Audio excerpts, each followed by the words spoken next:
Hi, welcome back guys. This is your friend, Cabbage Head Fanfics.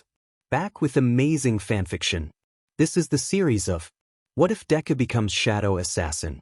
Now before starting, please give this video a like and subscribe to the channel if you want more videos like this. Now let's get into the fanfic. Okay. By age 7, Midoriya Izuku was already aware that not all men are created equal. What he didn't know yet, however, was that some men could become equal. With a little help, of course. The door slammed open and Izuku was dragged through it by his blistered arm. Stumbling and struggling to keep up, he was left coughing and hacking in the wake of his father's trail of smoke. Izuku could tell that he was furious. His dad didn't like when his mom argued with him, but that night was especially bad. She wouldn't let him take Izuku. They argued for hours, from evening into the dead of night. But she wouldn't give up. That's when the fire started. "I know somebody that can make him useful, Inko." Dad exclaimed, "He'll have a quirk." "Absolutely not, Hisoshi." Mom argued through tears, "I know the kind of people you work with." Dad's voice was suddenly calm. "I don't think you understand, Inko. I am taking Izuku. One way or another." "No, you're not." Inko screamed, "That's it. I'm calling the police." A slap echoed through the house, followed by another. Izuku caught the scent of smoke as he hid, crying and silently wishing that it would stop. Smoke was a telltale sign that his dad was getting angry. When he got angry, things burned. People burned.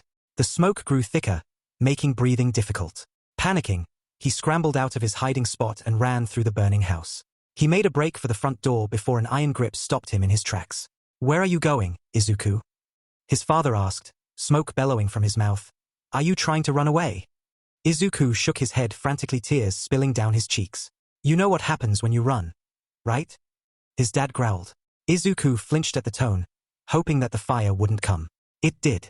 "Stop crying, whelp." His dad spat. "You should be thankful. You're going to get a quirk. Isn't that what you always wanted?" What about?" Izuku stammered wetly. "What about Mom?" His dad growled low in his throat.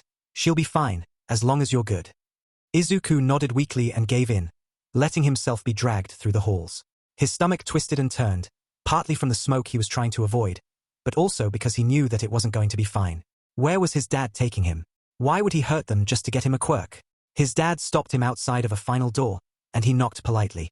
He ignored Izuku completely as he waited impatiently, before finally Izuku could hear a deep voice calling them in.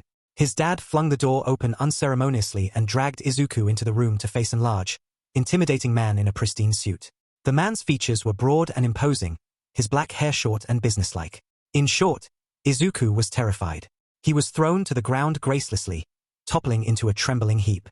Every burn on his skin was still fresh, and his body screamed in agony. "This is my son, Izuku," his dad growled.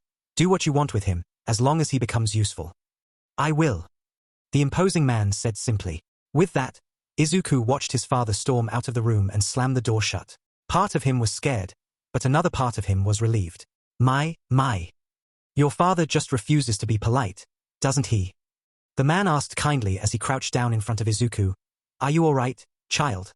Izuku hesitantly nodded, though the tears kept spilling down his soot-covered cheeks. The man hummed deeply, "You don't have to lie to me, Izuku." Izuku stared up at the man's kind smile, then looked down before responding meekly, Everything burns." "I can see that," the man said simply. "Hold still for just a moment. This may hurt a bit." Izuku froze as a large, warm hand settled on his shoulder. After a moment, a jolt of pain spiked through him and he shuddered. Then the pain was reduced to a dull ache. The burns were now nothing more than a mild stinging sensation. "Now, that isn't as effective as some healing quirks are," the man declared, "but it's the best one I have." Izuku rose to his feet slowly, feeling a soreness in his body before turning to face the man. He bowed deeply. Thank you, sir." The man chuckled deeply. "I see you aren't like your father." He held up a hand as Izuku opened his mouth to respond. "That's not a bad thing, Izuku. Now, tell me, how would you feel about getting a quirk?" Izuku froze, studying the man in front of him. When the man raised an eyebrow, Izuku blushed deeply and looked away. I've always wanted one, sir. But, what kind of quirk? How?" The man hummed lightly. "A curious one, are you? Well, since you asked so nicely. Some people know me as All for One. However, you can call me Sensei. My quirk, Izuku, allows me to give and take quirks at will." Izuku gasped, his eyes growing wide. "That's so Cool. How many quirks do you have? Do you have to touch people? How does it work? Can you use a bunch of quirks at the same time? What kind of? He snapped his mouth shut as he realized he was rambling, blushing deeply and drawing in on himself. He looked down at the ground sheepishly. Sorry. Sensei placed a large hand on his shoulder, causing him to flinch. Now, Isuku, unlike your father, I can appreciate the curiosity. He laughed deeply. Few people have had the audacity to ask me such questions. I suppose that is to be expected from a child. However, your father has told me of your fascination with heroes. I will tell you now that I am no hero. Quite the opposite, in fact. Why are you a villain? Izuku asked quietly. Sensei nodded. I have been for over 100 years. Izuku's jaw dropped. 100 years? Indeed. See, can I ask? Why? Sensei hummed deeply. Now, that's a discussion for another day. When you're older. Izuku looked down dejectedly. Oh, okay. Sensei grinned wickedly, then placed a large hand on his head. This quirk is called Shadow Dance. It's an old quirk that I have never had a particular liking for. I have a feeling that you might be able to make more use of it than I. Brace yourself. Izuku tensed as Sensei's hand glowed a deep red, almost like the color of blood. He felt something push into his body before he was racked with a shuddering pain. He felt himself scream as the pain tore through him. Felt himself falling, before distantly feeling something envelop him. Warmth. By age 9, Izuku realized that not only can men be made equal, but they can be made more than that. He also learned that even the best can fall. Sensei went out for a mission and didn't come back. Nobody would answer his questions, but he knew something was wrong. There were less people around than usual, and those that were around were moving frantically. Orders were being shouted and things were being moved in a rush. They were leaving. Inferno is waiting, little shadow. Kurogiri called to him. Izuku flinched. He didn't want to go with his father. He just wanted to know where Sensei was. Kurogiri, where's Sensei? Sensei ran into a bit of trouble, Shadow. Kurogiri responded. But he will be fine. Let's go. Kurogiri expanded into a warp gate, and Izuku hesitantly stepped through. Took you long enough, Inferno snapped. We have a mission to go on. You better not disappoint me. Inferno, he's only 9. Kurogiri interjected calmly. Was I asking you, babysitter? Inferno growled. Kurogiri hummed menacingly, then disappeared. Get ready, whelp, Inferno growled. You have a job to do. Shadow made his first kill that day, and he still got burned for it. At age 13, Izuku felt betrayal. Not for the first time, but it was both the worst time and the best. He had 4 quirks in total. 3 of them had been given to him by Sensei, though one had yet to manifest. Sensei hadn't told him what it was, and Izuku knew better than to ask. The 4th, and the one he hated the most, was almost identical to his father's. One that he would refuse to use. The shadowy fire breath had manifested after a particularly bad torture session led by his father. He had scorched even Inferno's fire-resistant flesh with it, which just led to more rage. More torture. It was then, in those moments of agony and his father's fiery rage, that his father slipped up. I can't believe that even after I got you a quirk, you're still useless.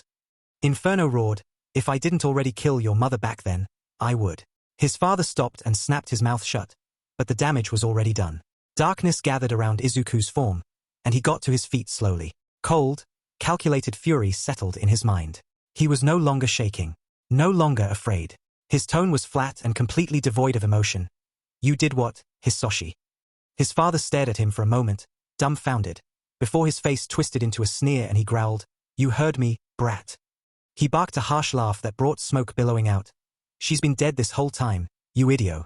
Izuku surged forward in a dark blur, sending his father crashing through the wooden door with a flying kick. Inferno crashed to the ground in the basement of the bar and began to stand up, but Izuku was on him in an instant. He pressed a shadowed hand to his father's mouth and a blade to the man's throat. Don't do it, an unfamiliar voice whispered in his mind. Izuku paid it no mind, pressing the knife close enough to cause a trickle of blood to leak down his father's neck. You lied to me this whole time. Give me one reason not to slit your throat right now. Because Sensei would be displeased. Kurogiri's voice said calmly next to him. Darkness covered them both, and they were swiftly deposited on the floor of the bar above them. Izuku was on his feet in an instant, ready to run his father through. Inferno, similarly, had taken a deep breath and was prepared to burn the whole place down. That's enough, Sensei's voice rang out from the TV. Kurogiri, bring Shadow to me now. Of course, Sensei. Kurogiri replied. The dark mist enveloped Izuku once again, and he soon found himself standing in front of Sensei for the first time in months. The sight of the heavily scarred man, hooked up to various tubes and wires, still made his heart wrench. Why would you stop me, Sensei? Is that really what you want, Shadow? Sensei asked calmly. You want your own father's blood on your hands? He's not my father, Sensei, Isuku said coldly. He lost that right years ago. Blood is blood, Isuku. Years of torture, Sensei. Years of being burned for not being good enough. Scratch that for any reason at all. All with the threat that he would kill my mom. Isuku roared, only to find out that she's been dead this whole time. Shadow, calm yourself. Sensei warned. You knew this whole time, didn't you? Izuku accused. I didn't, Sensei said genuinely, I assure you. Izuku glared at him for a long moment, then felt the tension leave him. He sat down on the floor with a thump. Any moment, and I could have stopped. I wouldn't have had to kill people. I know that's not what you want to hear. I've always told you to speak your mind, Izuku. Always. Sensei said firmly, we both know that this isn't what you wanted. Izuku's gaze shot back up to meet that scarred face. And no, I can still be useful to you. Izuku, Sensei interrupted. You aren't here because you're just useful to me. I am not your father. Izuku flinched and looked down dejectedly. You're more of a father to me than he is. Sensei stared in his direction for a moment. Do you really mean that? Izuku nodded immediately. You gave me everything. And yet I didn't take you away from Inferno. Didn't stop him. Because you need him. I don't need anyone, Shadow. He's useful. Sensei sighed. Izuku, don't make this harder than it needs to be. Izuku's eyes widened in panic. What do you mean? Sensei cleared his throat. I want you to leave, Izuku. Izuku felt like he had been stabbed in the heart. What? Why? Is it because I tried to? No, Sensei said firmly. Listen to me, Izuku. I've known from the beginning that this life isn't for you. Your heart is too kind, too pure. All of these years, and you still have the heart of a hero. You aren't cut out for this. Izuku was shaking. Tears that he hadn't let out in ages flowed down his cheeks. No. I don't want to. Come here, Izuku. Izuku took a few steps forward until he could feel the heat from Sensei's body. The man groaned slightly as he leaned forward and pulled Izuku into a hug. Izuku was ashamed at the pang of fear he felt from the contact. Sensei could kill him at any moment. Hurt him. Steal his quirks back. Set him on. Izuku, Sensei said softly. I want you to be what you want to be. I'm in this position because I did what I wanted to do. Izuku. Most of us are. If you want to try to live a normal life, do it. If you want to be a hero, do it. Izuku gasped into the man's shoulder, then pulled away slowly to search the man's face for signs of deceit. When he didn't find any, he ped his head sideways. But if I become a hero, the next time you see any of us, it will be as enemies. Yes. Sensei said softly. I don't want to fight you, Sensei. Sensei chuckled deeply, his breath coming out harshly. Not many do, Izuku. We can both hope it won't come to that.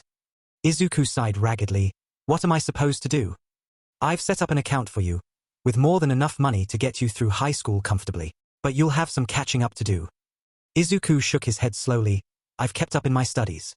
Sensei smiled, a genuine smile. Of course you have. See, Izuku? Part of you has never given up on your dream. I know I haven't. Izuku stared at him through blurry eyes. You mean? I've seen this coming, Izuku. I have an apartment set up for you, as well. In Musutafu. It's nothing too fancy, but it's yours. He held a hand up as Izuku opened his mouth to argue. Kurogiri and I are the only ones who know about it, but you will still have to be careful. Hisoshi and Shigaraki hate me, I know. Izuku said softly. Sensei sighed. Shigaraki is jealous. He doesn't realize what I had planned for you. He's spent all of these years thinking you were competition. Although it has pushed him to become better. But if Inferno comes after me, you will win, Sensei said with confidence.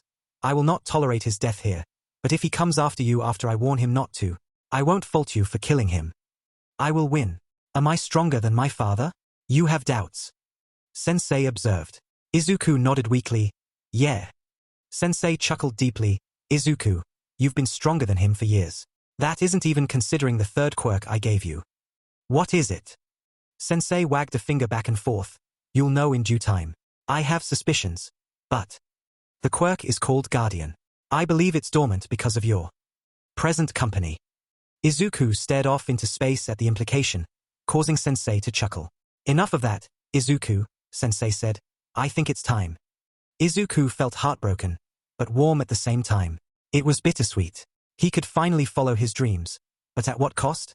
The man who had been like a real father to him, becoming his enemy? He took a few deep, steady breaths, then nodded. Sensei pulled him in for another hug, and this one lingered. Isuku didn't have any more tears to shed, but he held on tightly anyways. Sensei patted his back one more time before letting go. Don't let your thoughts linger on me, Isuku, Sensei said quietly. I'm proud of you, and no matter what happens, I always will be. Izuku's voice was strained. The next time I see you. You better not hold back, Sensei demanded. I'll be disappointed. Isuku choked out a laugh. I won't. You taught me better than that. Good, Sensei said. Then he pushed a button on the console next to him. Kurogiri, he's ready. As the warp gate opened up behind him, Izuku took one more look back. Goodbye, Sensei. Thank you for everything. Goodbye, Izuku, my little shadow. Isuku stepped through the warp gate and didn't look back. To say that Detective Tsukauchi Naomasa was stressed would be a wild understatement. Naomasa smacked another report down on his desk and dropped his head into his hands. Days' worth of stubble covered his face and the bags under his eyes were more obvious than usual. He had sworn that he had received a few more grey hairs in the past few months. He considered getting a second coffee pot for his office alone. Shadows slippery, Naomasa. Aizawa said gruffly, every time I manage to get close, he's already gone. Even if you turn off his quirk? Naomasa asked. He's still faster than a person should be. I can't get a good look at him. Naomasa sighed heavily. We still have no explanation on his sudden change of motive. 1 month he's assassinating people, then the next he's a vigilante. And a DMN skilled one at that. Aizawa admitted reluctantly, minimal injuries, no casualties, something's up. Naomasa groaned. We need to figure out his motive. There's no rational explanation for it. A clue-cut villain gone friendly vigilante. That doesn't just happen. If I didn't know better, I would say it's a different person altogether. Well, the sightings changed drastically. He hasn't been seen in the same area since he changed his ways. His patterns intersect with my patrols, so I'll keep an eye out and try to corner him, but no promises. Do what you can, Aizawa, Naomasa said with a sigh. If he continues to evade us, we might have to call in more heavy hitters. Aizawa grumbled at that. Like who? Naomasa wasn't really sure. He didn't want to bring more attention to the case, but he was becoming desperate. Shadow was growing in popularity throughout the city. His first thought was Toshinori, of course, but the #1 hero didn't have the time to be chasing a vigilante. He sighed. Endeavor has a good record catching vigilantes. Because he practically kills them. At this point, I don't have much of a choice. Chief wants this handled as soon as possible. Aizawa sighed. I'll see what I can do. Just try to hold off on that disaster. No guarantees. Isuku crouched on a dimly lit rooftop overlooking the city. He took a deep breath, relishing the relative peace of a sleeping city. Once in a while a car would pass below, or the occasional passerby would walk by, completely unaware of his presence above them. As tall as the city was in some places, people just didn't seem to look up. He kept his senses alert for any signs of trouble, but was otherwise relaxed. Crime in this area had decreased, but there would be more. There always was. 3 months had passed since he had been essentially kicked out of the League of Villains, and it wasn't looking good for him overall. He was free to do as he pleased now, but what he wanted to do and what he should have been doing turned out to be two different things. His villain-gone vigilante persona, Shadow, had been increasing in popularity. He didn't really understand it, nor could he really pinpoint the moment that he had been labeled as a vigilante. He knew that's what he was, however, and that bothered him. If only because he couldn't become a hero if he was wanted by the police. He had really just wanted to help people. Who wouldn't help a lady that was getting robbed? Or potentially worse. Who would find a warehouse full of human traffickers and just watch them leave with innocent people? Did society really expect him to just stand by and watch? Wait for someone else to show up when the criminals would be long gone by? Then, apparently, that's exactly what they expected. For what it's worth, I think you're doing good work. A distant voice whispered in his mind. Isuku flinched, then groaned. Would you quit doing that, Guardian? You can just come out if you want to talk. The man materialized next to him. The first time it happened Isuku had freaked out, thinking that it was a real person. In reality, the man was a product of the Quirk Guardian, which Sensei had purposely left as a mystery, for reasons unknown to him at the time. It didn't take him long after leaving to figure out those reasons. Guardian just so happened to be All for One's brother. The brother that had been killed centuries ago after an attempt to stop All for One's rise to power. He had originally been believed to be quirkless, until All for One had forcefully given him a quirk. It turns out, his quirk was the ability to pass down his quirk. After that, One for All was born. The ability to stockpile and pass down power. Apparently, the current holder was exponentially more powerful than he was. Guardian wouldn't say who the current holder was, if he even knew, but Isuku had one guess. Sorry, Shadow. I know that appearing physically is draining for you. Guardian said. Isuku shrugged, and you know that I don't mind. I do, Guardian said sternly. I'm supposed to protect you. It's kind of the name of the quirk. Isuku huffed. I don't exactly need protecting right now. I'm aware, Guardian said with a sigh. Sometimes I wonder what my brother was thinking when he gave you this quirk. Isuku grunted. Thanks. Guardian shot him a glare. You know what I meant. That it SCKS to be the only one who can't get rid of me. Guardian slapped him upside the head. Perhaps that's why he gave it to you. To smack me upside the head. Isuku said flatly. To keep you out of your head, kid. Pretty sure I'm already out of my mind. Guardian groaned. Also not what I meant. Isuku sighed. I know what you mean, and I appreciate it. But you know it's not that easy. Guardian nodded. I know, but I have. Guardian disappeared. Isuku heard a rustling of cloth and spotted glowing red eyes in his peripherals and sighed. That was rude, Eraser. Eraserhead's capture weapon wrapped around him, holding his arms to his sides. That's twice as rude, Eraser. Shut up. Eraserhead growled. Come on, Shadow. You're under arrest. Isuku sighed, then formed shadowy blades along his arms to cut straight through the capture weapon, causing it to fall harmlessly to the rooftop. No thanks. Eraserhead glared at him with glowing red eyes.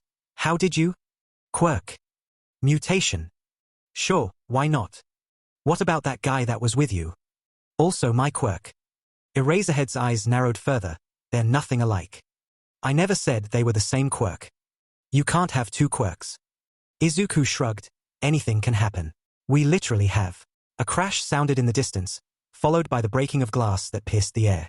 Izuku looked to Eraserhead and raised an eyebrow, knowing that it couldn't be seen under the shadows that covered his form. Are you gonna? Eraserhead sighed. Don't even think about it. I'll handle it. Izuku shrugged. Okay, I'll watch. Eraserhead growled under his breath, then took off in the direction of the disturbance. Izuku followed behind him, making sure to leave enough distance between them that Eraserhead wouldn't take him as a threat. He had to admit that Eraserhead's movements were impressive. He leaped over the alleyways fluidly, never wasting a single moment. Do you expect any less from a pro? Guardian commented. Not at all. If only he wasn't so rude. He's probably tired of chasing me around the city. Likely. He looks like he sleeps less than you do. I sleep plenty, thanks. Sure thing, Sleeping Beauty. 3 broken hours a night. Izuku shook his head and huffed, letting the mental conversation fade from his mind. His ability to converse with Guardian, without letting his wandering thoughts leak into the conversation, had improved vastly. The man could still read his mind like a book when he wasn't actively suppressing his own thoughts. However, and Izuku always preferred to see who he was talking to. He had to stop himself from overtaking the underground hero as he went. The darkness added fuel to his quirk, Shadow Dance, giving him a significant burst of speed and power compared to daylight hours. One of the many reasons that he preferred to work at night. One of the many reasons that he hoped to become an underground hero someday, if he didn't end up in prison first. He slowed to a stop on the edge of a rooftop as Eraserhead leaped down into the street to engage. 2 men stood on the sidewalk in front of a store, crunching broken glass under their feet as they turned to see who was attacking them. One of them held a bag over his shoulder, while the other was dragging a plain-looking man by the hair. At the sight of Eraserhead, the second man hauled his new hostage to his feet. He wrapped his arm around the man's neck and pressed a knife to his throat, which caused Eraserhead to pause. Let him go. Eraserhead demanded. Leave us alone, or I'll kill him. The man growled, which made Izuku roll his eyes. You aren't the one we expected. Izuku pet his head at that. Who were they expecting? Eraserhead mirrored his own thoughts. Who were you expecting? Shadow. Eraserhead scoffed. What do you want from him? Ouch. He really doesn't like you. Guardian commented. No kidding. Don't worry about it. The man growled. None of your DMN business. Izuku sighed, then backed out of sight to quietly call the police. Musutafu Police Department. How may I help you? Izuku cleared his throat, then spoke quietly as he peeked over the edge of the rooftop. Looks like a robbery. 2 men broke into a store and they have a hostage. No visible quirks yet. Eraserhead is currently at a standoff with them. I'll send the location. Okay, stay on the phone please. May I ask who this is? Izuku had to bite back a grin. Your neighborhood-friendly shadow. A sharp intake of breath was followed by the distorted sound of movement and muffled voices in the background. A moment later, he heard another flurry of noise before a familiar voice answered. Shadow, what the hell are you doing? Detective Tsukauchi demanded. Watching Eraserhead face off against two villains that want something from me, apparently. Shouldn't you be at home? Sleeping? I'm busy, thanks to you. Tsukauchi said shortly, we are on the way, don't do anything stupid. Izuku sighed, Eraser told me he would handle it, so I'm just watching. Did they say what they want from you? No, Izuku said, Eraser asked, but they told him it was none of his business. Are they still talking? Izuku peeked over the rooftop again. Yes. Eraserhead glanced in his direction and Izuku raised the phone up, hoping that he would get the signal. Eraserhead glanced back to the two villains without showing any recognition. Good, Tsukauchi said. Keep watching. Let me know if it escalates. They want me, Izuku said quietly. They might let the hostage go if. No, Tsukauchi interrupted. We will find out what they want from you when we question them. Izuku sighed. The implication was clear. He really doesn't like you either. Guardian observed. I've given him more work to do. Can't say I blame him. Who cares as long as people are safe? Makes them and the heroes look bad, I guess. That doesn't make any sense. You're doing a hero's work. I'm not disagreeing, but laws are laws. Have they forgotten that the first heroes were just the best vigilantes? Wait. Really? Yes. It had to start somewhere. I guess things change in a couple hundred years. Guardian. Yeah. Don't remind me. Izuku snorted and pushed the conversation from his mind. What's funny? Tsukauchi asked. Nothing. You're lying. Izuku hummed. Does your quirk work over the phone, detective? What? Tsukauchi started. We're almost there. Any changes? Sirens blared in the distance, and Izuku looked over the edge to see the man with the hostage glancing around frantically. Eraserhead held his hands out in an attempt to placate the man, but the criminals were growing visibly more distressed. They hear the sirens and they're growing desperate. DMN it, Tsukauchi said under his breath. Are there any openings? Izuku ped his head, not without risking the hostage, unless I reveal myself. Tsukauchi sighed heavily. Could you? Izuku grinned. Fine. I'll try to talk them down. See what they want. Okay, be careful. Tsukauchi said, ETA 2 minutes. Izuku hung up the phone and pocketed it, then dropped down onto the sidewalk across the street from the standoff. You should probably let the poor guy go. He has nothing to do with this. Eraserhead whipped his head to glare at him. Shadow, what the hell? What do you guys want? Izuku demanded. The two men shared a look, then the one holding the hostage let go and pushed him away. Guardian. Got it. Guardian materialized and dashed forward to catch the hostage, easily picking him up and rushing off to gain distance. At the same time, the first man lunged forward unnaturally fast to stab towards Izuku's chest. Izuku barely had time to pivot away before the man pulled back to try again. The ground began to shake for a moment, before abruptly stopping as Eraserhead engaged the other attacker. Izuku settled into calmness as he dodged away, pushing himself to match the speed of the attacker. He dashed backwards to get out of range and pushed, leaving a shadowy silhouette of himself behind. The man lunged again, overextending his reach. Izuku focused on the silhouette and pulled, swapping positions with the shadow. As the attacker's knife passed through the repositioned shadow, he stumbled.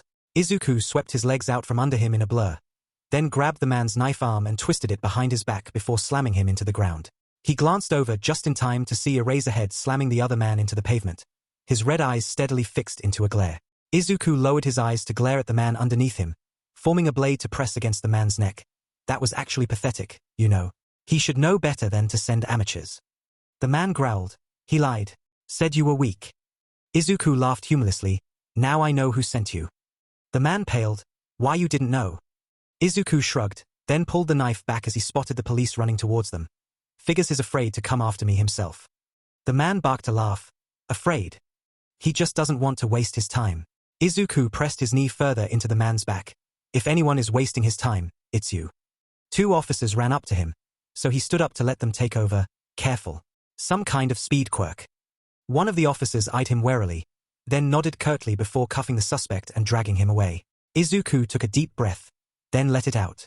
He scanned around until he spotted Tsukauchi, who was speaking with the hostage. Guardian, who had stayed with the hostage to keep him calm, met his gaze and nodded before disappearing. He caught the detective's eyes and waved before turning to leave, but Eraserhead's capture weapon wrapped around him for the second time that night. Isuku sighed heavily. This again, Eraser. Just wait a second. Eraserhead demanded. Were they really sent to kill you? Pretty sure, yeah. And you know who sent them? Yes. Now, are you going to let go or do you need an excuse to get a new capture weapon? Eraserhead let him go, but held up a hand to stop him from leaving. Why are people being sent to kill you? You don't do this sort of thing without making enemies. Eraser, Izuku responded. You know that as well as anyone. That's not the whole reason. Izuku shook his head and sighed. Because I got away. That's why. Shadow turned and leaped away, disappearing into the shadows. Naomasa approached 18 straight hours at work and had no intention of stopping. His office was a disaster. Papers from various files and cases lay strewn across his desk, his usual organization thrown out the window. One case had stood out among all the others. The case that had been pulling his patients apart at the seams. Shadow. Aizawa's encounter with the vigilante and the other villains didn't solve anything, although the experience had left them with more clues than ever before. More clues often lead to more questions. He worked on trying to answer those questions by speaking with Aizawa. Naomasa could work well enough alone, but some of his best leaps came when he had someone to bounce ideas off of. They didn't know much, Naomasa said while rubbing his eyes tiredly. No name, no real description besides his quirk. No history, but let's go over what we do know. Shadow used to be an assassin for an unknown group of villains. For some reason or another, he had a falling out with them, so Inferno sent those two to lure him out and kill him. He stopped killing people. But why did he become a vigilante? In the span of a month, he's made a complete turnaround in almost every way. We can assume he cut himself off from the villains, but why such a change? It's possible that he didn't have a choice, Tsukauchi. Naomasa snapped his gaze up from his files. What do you mean? Aizawa sighed. When I encountered him on the rooftop, I overheard his conversation with the man that later rescued the hostage. That man called Shadow a kid. Between that, his size, and his voice, we could be dealing with a child vigilante. Well, that complicates things. How could he be so skilled if he's a kid? That's not all, though. He claimed that same man to be part of his quirk. When I erased it, the man disappeared. The shadows didn't. Naomasa froze. That's not possible. Unless he has two quirks, Aizawa finished. When I said as much, he just shrugged it off. That's when the robbery happened.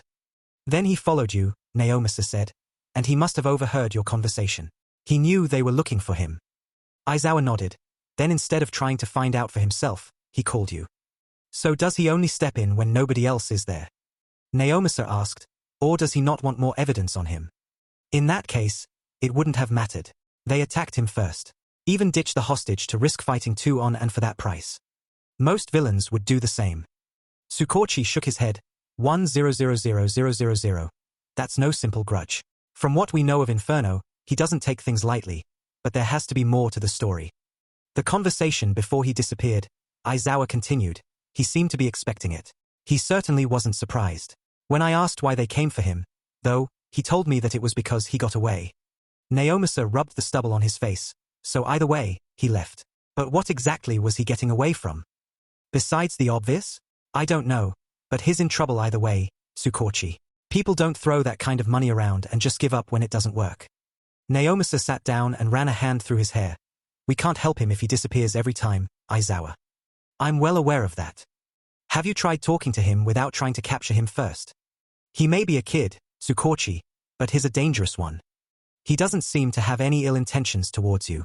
He could have killed you, but he hasn't. Yet, Aizawa countered, if I push too far, he could lash out.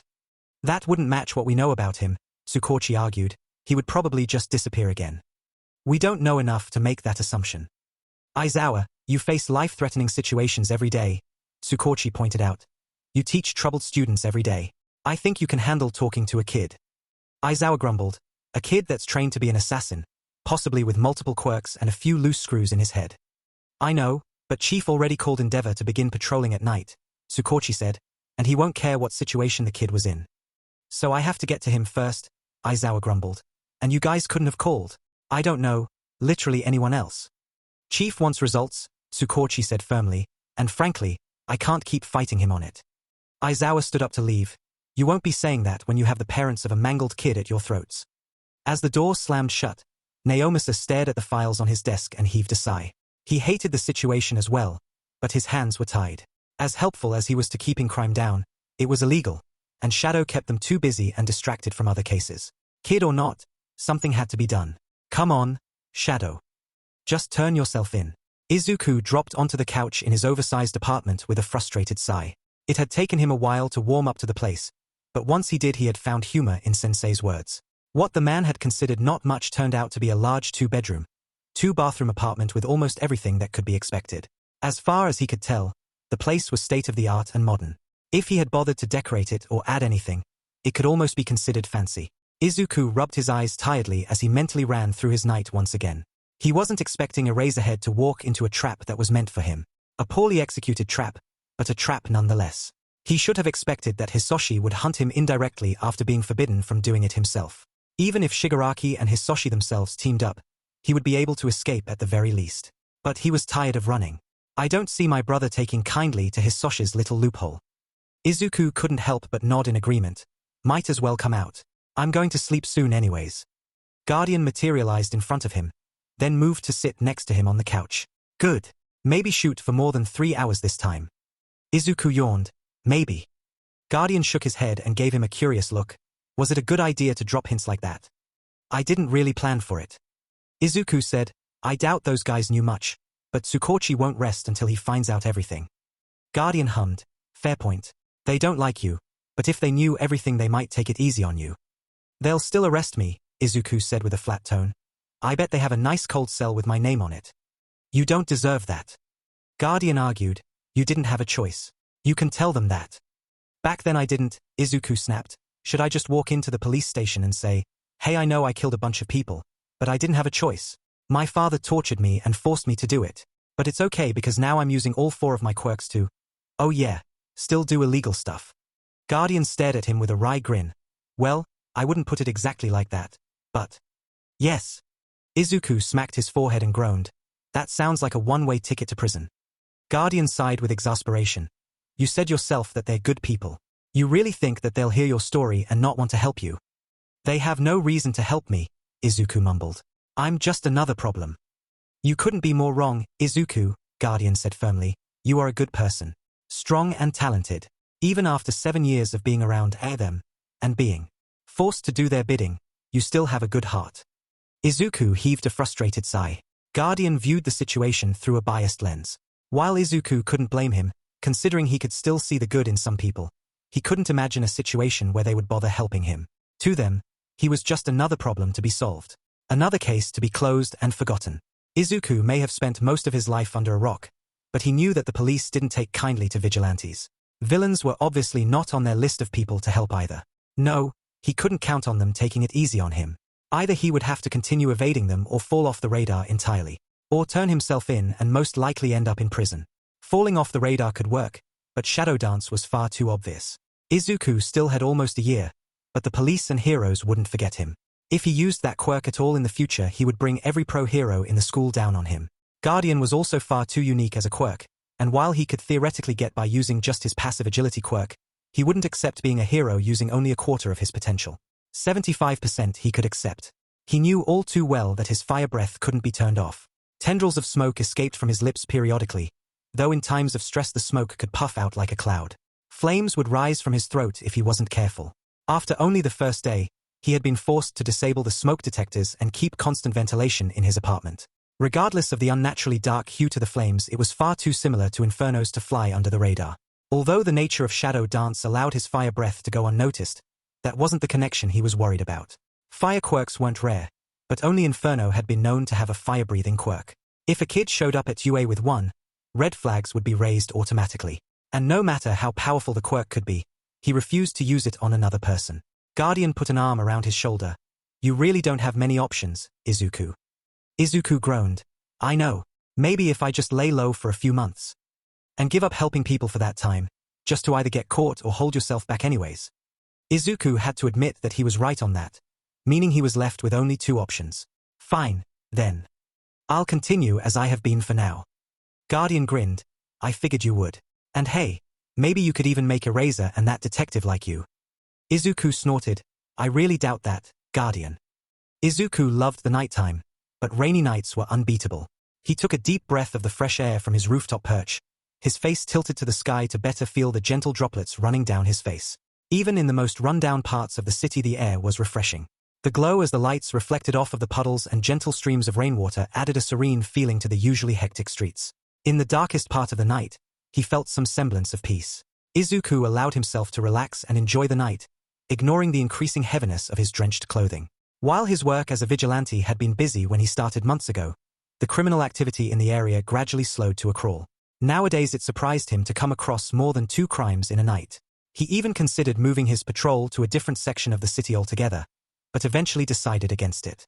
In time he could see this area growing and prospering much like the higher traffic areas in Musutafu.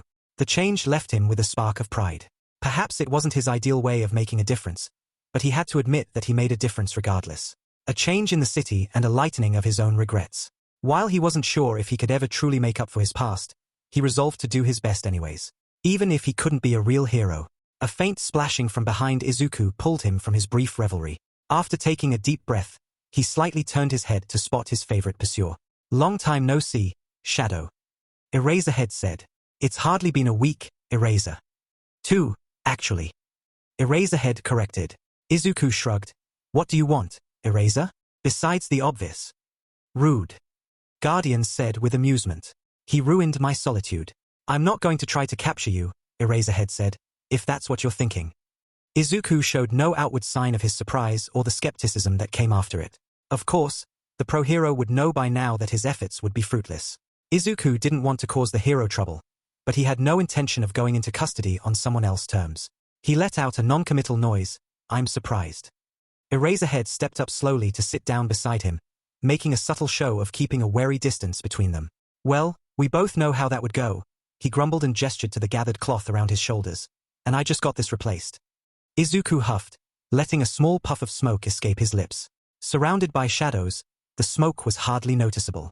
"How does it do in the rain?" Aizawa took his turn to huff. "You think I would depend on something unreliable?" "No, I guess not." The conversation dropped, both of them content to listen to the light rainfall around them for the time being. The silence wasn't exactly uncomfortable, but Isuku couldn't bring himself to relax in the presence of the hero. Eraserhead didn't strike him as someone to just strike up a casual conversation with a vigilante. Eraserhead glanced over at him with a considering expression.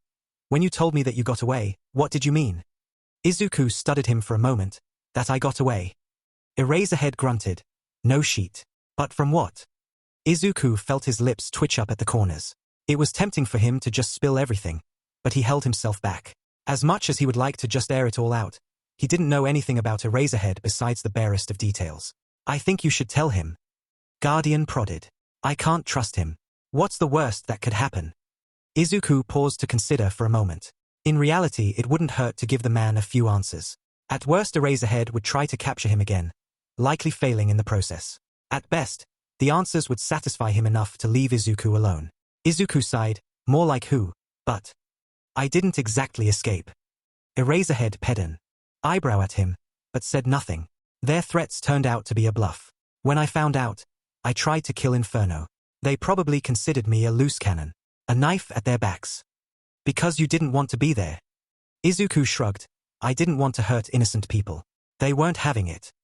So without a means to control you, they kicked you out. Isuku nodded, his tone taking on a bitter edge. Basically, Sensei told me that I wasn't cut out for it. He didn't say it, but I was too much of a threat to everyone to keep around without a leash. Eraserhead's eyes narrowed. Sensei. Isuku bit his tongue, unsure of how much he should say about Sensei. The situation left him bitter, of course, but he understood in some ways. Sensei wanted him to be who he wanted to be in the end. He cared, Isuku couldn't deny that, but not enough to save him. Not enough to get rid of Izuku's tormentor. Trying to guess the man's motives was like wandering through a maze. 1 second the way would be clear, the next he found himself back at the beginning.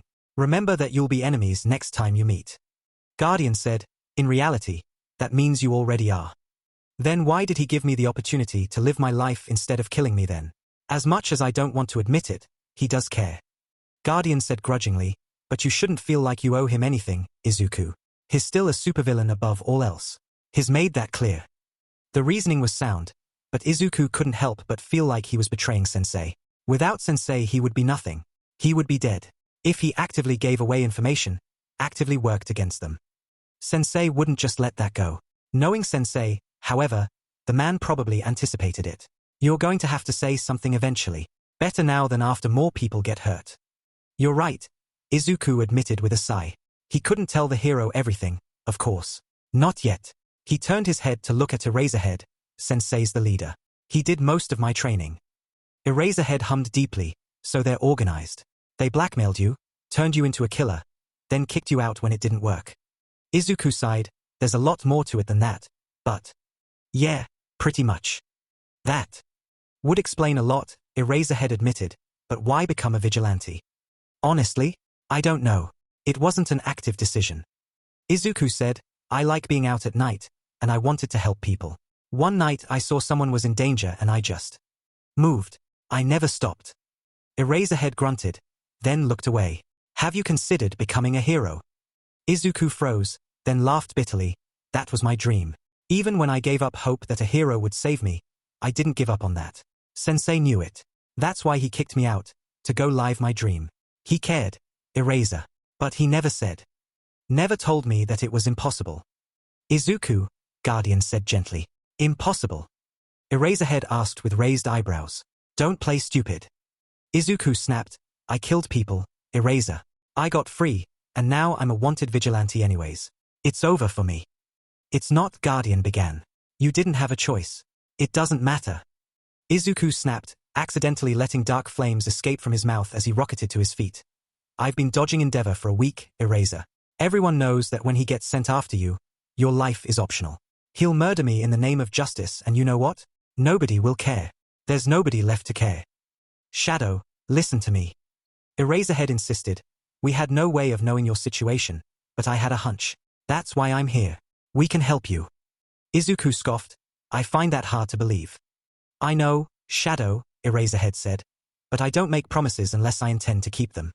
If you want to help me, Izuku said in a disbelieving tone, why is the sanctioned murderer hunting me down? Eraserhead sighed.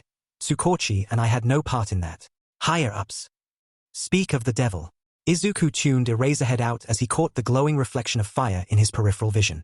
As he suspected, Endeavor rounded the street corner a block away, marching down the street with an ease contradicting to his hulking form. Flames danced along his form as a show of intimidation. Sheet.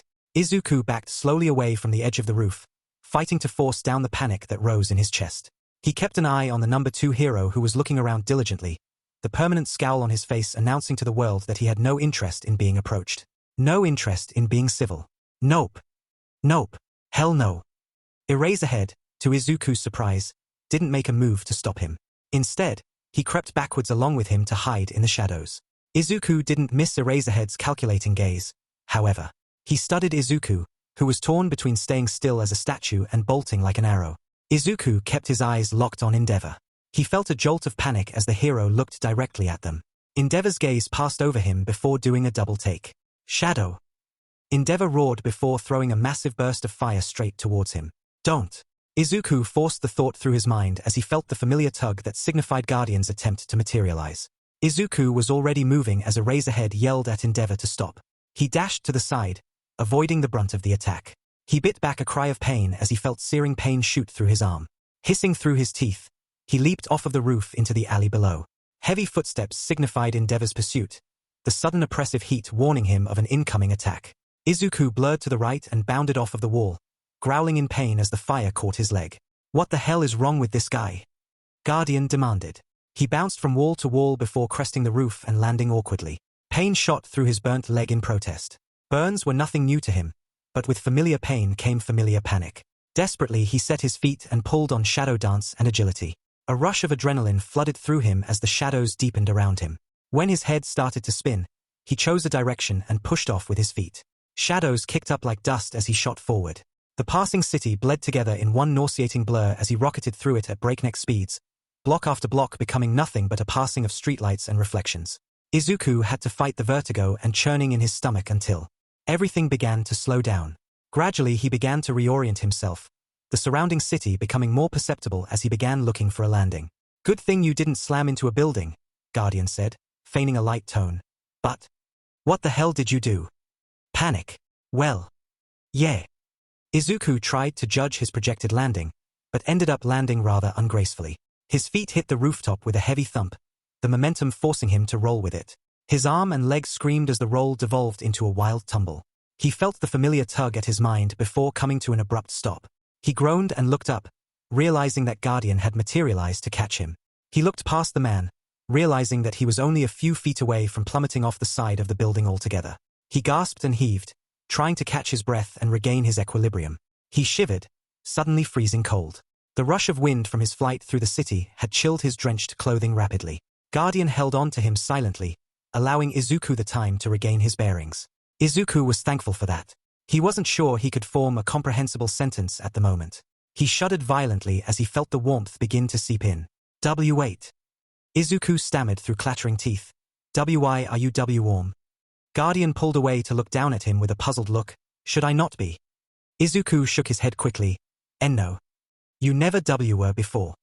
Guardian's broad features scrunched up with further confusion. His thick, sandy blonde eyebrows furrowed and one corner of his mouth quirked to the side, deepening into a dimple as the man looked away in thought. That's odd. Isuku nodded absently, already trudging through his mental fog in an attempt to figure out what happened. Before. Your body was solid. But you didn't have body heat. Guardian's chest rumbled lightly as he hummed in thought. Well. That wouldn't be the first new thing to happen tonight. Why yeah? Well, Guardian said as he scooped Isuku up to carry him bridal style. We can figure that out later. I don't know how long I have, so let's go. Izuku's face heated with embarrassment, but he didn't argue. At that point, he just felt grateful that he wouldn't have to stumble home on his own. He gave in to the sudden exhaustion that slammed into him and closed his eyes, leaning his face into Guardian's chest as the man began carrying him home. I was so close, Tsukauchi. Aizawa growled as soon as Naomasa closed the front door. Then that blundering idiot had to ruin everything. We'll be lucky if we ever see that kid again. Naomasa let out a sigh, rubbing the sleep out of his eyes. He had finally gotten to sleep at a decent hour, only to be woken up a few hours later by Aizawa's call. He had been tempted to ignore it, but if Aizawa was calling him in the middle of the night, it was always important. Now, he thanked his curiosity and the spike of panic for spurring him to answer. He entered the kitchen and fetched 2 empty mugs before pouring them each a cup of coffee. He brought them out into the living room and motioned for Aizawa to sit down before placing a cup in front of him. He grabbed a notepad and pen off of the counter and moved to sit down across from Aizawa. He took 2 big gulps of coffee and sighed. Okay, tell me everything. Aizawa took a gulp of his own coffee before going into his report of everything that happened, word for word, including his opinions and suspicions from reading between the lines. Naomasa wrote furiously, making side notes for Aizawa's further insight. He could add his own later, after they had time to discuss the situation further. Wait, Naomasa interrupted. If they're an organized group, why don't we know about them? I don't know, Aizawa droned. It doesn't sound like they're new, but they're secretive. The fact that they trained Shadow to be an assassin.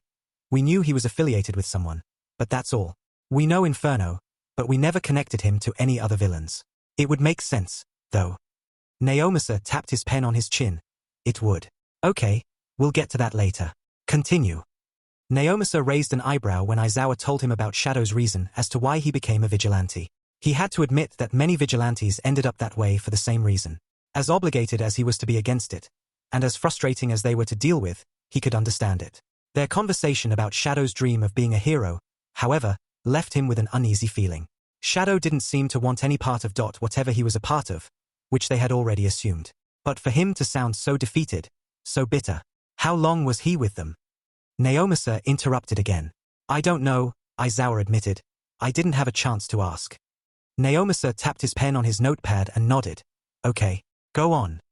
Aizawa continued, going on to recite Shadow's words about their desire to help him, which lead into a conversation about Endeavor. The vigilante's opinion of Endeavor was surprising, but Naomasa had to admit that it wasn't unfounded. There was a reason the number 2 hero was so effective. He almost never held back. And then, to Naomasa's growing dismay, Aizawa went into detail on their encounter with Endeavor. He was afraid, Tsukauchi, Aizawa said. I couldn't see his face, but his movements were desperate. His final escape was insane. I can imagine that any criminal would be afraid to face Endeavor. Naomasa commented dryly. Aizawa hummed, for good reason, but I don't think that's it. He's usually calm and calculated. He's an escape artist. You did say that you think he's a child, Naomasa said. Teenagers can be unstable, especially when they have a life like that. He was clearly emotional. He was, but Aizawa trailed off to take a sip of coffee. I think it's fire. Fire. Aizawa nodded. He was affiliated with Inferno, the same villain that has been sending people to kill him. Naomasa kicked himself for not making the connection sooner. After all, there were likely multiple reasons that Shadow wanted to get away from Inferno. Was he injured? A burn on the arm and leg, at least. The shadows never came off, though, so I can't say how bad. We'll have to alert the nearby hospitals to keep a lookout, then. Naomasa said, "What about your conversation with Endeavor?" Aizawa scoffed. He just acted like a dismissive prick. Threatened to get my license revoked for letting Shadow go. Chewed him out for trying to. Literally kill the kid and maybe mocked him for failing. Had to erase his quirk because he threw a fit. Naomasa sighed and shook his head. He definitely didn't write that down. Well, we can assume that Shadow won't go to a hospital, but it's best to be safe. Even if he isn't badly injured, you probably won't see him around for a while. If ever, Aizawa grumbled. He knows that we want to help him. I told him that we want to help him, Aizawa said. He doesn't know anything. The kid obviously doesn't trust anybody. And after the flaming mule's little stunt, I doubt he's going to trust us. Naomasa rubbed his face. At this point, I don't even know if we can save the kid. Chief is going to push for the maximum to make an example out of him. You shouldn't have made any promises unless you have a good idea. I have an idea, Aizawa began. Doesn't mean it's a good one. What is it? It all depends on how old he is. Naomasa bit back a groan. Don't tell me. I'll have to talk to Nedzu, but I have a feeling he'll be interested. He always is. That's a terrible idea, Aizawa. Aizawa glared at his coffee, especially if I get stuck with him. Naomasa couldn't help but smile.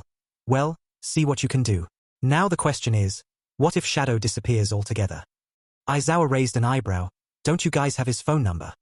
We do, but we haven't been able to track it. So, call him. Naomasa glared at him. I'll give it to you. No, you have the most experience with him. Exactly, Aizawa said flatly. It's your turn. Are you? Naomasa began, then sighed in defeat. Fine. I'll call later. Good. Now, I'm going to go home and sleep for a few days. I'm jealous, Naomasa admitted. I think I got my sleep for the week already. Aizawa shook his head. Stop working so hard. You have co-workers for a reason. Yeah, right? Aizawa grinned wickedly as he headed for the door. I'll keep you updated. Naomasa nodded. I'll do the same. Be safe. Always. As the door shut, Naomasa locked it and pulled his phone out immediately. One particular detail had been bothering him the whole time, but Aizawa was unfortunately not included in that need-to-know circle. He dialed his best friend's number and prayed that he was awake. Toshinori answered. Naomasa-kun. How are you? Listen, Toshi, Naomasa said seriously. I think we may have a problem. Isuku drifted in and out of consciousness for most of the trip back to his apartment. By the time they got close, the sun was coming over the horizon. Isuku felt the strain that came from Guardian pushing his time as a physical being. He'd let Isuku down gently with an apologetic look before disappearing and leaving Isuku to finish the trip on his own. He unlocked his door and stumbled inside, ripping off his shoes and immediately beginning to strip off his clothing. Not for the first time, he let out a breath of relief that he lived alone. His socks and pants came off easily, although the pants and one of his socks were completely ruined. His jacket, however, was another disaster entirely. The material was designed to be moisture-resistant. While it felt like cloth, it clearly wasn't. The edges of the ruined sleeve had melted under the extreme heat, and parts of the frayed scraps were stuck to his burnt skin. He clenched his teeth and bit back a scream as he began peeling the sleeve from his arm. The burns themselves were nothing too concerning. The vast majority were first degree, with a few spots that could be considered second degree. Nothing he hadn't dealt with before. He'd certainly dealt with worse in the past, though if it weren't for the minor fire resistance that had developed along with his fire breath he would be in much worse shape. As he gingerly cleaned the wounds on his arm, he cursed Endeavor's name. His theory that every person with a fire quirk was an irredeemable monster became more plausible in his mind. Really, he hadn't met a single person with one that was a likable person, though he could only count on one hand how many he had met. What does that make me?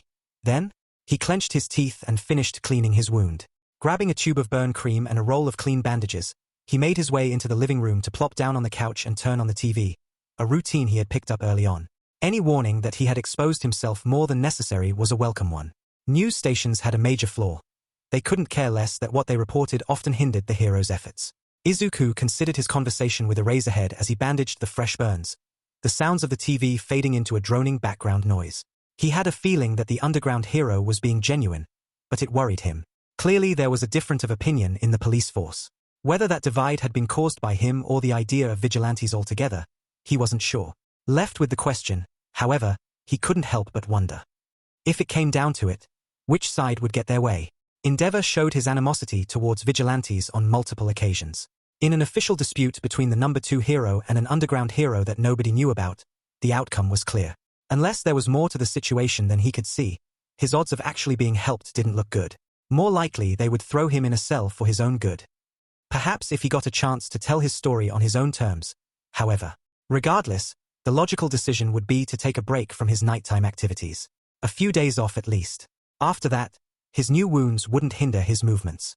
Endeavor likely wouldn't report his failure to the news, but that didn't mean he would slow his efforts.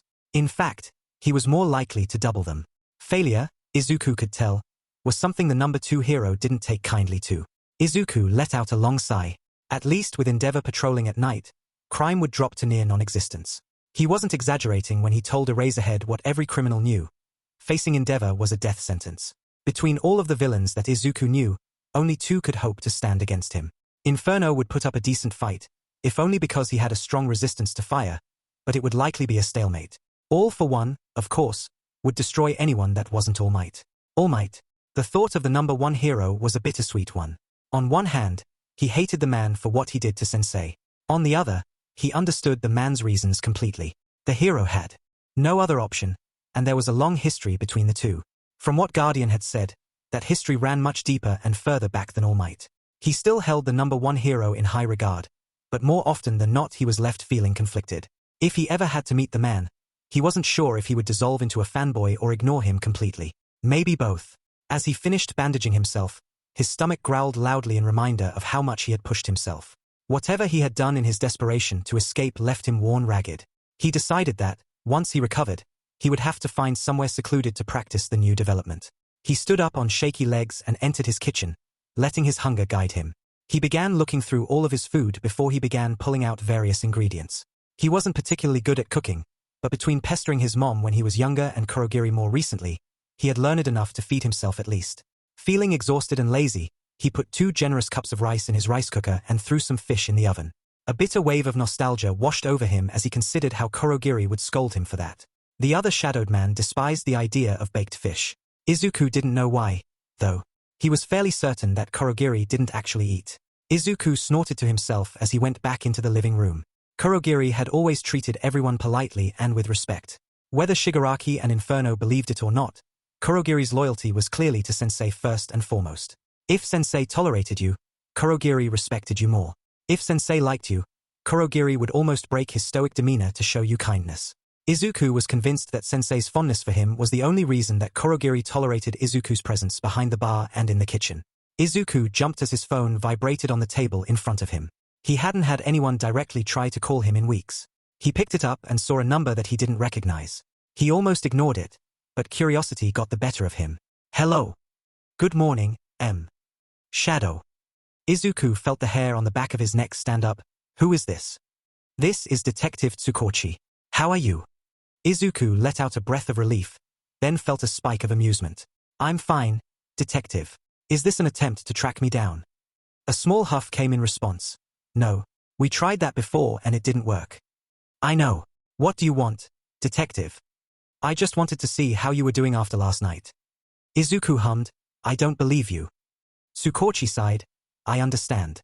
I apologize for that, by the way. You say that as if you sent him. I didn't, I assure you. It's complicated. Izuku grinned, I didn't pin you as a vigilante sympathizer, Detective. Tsukauchi scoffed, I'm not, but you're a special case. Ah, Izuku said, I'm really not, but whatever fills out your paperwork. Tsukauchi sighed, I promise you that's not why I'm calling. We're trying to find a way to help you. What are doing right now? Izuku hummed, I'm at home cooking dinner, and I'm not sure I like the odds of trying, Detective, but I'm sure you can figure it out. You're a smart man. The frustration practically dripped from Tsukauchi's tone. Do your parents know what you've been doing? Izuku's tone fell flat. Maybe. Are they home with you? Izuku's laugh was bitter. I hope the F not. Tsukauchi's tone took on a note that Izuku couldn't place. I'm sorry. I didn't. Izuku sighed. Drop it, Detective. Tsukauchi cleared his throat. Well. Are you sure you're all right? I heard you got burned. If I didn't know any better, Isuku said, I would almost think you cared. Believe it not, I do. Isuku let out a long hum. I did get burned, but it's nothing serious. I've had worse. Chew on that for a while, detective. You're a pain in the butt, Isuku. Guardian said, breaking the mental silence. Glad you're awake, Guardian. I'm not exactly glad that you are. In case you forgot, I had burns to dress. And I'm making dinner. Guardian chuckled. I know. Well, we have a few ideas, Tsukauchi responded after a moment. But we will have to meet at some point. Obvious bait. Isuku smirked. I'll think about it. But no games, detective. You and Eraser are the only people I'll see. I can work with that. Tsukauchi exclaimed, and Isuku almost laughed. For now, can I at least get a name? Calling you Shadow might be troublesome. Do it. Guardian said encouragingly. Isuku considered for a moment.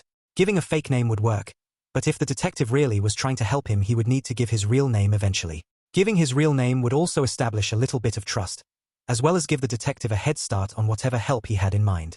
But it still worried him. He deals with dangerous situations every day, Isuku. It's his job. I know. Isuku sighed. It's Midoriya Isuku. Guardian's enthusiasm rang through his head. Progress. Shut it. Alias. Tsukauchi asked.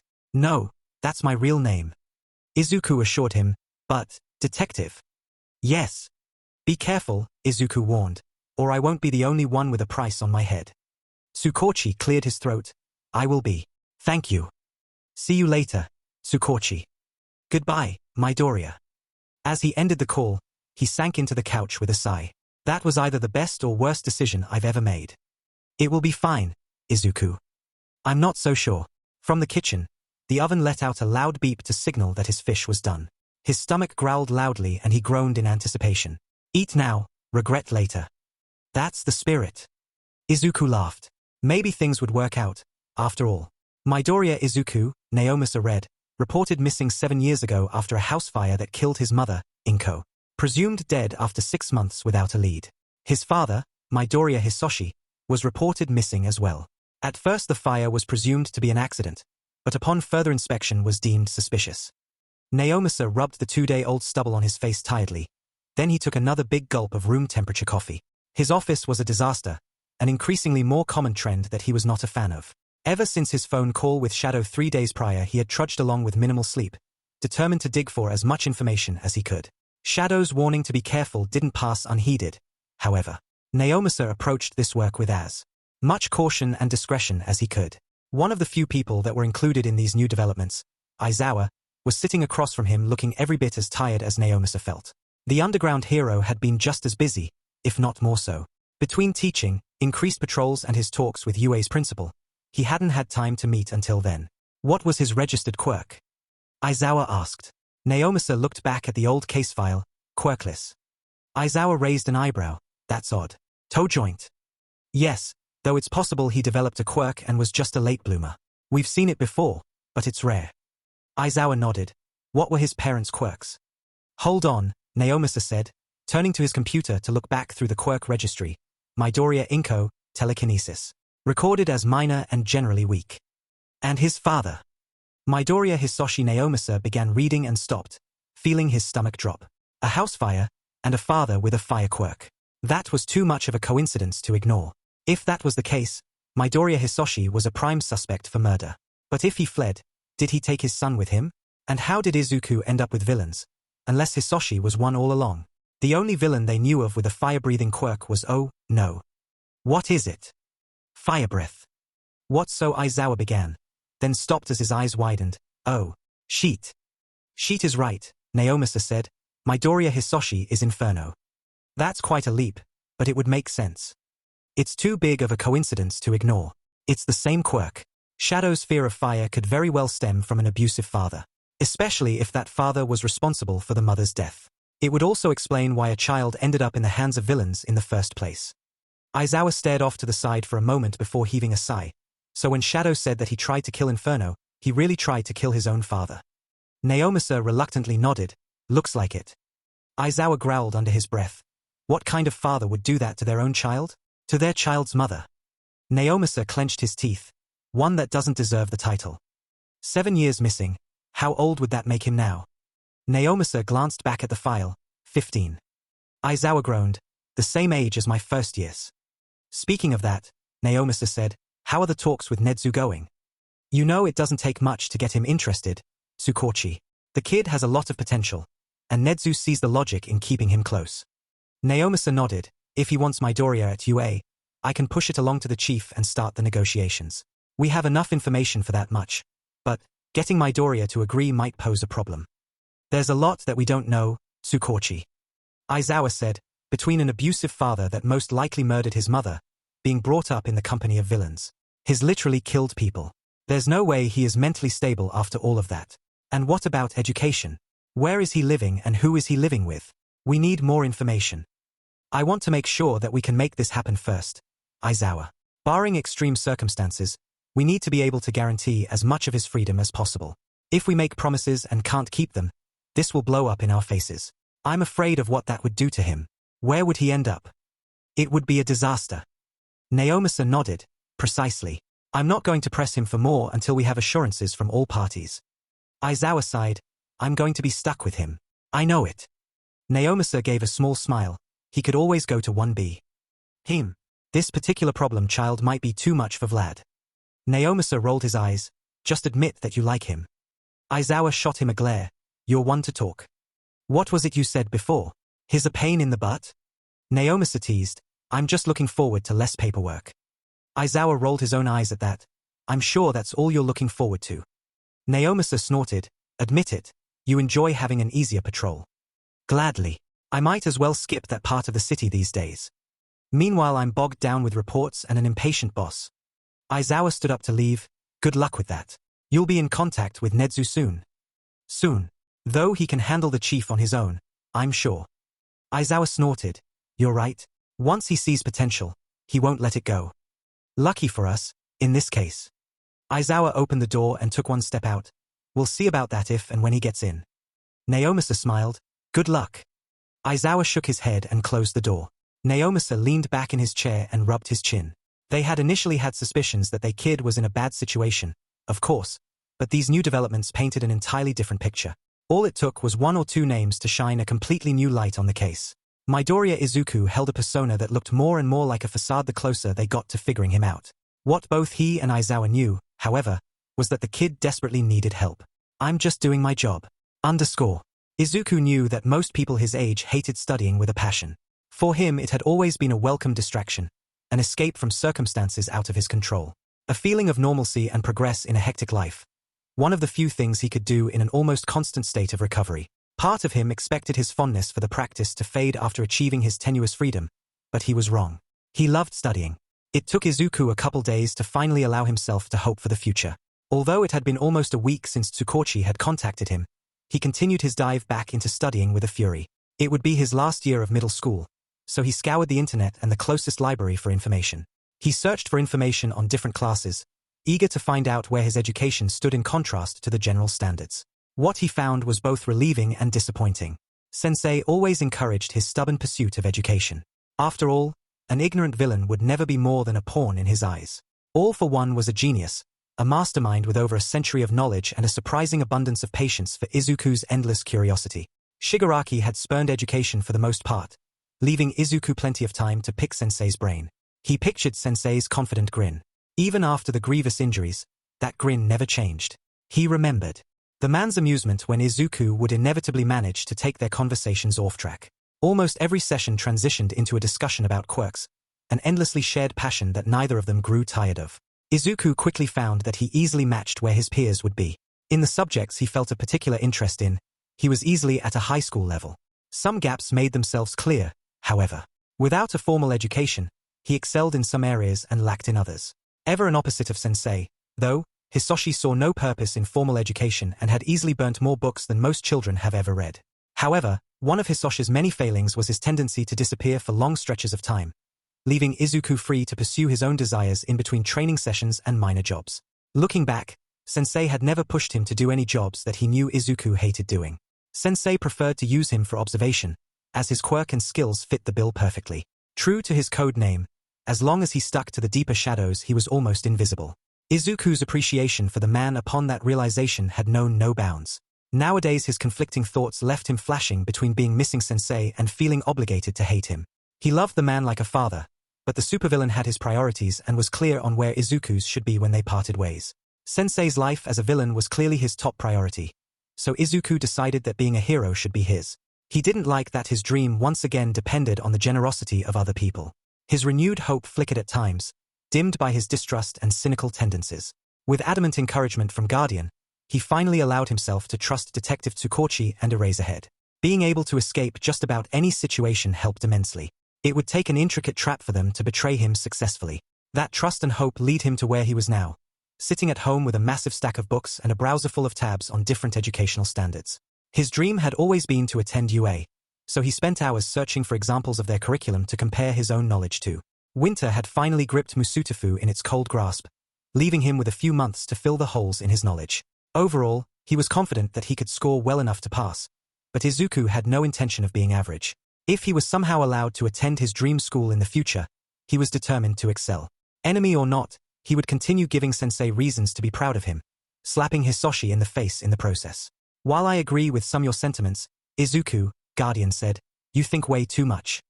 Izuku felt his lips twitch as he shook his head.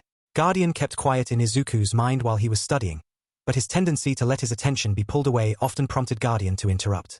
Is that a bad thing? Guardian appeared in front of him and put on his best stern face. You're 15, Izuku. Shouldn't you try, being a kid? Izuku rolled his eyes. In case you forgot, I was a kid, not a fan. Guardian let out a defeated sigh and moved over to plop down next to him with a grunt. I mean doing normal teenager stuff. Studying is normal teenager stuff. You know what I meant. Izuku stared at him for a moment. Like? Drinking? Drags? Guardian sputtered, his eyes going wide. What? No. Izuku chuckled. I'm kidding. I'm not that ignorant. Guardian shook his head. Even though I can sometimes read your mind, I really don't understand you. I'm a teenager, remember? We're misunderstood. Guardian put his hand over his own face. Oh my god. Mood. Guardian stared at him for a second, then made a show of closing Izuku's laptop. Okay, I know you just recently discovered the internet and all, but I think you've had enough of that. Izuku rolled his eyes. Okay dad, relax. I'm in the middle of studying. Guardian furrowed his eyebrows. Never mind. What? Guardian shook his head. You weren't studying. You were staring blankly at a book. Like I said, thinking too much. And like I said, not a bad thing. It is when you don't stop. People that stop thinking are usually dead, Guardian. Guardian groaned. Really? Yep. Guardian sighed. Fine. I'll leave you to your studying. And since you are determined to not take care of yourself, I'll make you some food. Izuku pet his head. You can cook. It's been 100 years or so, but yeah. That's reassuring. Guardian shot him a glare. Okay, Mr. Plain Fish and Rice. That was only a few times. Yeah, and the rest of the time it was instant noodles and sadness. Izuku stared at him, then burst out laughing. And you said I'm the one that had enough internet. Guardian threw his hands in the air. I can't help that I can see what you see. Izuku mumbled. Be glad that that's all you see. What Guardian began, then blushed. Oh god. Izuku laughed as Guardian disappeared around the corner. In reality, he didn't want to think about the implications of that statement. Having a grown man that acted like a father or protective uncle in your head could easily lead to some exceptionally awkward situations. Early on, Guardian had taken to manifesting physically when Izuku would even take showers. They had found that Guardian couldn't register his thoughts and experiences when he was there physically. Thank God for that. Izuku shook the thought from his head. Though I wonder what Eraser would think if I told him that my quirk is cooking for me. The next evening Izuku decided to take a break from studying. While he was almost fully recovered from his burns, he wasn't in any hurry to return to vigilante work after his encounter with Endeavor. Instead he wandered Musutafu aimlessly, dressed in a charcoal grey peacoat and faded black jeans. He wore his most comfortable training shoes, dirty and faded grey. A lighter grey scarf wound loosely around his neck to protect against the chill winter air. Dyed black hair curled in an unruly mess, covering his forehead and concealing his ears. I should probably get a haircut. Izuku thought idly as he passed by a storefront, only pausing for a second when he caught sight of his own eyes. Even though he had taken to wearing colored contacts early on, the unassuming brown irises still managed to surprise him at times. The hardest part of his disguise, however, was the occasional puffs of smoke that would escape from his lips. While that didn't exactly threaten to expose him, that small flaw in his disguise was still frustrating.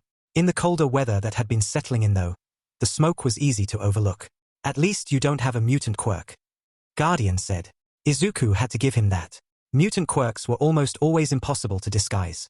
More than half of his jobs would have been impossible if he had one. A large part of his success relied on him being able to move around without being recognized.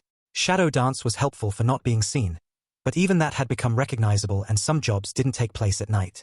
Isuku took to disguises eagerly. Something about being able to move around people that knew him, without them knowing that it was him, gave him a rush. Sometimes his own father would look him in the eyes and Isuku wouldn't even see a flicker of recognition. Once or twice, the man had asked who the hell he was and why he was there. The best part was that the disguises were meant for jobs that Hisoshi sent him on. Izuku sighed. His wardrobe of disguises had been left behind at the base, unfortunately, which meant that he had been left to improvise. He regretted never learning more about their contacts. Even the best supplies he could find legally paled in comparison to the arsenal he had at his disposal beforehand. If all goes well, you won't have to disguise yourself very much, Guardian commented. Maybe not, but I would rather not be recognized in public anyways. Will you use a disguise if you get into UA? Probably. A thought occurred to him. Wait, can you disguise yourself? Guardian hummed in response. Possibly. We haven't exactly tried. Izuku hummed as well as he considered. It was something to think about for the future. Even if he became an underground hero like Eraserhead, it was too much to hope that his identity would be kept a secret. Disguising himself wouldn't make much difference if Guardian became recognizable. We can work on that when we get home, Guardian assured him. Where are we going, anyways? Nowhere, really. I'm just wondering. When Guardian didn't respond, Izuku stopped to really take in his surroundings. He'd been habitually glancing around him to search for threats and to note different routes in case escape was necessary. But when he allowed his mind to wander, he never really registered those things. Looking wasn't always seeing. More profound thoughts, Izuku. Guardian teased. Shut up, Izuku pointedly thought, but he grinned nonetheless. His grin faded as he vaguely recognized where he was. His old neighborhood. A place where Izuku had been born and raised for the first 7 years of his life. A different Izuku and a different time. His feet had been taking him towards the park where he used to play as a child. A place that held memories both bitter and sweet, yet all somehow better than the pain that followed. I shouldn't be here. Memories of his childhood flooded through his mind. Carefree times spent running through the park with his best friend. Bakugo Katsuki, or Kaken, as he remembered calling him. A name he hadn't allowed himself to think about in years. A name that still managed to send pangs of longing straight to his heart. Did Katsuki know what happened to him? Did he also think that Deku was dead? Katsuki probably forgot about him entirely, basking in the attention of praise that his quirk brought to him on a silver platter. After Katsuki got his powerful quirk, everything began to change. That change cemented itself when Izuku was diagnosed as quirkless. In the year before his life was flipped on its head, everyone had given up hope that he would get a quirk. Everyone but Izuku. Izuku laughed bitterly. He did end up getting a quirk, after all, and eventually he got 3 more. What would Katsuki think of him now, if he knew? If he knew what Izuku had gone through to get them? If he knew what Izuku had done afterwards? Every time he turned his head to look at something else, a new wave of nostalgia crashed into him and sent him reeling. The park hadn't changed much at all. The same old playset came into view, aged and weathered over the years. A swing set, rusted much more than it had been in his memories. He remembered swinging side by side with Katsuki, going on with boundless energy about what kind of quirk he thought he would get. Of all the ideas he could remember, only one of them ended up coming close. Ironically, it was the only one he hated. Izuku tore his eyes away and continued walking, a pit forming in his stomach as he realized where his feet were taking him. Even after so long, he instinctively headed towards his childhood home. Fear for what he would find warred with his overwhelming curiosity, but he didn't stop. He had to see, had to know what had become of it. Memories continued to wash over him as he walked, the intensity increasing as he took in different places, different things that sent him spiraling into recollection. A tree, unremarkable on its own, but one that sent spikes into his gut. He remembered that tree and all the time he spent climbing it with Katsuki. He remembered their triumph when they managed to climb up to one of the largest limbs without falling. He remembered his mother's horror when she saw them up so high. Mother. Guardian had stayed remarkably quiet in his mind, but he felt something coming from their link. A feeling that he couldn't quite place. Was it sadness, anger, sympathy or pity? He couldn't tell, and he wasn't sure if he wanted to know. A pit grew in his stomach as he turned onto his street. The Bakugus had been their neighbors back then. But did they stay there? Would they have? His heart lurched as he got closer. He wasn't sure what he was expecting to find, but he knew that what he found wasn't it. Part of him expected to see the same house that he grew up in. Another part expected to find a different house, built after his had burned to the ground. He didn't expect to find nothing. Only an empty plot remained of his childhood home. The grass had been cut recently with utmost care, even more so than the surrounding properties. Small hedges and bushes surrounded the property, cleanly trimmed and proportioned almost meticulously. The amount of effort that went into its care filled him with an irrational anger. Why would someone invest so much into this, when he'd been out there all of this time? His eyes landed on the small memorial in the center. It looked similar to a memorial for a gravesite, and it gave him a sickly feeling in his stomach. He took a hesitant step towards it, crossing the sidewalk and stepping onto the precisely cut grass. Then he took another, and another, until he was standing in front of the barely weathered stone. Isuku knelt down to read the plaque, but his eyes betrayed him the moment they landed on his mother's name. With blurry vision he sank to the ground and closed his eyes, fresh tears spilling down his cheeks. A tightness in his chest that he hadn't registered grew tighter, a vice grip that threatened to drag him down. He choked back a sob and covered his mouth. He felt a distant, faint tug on his mind, but he didn't acknowledge it until a moment later when he felt a strong, warm arm across his shoulders. He rubbed at his eyes and looked up to find a kneeling guardian looking down at him with a sad smile. Izuku sniffled before straightening his back and allowing himself to be pulled into an embrace. Strong arms wrapped around him as he pressed his face into Guardian's chest. "I'm sure she's proud of you, Izuku," Guardian whispered. "And you'll continue to make her proud." Izuku shook his head. I shouldn't have come here. Everything I've done was not by choice," Guardian said, his tone firm yet quiet. "You didn't enjoy it. You didn't do it because you wanted to. You did it because you had to. She wouldn't fault you for it. You survived and kept going. Against all the odds, you began helping people. That's what she would have wanted." Izuku didn't say anything, but he gradually felt himself begin to calm down. His sobs faded into weak sniffles and his eyes finally began to dry. He scrunched up his face and felt the dried tetrax pool at his cheeks. Slowly and regretfully, he started to pull away from Guardian. Taking the hint, the man loosed his grip and pulled his arms back to his sides. Izuku wiped his face with part of his sleeve before looking back up at Guardian, who was looking at him with a warm, reserved smile that crinkled the corners of his eyes. "Better?" Guardian asked expectantly. Izuku nodded weakly. "Yeah, you're right." Guardian's smile widened and he ruffled Izuku's hair. "I know." Izuku huffed. "For once." "Oi!" A harsh voice demanded from behind them. "Who the F are you?" Izuku froze, dread seeping into his stomach once again.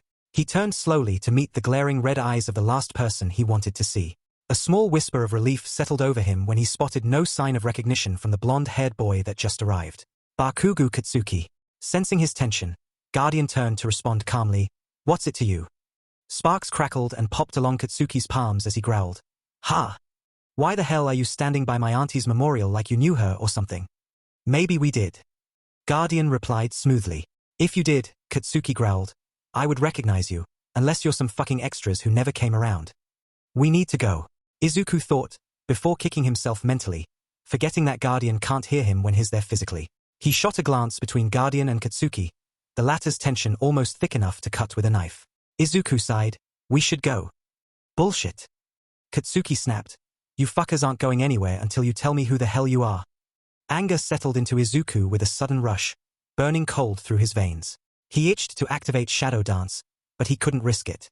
Instead, he analyzed the other boy's stance, as if you ever gave a shit. Katsuki recoiled, his eyes wide. He looked away momentarily, but Izuku caught a glint of emotion in his eyes.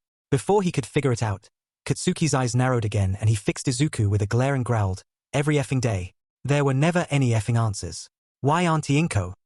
Why der Izuku? They never did find his effing body. You know, how did the fire start? Where the F was that deadbeat dad of his? Why did nobody save them?" Katsuki's voice became strained, and he choked out more quietly, "Why didn't I save them?" Izuku flinched back in shock, feeling bile rise in his throat. His mind reeled and he felt his world spin. They didn't know. Nobody actually knew what happened. Did they really think the fire was an accident? He felt himself start to tremble. Whether it was from the cold or from his nerves he couldn't tell. "Kei Katsuki." Katsuki's eyes widened. "How the F do you know my name?" Izuku ignored that. He had to know. You don't. You don't know what really happened, do you? No. Nobody does. Not even his eyes narrowed. Wait. You effing know, don't you? Isuku felt Guardian's eyes on him, and they shared a glance. The man shrugged in response, and the gesture was clear. The decision was Izuku's, and it was a dangerous one. If Hisoshi found out that Isuku was back in contact with Katsuki, he wouldn't hesitate to go after him and the other Bakugas.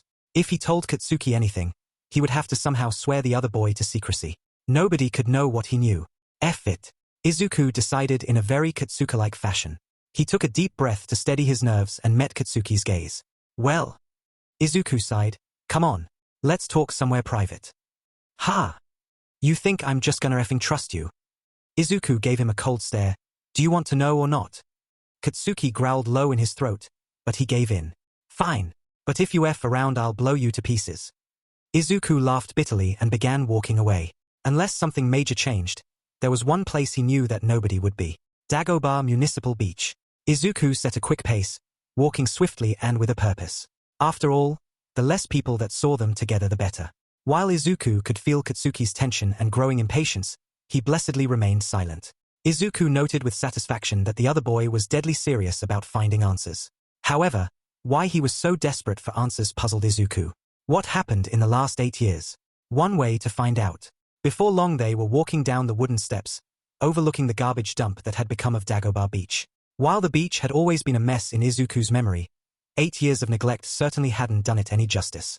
Mountains formed from various forms of scrap, rusting appliances, and decomposing trash littered the sandy shore. Once their feet were planted in the sand, the water wasn't even in sight. Once he was far enough in to ensure that there were no prying eyes or curious ears, he stopped and turned around to face Katsuki. First things first. What do you know? The F do you mean? I already told you. Auntie Inko died in a house fire. Der Izuku went missing. Fuckers decided that he had somehow died in that DMN fire.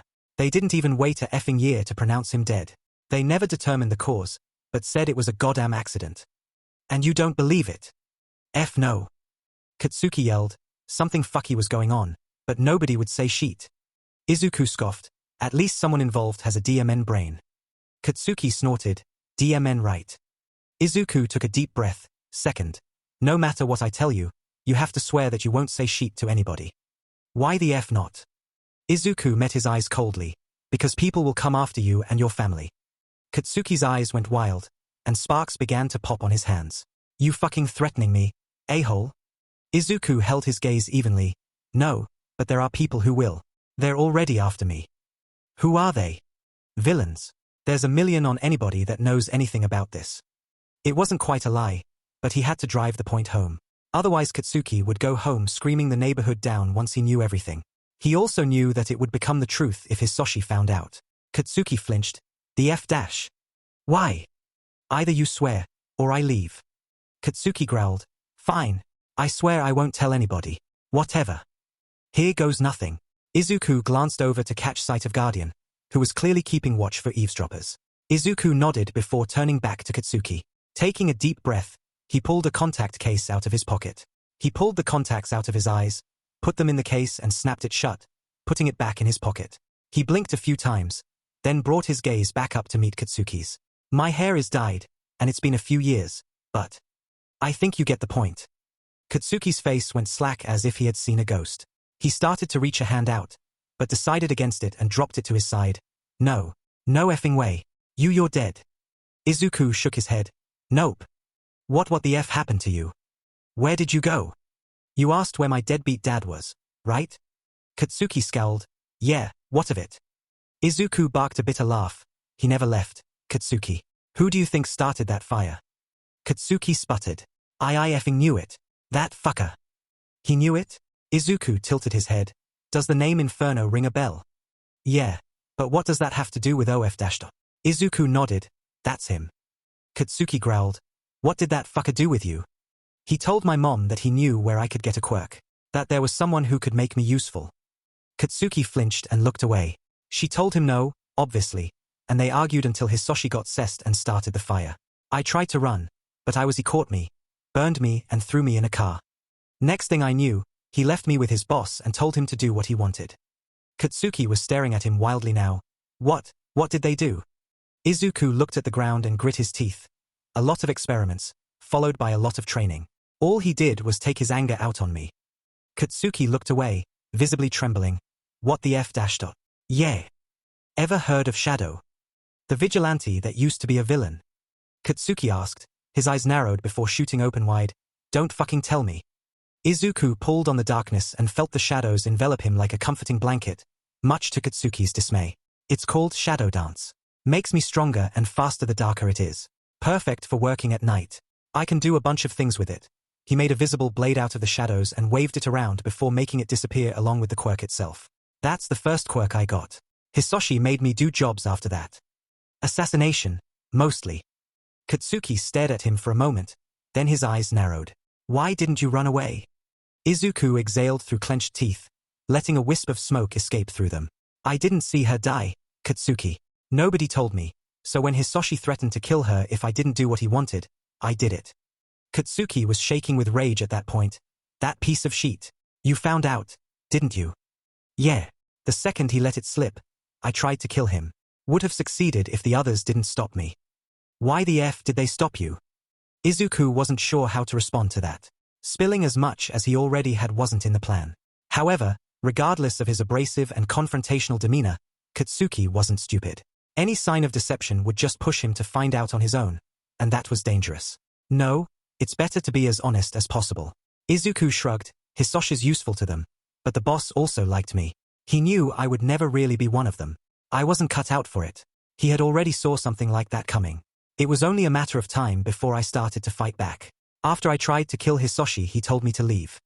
Katsuki's eyes widened and he sputtered. There's no way it was that easy. What the F dash? It wasn't easy, Katsuki. Izuku spat. Have you even been listening? Piece of shit or not, I almost killed my own DMN father. Do you have any idea how effed up that is? Katsuki clenched his fists. Okay. Yeah, that's really effed up, but that's not what I meant. They just let you go. It's a long story. The boss basically raised me. He was the only person that gave enough of a sheet to. He taught me everything I know. He always listened to my dreams, always told me to speak my mind, never pushed me as far as Hisoshi did. He smiled fondly at the memories. We would ramble about quirks for hours on end. Katsuki snorted. Of course you effing would. So he was basically like a dad to you. Izuku heaved a sigh, feeling a wave of homesickness. Yeah. Point is, he told me that everyone ended up there by going after what they wanted. He pushed me away to go do what I wanted to do. Be a hero. Izuku nodded, knowing what was coming next. Yeah.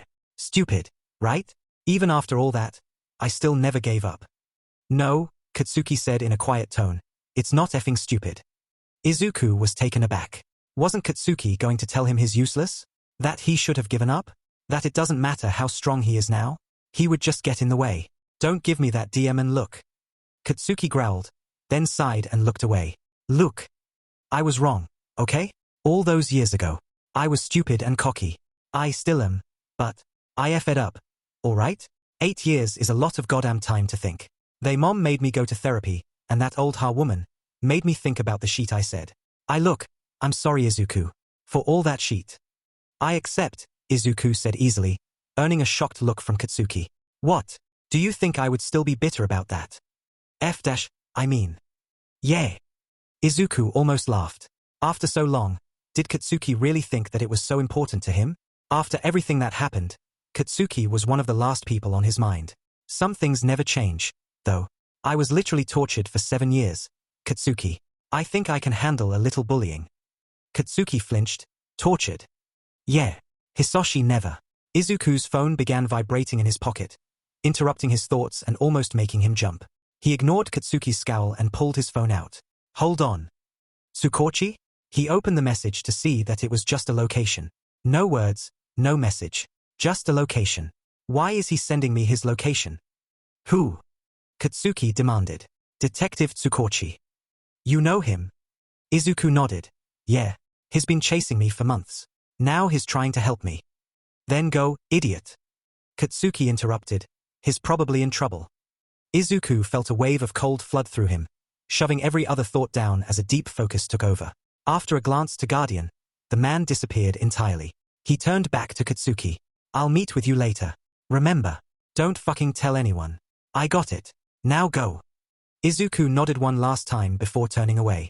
Shadow dance enveloped him and the immediate area began growing darker.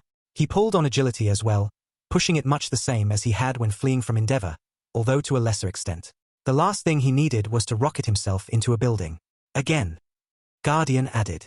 Isuku ignored him to check the location one more time. He pivoted to face in that direction before pushing his feet up and forward. He felt his chest lurch as his body rocketed through the air. This time his vision of the city streets didn't blur as radically. His speed was less intense, controllable yet still disorienting. Please tell me it was just a mistake. Naomisa's eyes ached, feeling heavy and strained as he pulled his belongings from his car. He yawned as he slammed the door shut and locked it, vowing to shoot for at least 6 hours of sleep that night. He'd arrived home later than usual, a growing theme that he was less than thrilled about, but nothing out of the ordinary. Nothing he didn't bring upon himself. He unlocked the front door and shoved it open, not even bothering to take off his shoes as he stepped inside. He threw his keys and briefcase haphazardly on the kitchen table before taking off his jacket. He removed his armpit holster, gun and all, and placed it more carefully on the table. Afterward, he physically had to stop himself from instinctively going for the coffee maker. At that point, he didn't think it would help anyways. He felt accomplished, however. Between himself, Aizawa and Nezu, the chief had agreed to their plan concerning Shadow. Only a few finer details remained to be worked out before Naomisa would have to find a way to meet with the vigilante, keeping Shadow's own terms in mind of course. Of the terms that he anticipated Shadow having an issue with, only a few were truly non-negotiable. If the vigilante refused the deal because of those terms, well, good cops didn't put all their eggs in one basket. Naomisa had just gotten his phone out, getting ready to call Toshinori before he remembered something. He shook his head at himself, remembering that he forgot to reset the alarm system. Loosening his tie, he suppressed another yawn as he made his way towards the alarm's base, only to discover that it was off. That's odd. I never forget to turn it on. The hair on the back of his neck stood up as he felt movement behind him. "EY there, detective." A rough male voice said behind him, "You're gonna stay real still, eh right? Wouldn't want you to get hurt now, would we?" A second voice asked, her overly sweet tone a stark contrast to the male's. Using his own turned back to block what he was doing, Naomisa navigated his phone as quickly as possible. He didn't have time to pick contacts individually, so he just sent his location to every one of his contacts.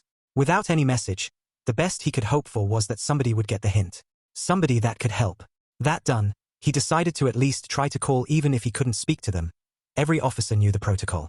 They would also be able to overhear whatever was about to occur, whatever that would be. That decision was taken from him, however, when his face got smashed against the wall by a large hand. Now, detective. We just want to have a chat." The male's rough voice took on a cheery, carefree tone. "You trying to call some cop buddies?" "No," Naomisa lied.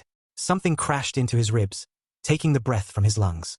He could feel at least one of his ribs crack with a jolt of pain. He clenched his jaw and hissed through his teeth as he dropped to his knees, trying to regain some breath, but a foot smashed his face into the floor. "Don't need your quirk to tell you're full of shit, suit. Now, grit. There's no need to be so rude." He didn't even get to send his call. The woman said, "We just have to ask a few questions. You can handle that, right, detective?" Naomisa grit his teeth, but nodded as well as he could with a boot on his head. "Good," she said cheerfully.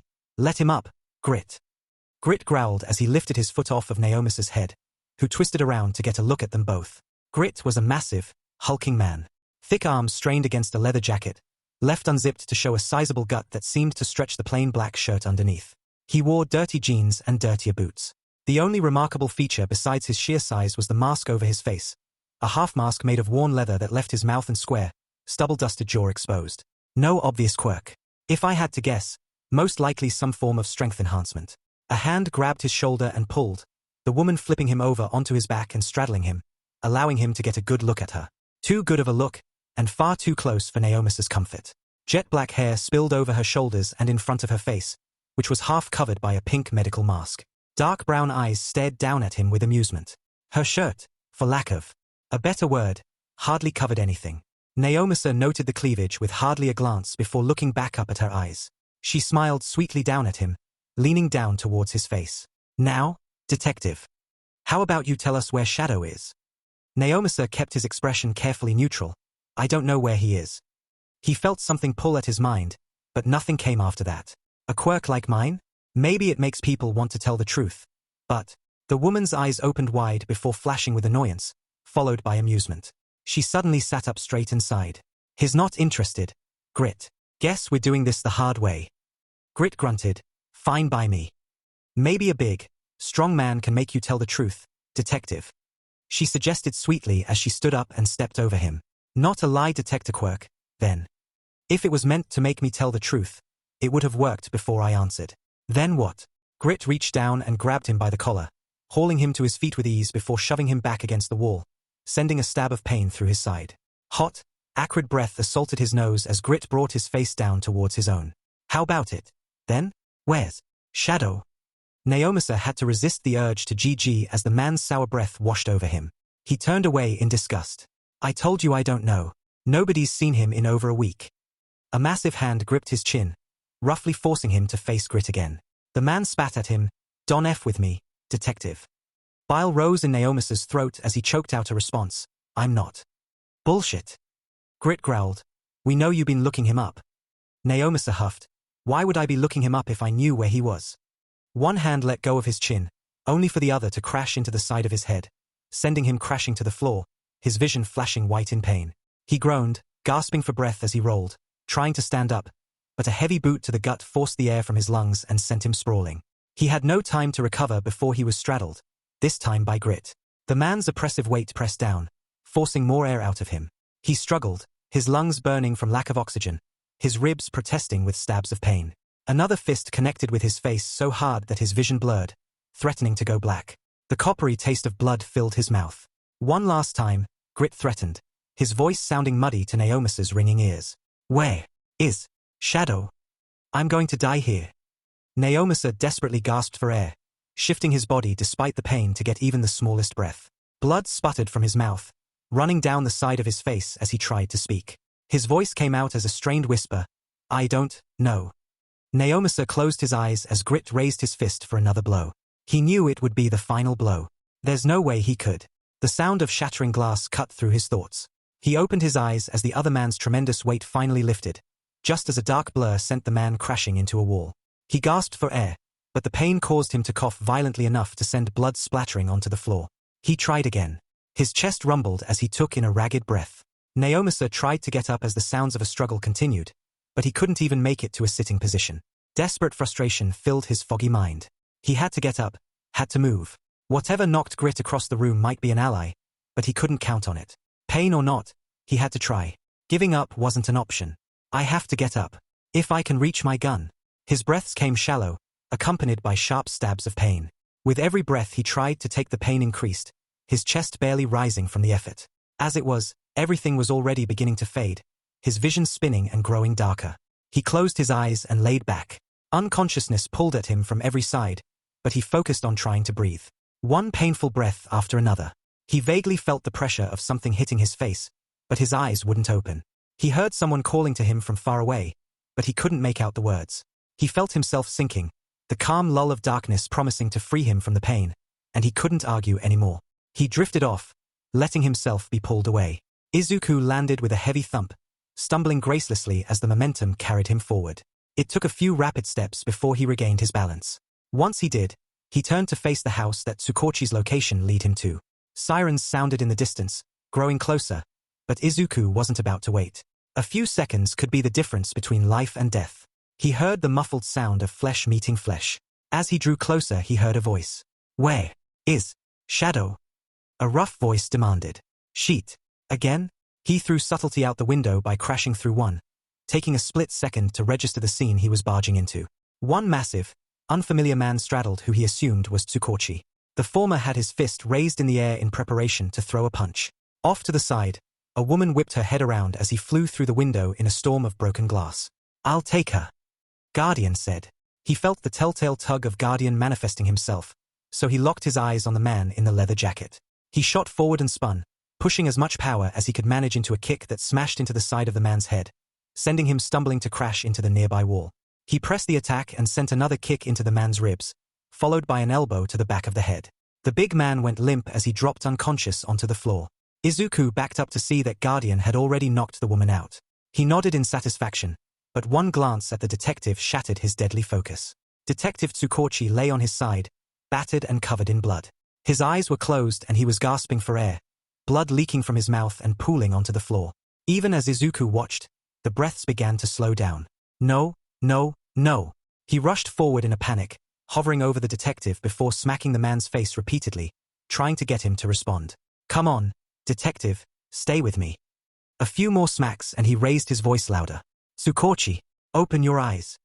He got no response, so he brought his face closer and began yelling. Wake up, Tsukauchi.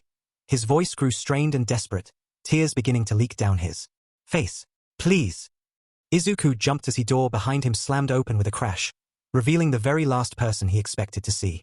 All Might, in all his glory but with one major difference. He wasn't smiling. Isuku dropped Shadow Dance and stepped away from Tsukauchi's unresponsive body. Trembling as he was, his voice was shaky and cracked as he spoke. Please, All Might. He can't breathe. Why you have to help him? All Might took a step forward and spoke, his voice low and threatening. Get away from him, Shadow. Now! Isuku yelped and leaped backwards, a tiny puff of smoke escaping in his surprise. He began to panic, fear and guilt taking over him. The situation didn't look good for him. A wanted vigilante, standing over a police officer's body in the man's own home. If All Might thought that he did it, nobody would care to argue otherwise. The #1 hero could destroy him, here and now, and nobody would blink an eye. It's my fault anyways. He took another step back and tripped on his own feet, smacking into the wall behind him and sinking down to the floor. All Might took 2 more threatening steps towards him, clearing the doorway and scanning around.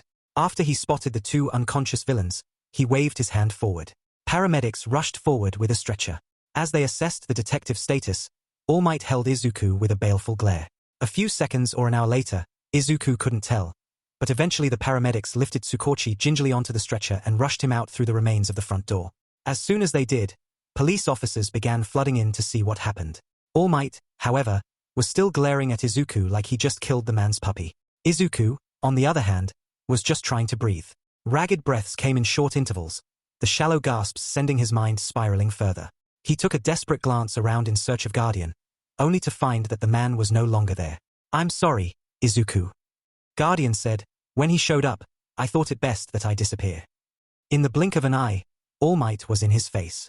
The man grabbed his jacket and lifted him up against the wall, his gaze daring Isuku to try something. When he spoke, the #1 hero's voice was more like a growl. Why? What did Naomasa ever do to you? Naomasa? Izuku's muddled mind tried to wrap his head around the name. Why was All Might calling Tsukauchi by his first name? He's a hero, Isuku. They work closely with the police. Guardian said, his tone concerned. Isuku, you need to breathe. You're going to pass out. Isuku struggled to take a deep breath, but his voice came out strained. I didn't either, other 2 were. Enough. A rough voice growled. Let him go, All Might. No, All Might said coldly, if he hurt Naomasa. He saved him, you idiot. Eraserhead snapped. He got the location, same as us. He beat us here. All Might flinched as if struck, his eyes going wide. The #1 hero let go, leaving Isuku to drop to the floor. The impact sent a shock through Isuku, and he took a deep, gasping breath. He held it, trying to make himself calm down. All Might spoke in a quiet tone. I'm sorry, Sho. Shut up. Isuku spat. He exhaled slowly, then took another breath and held it for a few seconds before letting it out slowly. He repeated the process until the screaming panic in his mind began to slow down. Once he was sure he wouldn't pass out, he spoke again. I overheard the man demanding to know where I was. He stood up shakily. They were looking for me. Somehow, they must have known that Tsukauchi was digging for information on me. Maybe they thought I got arrested, since I've been keeping low. Either way, it's my fault. I shouldn't have let him get involved. Eraserhead shook his head. It's not your fault. Save it, Eraser. Izuku said quietly, then moved towards the broken window. He looked over his shoulder at the 2 men. It is my fault. If when he recovers, tell him I'm sorry. I doubt he'll want me to visit. He will. Eraserhead said firmly. Where are you going? All Might asked. Izuku scoffed. To make sure this doesn't happen again.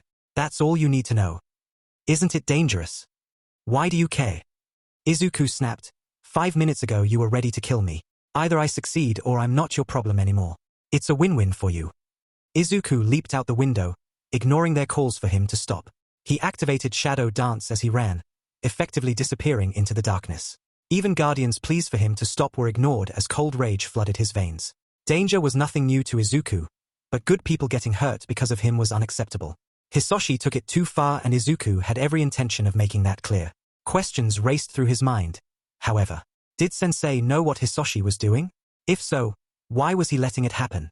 Did he already consider Izuku an enemy? Would Izuku be safe at his apartment? Or would he find himself going home to a trap someday? If Sensei wasn't aware of what Hisoshi was doing, what would he do when he found out? There were too many questions and not enough answers. Izuku knew one thing, though: if Hisoshi wanted his attention, he would get it. And if the League was supporting Hisoshi's actions, Izuku would make them regret it. Izuku crouched on a rooftop not far from the bar that used to be his home, and it somehow appeared more lifeless than ever. The cold air worked wonders, calming his rage to a smoldering ember rather than the raging inferno that threatened to erupt from his chest. Izuku was a lot of things, but he liked to think that reckless wasn't one of them. His former life as an assassin had taught him many lessons, one of which often echoing through his mind. A reckless assassin was never an assassin for long. Nobody would hire someone liable to getting themselves killed or captured. Two inherently different traits conflicted within him. On one hand, anger came fast and unexpected, ever ready to flare up and consume everything in his path. Further evidence towards a theory that he had run by Sensei at one point or another, one that had earned him praise enough to confirm it to some extent. The theory that quirks had a strong impact on the user's personality and emotions. Katsuki, for example, was every bit as explosive as his quirk. His father was fiery, hungry for power and quick to lash out at the slightest inconvenience. Izuku's fire breath was nearly identical to his Hisoshi's, leaving him with a temper too similar to ignore. The similarities ended there, however, in part due to his spite and determination to be everything his father wasn't. Years of punishment for the slightest hint of defiance, Sensei's near-infinite patience and extensive training, had taught him to always think before acting. The lessons surfaced in his mind, spoken by a man that literally had all the time in the world. Your father has never been fit to lead, Shadow. Sensei had said, he thirsts for power, but he refuses to use his mind to get it. His pride is fragile, leaving his emotions to lead him by the nose in all the wrong ways. You inherit his temper, yes, but you do not let it control you as it controls him. You have a keen mind rivaled by few, and you make good use of it. I hate when I feel that way, Izuku had replied. Naturally, Sensei had said, but you don't act on it. You consider the outcome of your actions before you perform them. I can see it in your eyes. The flash of rage, the tense energy of a coiled spring. But you don't let loose. Do you know why? Because I'm scared. Izuku had mumbled. Maybe so, Sensei had said with a sad smile, but also because you knew what would happen. You see, Shadow, nothing in the world is ever truly black and white. Every experience has a lesson to teach. Your father's actions, for example, have taught you a very valuable lesson. Can you take a guess as to what that is? Acting out of anger is never the answer. Close. Sensei said, letting that anger control your actions is never the answer. A small discrepancy that makes all the difference. Emotions are fuel, Shadow. Fleeting, unpredictable, and liable to do more harm than good when let loose. Unless, of course, you funnel them in the right ways. Take a car, for example. If you tried to burn all of the fuel at once, what would happen? It would blow up. Exactly. People aren't much different. Acting on every impulse, at best, will hinder you. More often, those emotions are seen as a weakness to be exploited. At worst, it will get you killed. Emotions are a double-edged sword, Shadow. Control over yourself is key. Izuku sighed as the memory faded, leaving him conflicted. As he left Tsukauchi's house, he had been in a blind rage that, after being left to simmer down into cold determination, had terrified him. Every so often his temper would get the best of him and threaten to take over, aided in no small part by the twisting anxiety and gnawing guilt in his gut. Given enough time, however, that temper could be hammered down and forged into a weapon. Izuku would not be his father's son. So he crouched down and watched, waiting for any sign of life from the familiar bar. 2 steaming cups of coffee served both to ward off the lure of sleep and to keep his fingers from going numb. Furnace-like as his body heat could be due to his quirk, his fingers and toes would still suffer from his inaction. It would be a long haul. Due to Kurogiri's quirk, it was a rare occasion for any members to actually be seen leaving the bar unless the warp user was busy. A handful of times, Izuku remembers Kurogiri flat out refusing to help with certain plans. All of those plans belonging to Hisoshi. Kurogiri disliked being treated as glorified transportation, but he would put up with it for Shigaraki. Hisoshi, on the other hand, had no such buffer for his condescending attitude. He really never takes a hint, does he? Guardian asked. Never, Izuku thought with a snort. You've been quiet. What's wrong? It's nothing. Just letting you get your head straight. It's because of All Might, isn't it? Guardian sighed, he was out of line. Sure, but I can understand it. Guardian hummed, maybe. Isuku shrugged as Guardian went quiet again. The man was overprotective at times, but rational. If it were anyone else, he likely would have punched them through a wall for approaching Isuku that way. Though if it were anyone else, Isuku was likely to beat him to it. All Might left him with an apprehensive feeling ever since Sensei had practically returned from the dead, disfigured and nearly unrecognizable. A childhood spent idolizing the #1 hero wouldn't fade so easily. The pain he had felt meeting that accusing glare was testament to that. Isuku smiled as he heard a muffled thump behind him, the rustle of cloth that always signified Eraserhead's arrival. With barely a glance, he held up the cup of coffee he hadn't drank out of yet and spoke quietly. Took you a while, but it's still hot. Eraserhead grunted as he stepped closer. He moved a comfortable distance away from Isuku and crouched down, but didn't take the offered cup. I'm not sure what I was expecting. What do you mean?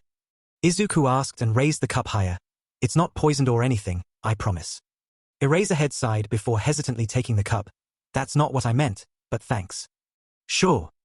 You knew I was going to follow you. Eraserhead asked casually. I knew somebody would, and it would have been stupid for it to be anyone else. Had to stay and relay information for you, since you ran off. Thanks for that. Isuku shrugged. Fighting off overzealous cops isn't really my thing. Reputation and all that. Most of them like you, actually. Eraserhead said, even though you've probably given Tsukauchi a few gray hairs. Isuku frowned. I know it's soon, but any news yet? Eraserhead shook his head. No. All Might went to find out. Isuku merely nodded. Guilt was a feeling that had never been easy for Isuku to shake. In the past, he had shoved the feelings down with the reasoning that he didn't have a choice. Everything he had done in the past few months had been of his own accord. Without the excuse of being threatened, he wasn't really sure what to do with the feeling. So, Eraserhead said, what are you doing here? Watching and waiting. Eraserhead turned to watch the bar as well. Is that one of their bases? It was when I left. It would be rational for them to leave it behind after that. But the one calling the shots likes to underestimate me. Eraserhead hummed. I half expected you to rush in, quirks blazing. Isuku clicked his tongue. I was taught better than that. It seems so. Isuku sighed. Problem is, one of them has a warp quirk. 9 times out of 10, he warps the members in and out. Those are really rare. Eraserhead said with a scowl. So how will you know if they're there? Inferno doesn't get along with anybody, so he has to leave on foot a lot of the time. I doubt every petty thug he hires meets him. Eraserhead nodded after a moment. Secrecy is good, but he can't warp every single person in and out. Exactly, Isuku confirmed. If they're recruiting, they won't meet at their main base. They always keep the common thugs at a distance until they prove themselves. Sounds like it will take time. Isuku shrugged. Or I could just walk in. Eraserhead rolled his eyes. I hope you're joking. Yes and no. Isuku said, I really could. Only 2 of them are kind of a threat to me. I hope. Yeah, let's not count on that. Guardian commented. Eraserhead studied him, meaning the rest are weak. Oh, honey. Guardian commented. Stop. Isuku covered his mouth as he laughed. No, not at all. Eraserhead's eyes narrowed as soon as Isuku laughed. What's so funny? Guardian, Isuku said simply. So they're not weak. Eraserhead mused. Do you have a relationship with them still? Do I? The thought left a bitter taste in his mouth. He knew that Sensei cared for him. That wouldn't have changed. But that doesn't change who they are at their core. All for one. The former tyrant and most powerful villain alive. Possibly the most powerful person alive. And Isuku, current vigilante and aspiring hero. The agreement was short, but clear in implication. They were enemies the moment Isuku stepped through that warp gate for the last time. Isuku sighed. No. It's complicated. I really don't want to tell that story twice. I see. Eraserhead said. He couldn't possibly, but he dropped that topic regardless. Anyone in particular you're waiting to see? Jiran, Isuku said, studying Eraserhead for a reaction. Eraserhead squinted as if trying to recall something. I've heard that name. I figured, Isuku said. Information broker. Finds potential recruits and brings the more promising ones. And he doesn't get warped back and forth. No. He's too paranoid for that. Likes to pretend he's independent from the League, but everyone knows he's in as deep as anyone. What will you do if you see him? Either they listen to me, Isuku said coldly, or their efforts will be crippled for a long time. Eraserhead grunted. I see where you're coming from, but I'm not sure you're seeing the big picture. Izuku's chest burned with a sudden flash of anger, the fire within demanding to be freed. He fought against it, letting smoke and flame escape his mouth as he took deep, calming breaths. He closed his eyes, picturing his anger as a physical object being fed to the ravenous blaze. As he calmed, the fire did as well, burning down into a relaxing smolder. A trick he had learned to keep from acting on impulse. An ironic trick, once he put enough thought into it. You're getting better at that. Guardian praised. Izuku sighed, elaborate. You're here because Inferno went after someone else to get to you, Eraserhead explained. I understand that, but unless I'm missing something significant. There's a reason you are walking free, and it's not because they're afraid of you. You have no idea how right you are. Or do you? Izuku nodded. There is, but how is that relevant? Inferno is a part of the League. If they condone his actions, it's the same as acting against me themselves. Is it? Eraserhead asked with uncharacteristic patience. Are you sure they're aware of his actions? I'm not entirely sure, Izuku admitted. He was specifically barred from coming after me. Most likely he sees his methods as a loophole. If he hasn't been stopped, that means either the boss doesn't know, which I doubt, or he's let the loophole slide. The latter possibility hurt more than he was willing to admit. What would Eraserhead think upon hearing that Izuku saw a centuries-old villain as a father figure? That he still felt love for the man even knowing all of his actions, even after being pushed away to fend for himself? Regardless, unless something happened since he left, Sensei had to know. Inferno wouldn't have suddenly gained the skill to outmaneuver the likes of All for One. Eraserhead hummed, I suppose it depends. Were they recruiting when you left? No. Do you think they have recruited enough to essentially go to war? Izuku pet his head. What do you mean? Eraserhead sighed. Inferno sent killers after the top detective in our police force, Shadow. A close friend to All Might that works closely with every hero in the area on a regular basis. Do you really think they're prepared for the consequences? Izuku kicked himself as the realization slammed into him. No, in no way would Sensei allow something so brash. Not when the man had just sent Izuku to achieve his dream months before. Not when he had invested so much into raising him. If Sensei had wanted him dead, he would have taken away his quirks and disposed of the body back then. Love or not. But how could Hisoshi actively be detrimental to Sensei's plans without Sensei knowing? How often was he around? Izuku. Guardian asked. He often came and went as he pleased, did he not? How did I miss something so obvious? Hisoshi wasn't around often, for reasons that Sensei had never really alluded to. If he pulled one of his disappearing acts and they never kept an eye on him, he could unwittingly unravel everything Sensei had worked to build. If that was the case, why would they let Hisoshi roam free? He had to be missing something. Looks like I hit the hammer on the nail. Eraserhead commented, you know that atmosphere better than I, but organized villains don't change that much. They haven't exactly thrown themselves into the open, but they may as well have. Izuku stood up. I have a plan.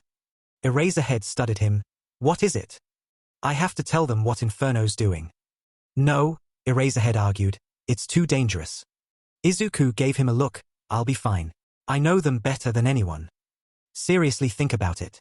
The only reason we know about their connection to Inferno is because of you. Do you really think they'll take kindly to that? They won't, but it doesn't matter. Izuku explained. They'd have seen it coming eventually. Plus, I've already figured out that they won't do anything to me yet. Yet. Eraserhead said, disbelieving. Izuku sighed. Look, I know how to deal with them. At the very least, Inferno will be held back from doing anything crazy. At most, they'll take care of him for us. They'll kill him. Is that a problem? He belongs behind bars, Shadow. Eraserhead stated. In Tartarus, where he will never harm anyone again. Not dead. It's pretty much the same thing. Except one is more merciful and it's not prison. Izuku said casually, only I don't care who wants the pat on the back for getting rid of him. As long as the problem is dealt with. There are so many things wrong with that outlook that I don't even know where to begin. Izuku shrugged. Then don't. This is going to be a long year. Eraserhead grumbled, rubbing his eyes. Fine. It's not like anyone short of All Might can stop you, and I don't want him anywhere near you right now. That makes two of us. At that point, Izuku could say that he would rather spend quality time with Hisoshi than All Might. At least Hisoshi couldn't kill him with a single punch when he lost his temper. Don't you think that's a little much? Guardian asked. Not really. Izuku rolled his eyes. I'm not going to do anything reckless. My contact likes me well enough. Eraserhead sighed. Fine, but I'm going to text you so that you have my number. If anything goes wrong, you're going to call me. Tsukauchi didn't take those risks just for you to get yourself killed. Izuku pulled out his phone to send a text. I know. Fine, I'll tell you if anything goes wrong. Eraserhead studied him, then nodded curtly, good. Izuku moved to the edge of the rooftop, facing the opposite direction of the bar. I'll see you later, Eraser. Let me know if anything changes with Tsukauchi. I will. And then he was gone. Izuku pulled out his phone to send a text to Kurogiri. Shadow, meet me at my apartment in 30. It's important. He knew that Kurogiri wouldn't respond, but hopefully he would show up. Hopefully not to bring everyone else down on his head. Maybe they would even give Hisoshi up to him. That would be ideal. Guardian side, only one way to find out, right? Izuku started dinner to keep his mind off of his growing apprehension. It had been months since he had last spoken with Kurogiri. More precisely the same day he had been practically dropped in his new apartment and left to fend for himself. The warp user had always been polite to Izuku, almost kind at times. He couldn't help but wonder how much that had changed. They were supposed to be enemies, after all. He lost count of how many times he checked the time while he waited, but he checked it again. 5 minutes until the half hour would be up. Knowing Kurogiri, he would either show up precisely on time or not at all. Hopefully he would show up alone, or perhaps he would manage to bring Sensei along. Whether that would be a good thing or not was up in the air. If he brought anyone else, it would surely be a disaster. Only Kurogiri and Sensei were supposed to know where he was living, and while he knew he would have to move eventually, he would rather put that off as long as possible. At least until he knew whether or not he'd be free. The air shifted and his heart leaped into his throat. Dark mist formed into a warp gate in the center of his living room before condensing into a more human form, signifying that Kurogiri truly had come alone. The villain was well dressed as always. The dark gray slacks and white dress shirt pristine and pressed. A gray vest matched the trousers and the black tie completed the polished look. Hello, Kurogiri. Izuku greeted neutrally. Shadow. Kurogiri replied, what is this about? I thought it was agreed that we were no longer allies. Izuku hummed, if I remember correctly, I didn't agree to anything. In fact, I wasn't given a choice whatsoever. He waved a hand dismissively, but I didn't ask you here for that. What I'd like to know is whether or not the League is aware of Inferno's recent activities. I fail to see how the League's business is any of yours, Shadow. It's my business when one of your members has been sending thugs to kill me, more so when he involved an acquaintance of mine. Izuku said, studying Kurogiri's eyes for any sign of a reaction. Quite a loophole in Sensei's orders, don't you think? Kurogiri's eyes widened just slightly. I was unaware, though I cannot speak for Sensei of course. Izuku studied him for a moment before relaxing slightly. So you really didn't know? Kurogiri's eyes narrowed. What happened? Izuku grit his teeth. The acquaintance has close connections to the heroes, most notably All Might himself. Going after someone of that stature has brought attention to Inferno's connections. What have you told them? Kurogiri demanded, his tone dark. Not much, yet. Izuku implied. Though I don't make a habit of keeping secrets for my enemies. Making threats, Shadow.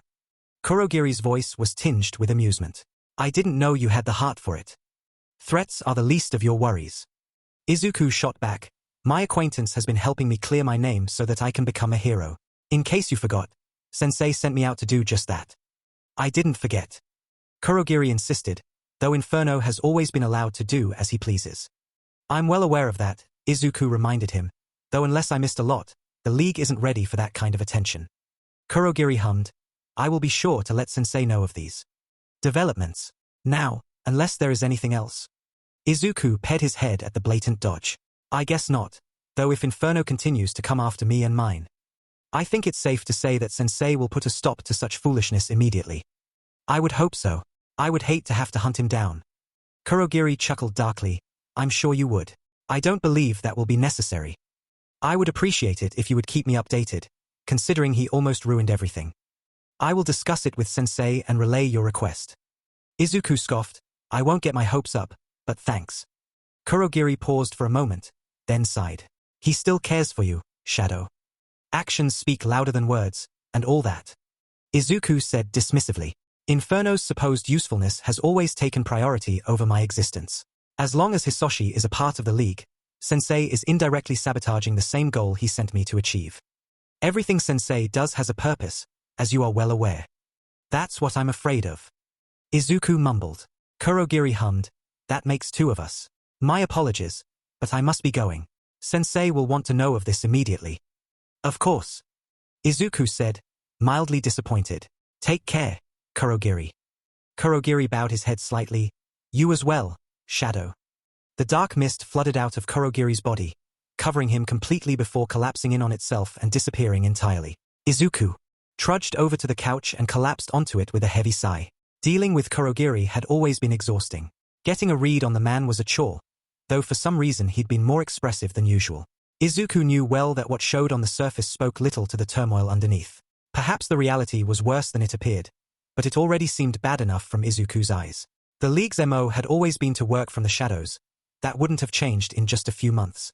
Between Hisoshi's blunder and Izuku's information, the League would be revealed and they clearly weren't ready for it. If Izuku had to guess, they would have prepared for a long time before making a grand entrance in society. Inferno's selfish actions had likely set them back by months or years. Inside information wasn't necessary for Izuku to know that, nor was it necessary for him to know that Sensei's wrath could mean Hisoshi's death. Good riddance. Guardian said suddenly, "You okay?" Izuku took a deep breath and nodded. "Yeah. For now. Don't forget dinner." Sheet. By midday 2 days later, Izuku stepped into Musutafu General Hospital bearing 2 large to-go cups of coffee. He'd had a third but had practically chugged it to stave off his exhaustion and to alleviate the awkwardness of attempting to carry so many cups at once. For once, Izuku found himself almost thankful for the heat resistance that came with fire breath. He could drink literal boiling liquid and feel nothing more than a mild sting as long as he didn't spill it on himself. Sleep was rare and fleeting ever since Tsukauchi had been hospitalized. Izuku spent most nights wide awake, expecting a call from Eraserhead at any moment telling him that the detective's condition had taken a turn for the worse. When he had finally gotten a call from Eraser that morning, letting him know that Tsukauchi had woken up, Izuku was out the door in minutes. He plastered on his best smile as he stepped up to the smiling woman at the front desk. "Hi, I'm here to see Tsukauchi Naomasa, but I don't know exactly which room he's in." Her smile switched to an apologetic one and she responded without even looking at her computer. "I'm sorry, but his room is being guarded by pro-heroes at the moment. I'll have to have one of them meet you here for security reasons." Izuku nodded approvingly, but he still felt disappointment. "I understand." She smiled gratefully and seemed to relax as she pointed over to the waiting area. "Thank you. If you take a seat, I'll let them know that there's someone here to see him." He nodded his thanks and went to take a seat. Chances were that he would be turned away, as only 2 heroes, All Might and Eraserhead, knew what he looked like without his quirk. He had no intention of activating Shadow Dance in the middle of the hospital to prove his identity. Not only would that be highly illegal, it was also likely to cause more harm than good for all parties involved. He pulled out his phone to send a text to Eraserhead. "Shadow, hey, I'm at the hospital. I wanna see Tsukauchi, but has been guarded. Are you here or?" Eraser. "No, I'm actually trying to sleep. Problem child. Can you not spam me? Thanks." Shadow has changed his name to #1 Problem Child. #1 Problem Child. Well, what can I do? Do you know who's here? Eraser. You aren't supposed to embrace that. But yes, I know who's there. I'll let MIC know to let you in. But you better not cause any problems. #1 Problem Child. I won't. DMN. Who's the spammer now? Eraser. I don't believe you. And I am. Deal with it. #1 Problem Child. Wow, thanks. Rude. I'll just go. Do the vigilanteing. And stuff. Eraser. Do the vigilanteing? Are you serious? You better not. You know what? Never mind.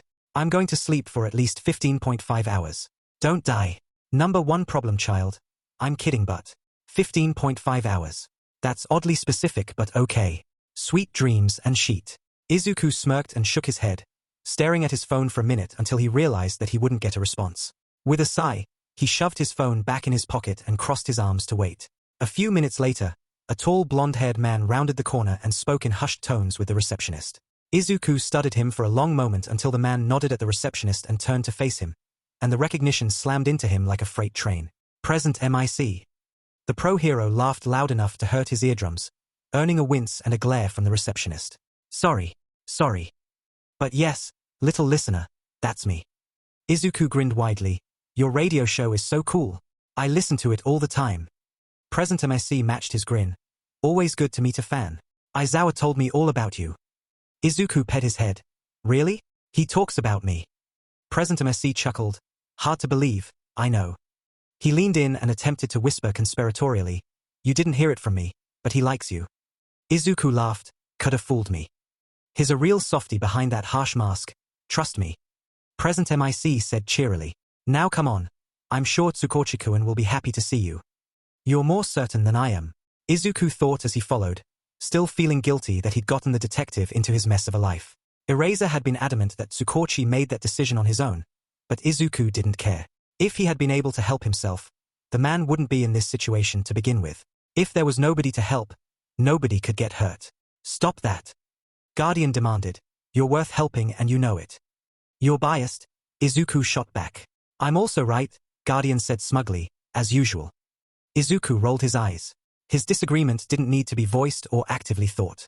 Guardian had been well aware of his feelings since the night Tsukauchi was attacked, taking every opportunity to refute his self-deprecating thoughts. While Izuku was unmoving on his feelings, he was also determined to make DMN sure that he would be worth it someday. If he was truly given the opportunity, he would become the best hero he could be. DMN right. Guardian cheered proudly. You'll show the world how good you are soon enough. Biased or not, Guardian's enthusiasm and supportive nature filled him with warmth. Those words and that attitude, coming from one of the first heroes to even exist, meant a lot to him. Not that he would ever admit that out loud. Izuku didn't want to encourage him more than he already had. Too late. Izuku groaned, causing present MIC to look back with concern. Izuku smiled and waved off his concern even as he sent a mental glare to Guardian. Sorry, present MIC. My quirk likes to pretend that he's my dad or something. Guardian appeared next to him in the blink of an eye and wagged a finger scoldingly. I am not your father, young man. That was my brother's assumed role. Thank you very much. Izuku raised an eyebrow. So you're like my uncle then? He sputtered. No. I'm a friend. Whatever you say, Uncle G.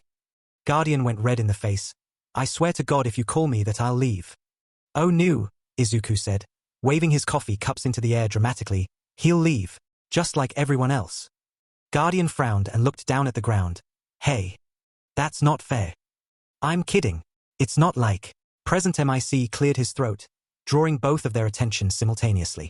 Izuku hadn't even realized they'd stopped until the voice hero waved a hand into an open room. Inside that room, an exhausted-looking Tsukauchi stared at them with a bemused smirk, while a gaunt blonde-haired man stared with wide eyes, wiping his mouth with a handkerchief. Izuku immediate felt heat rising to his face, and a single glance had Guardian disappearing and retreating back into his mind. He gave a quick, awkward bow in apology after stepping through the doorway. Sorry. Tsukauchi chuckled lightly. It's quite all right, He spared a glance at the blonde-haired man, unwilling to trust a stranger with his real name if he could help it. They stared at each other with similar suspicion, though Izuku caught a glint of something else in the gaunt man's expression. He's a good friend of mine. Tsukauchi cut in. You can trust him with anything you trust me with. Izuku hummed, I see. The blonde stood up, imposingly tall despite his lanky form and hunched posture. He held out a hand in greeting, but froze as his eyes darted to Izuku's full hands. Oh! Izuku blurted, then hastily held out one of the cups to Tsukauchi. The detective eyed the cup with a mix of hunger and thinly veiled suspicion, ultimately taking the cup with an eagerness that nearly made Izuku laugh. I wasn't sure if you could have that, but... I don't think that's such a good, the blonde began. It's fine. Tsukauchi interrupted, already popping the lid off. He took a deep whiff of the aroma and groaned. How did you know? Izuku grinned and shrugged. I asked a friend. Tsukauchi took a long sip and beamed, his eyes bright. Thank you. Izuku nodded and turned back to shake hands with the tall blonde. Sorry. My name's Midoriya Izuku, but please call me Izuku. The blonde raised an eyebrow at that, but didn't comment. Nice to meet you, Izuku. Yagi Toshinori. Call me whatever you'd like. All Might. Guardian whispered. What? Izuku thought with a panic. Way. Right in front of you. Guardian said quietly. His. Always had that form, but his weaker ever since he fought my brother. What the? Izuku's mind reeled. The number one hero, right in front of him? If it were anyone but Guardian telling him that, he would laugh in their face. But the first one for all holder would know better than anyone. He'd spoken about some of the quirk's deeper aspects on a few occasions, enough that Izuku had no choice but to believe him.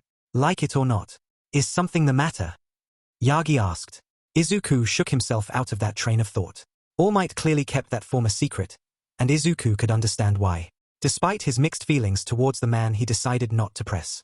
No, you just reminded me of someone. Sorry.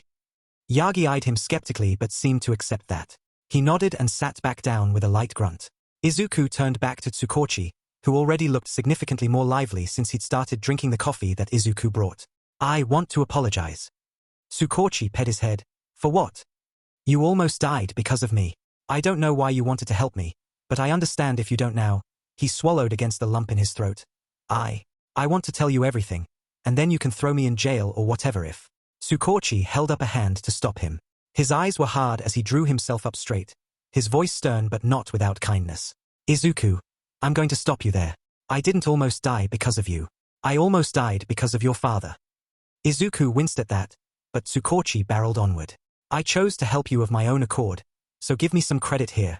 Also, you are most certainly not going to prison. Got it? Isuku stared at him, but nodded weakly. Okay. Tsukauchi's eyes softened as he relaxed. Now, of course I would like to hear your story. Things are already in motion, but some of the details may require more information regarding your situation. Tsukauchi sent a smile towards Yagi. Lucky for me, I had some help in my recovery. Isuku sent a quizzical glance to Yagi, who nodded his affirmation. By miracle or grand coincidence, Yagi said casually, Recovery Girl happened to arrive in this hospital shortly after Tsukauchi-kun. After a few surgeries, she was able to heal the rest.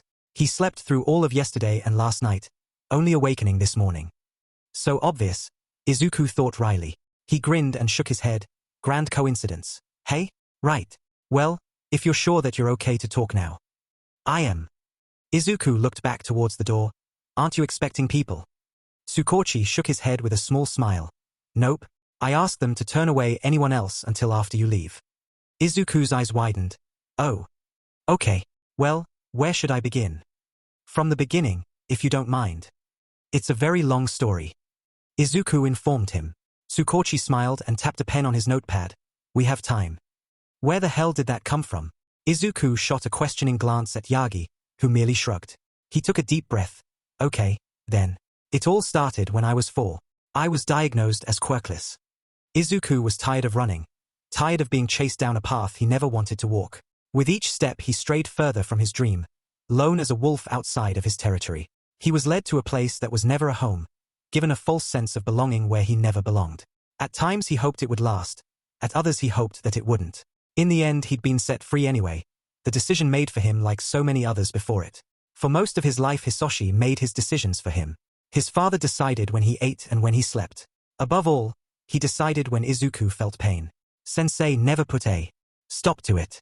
Instead, he gave Isuku quirks and the skills to use them. Shadow Dance sated Hisoshi's demands, but Sensei didn't stop there.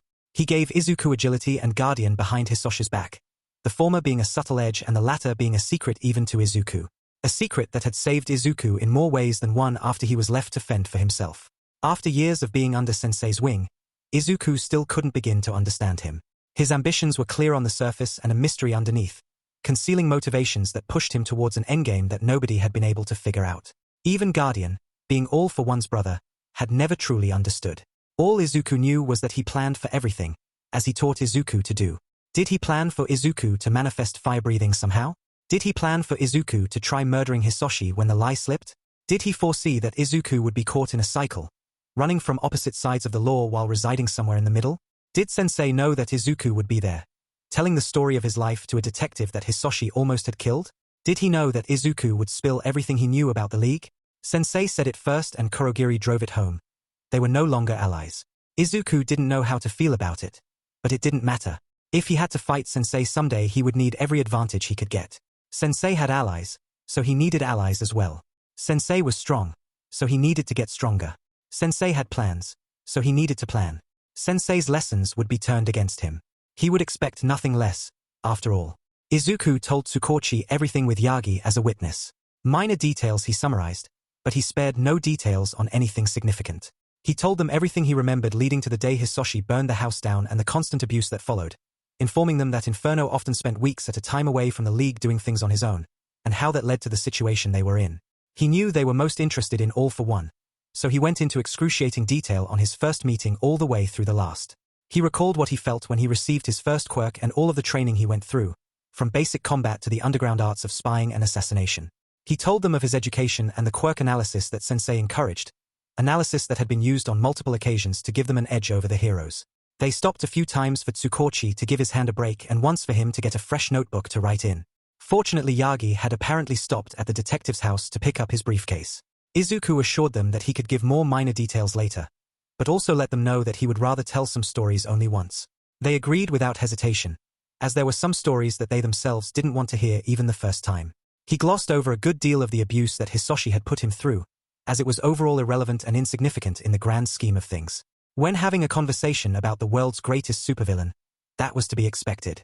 When he finally finished with the parting words he shared with Sensei, they were silent. He could tell that neither men wanted to say what they were thinking, with it being clear to see that Isuku held love for him, but they didn't need to say anything. He'd spent many sleepless nights overanalyzing every word they'd ever spoken, searching for answers. Was it all just a lie? A clever manipulation pushing him forward as a pawn in some grand scheme? At first he believed it was, but the suspicion lessened as time went on. He and Guardian went over everything Sensei could gain from it and came up with nothing. In Sensei's own unconventional way, he simply wanted what was best for Isuku, even if it could possibly kill him someday. He said as much when he was finished, but they weren't convinced. He couldn't blame them, in all honesty. They were still reeling from the confirmation that All for One had survived his battle with All Might, both men utterly mortified by the revelation. Yagi never had revealed himself, so Isuku didn't reveal who Guardian was. After their confrontation, he didn't want to put any more pressure on All Might. Tsukauchi set his pen and pad down to flex his hand. He winced, but was quick to cover it with a weak smile. I'd say that's a good point to stop. This is a lot. What? Do they not even care about me being a vigilante? I think the detective knows quite enough about that, don't you? Guardian asked. That's an understatement, Yagi said as he stretched, letting out a small groan at each pop and crackle of his joints. Once he settled, he sat back with a defeated expression. I can't believe he's still alive. I can. Guardian said. Isuku said nothing. He took a sip of water to soothe his dry throat. After all this, Tsukauchi said with a wave of his notepad, what led you to be a vigilante? There it is. The question relieved him. If they didn't even ask, that would raise a lot of red flags. Isuku took a deep breath. Honestly, I didn't really know what to do. I was a villain being thrown into some apartment I've never been in, with nobody to tell me what to do. I couldn't just go try to live a normal life. Why not? Isuku shot him a look. Really? My best quirk was recognizable, even then. If I were to show up at any hero school using it, I'd be on the run again within hours. I wanted to help people, so I did. That's it. Tsukauchi sighed. You could have turned yourself in. I killed a lot of people. Against your will. You're a child. Isuku fixed them both with a glare. Think about it really hard and tell me either of those things would matter, if nobody knew me. Tsukauchi opened his mouth to argue, then snapped it shut. He tried again. We could have made a deal. That's a weak argument and you know it.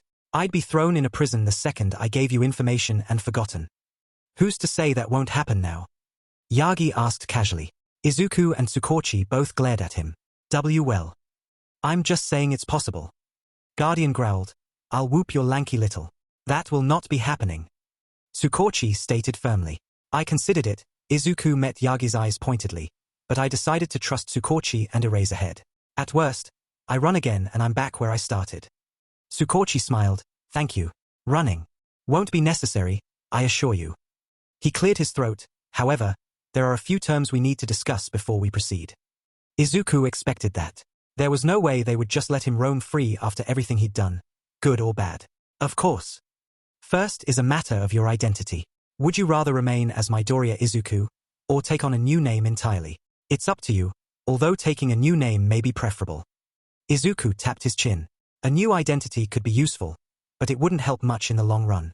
Anybody that was a threat to him already knew about Shadow Dance, and any public use of it would give him away regardless.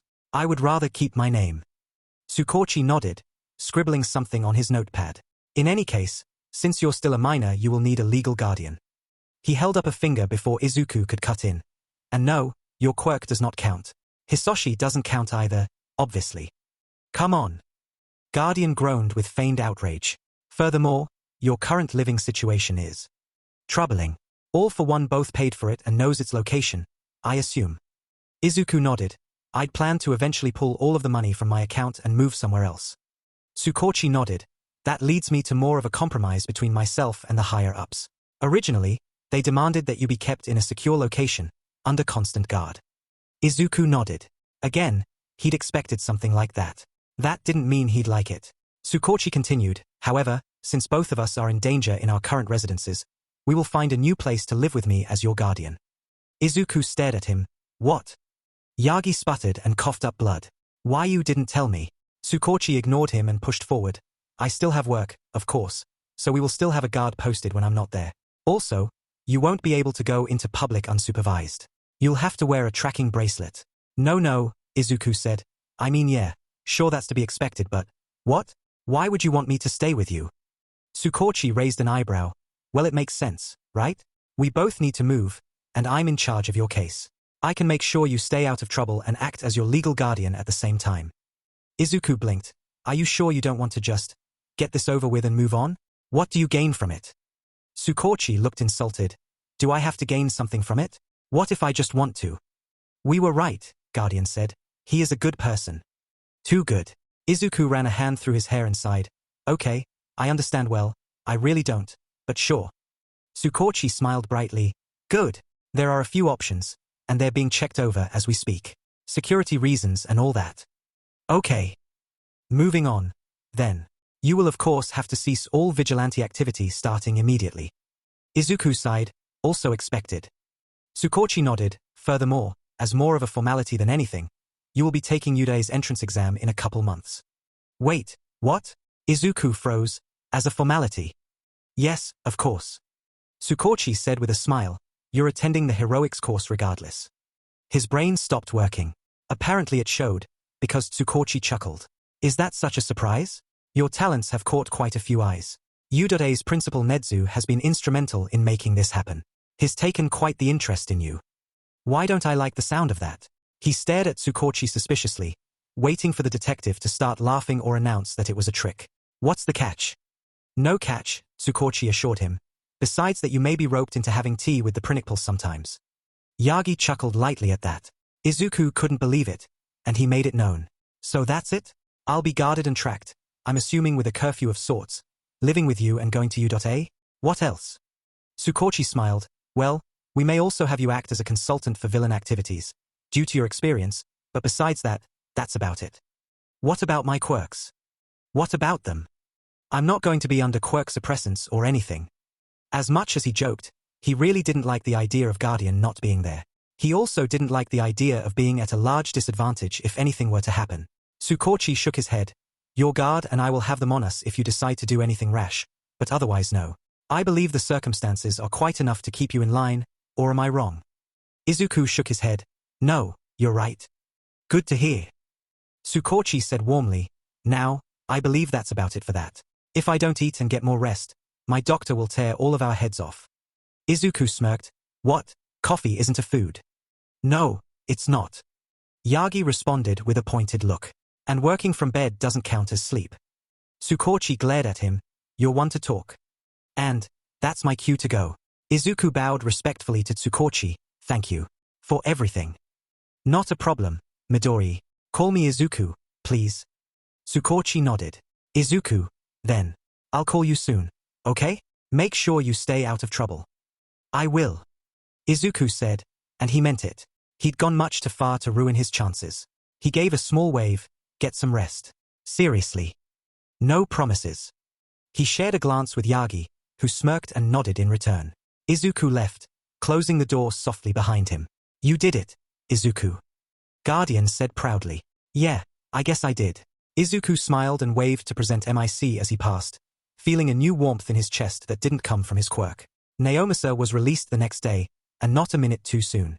After so little time spent as a patient in hospitals, he could finally say with certainty that he was not a fan. They refused him any form of caffeine. The beds were uncomfortable enough for even the most injured of people to want out of, and the place reeked of antiseptic. None of those things helped his growing headache whatsoever. Toshinori waited for him outside, leaning against his own vehicle casually. Upon spotting him, his friend smiled warmly and gave a small wave. Naomasa returned it eagerly, more than ready to head anywhere that wasn't there. Where to, Naomasa? Coffee, he replied snappishly before he caught himself. He took a deep breath. Sorry, coffee, then lunch. Toshinori merely chuckled at his impatience and nodded. Sounds good, Naomasa-kun. The usual place. He nodded and opened the door, dropping into the passenger seat with a relieved sigh. Did he mention that they wouldn't let him have coffee? That alone wasn't such a big deal, but of all the people that visited, only Midoriya had thought to bring coffee. Not his friends, not his colleagues, just Midoriya, the vigilante he spent months trying to arrest. Never mind that his doctor had specifically forbid him his favorite drink. Since when did his friends care about that? Now when the former vigilante walked in with 2 large cups of coffee, he was initially suspicious. After he caught the scent of his favorite brew, however, that suspicion faded. After the first sip he was in heaven. He no longer cared how Midoriya knew about his favorite shop, nor did he care that Midoriya knew his exact order. He couldn't remember the last time he'd gone more than a few hours without a cup, much less multiple days. Toshinori drove through the lot and got them on the road before he glanced over to study Naomasa. He cleared his throat. Are you worried about young Midoriya or thinking about work? He shot Toshinori an exasperated glare. When Toshinori only chuckled, he shook his head and looked down at his hands. Both, I suppose. A positive of being in the hospital was that his co-workers refused to pass work along to him, a blessing that left him with plenty of time to work out the final details on Midoriya's case. Saragami, of course, chastised him about getting proper rest. As if he had any room to talk. The man worked just as many hours or more than Naomasa on a regular basis. The chief of police was understandably hesitant to agree with his plan, but he was ultimately past ready to finally put the case to bed. It wouldn't be the first time he had trusted Naomasa's word, and it wouldn't be the last. After their meeting, it hadn't taken long to finalize everything. All he had to do was decide on a house and assign a guard schedule. Once they made sure all the necessary security was in place, he and Midoriya could move in. While couldn't help but worry about Midoriya during that time, there wasn't much to be done. The boy would certainly be against staying with someone he didn't know, and he didn't want to push their luck with his cooperation. We've only met once. The thought unsettled him. Naomasa felt as if he'd known Midoriya for a long time. He spent months chasing down leads and filing paperwork for the shadow case, with minor interactions here and there. At first, those interactions filled him with dread and annoyance. After time, however, and as the truth got revealed layer by layer, he'd come to look forward to it. If nothing else, he was always relieved to know Midoriya was alive and relatively well. 5 days passed since Isuku came clean about everything, and he was exhausted. Sleep never came easy, but he found it even more fleeting than ever those days. Every night, without exception, he woke covered in cold sweat, tangled in damp sheets and gasping for breath. Twisted variations of the same scenario haunted his dreams until he gave up sleep entirely. Dreams that all of it was part of some sick joke, a ploy of Hisoshi's meant to torment him. He dreamed of Tsukauchi's face, twisting from warm to cruel until fire spilled forth, burning Izuku as Hisoshi laughed on from every direction. He would much rather be awake, thank you very much. Being awake wasn't much better. Uneasiness curled in his gut, growing more intense with every waiting moment. He knew Tsukauchi wouldn't lie to him, but still he worried. With only a few words, his entire life could be thrown backwards and his dreams smashed to pieces. At the same time as he knew it wouldn't happen, a small voice whispered that it would. So, as always, he kept busy. At least that was in his control. He continued his studies with renewed fervor in preparation for the entrance exam, focusing on the subjects he never had a particular care for while touching up on the rest. English had always been the most difficult subject for him, having been low on Sensei's list of priorities. By what he could gather online, his English was somewhere around junior high level. Not good enough. His knowledge of mathematics and science was mediocre at best. Kurogiri held a surprisingly strong interest in the subject, but time was always short with the league. He understood the various formulas and equations at a high school level, but passing marks wouldn't be enough for UA. Just because he was guaranteed a place didn't mean he would let himself slack. Simply sliding by was never an option. History, on the other hand, was far and away his strongest subject. Quirk history especially. If given the chance, he was certain he could teach college professors a thing or two. Granted, he had no way of proving his knowledge. He couldn't exactly use a centuries-old supervillain as a reference point, especially not one that very few people knew about. All for One's existence was erased from history for a reason. He could understand the sentiment, but in truth he could never agree with the desire to suppress history in any form. Sensei had tried to explain their reasoning as he saw it, but neither of them could ever agree with it.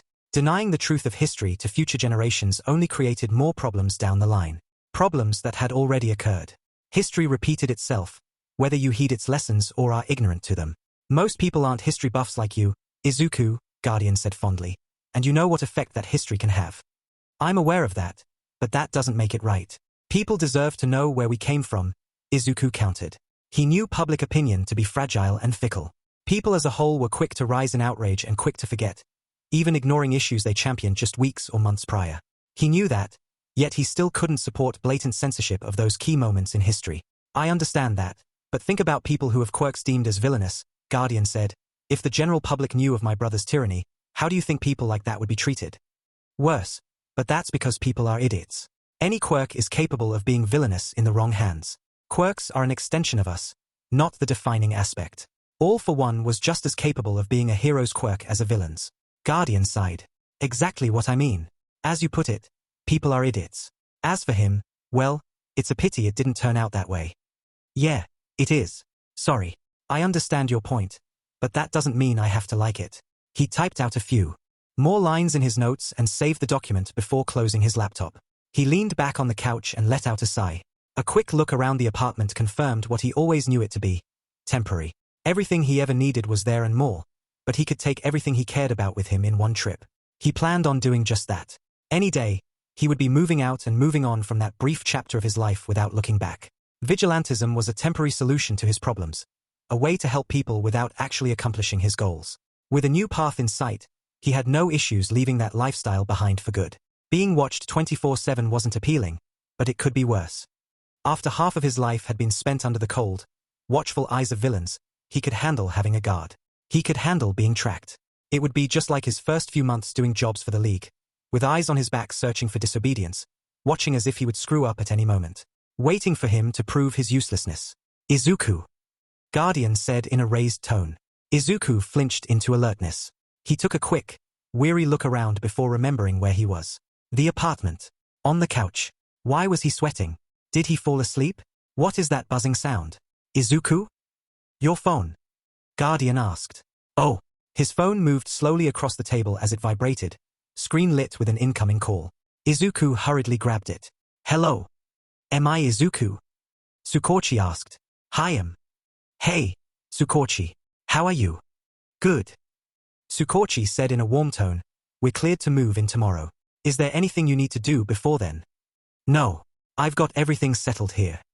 Good to hear. Are you bringing any furniture with you? If not, we won't bother bringing the truck. We have some shopping to do anyway, and we can get anything you need delivered. Isuku took a look around at the apartment. The apartment came furnished. I didn't pay for it myself, so I think I'll leave it. Tsukauchi chuckled. Probably a good idea. We can go out tomorrow, then. Sound good? Sure. Okay, see you then. Bye, Tsukauchi-san. When Tsukauchi said he would pick him up, Isuku did not expect to see Yagi Toshinori with him. He shouldn't have been surprised, considering the two men were good friends, but it still made him immediately uncomfortable. It didn't take a genius to see that Yagi didn't trust him one bit. Mutual distrust didn't stop him from being polite. Isuku was taught better than that. He smiled to Yagi when he was close enough. Morning, Yaga-san. Good morning, young Isuku, Yagi replied politely. Tsukauchi glanced between them with an exasperated expression. He shook his head and opened the trunk for Isuku to put his belongings in. We'll stop by the house first, so you can get ideas for what you want. Isuku placed his bags in the trunk and nodded. He slid into the back seat without another word. They piled in, Tsukauchi in the driver's seat, and set off. Their drive took almost an hour with the steady traffic, but before long they arrived in a nice neighborhood. They were still in the city, but far enough away from the bustle and traffic to have some semblance of privacy. When he thought about it, they weren't so far from his old neighborhood. Musutafu's police station was close enough for Tsukauchi to have a short commute, and UA would be just a couple stops away by train. Whether he would actually be taking the train or not, he had yet to be informed. He walked around the outside of the house, inspecting it as he went. The small yard was well tended and fenced in nicely. The house itself was fairly large by modern standards, making up for its single floor with sheer size. He noted with approval that the windows were already obscured from outside view. Small security cameras hung from the corners of the roof, along with motion sensor lights that flicked on as he passed. He finished his round of the house and followed the two men inside, ignoring Tsukauchi's amused smirk. The inside was spacious, with dark wood flooring and forest green walls leading up to a vaulted ceiling. They must have worked quickly, as the majority of the living area was already sparsely furnished. Considering the size of Tsukauchi's last house, he wasn't surprised that they had a lot of shopping to do. Well, what do you think? Tsukauchi asked with an expectant expression on his face. Almost hopeful. Looks good, Isuku commented as he passed through the living area into the kitchen. The floors were covered in dark, marbled tile that matched the granite counters. The scene worked well with the stainless steel appliances. Really good. I thought so too, Tsukauchi said. The genuine excitement in his tone brought a smile to Izuku's face. I think so, too, Guardian added, but I see you checking the windows. Shut up, it's for safety. Isuku didn't do it on purpose, but old habits were hard to break. We've had some of the best security personnel check it over, Tsukauchi said with no small amount of amusement. Trust me, Isuku, it's fine. Isuku hummed non-committally. They wouldn't stop me. Tsukauchi rolled his eyes. Well, it's a good thing you're living here, then. Wait. Guardian called as Isuku began heading out of the kitchen. Check for pots and pans and make sure there's a good rice cooker and do it yourself, Guardian. Isuku shot back with a giggle. What's so funny? Tsukauchi asked with a worried expression. Isuku shook his head and sighed. Guardian wants to inspect the kitchen but refuses to. A pull on his mind was the only warning he got before Guardian smacked him on the back of the head. Oh! Isuku whined. What was that for? Guardian merely smiled innocently and shrugged. After noticing Tsukauchi and Yagi's confused expressions, with mild amusement in Tsukauchi's case, he shook himself and strode forward with his hand out. Hello, I'm Guardian, Izuku's Quirk. Tsukauchi hesitated for just a moment before shaking his hand. Nice to meet you, officially. I'm assuming you already know us. Guardian nodded. Yep, when I'm not in physical form, I live in Izuku's head with all his dirty thou. Izuku punched him in the ribs. Hard. Shut up and check the DMN kitchen. Guardian gave a mocking salute. Yes, sir. Izuku rolled his eyes and motioned for Tsukauchi to lead the way. To his amusement, that left Guardian alone with Yagi, who clearly wasn't about to leave him alone. Tsukauchi led him back through the living room and down a hallway. He pointed out a bathroom as they passed, turning on the light to show it off. The counter was large enough to have 2 sinks and a single, wall-sized mirror. Dark colors were a recurring theme, with charcoal gray tile and smokier gray for the walls, a style Izuku could agree with wholeheartedly. There were 3 bedrooms in total, the first of which Tsukauchi claimed as an office. Further down the hall was Izuku's bedroom. The room easily dwarfed his bedroom at the apartment, stylized exactly the same as the living room sans the vaulted ceiling. One double window brightened the room around blackout-style curtains. To his surprise, there was even a walk-in closet. The room held a single bed, otherwise it was left completely unfurnished. Tsukauchi cleared his throat. We figured you would prefer to furnish it yourself, but Musutafu Furnishings does next-day deliveries. We brought in a bed for the time being. Izuku nodded. Sounds good to me. Ready to go, then. Izuku stifled a yawn. Yeah, but can we stop for some coffee first? Tsukauchi chuckled. Say no more. Underscore. Izuku understood money. Nobody made it far in the underground, or even life in general, without understanding money. After taking the money Sensei gave him and dispersing it across multiple accounts, just in case, he knew exactly how much he had. Although apparently knowing the number and knowing the value of that number were 2 entirely different things. They gathered a lengthy list. They bought a new couch of high-quality beige upholstery, complete with a matching recliner and love seat, matching glass-top coffee and dining room table and a new dresser for Tsukauchi's bedroom. At some point, they began to get carried away and started looking at a bar, something none of them would ever need. After hours of looking around, Izuku finally found a complete bedroom set that he loved. A massive dresser with an equally large mirror, 2 nightstands, a chest and queen-sized bed frame, all made from sturdy oak and stained almost pitch black. The price nearly made Tsukauchi spew coffee everywhere. Yagi cleared his throat. Ahem. Young Izuku, don't you think that's a little pricey? Izuku checked the price tag. 2 million yen.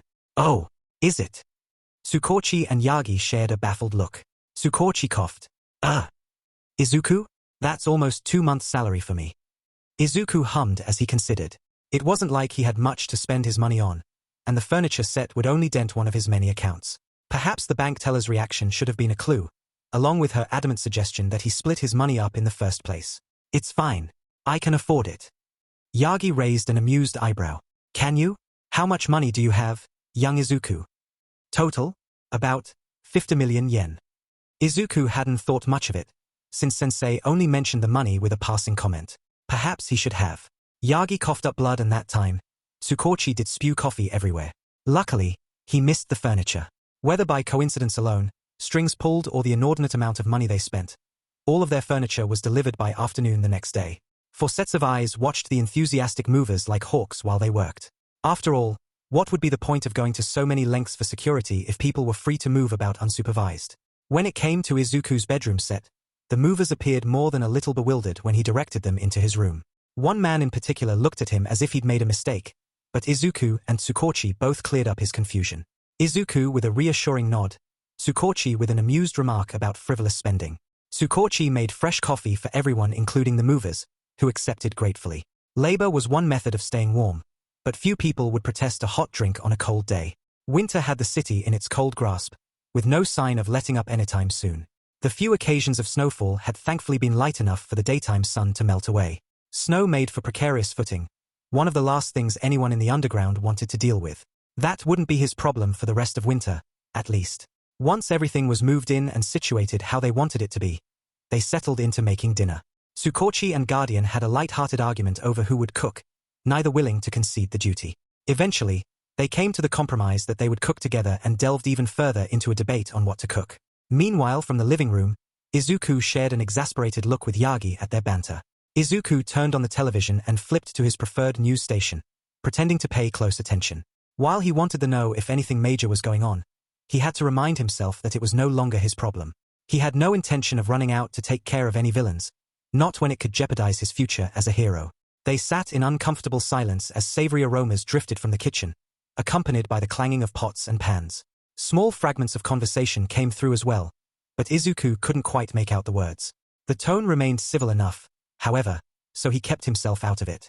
Yagi continued to play the helpful, concerned friend for Tsukauchi, but Isuku knew why he was really there. Yagi didn't trust him. He'd been skeptical and borderline outraged at Tsukauchi's plan the whole time. Isuku couldn't blame him in the slightest. In Yagi's shoes he would do the same thing, or perhaps more, to ensure his friend's safety. Not that Isuku really knew what a friend was, but that's beside the point. Yagi cleared his throat.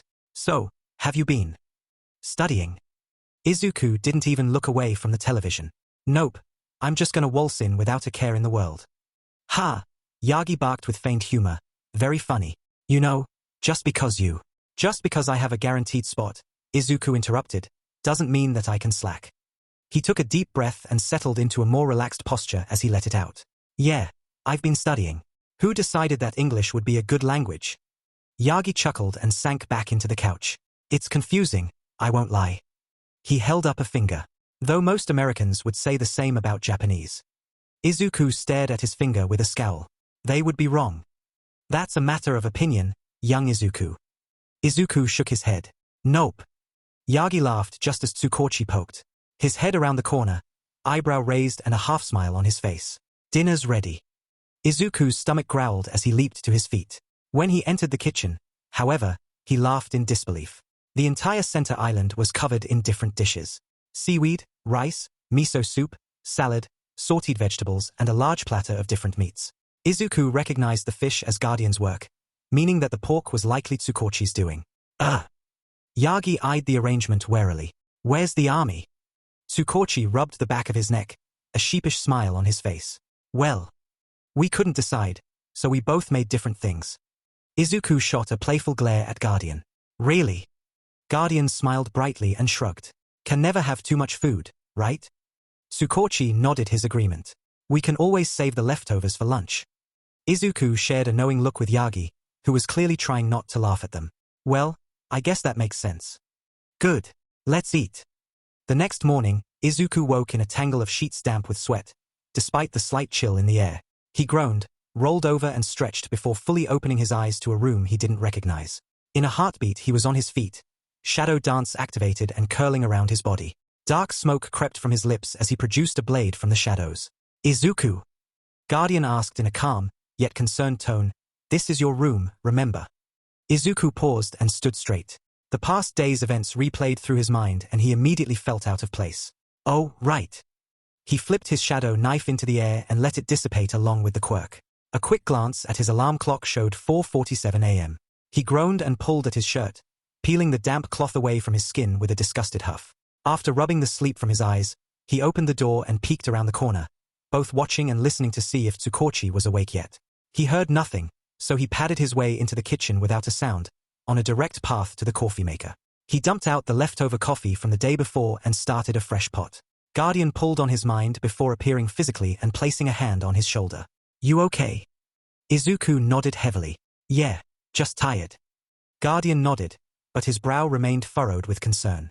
Okay, go shower while I make breakfast. You don't have to. He grinned wryly. No, but I'd rather cook than be in your head while you're naked. I mean, unless? Izuku scowled at him. Gross. Yeah, no. Guardian laughed as he walked away without another word. He stopped in his room to grab some clothes before heading into the bathroom. Once the water was turned on, he silently thanked whoever built the place for unknowingly making it similar to his previous shower. Adjusting the temperature to his preference, lukewarm, was easier than he'd expected it to be. He stepped in and sighed with relief as the water washed away his nighttime sweat. Tsukauchi had to go back to work that morning, which meant that his guard would be arriving sometime before the detective left.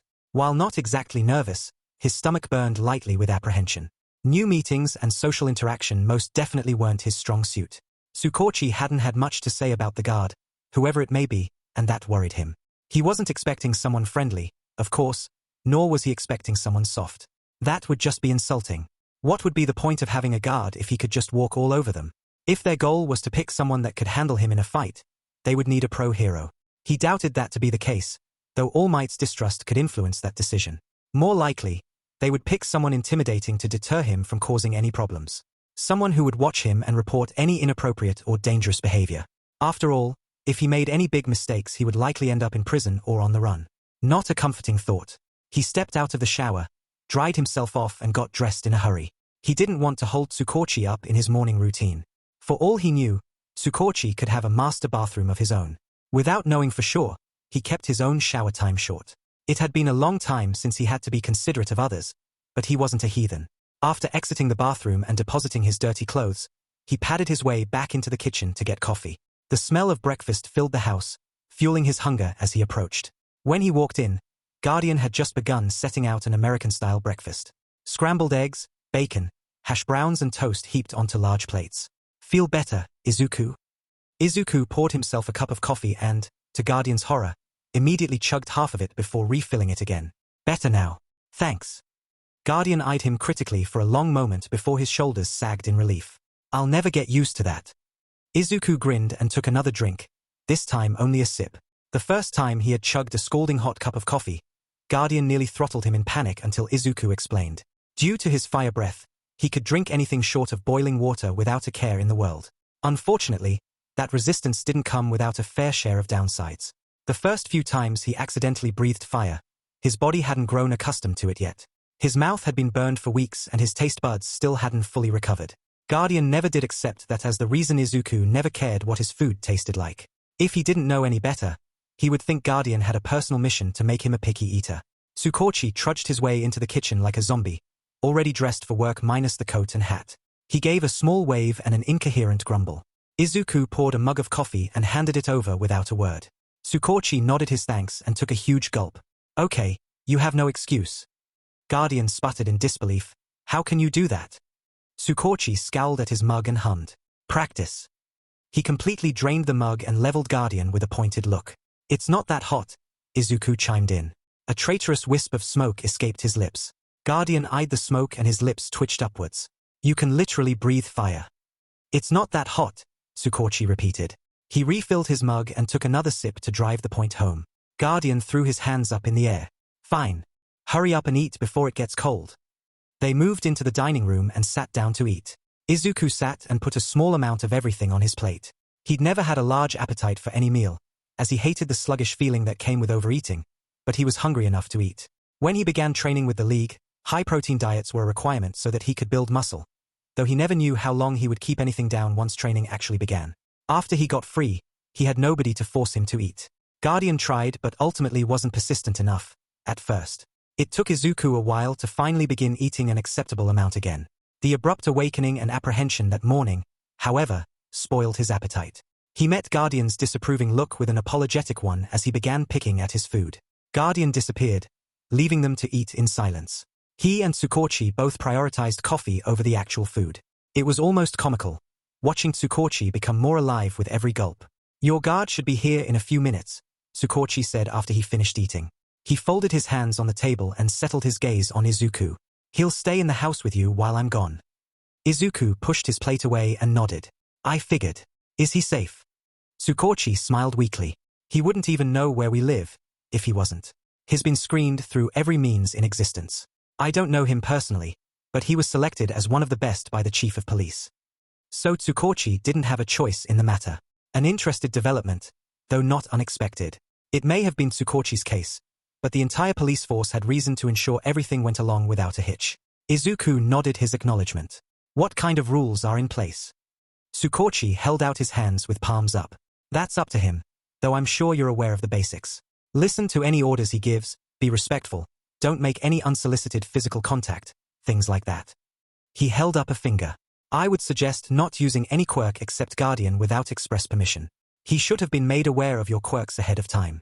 I made a note of your companionship, so that shouldn't be a problem. Nothing Isuku didn't already expect. He wasn't in the habit of suddenly using his quirks around anyone without reason, much less a complete stranger. The thought of having a strange authority figure around the house was discomforting, but he wasn't about to disrespect them without reason either. Yeah right, Guardian commented. I give it 2 hours before you sass your way into cuffs.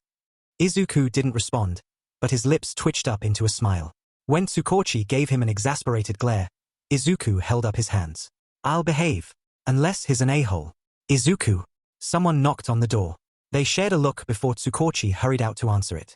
Isuku followed close behind, both out of curiosity and caution. If it was the guard, he wanted a look before the man entered. If it wasn't, well, he wanted to be ready regardless. Tsukauchi checked the peephole before opening the door fully. He shook hands with the man on the other side before gesturing into the house with his arm. The person who stepped in was almost exactly what Isuku would expect from a guard, but larger. The man nearly rivaled All Might in both height and sheer broadness. Muscles strained against an all-black uniform 2 sizes too small, as if the department not only had nothing that fit, but couldn't get anything made to fit either. The man's broad, imposing face seemed fixed in a permanent scowl, not changing in the slightest as he shifted his gaze from Tsukauchi to Isuku. He moved forward to meet Isuku with a light step that betrayed his build. When Isuku held out his hand in greeting, the man eyed it warily for a moment before meeting his eyes. He returned the handshake with a firm grip. His hands were large, rough, and calloused, but he didn't attempt to crush Izuku's hand, which came as more of a surprise than anything. In Izuku's experience, the larger the man, the more intimidating they tried to be.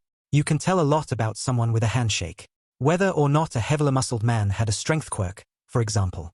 From one handshake, Isuku was fairly certain that he didn't. If he did, it was either extremely weak or well-controlled. Midoriya Izuku, he offered, but I prefer Isuku. The man grunted his assent. Officer Nakamura. Pleasure to meet you. Nakamura didn't sound pleased whatsoever, his tone gruff and professional. His stony expression showed no hint of emotion as he studied Isuku. Two can play at that game. Isuku nodded curtly and kept his tone carefully neutral. Likewise. Tsukauchi took one look at Isuku and sighed. Make yourself at home, Nakamura. He put on his coat and hat and stepped out the door. I'm off.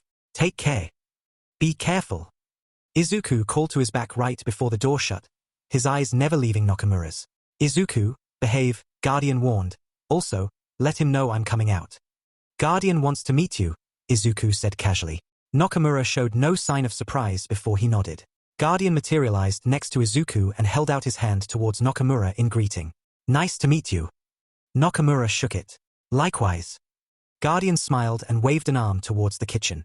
Breakfast is in the kitchen, if you're hungry. Should still be hot. Help yourself. No thank you. I already ate. Guardian wasn't so easily deterred. Anything to drink? Coffee? Tea? Water? No, thank you. Guardian nodded before disappearing into the kitchen. Isuku shook his head and nodded for Nakamura to follow him. He led the way into the hall and pointed at the bathroom. Bathroom's in there, if you need it. He waved his hand towards the end of the hallway. Tsukauchi's room is that way, and my room is right here. He grabbed his laptop and some notebooks from his room before heading back into the living room. He sat up on the couch and turned the television for background noise before turning on his laptop. In the meantime, he studied Nakamura, who had taken to standing against a wall near the front door with arms crossed over his chest. Stoic and imposing, the man certainly knew the part. His expression and body language betrayed nothing of his thoughts. Even when Guardian appeared out of thin air, he showed no reaction. He held himself well and had the callous to suggest that he was no stranger to work or training. Isuku knew a number of people who were experienced fighters, more than enough to recognize the way they carried themselves. Light-footed and sure of step, they projected an aura of casual comfort and confidence in their abilities. Underneath the surface, however, they were watching everything, ready for anything and surprised by nothing. Nakamura appeared to be all of those things, though his attempt at a casual air was betrayed by his size and demeanor. That begged the question. How skilled was he in combat? Isuku stopped sizing him up to log into his laptop and began pretending to look through the lessons he was working on. He began searching for anyone with the last name of Nakamura who worked for the police department.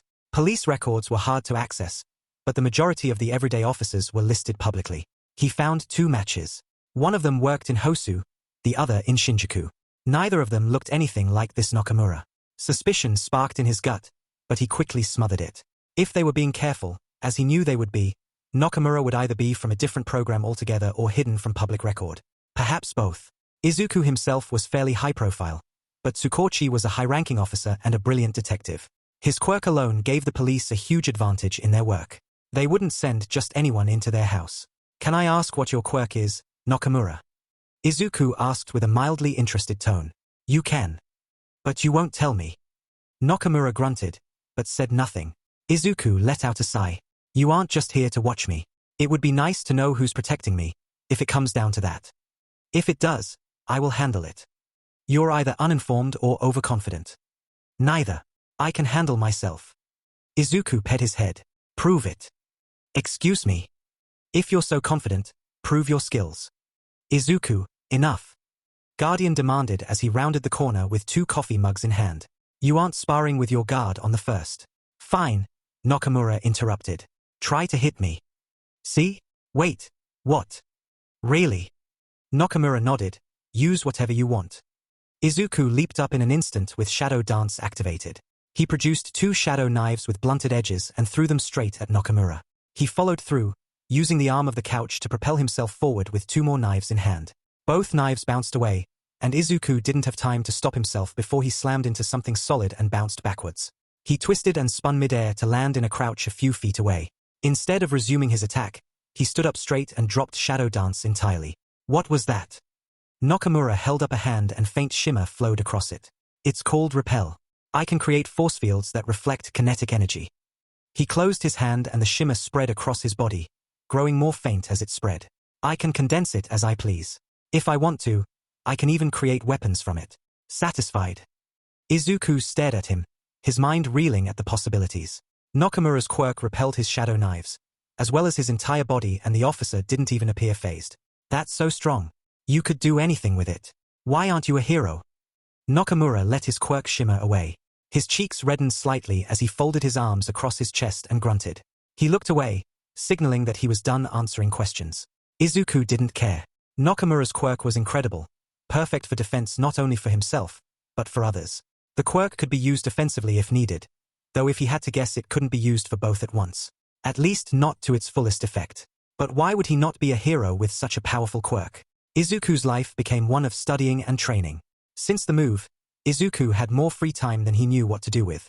Most of it he spent studying for the written exam, only threading a few training sessions in between to keep up his strength. The closer he got to the date of the exam, the more confident he grew in his ability to pass the written portion, though English still proved difficult to grasp. History would only be tricky if he was given multiple choices that contradicted the truth. Without knowing what the practical exam entailed, he had no real reason to be confident. In fact, likely the only reason he was confident at all was that it didn't matter.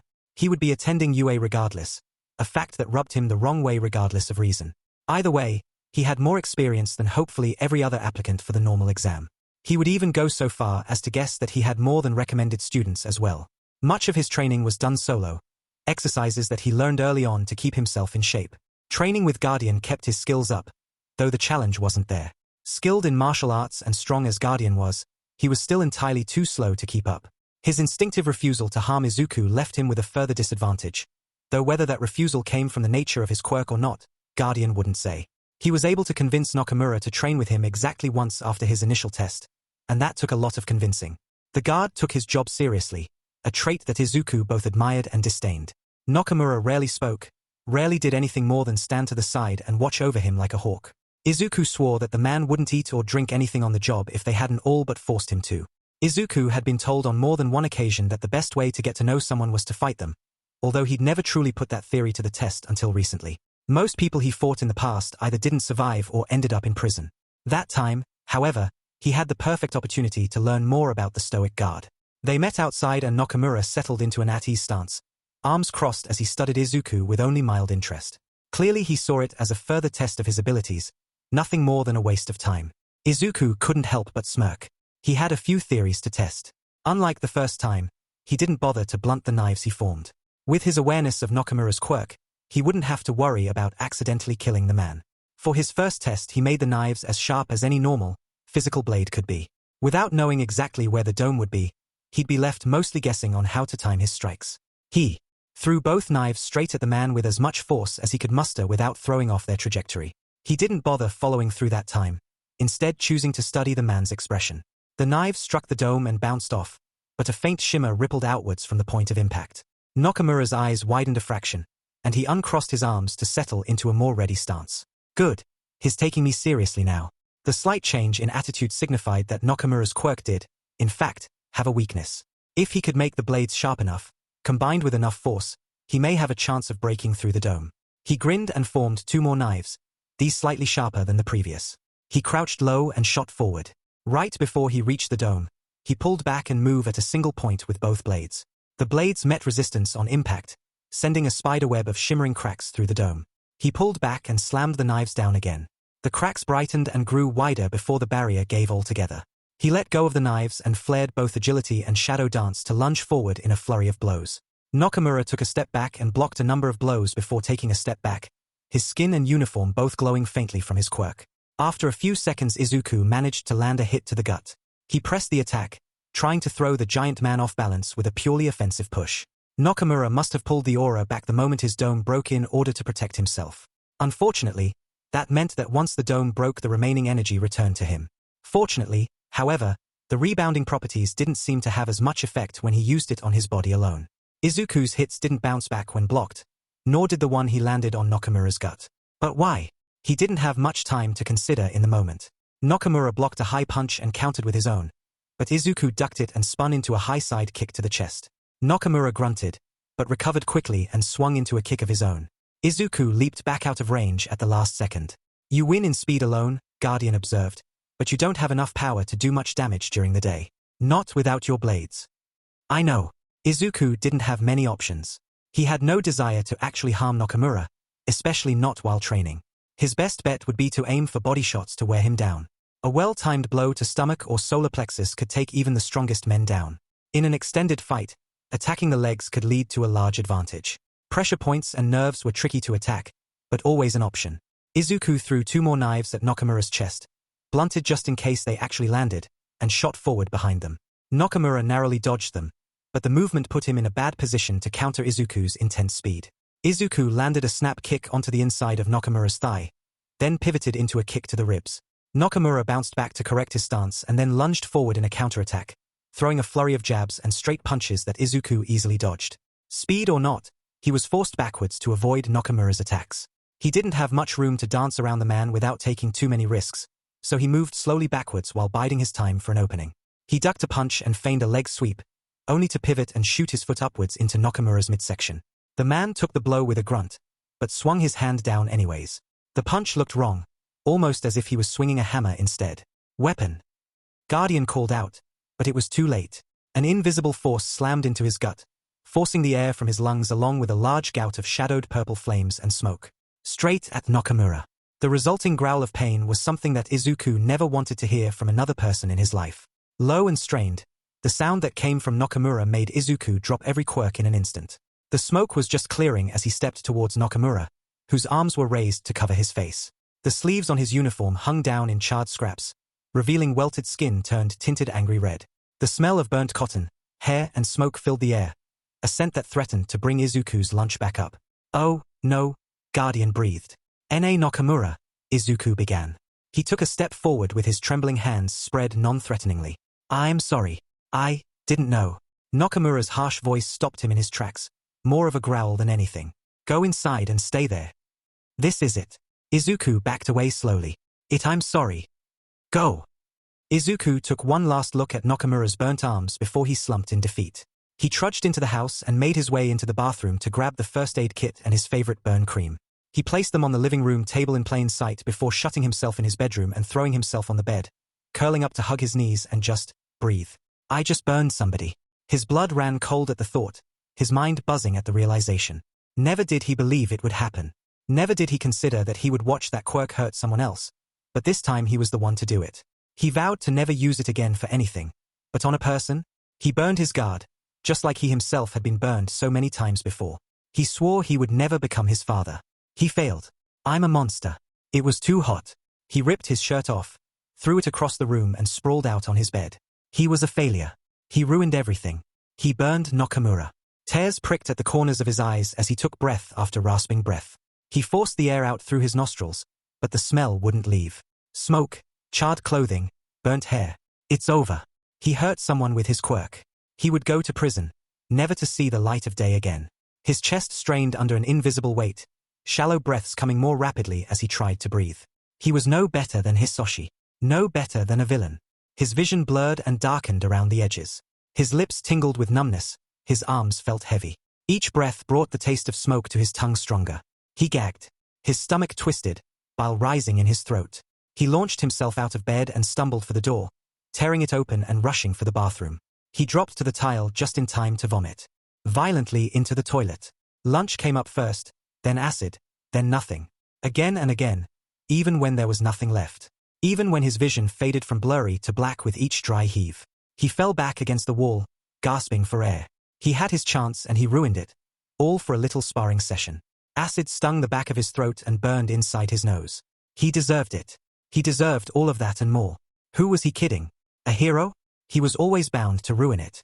He swallowed the harsh tang of stomach acid, the taste filling his mouth with more saliva. He leaned forward and spat in the toilet. The smell made him GG again. The door opened and shut. A gentle hand landed on his shoulder. Guardian spoke quietly, Isuku. Not Isuku rasped. Not now, Guardian. Guardian squeezed his shoulder, then set down a box of tissues and a cup of water. It took multiple cups for Isuku to rinse his mouth out, and multiple tissues to clear his nose enough to breathe through.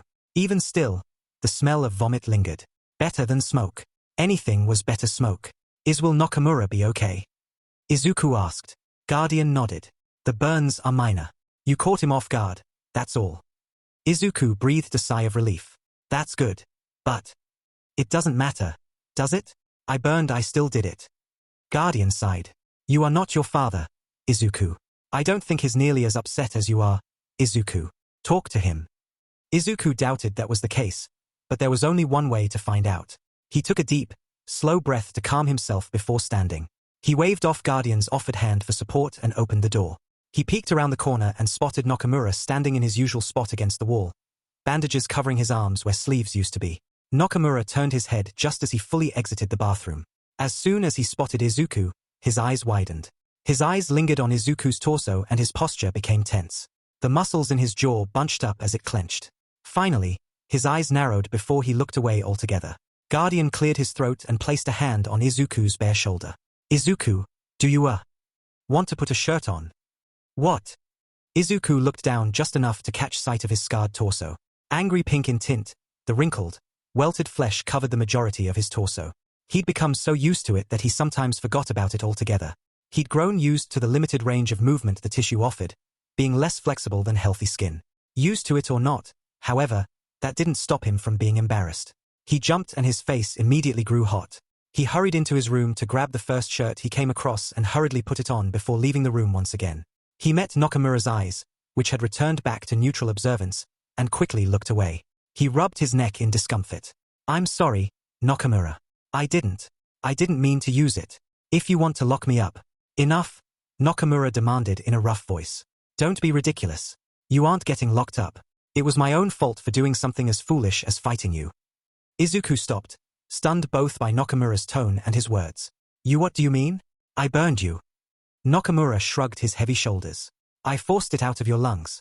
That was my mistake. Honestly, I'll be surprised if I have a job after that. What? Isuku demanded in disbelief. They can't fire you. I'm the one that pressured you into training with me. Nakamura gave him an unreadable look. I shouldn't have given in to your pressure. Training with you isn't my job. Guarding you is. What kind of guard fights their charge? He snorted and looked away. Not a good one. Isuku could see the problem, but it wasn't all Nakamura's fault. Knowing what your allies were capable of was an important part of working together. Isuku repeated that sentiment on many occasions while he was pressuring the man. Nakamura clearly had a quirk suited for protecting both himself and Isuku, as well as the strength and the skill to match it, but Isuku just had to know more. Nakamura's vulnerability to fire was a glaring weakness, questionable considering who wanted Isuku dead, but Isuku didn't need to be protected from him. Anyone else would be hard-pressed to take him down.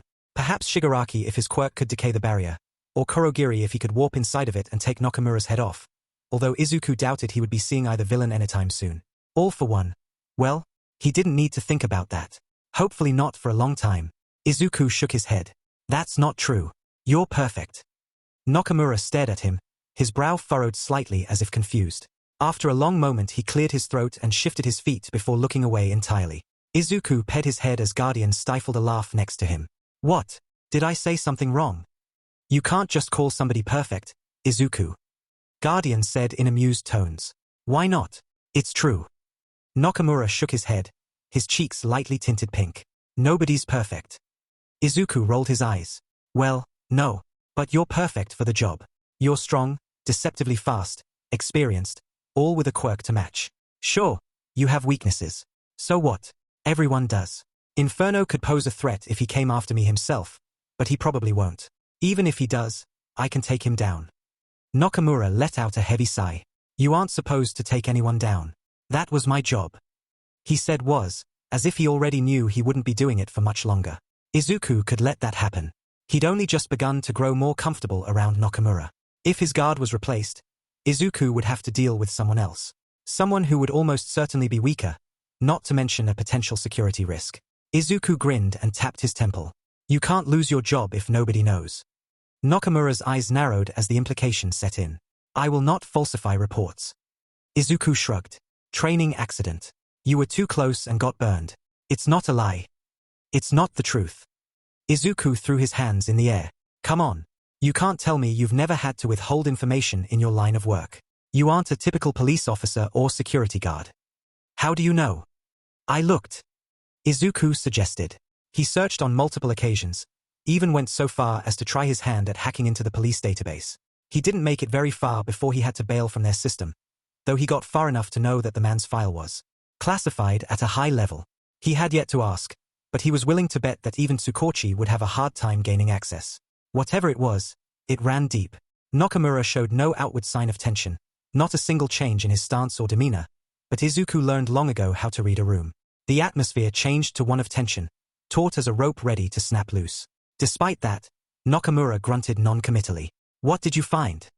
Nothing, Isuku said with mild irritation. I didn't get very far, but far enough to know that you aren't in the normal system. Classified. Nakamura opened his mouth to respond, but the lock on the front door clicked. A moment later, Tsukauchi opened the door and trudged in. He didn't even spare them a glance as he removed his shoes, hung up his coat and hat, and tossed his briefcase on the coffee table before slumping down on the couch. Only then did he look up, meeting each of their curious gazes in turn before finally landing on Nakamura's bandaged arms. He shot Isuku a suspicious glance. What happened? Tsukauchi asked in an exasperated tone. Nakamura didn't miss a beat. I got in the way during training. Minor injury. Tsukauchi raised an eyebrow, but he didn't refute the statement. He nodded and sank into the couch. You're free to go then, Nakamura. Thank you. Nakamura nodded and immediately headed for the door, but not before sharing a subtle look with Isuku. A look that carried the weight of a secret. A look of mutual, if grudging, trust. Neither of them would speak of it. As the door shut, Isuku couldn't help but grin. Maybe Nakamura wasn't as stiff as he pretended to be. After all. Long day, Tsukauchi? Guardian asked. The attempt at distraction was obvious and likely unnecessary, but they both knew how much of a stickler Tsukauchi could be about proper reports. Better to avoid the problem altogether. Tsukauchi groaned. If I have to look at another sheet of paper, I'm going to rip my hair out. Can you believe? Isuku laughed and shook his head as he headed into the kitchen. They learned early on that the best way to distract Tsukauchi was to make him vent about work. Isuku climbed in the passenger seat of Nakamura's car, a completely blacked-out SUV with tinted windows, so dark that he couldn't see inside until Nakamura opened the door. It was the day of entrance exams, and he was as ready as he'd ever be. When he sat in the passenger seat, Nakamura closed the door for him and he rolled his eyes. He was perfectly capable of closing his own door. Thank you very much. Let me guess, the entire thing is armored. Isuku asked as Nakamura shut the driver's side door and started the vehicle. Nakamura looked over and raised an eyebrow before pulling out of the driveway. How'd you know? Isuku huffed. Of course it is. A bit unnecessary, don't you think? Nakamura grunted. It is until it isn't. Guess you got a point there. They continued the drive in silence, each content to keep it that way. Izuku still felt horrible about the training incident. Regardless of how many times Nakamura dismissed his apologies as unnecessary. He could tell that Nakamura was bothered by the situation, as well, but he didn't seem much more uncomfortable around Izuku than normal. Something about that day left a feeling of unease between them, though a silent agreement came along with it. Neither of them wanted anyone else to be Izuku's guard. Nakamura's reasoning wasn't clear, but the sentiment was there. He had no solid idea why Nakamura agreed to withhold information, but wasn't about to push his luck by asking and, despite his curiosity, he didn't have the skill to dig that deep remotely. If he had been given the chance to sneak into a government building, however, he would have taken it without hesitation. While Izuku didn't quite suspect Nakamura of having ill intentions towards him, there was clearly more to the man's story. Nervous? Nakamura asked. The leather grip of the steering wheel creaked as he shifted to glance over at Izuku. Not really, Izuku replied. Nakamura hummed, but nodded and returned his eyes to the road. Before long they pulled onto a street leading up to UA, the massive school casting a grand shadow over the area. Izuku stared for just a moment before looking away. Nakamura drove past the designated roundabout drop-off point and down a side street that led behind the school. Izuku glanced at him with curiosity. Isn't this for staff only? Nakamura nodded. Usually, but we've been cleared. They stopped at a security checkpoint where Nakamura passed an ID card over to a security guard. The guard passed them through without issue. As soon as the window was shut, Izuku sighed. You're escorting me into the most secure school in the country. Nakamura shot him a flat look. On the least secure day of the year. You think they're going to let a skilled assassin walk around freely? That's bullshit and he knows it, Guardian snapped. You stopped being an assassin the moment you had a choice. Izuku flinched and sank down in his seat. Nakamura had a point, but Izuku didn't like being reminded of that part of his past. Nakamura knew Izuku was forced into that life, and also knew Guardian's words to be true. Izuku heard enough of their hushed arguments to know that it wasn't a new argument. He also knew that it didn't matter. A criminal was a criminal, after all. Nakamura must have noticed the change. He let out a heavy sigh. I'm not saying that's how I see it. It doesn't matter how I see it. What matters are my orders, and my boss sees you as a risk regardless of my opinion on the matter. Yeah, I get it, Izuku snapped. Nakamura parked the car and shut it off before he turned to study Izuku. Then what's the problem? You can't expect the government to take that risk. Izuku swept his hand out in a vague gesture. Why am I here then? If your boss still sees me as an assassin? Why am I not in prison if I'll never be trusted? Who the hell is your boss? Anyway? The chief of police. Nakamura stared at him for a moment, his expression never changing, before he grunted and opened the car door. Trust has to be earned. Izuku growled as Nakamura's door shut and threw his own door open before Nakamura rounded the vehicle. Just whose trust was he supposed to earn? And how was he supposed to earn it? Nakamura led him through the auditorium and towards the room he was assigned to take the written exam. He hid his wonder and appreciation for UA's grand, modern architecture behind a bored expression as they passed. Through the halls. His portrayed boredom didn't stop him from noticing the questioning glances and scattered, hushed comments about him and his escort. At least Nakamura had the sense to wear somewhat normal clothes instead of his usual uniform. He stopped as he caught sight of familiar, spiky blonde hair, just in time to make eye contact with his childhood friend. Katsuki's red eyes widened before his face twisted into a snarl. He stormed over to Izuku, hands popping with mini explosions and filling the air with the sweet smell of nitroglycerine. Nakamura stopped him with a hand to the shoulder just a few feet away. State your business, Nakamura demanded. None of yours, Katsuki snapped back. He tried to pull away, but Nakamura's grip was iron. He growled under his breath and placed a hand over Nakamura's wrist before speaking through clenched teeth. Let me talk to Izuku. It's fine, Nakamura, Izuku assured before Katsuki tried anything stupid. He's not a threat to me. He might just blow everyone else up, though, Guardian remarked. Nakamura glanced over his shoulder to study Izuku, looking first at his expression and then to his relaxed posture. He nodded curtly after a moment and let go of Katsuki's shoulder. The instant he was free, Katsuki stepped forward and grabbed Izuku's collar with one hand. What the F, Izuku? Where the hell did you go? You just fucking disappeared that night. No calls, no visits, nothing. A lot, Izuku replied. He took a pointed look around them. Now isn't the time. I'll tell you as much as I can later. He didn't let go of Izuku's collar. If anything, his grip tightened. As much as you can? What's that supposed to mean? He jerked a thumb over his shoulder. And who the F is that guy? Did you forget what I warned you about? Izuku asked. Katsuki shook his head and he brought his tone down so that nobody would overhear. He's my guard. It's complicated. Katsuki let go of his collar and lowered his own voice. You turned yourself in. Yeah. And now you're going to UA. Isuku nodded. How the hell does that work? It's complicated, Katsuki interrupted. Yeah, I get it. Whatever. I guess. The loudspeaker overhead crackled before an enthusiastic voice came through. Applicants, please take your seats and prepare for the exam. See you later. Katsuki's eye twitched and he hesitated, as if he wanted to say more. He heaved a rough sigh and turned away.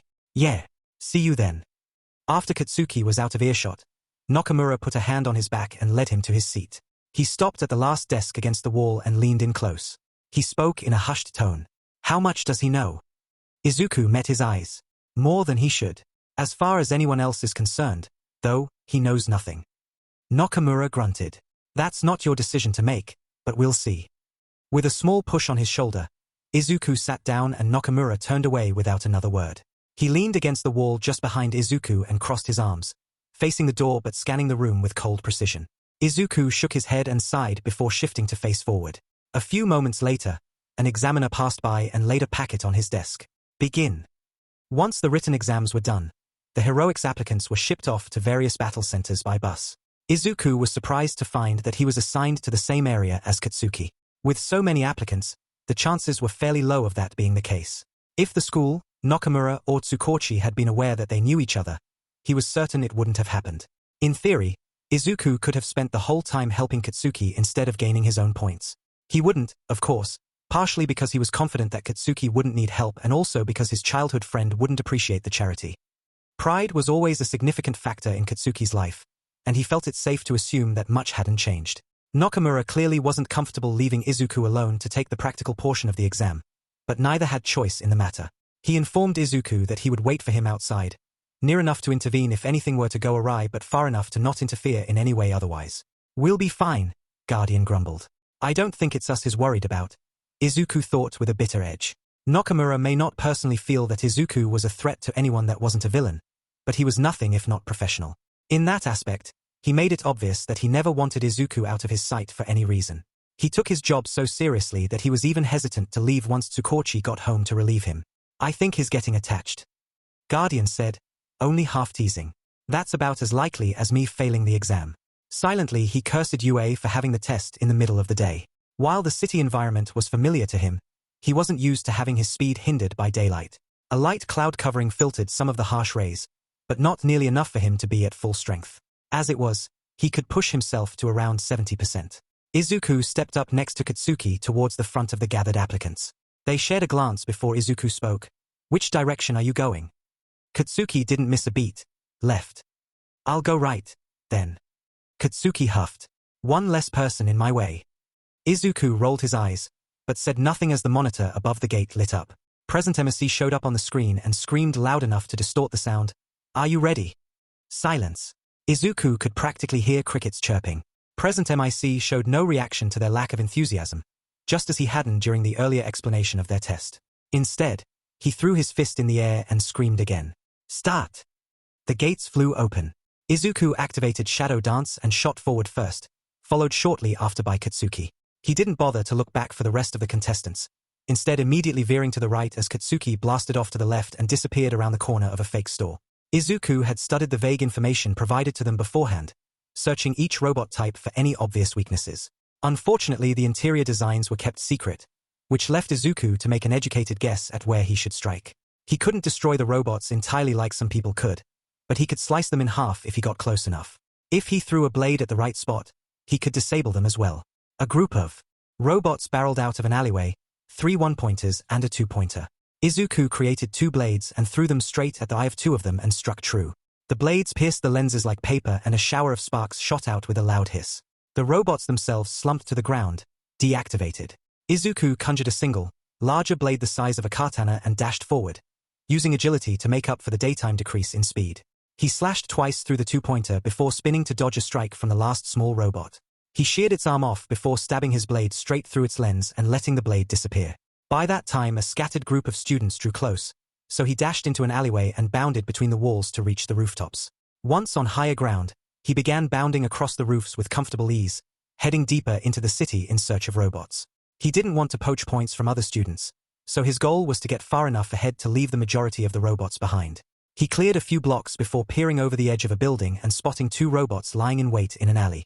He leaped down, using 2 blades to slow his descent before leaping off and stabbing both blades into the head of one of them. He let the blades go and leapt back just as a shower of sparks erupted from it and formed another katana. The second robot, a larger 3-pointer, barreled forward and swung a massive arm down at him. He rolled out of the way before lunging forward and shearing one of its legs off.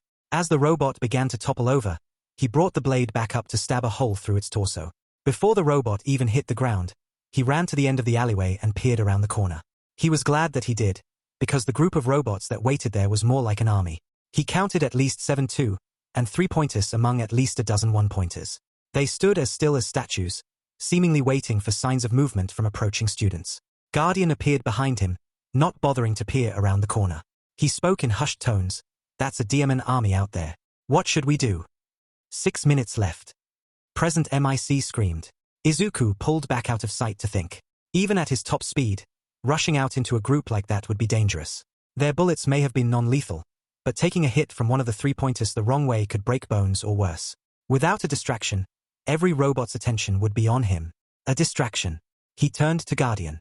"How do you feel about being bait?" "Not good, but I'll do it." Isuku nodded and held up a finger as he looked up at the sky. The sun shone brightly down on the streets, but a dark cloud slowly hovered towards it. "Wait until the cloud passes over the sun, then run straight across the street." Guardian nodded and Isuku crouched down low. He peeked around the corner to watch for any incoming students, though he highly doubted any would directly engage the robots alone. The robots stood stock still as Isuku waited. The edge of the cloud passed over the sun, then the bulk of it. "Go!" Guardian dashed forward, straight across the street. As soon as he cleared the sidewalk, every robot on the street turned towards him. The medium-sized robots began firing at him immediately, sending a hail of bullets in Guardian's direction. As soon as he cleared the center of the street, Isuku pushed both Shadow Dance and Agility and surged out of the alley, blades in hand. He threw 2 smaller blades straight into the heads of 2 1-pointers before creating a larger blade and spinning into a 3-pointer, rending through its torso in the process. He settled into a deadly dance of shadows and steel, slashing and stabbing through any robots in his path. Sparks showered down onto the street as he dodged bullets and swings alike, pushing his quirks until he felt a straining pull on the back of his neck. A bullet grazed his arm, another his leg, but he kept moving and didn't slow until only a couple targets remained. A dark streak of motion from the corner of his eye caught his attention. He glanced over just in time to see a large bird-like creature, shadowed much as he was, slamming a 2-pointer into the ground. The creature stopped and looked directly at him before flashing a thumbs up and leaping straight for the last robot, a 1-pointer, and sending it careening into the side of a building with a loud crash and a shower of rubble. Its companion, or possibly its host, stood calmly off to the side with a focused expression on their avian face. 3 minutes left. Before Isuku could relax, the side of a building exploded down the street and another 3-pointer emerged from the rubble. As soon as he turned to face it, more robots emerged from alleyways behind him as well as in front. They were completely surrounded. "Are you kidding me?" Guardian asked as he ran up to stand beside Isuku. "Same plan. We can handle this side." The shadow creature offered cheerfully. Isuku rolled his shoulder and nodded. "Let's go." Guardian took off at a run, taking an arcing path away from Isuku and towards the robots. Isuku focused on his quirks, gathering energy before surging forward into the fray once again. He slashed through 2 robots before a harsh yell caught his attention. "Duck!" Isuku dropped to the ground on instinct and a deafening explosion shook the air around him and the ground beneath him. He looked up just in time to see Katsuki leaping through a cloud of smoke overhead. The instant Katsuki was past him, Isuku leaped back into the action, and together they made quick work of the remaining robots on their side. Once their side was cleared, the bird-headed boy and his shadow creature fell back towards them and they dashed past him to join the fight. Katsuki's explosions blew his robots apart into piles of scrap and wires, while Izuku's blades cleanly sliced his own targets in half. Within seconds, the last robot fell to the onslaught. 1 minute left. Isuku stood up straight, but before he could relax the ground rumbled violently, shaking the nearby buildings and sending rubble crumbling to the ground. Glass shattered all around them, raining down to the ground and breaking further. Back towards the center of the city, a massive robot emerged from broken buildings and began rampaging towards the front. The 0-pointer. Katsuki spared it a single glance and shrugged. "Not our problem. It ain't worth shit. Anyway." Izuku shrugged and warily eyed the surrounding buildings. When he was fairly certain that none would collapse on them, he relaxed and turned his attention to the other boy. The bird-headed boy nodded in acknowledgement. You're him, aren't you? Him. Isuku glanced around, realizing that Guardian had disappeared as soon as the fight had ended. Shadow, he said as if it was obvious. The vigilante. Former, Isuku corrected. Great. He hadn't expected to go completely unrecognized, but he wasn't expecting anyone to confront him about his identity either. From what he saw, the boy would likely end up getting into the hero course. Being cordial, at the very least, would be a good idea. He sighed. It's a long story. Katsuki snorted. Understatement of the fucking year. The shadow creature flew over towards Isuku and danced around him with talons on the underside of its beak, humming in consideration as it inspected him. It nodded to itself as it continued to fly around him. Isuku watched it warily, keeping his expression neutral. Can I help you? The bird-headed boy sighed in exasperation. Dark Shadow, leave him alone. Dark Shadow grinned and flashed him another thumbs up before flying back to the other boy's side. The boy stepped forward and bowed. I'm Tokoyami Fumikage. I apologize for Dark Shadow's behavior. He can be difficult, at times. Izuku shrugged. It's fine.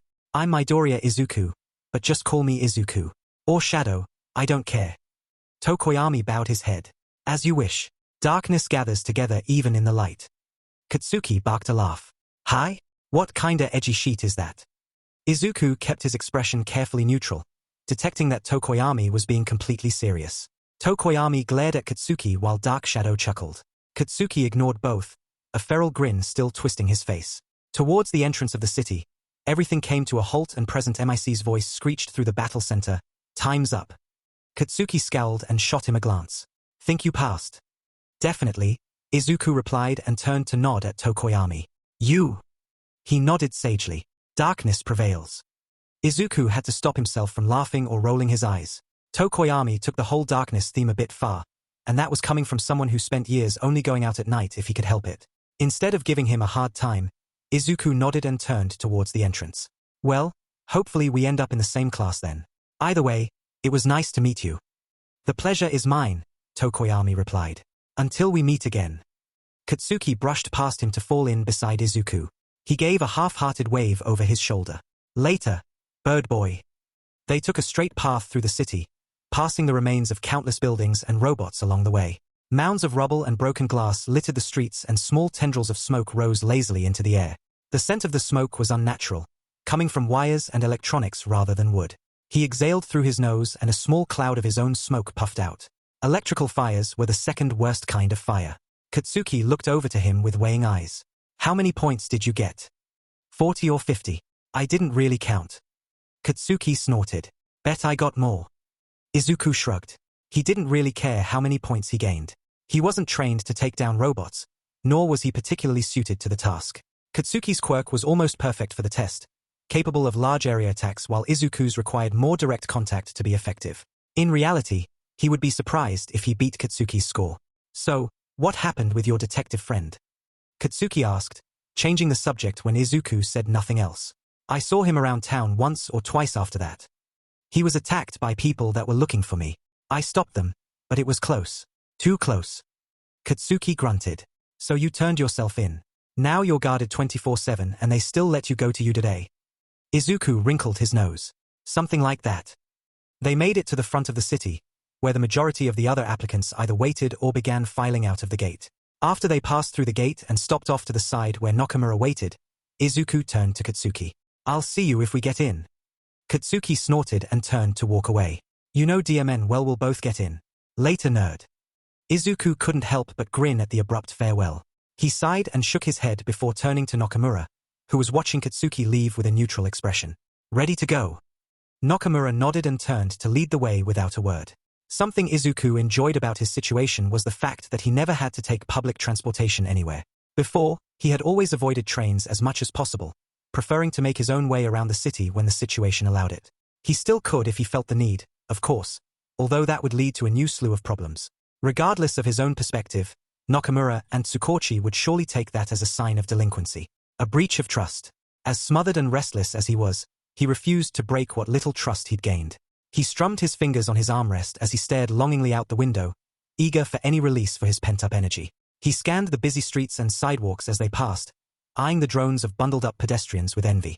Didn't they appreciate that little bit of freedom? Nakamura cleared his throat from the driver's seat, glancing over as if noting Izuku's restlessness. Nervous? Izuku shrugged and bit back a sigh. Not exactly. Nakamura hummed in consideration and glanced past Izuku's window pointedly. You miss it. It wasn't a question. He didn't need clarification to know what Nakamura meant. He stared out the window for a moment longer before finally letting out a sigh. I miss the freedom. It won't be like this forever. It was Izuku's turn to hum. He let the conversation drop, leaving only the whir of the engine and faint rush of wind to fill the air as they continued towards UA. He truly wasn't nervous about his first day. No, his chest burned with excitement. His first step into the school would be his first step towards his goal and ultimately, his freedom. Once he became a hero, he would be able to work independently again. The only difference being legality. Only 3 years to go. To Izuku's surprise, Nakamura didn't lead the way into the school once they arrived. Instead, he closely shadowed Izuku, seeming content to allow Izuku to find his own way through the school. They traversed the massive halls, passive monolithic doors as Izuku attempted to find classroom 1A. He did his best to ignore the questioning looks aimed their way. None of them had likely seen Nakamura before, and strange adult following a new student into the school was bound to sprout questions. He could almost feel the whispers and rumors spreading like wildfire. With effort, he pushed the thought away and focused on finding his way. Who let this kid's dad in here with him? Guardian asked in a teasing voice. Shut it, Izuku thought, feeling the heat rush to his face. He's not my dad. They don't know that, Guardian continued. Izuku groaned and suppressed Guardian's voice before he made things worse. Everyone knew parents weren't allowed inside UA without express permission and only under extreme circumstances. What's wrong? Nakamura asked. Izuku shook his head, just Guardian being annoying. And I have no idea where I'm going. Nakamura and pointed a ways down the hall. Down there. Izuku followed his finger and squinted until he could read the small sign. 1A. As he approached the door, however, Nakamura overtook him and motioned for him to halt. He watched with puzzlement as Nakamura opened the door and peered in, scanning the room for threats. After a moment, he nodded in satisfaction and waved Izuku through. I'll be outside, Nakamura said simply as he slid the door closed behind Izuku. Did he forget where we are? One of the most secure facilities in the country, yet Nakamura still feels obligated to search the classroom for threats. You can never be too careful, Guardian commented. You know that by now. Wow, you two are on the same page for once, Izuku shot back. It's just common sense, Guardian defended. Besides, it's our job to protect you. From what? Other kids? Anything. Izuku sighed as Guardian receded back into his mind. Would he spend the rest of his life being smothered by overprotective adults? He could take care of himself, thank you very much. He looked around the room, noting only 2 other students that had made it so far. A muscular, dark-haired boy with glasses and a girl with dark hair tied into a ponytail. He looked towards the windows as the door opened behind him. Hey, a rough voice demanded. What's that old man doing out there? Izuku spun around, coming face to face with a scowling Katsuki. We already went over this, Katsuki. Katsuki huffed. What's he protecting you from here? Homework. Izuku smirked as he turned away, heading towards the window seat at the back of the classroom. You can never be too careful. Guardian hummed with amusement. Izuku ignored him and sat down, dropping his bag on the ground next to his desk. Katsuki followed suit, plopping down in the seat directly in front of Izuku, leaning back and propping his feet up on the desk casually. That's pretty DMN overkill, he scoffed. As if we can't handle anything that comes our way. Tell me about it, Izuku agreed. Try telling him that. Katsuki immediately took a deep breath and raised his voice. Hey, old man. Izuku doesn't need you here. I'll kill anyone that tries to F with him. Izuku waved his hands frantically. Shut up. I wasn't serious. Hey. One of the other students scolded from across the room. He stood up ramrod straight and adjusted his glasses before continuing. Threatening to kill isn't very heroic behavior. And how disrespectful. Remove your feet from. Ha! Katsuki roared, his desk clattering as he bolted to his feet. His hands began smoking as he took an aggressive stance. You want some of this, Four Eyes? Katsuki, Izuku said calmly. Katsuki whirled around, staring down at Izuku from where he stood with fists clenched. What? Izuku fixed him with a level stare for a long moment before yawning, ruining the effect immediately. He stretched casually and opened one eye towards Katsuki. It's too early for this sheet. Katsuki t-scared and turned his back to the other boy, who still stood with his hands raised as if to continue his scolding. As he sat back down, Katsuki didn't bother putting his feet back up on his desk. Instead he lounged against the window and dropped it. More students began to file into the classroom, most of which Isuku didn't recognize at all. He wasn't surprised. He also wouldn't be surprised if Nakamura took it upon himself to scan and background check each and every student in his class. If anyone outside of UA staff would have access to the student registry, it would be him or Tsukauchi. Perhaps both, perhaps together. Some people took their jobs too seriously. Says the one watching the door like a hawk, Guardian said. Speaking of birds. Speaking of birds. Isuku averted his gaze for a moment just as a familiar face entered the classroom. Striking dark feathers swayed as the new arrival scanned the room, eyes narrowing slightly. Halfway through, he and Isuku made eye contact and his eyes lit up with recognition. Almost immediately, Tokoyami moved for the seat directly next to Izuku's. I suppose I shouldn't be surprised to see you here, Sho Midoriya-san. Tokoyami stated, almost coolly. He bowed low, lower than could be considered normal. It's an honor to be in the same class as you. In front of him, Katsuki scoffed. When he turned and caught the baffled look on Izuku's face, he laughed. What? First time meeting a fan? Izuku ignored Katsuki, rushing to address Tokoyami before the situation became more awkward. He waved a hand to get Tokoyami's attention. Pointless, considering the boy's eyes were still locked on him. Tokoyami, please don't be so formal. Just call me Izuku. My apologies, him. Izuku, if you're just here to socialize, you might as well leave. A rough, yet muffled voice called out over the various conversations taking place. All at once, the room fell silent as a yellow sleeping bag-clad figure made their way towards the front of the room. Once they reached it, however, Izuku realized he wasn't ready for who emerged from the yellow cocoon. Long black hair, tired, bloodshot eyes, strips of cloth he knew well to be a capture weapon. Eraserhead. You've got to be kidding me, Izuku thought with a groan. From the recesses of his mind came a chuckle that could only be Guardian taking amusement from his misfortune. Nothing new there. My name is Aizawa Shouter, Eraserhead announced. I'll be your homeroom teacher. Sprouting whispers and murmurs, some of disbelief and some of interest, were quelled as quickly as they began by a blood-red glare that Izuku knew all too well. Their silence, however, came only after a few gasps and a spark of fear in the air. Izuku recovered from his initial surprise just enough to smirk at the reaction. He had gotten far too used to that glare over the past few months. He had been the target on more than one occasion, after all. He couldn't blame the others for being afraid. An irate hero was nobody to take lightly. Depending on the hero, of course. Eraserhead produced a large bag of uniforms from under his desk and dropped them on top of it. Put these on and meet me in the practice field. You have 10 minutes. His tone left no room for argument. In fact, he followed it up by leaving the classroom altogether. The students went forward in varying degrees, some scrambling and tripping over each other in their haste while some calmly waited for the miniature stampede to end. He himself waited until the last second to grab his own uniform before following the crowd. Nakamura fell in behind him as he entered the hallway and took a direct path toward the stairs. He took purposeful strides, not running as some of his classmates had, though not taking a leisurely pace either. He was certain that the locker rooms would be on the ground floor, of course, though beyond that he hadn't the slightest clue. Under normal circumstances Izuku would have scouted out the school long before his first day. Impossible as that was for many reasons, he was left with a gut twisting in apprehension. Unknown places weren't new to him in the slightest, but he always preferred to know where he was going and the best way to get there. More importantly, he wanted to know how to get out. As if detecting his discomfort, Nakamura nudged him to the right as they reached the bottom of the stairs. That way, end of the hall. Izuku nodded his head in thanks and immediately headed in that direction, passing through halls that seemed too quiet and even more empty. First day of school or not, he expected to hear some sort of commotion from the classrooms. A teacher's lecture, students holding rampant conversations. Something. It struck him as he pushed open the locker room door. Of course the halls and classrooms were empty.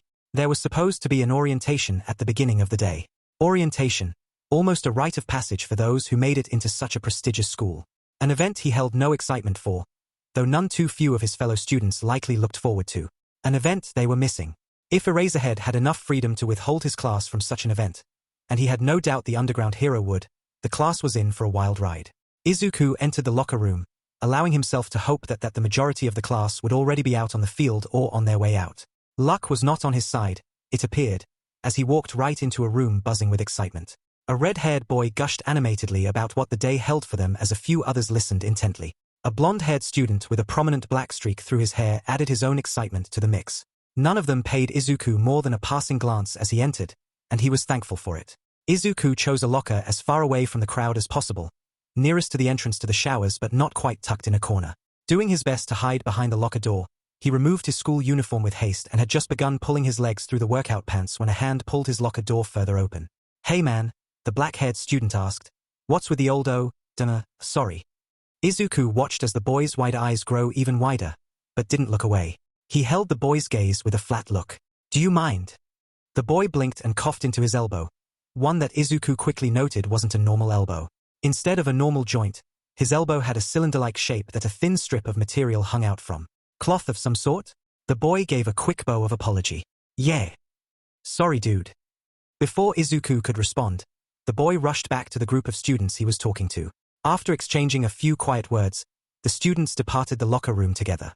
Not before shooting a few obvious glances in Izuku's direction, though. Wonderful.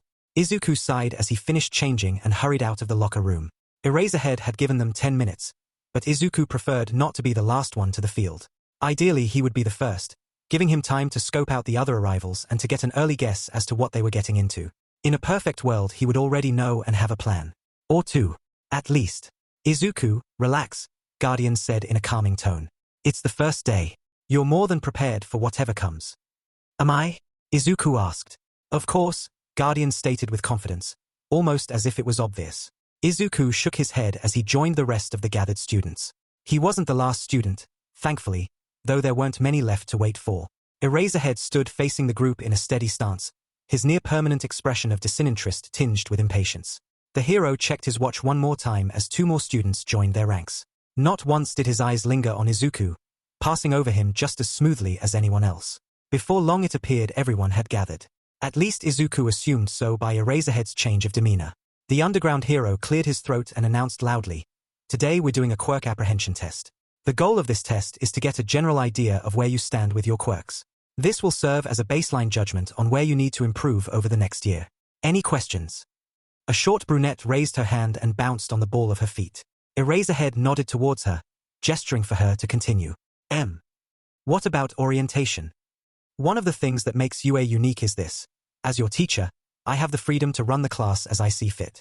Things like orientations, ceremonies, and other pointless events are a waste of time. I have 3 years to turn you all into competent heroes. We won't get anywhere using our time on such things. Any more questions?" His response confirmed Izuku's assumption.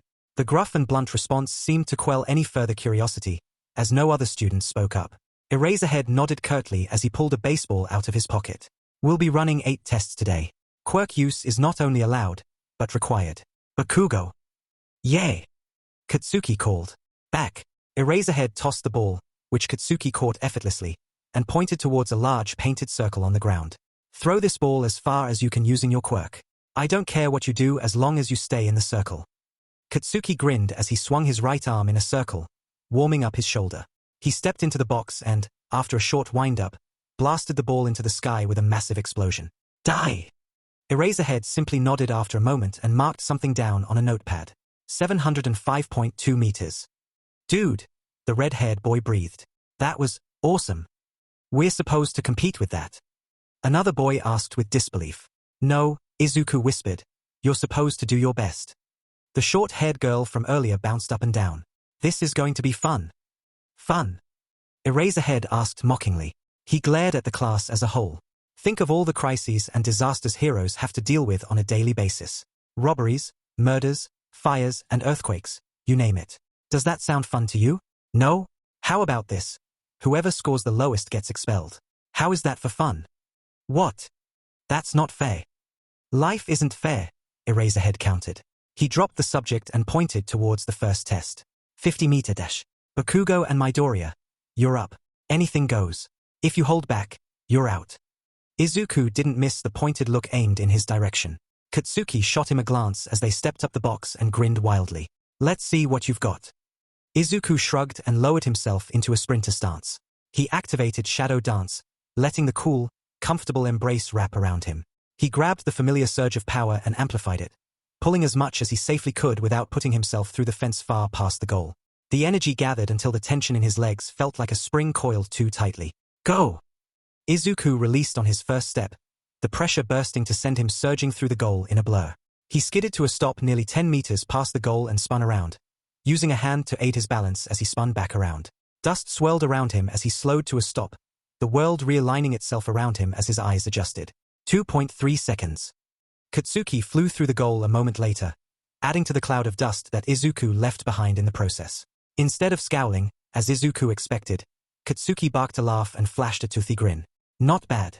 I'll beat that by the end of the year. Isuku returned a wry grin of his own. Wanna bet?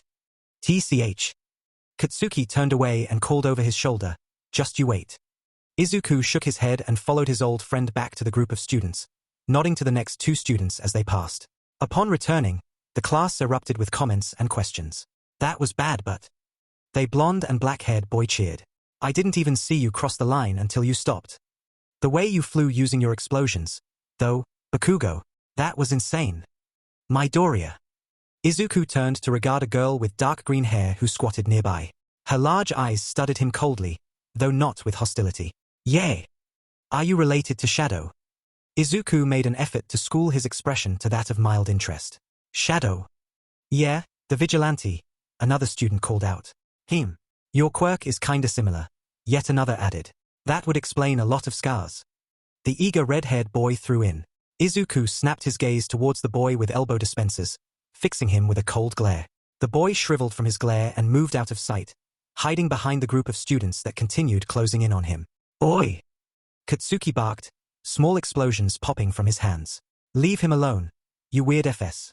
Who cares who he is? Whoa, dude, the boy with the black-streaked hair said with hands held out. Relax, we were just curious. Enough. Eraserhead growled. He strode to the middle of the group with ease, the majority giving him a wide berth as he approached. Harassing a fellow student on the first day? Is that how aspiring heroes act? Izuku took a deep breath and let it out slowly, taking the opportunity to calm himself. Katsuki stood to his left, shoulders nearly touching, with a wild look in his eyes. Eraserhead caught and held his gaze with a meaningful look. Izuku stared at him for a moment before nodding. Eraserhead nodded back before rising to his full height to address the class. As some of you may have noticed, or would have eventually, Midoriya here is indeed the former vigilante, Shadow. A few gasps rose through the class, but Eraserhead ignored them and continued.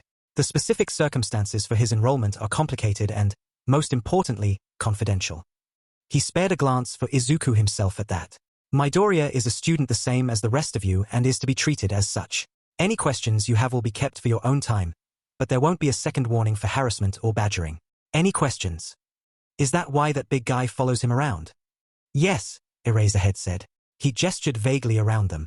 As unnecessary as it may seem, it has been decided that he will have a bodyguard until further notice. Another hand raised. Does that mean he's in danger? Eraserhead shrugged. Heroes and vigilantes have some things in common, one being that you will make a lot of enemies. Vigilantes, however, most often don't have the luxury of calling for support. They don't have networks or many allies to call upon. Am I wrong, Midoriya? Izuku shook his head. No. Eraserhead nodded. Teamwork is a crucial skill that you will learn in your time at UA, remember that. Now, on to the next test. Izuku breezed through the remainder of the tests with relative ease, his experience and quirks giving him a distinct advantage over most of the class. Katsuki was right on his tail throughout the entire day, however. Not to mention that his score on the ball throw that would more than likely put him ahead. Todoroki had excellent results, as well, using his ice in creative ways to pull ahead of the pack. Ida surpassed almost everyone in the long-distance run, to no surprise, though Izuku's interest was pulled elsewhere.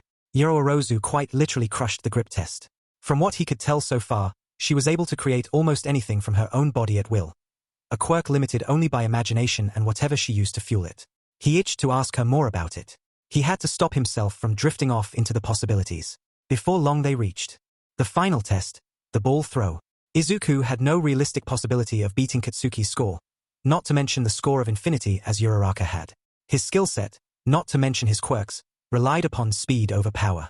For the ball throw, speed would only get him so far. But you aren't the only one here, Guardian spoke up, finishing Izuku's train of thought for him. And he did say anything goes. Izuku nodded in response as he entered the circle. Once inside, Guardian materialized by his side and held out a hand expectantly. Izuku handed over the ball without hesitation and pet his head. How long has it been since you threw a ball? Guardian chuckled as he rotated his shoulder. Hey, I used to be pretty good at this. Let's see here. He got into a stance similar to a pitcher's, his face setting into an expression of determination.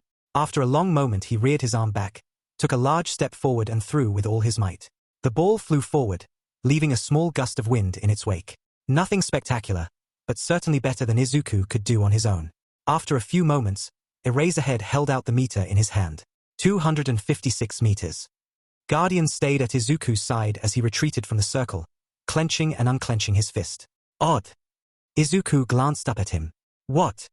Guardian looked at his hand and flexed it again before shaking his head. Nothing. He looked down at Izuku and grinned. Guess I still got it. Izuku rolled his eyes as they returned to the class. Before his classmates could pester him again, this time about Guardian, Eraserhead called out to them. All right, class, your results will appear on the screen in just a moment. A projector lit up, showing their names in a list with their total score next to them. Izuku noted himself at number 3 just behind Katsuki and Yoraiorozu. Following just behind him were Todoroki and Ida.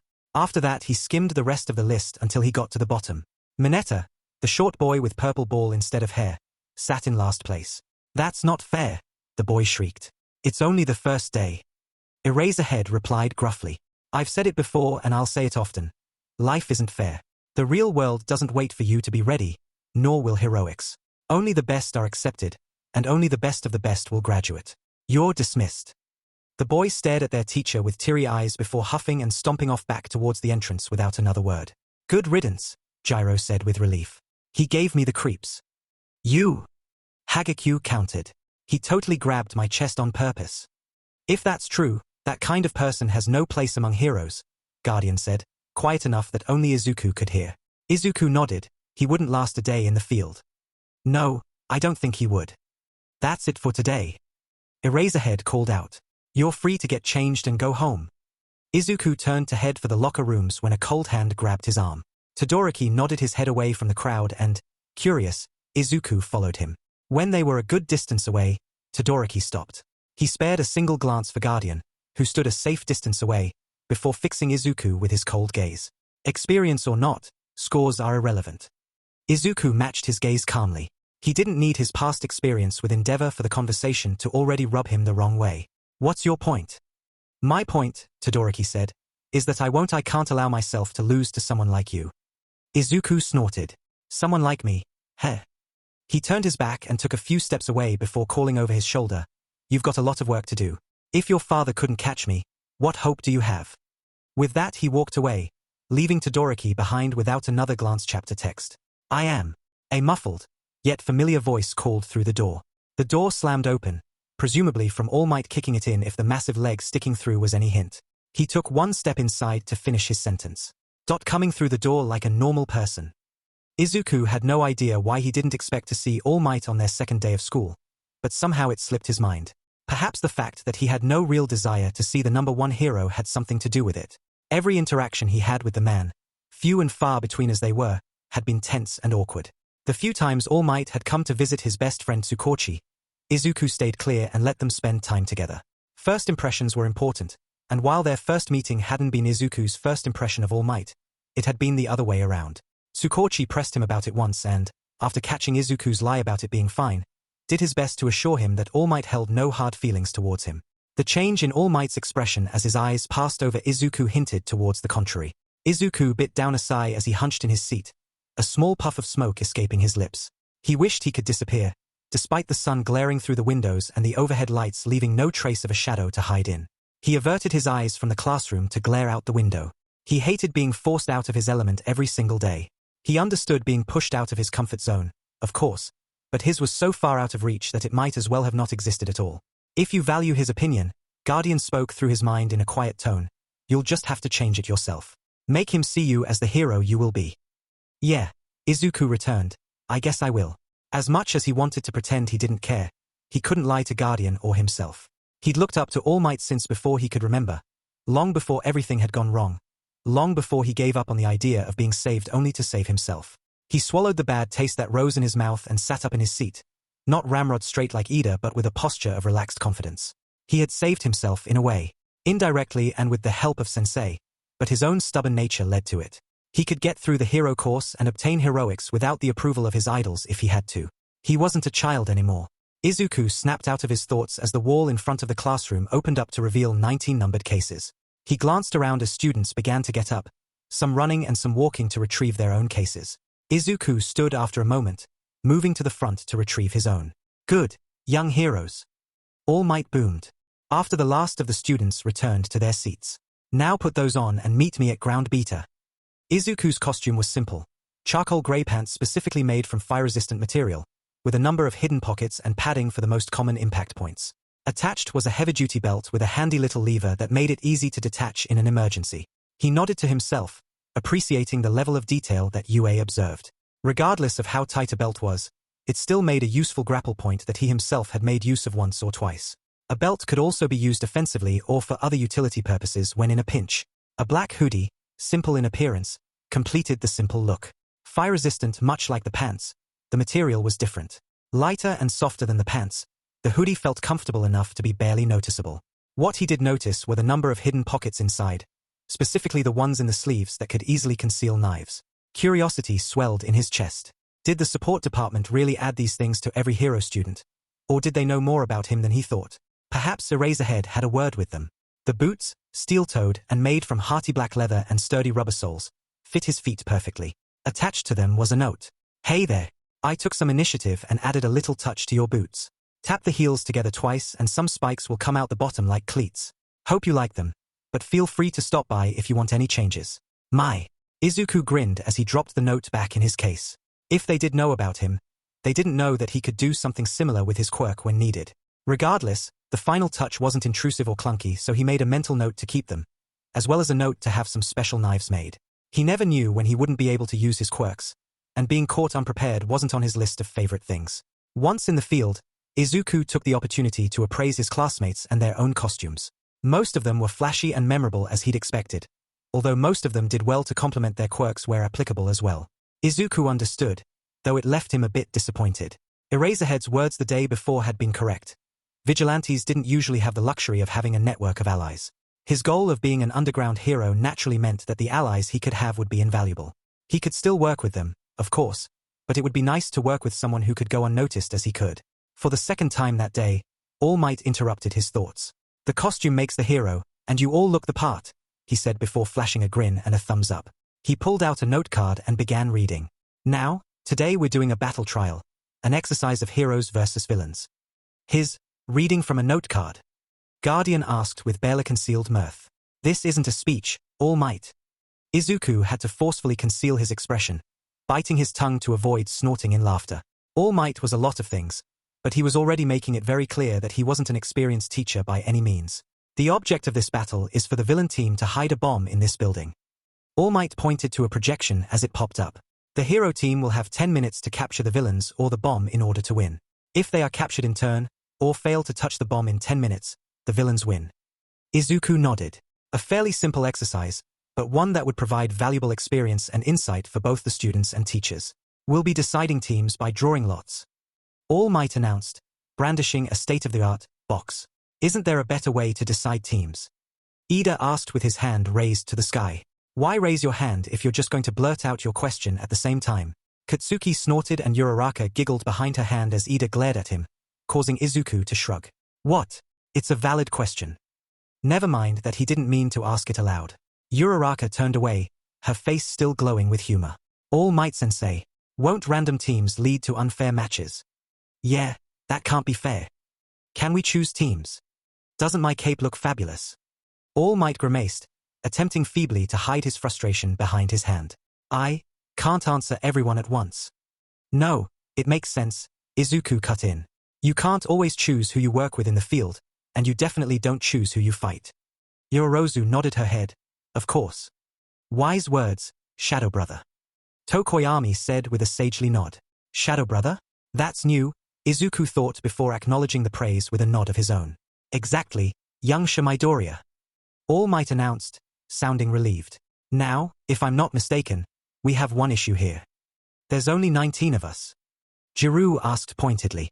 All Might nodded, which means that somebody will have to be on a team ALO. 3 hands raised immediately, namely Katsuki, Todoroki and Izuku himself. Katsuki growled under his breath. Put your hand down, Candy Cane. I don't need any help. Todoroki fixed him with a cold stare.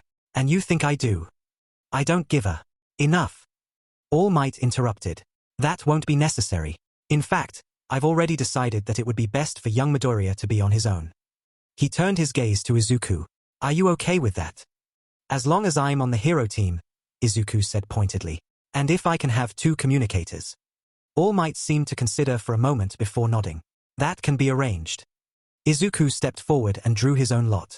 When he returned to his place, Tokoyami caught his attention. 2 against 1. Those are tough odds, Midoriya-san. I'll be fine, Tokoyami. Also, you don't have to be so formal. Just Midoriya is fine. Or Izuku, preferably. I wasn't referring to your odds, Midoriya, Tokoyami replied as he stepped up to draw his own lot. Quite the pedestal, him. Guardian commented. He holds you in high regard. I didn't realize I was known enough to have fans, Izuku admitted.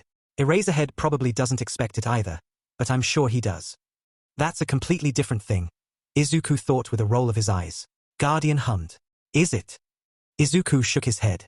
Really, if anyone held him on a pedestal it was Guardian. Although he definitely wasn't a fan. He was family.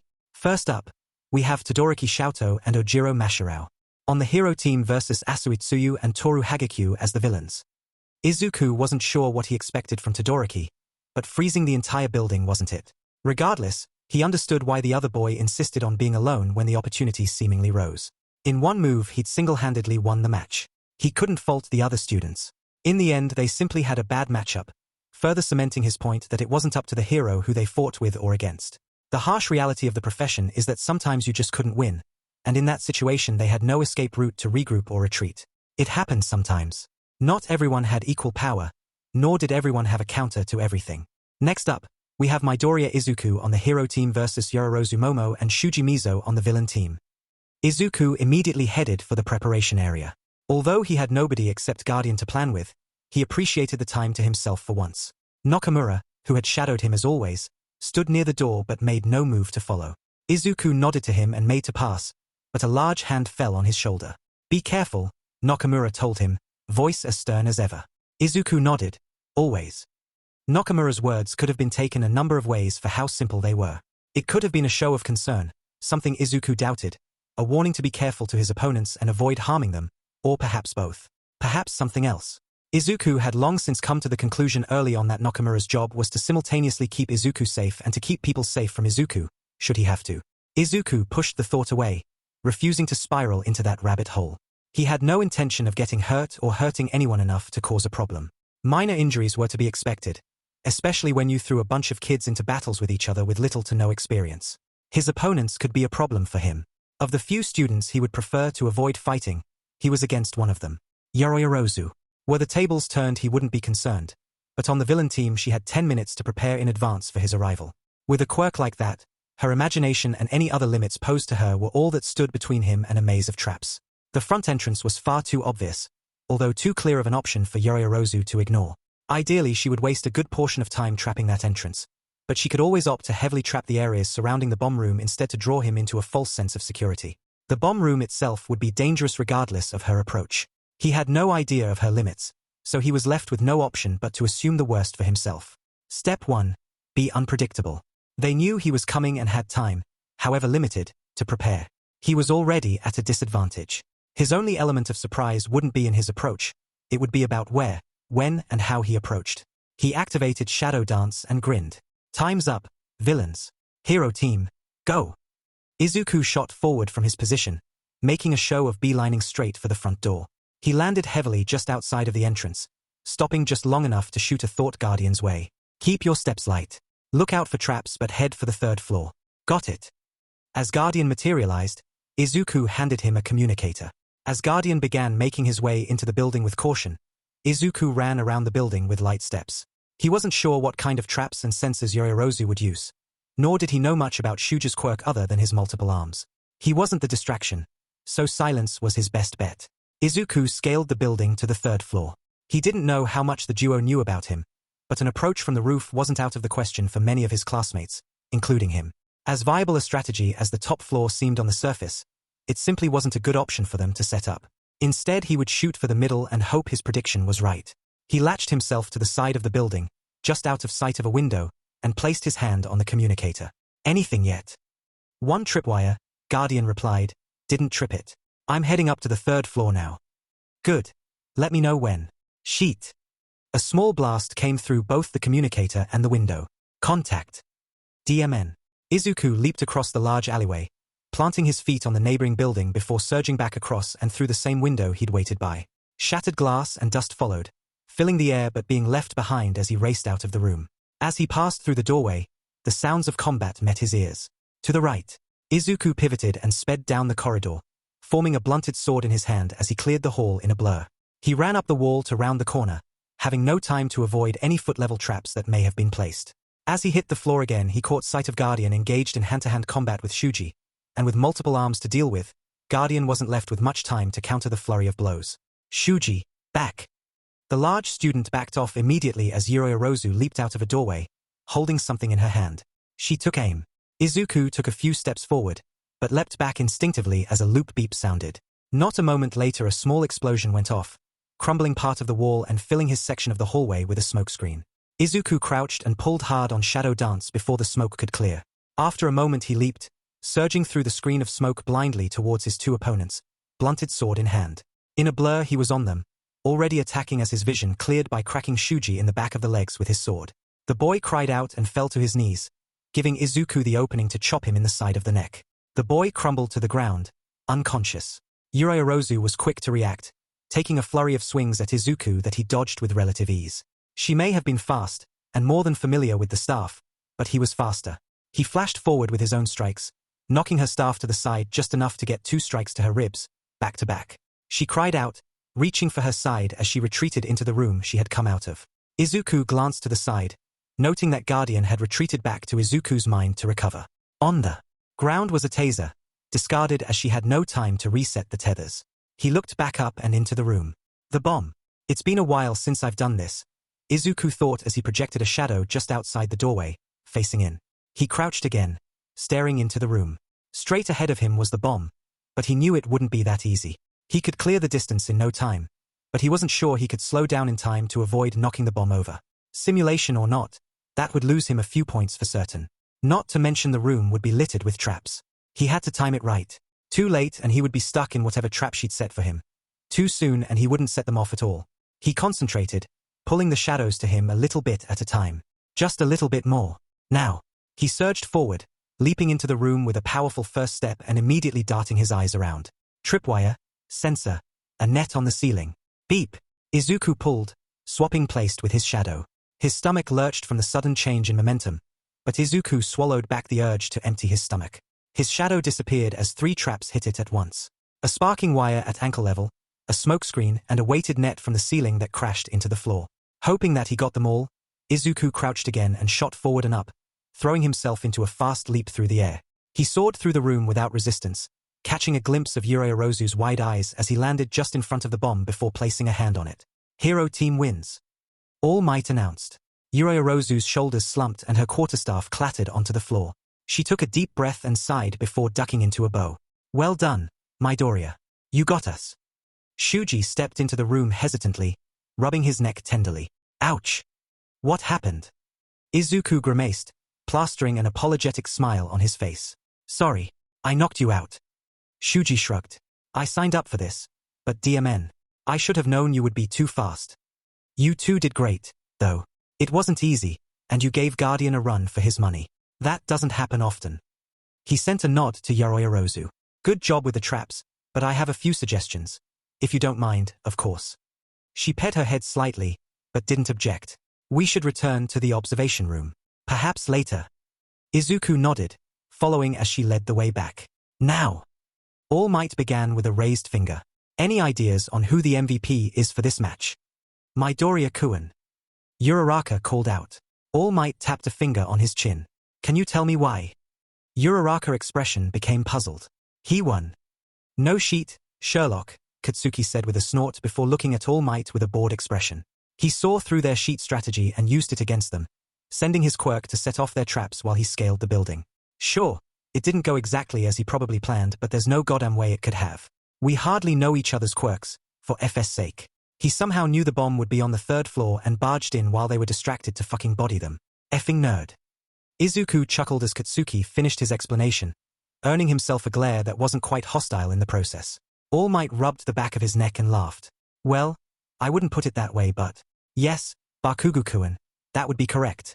Midoriya-kun is the MVP for this match. Izuku exchanged polite nods with Shuji and Yoriyorozu. They, at least, seemed to harbor no ill feelings even in defeat. Todoroki must have felt differently, because Izuku could feel the cold glare from across the room without even looking. In all honesty, Izuku was beginning to feel annoyed by the other boy's animosity. As far as Izuku knew, he had never had any effect on Todoroki's life, directly or indirectly, even if you count escaping Endeavor's overzealous wrath once or twice. Izuku suddenly found he wasn't interested in the rest of the battles. If anything, he could probably ask to see the recordings another time. For the time being, he moved towards the back of the room to lean against the wall next to Nakamura. He rested his head against the wall and heaved a sigh. Nakamura glanced down at him and adjusted his posture slightly towards him, arms still crossed across his chest. Something wrong? Todoroki really doesn't like me. I don't really care, but it might cause a problem later. Nakamura hummed. Something to do with his father, perhaps. That's my only guess. I've never met him before UA. We can look into it later, Nakamura promised. His gaze hardened as he met Izuku's eyes. Is he a threat? Izuku shrugged. Anyone can be a threat in the right circumstance. If he's anything like Endeavor. Maybe. Nakamura looked across the room to study the boy before nodding to himself. Nakamura, not one to leave even a potential threat unaddressed, waved to get All Might's attention before motioning that he and Izuku were leaving. All Might's eyes narrowed, but he nodded in understanding. Izuku followed Nakamura without protest. By the time they had found who they were looking for, Eraserhead. Who else? The majority of students had already been dismissed. Only a few stragglers remained, bustling past and through the vast halls with a sense of urgency. Izuku couldn't blame them, though. As the school emptied, a residual eerie feeling took the place of the students who had left. Something about places that were constantly brimming with life made them all the more unnerving when they weren't. Nakamura led them down to one of the many training grounds, despite Izuku's increasing efforts to dissuade him. He really didn't see what the big deal was, neither with Todoroki nor Nakamura's determination to discuss the issue with their teacher. Really, Nakamura, it's not a big deal, Izuku tried again. He's here to be a hero. He's not gonna try to hurt me or anything. Maybe he's just competitive. Really competitive. Nakamura raised an eyebrow. Do you know with absolute certainty that he won't? Izuku sighed. Well, no, but then it's worth bringing up, Nakamura interrupted with a tone of finality. Does every adult take things way too seriously? Izuku thought. It was almost as if, to them, every comment or remark he made required immediate attention. And considering almost everyone he was relatively close to was twice his age or more, he couldn't even vent without someone leaping to action. What was he supposed to do? Just stay quiet. Guardian chuckled. Izuku, you spend your days with a literal detective and a bodyguard. I'd imagine that most of the complaints they hear are about things they are expected to deal with. It's reflexive. With Tsukauchi, maybe, but it's not as if Nakamura really has to do anything besides drive me back and forth from school. I don't know why he has to try so hard. Wait. Izuku perked up, glancing over to study his guard. Nakamura was clearly an active man, with years upon years of training and expertise. Whatever his job had been before he was assigned to Izuku, he still didn't believe Nakamura was just a cop whatsoever. He was clearly used to being in the action. He moved with the ease and confidence of someone who kept up with his training regimen, whatever that may be, even if Izuku hadn't directly seen it. No, he wasn't really overreacting. Maybe he was just, are you really that bored? Only the slight widening of his eyes hinted that Izuku was onto something, although his usual stony expression returned just as quickly. Excuse me. Bored? Izuku repeated, this time not a question. I'm sure it gets boring, just driving me to school and following me around, just to drive me home and do it all again the next day. I won't feel bad if I'm boring to you. Promise. Nakamura grunted non-committally. Boring is a good thing in my line of work. Any officer would agree. Izuku refrained from laughing, mainly because he wasn't completely certain that Nakamura was lying. Maybe he would ask Tsukauchi later, but in Izuku's experience, boredom was not a good thing on the job. Boredom was like walking into a shady bar only for the whole place to go silent. Either something was already wrong, or something was about to go wrong. Boredom was the time spent waiting for the disaster you hadn't accounted for, looking out for the reason that it was too quiet. Boredom was like showing your back to someone you knew to be a double agent just to get a knife put into it the moment you let your guard down. Boredom meant that something big was coming, and either you were waiting for it or it was waiting for you. It had to be frustrating for Nakamura, waiting for a disaster that wasn't coming just because there was nothing else to do. I don't know, Izuku. Guardian said. You've seen a lot for someone so young. Nakamura has had a lot of time to deal with these things, and besides, he doesn't seem nervous. Professionals rarely do, Isuku replied just as Nakamura swung open the large double doors to one of the gyms. Inside they found Eraserhead face-to-face with another person, presumably a student judging by the standard UA gym uniform. Two sets of tired eyes, strikingly similar even down to the bags underneath, whipped around to see who barged in. The younger of the pair seemed out of breath, shoulders rising and falling heavily as he stared nervously at them. Eraserhead, however, looked none the worse for wear. After his teacher called a pause, the other boy caught a bottle of water mid-air before slumping to the ground in relief. Even drenched in sweat as he was, the boy's unruly lilac hair remained standing straight up in defiance. Isuku didn't envy him. He'd been on the business end of Eraserhead's skills a time or two, and then only his superior speed and partial immunity to erasure kept him ahead. Unless this boy had a similar luxury, which Isuku doubted judging by the difference in their conditions, he must have struggled. Midoriya, Eraserhead called out in his typical monotone. This is Shinsu Hitoshi. Shinsu, this is Midoriya Izuku. Feel free to get acquainted while I talk with Nakamura. With one last lingering look at Izuku, Eraserhead led Nakamura away from the two boys until they were out of earshot. Izuku simply stood there as Shinsu eyed him with obvious caution. Really, at least Izuku tried to hide his own scrutiny behind innocent curiosity. He cleared his throat. So, you know Ira Aizawa-sensei? Shinsu simply nodded, taking a long sip from his bottle of water. Izuku watched him for a moment longer before realizing he wouldn't get much more of a response. He shrugged as well, plopping down on the ground next to the other boy so he could keep an eye on both his teacher and Nakamura as well as the entrance. He studied Shinsu once more, noting the faint bruises that were forming on his skin. He doesn't hold back even in training, does he? The corners of Shinsu's mouth twitched as he shook his head. After a moment, his eyes lit up and he twisted to study Izuku. Even in training, you've seen him fight. Izuku shrugged to cover his own slip-up. Just because he was at UA, as Shadow, didn't mean the entire school had to know about it. At least he didn't have to lie. I saw a few of his fights online. Terrible quality, but I saw enough. Shinsu's lips tightened, but then he huffed out a laugh. Yeah, he doesn't take chances. Could have fooled me, Izuku thought. The amount of times Eraserhead jumped headlong into a fight without any intel often necessary in the hero world, of course contradicted Shinsu's statements, but Izuku had no reason to point that out. Shinsu clearly respected the underground hero. The feeling must have been mutual if Aizawa was training the kid. So, what class are you in? 1C, Shinsu replied with all the emotion of a brick wall. Izuku nodded. He knew that tone all too well. You want to be a hero, though? Shinsu met his eyes. More than anything in the world. I'm guessing that's why you're here. With Aizawa-sensei. Shinsu nodded. I have a chance. At the sports festival. Izuku perked up as the realization dawned on him. Of course. With an open spot in one of the hero classes came a chance for anyone that wanted to prove themselves. If Shinsu could do well enough in the festival, or even win, he was almost guaranteed to move into Class 1A. A smile formed on Izuku's lips as he began considering what it would take. Having Eraserhead as a trainer was no small feat. The man didn't waste time on any endeavor that seemed fruitless. Perhaps he had an effective quirk. As much as he wanted to ask about it, Izuku knew that would lead to questions about his own quirk and he wasn't ready for that. That was, if Shinsu didn't already know him. So, the other boy began, eyeing him wryly. Did you know that Shadow goes to our school? Well, then, Izuku though, just barely kept himself from giving anything away. He pet his head without breaking eye contact. The vigilante. Shinsu nodded, also not willing to lose eye contact. I've heard he's in one of the hero classes. Izuku hummed. Which one? Shinsu shrugged. I'm not sure. The guy in chat won't say which class he's in. Izuku would put money on his guess at who that was. Chat. Yeah. A few of us that follow him made one when we realized we were all going to UA. I really want to meet him. We all do. Why? He doesn't seem that special. Shinsu shot him a disbelieving glare. Yeah, he only escaped a bunch of villains, saved countless lives, escaped Endeavor and Eraserhead and led the police and heroes on a wild goose chase for months. Oh, and he's our age. Izuku couldn't help the heat that rose to his face as Shinsu went on his miniature rant, but he covered it with a laugh. Why don't you ask Eraserhead about him? Shinsu threw his hands in the air. I've tried. He won't tell me anything, just gives me that demon creepy grin every time. Izuku laughed wholeheartedly at that. He remembered that grin, both from his nights on patrols and his first day of class. That DMN smile. Right. Shinsu sighed, a smile still pulling at his lips. He's not even a hero yet, but only Aizawa is closer to what I want to be. He inspired me. Izuku's eyebrow rose. You want to work underground?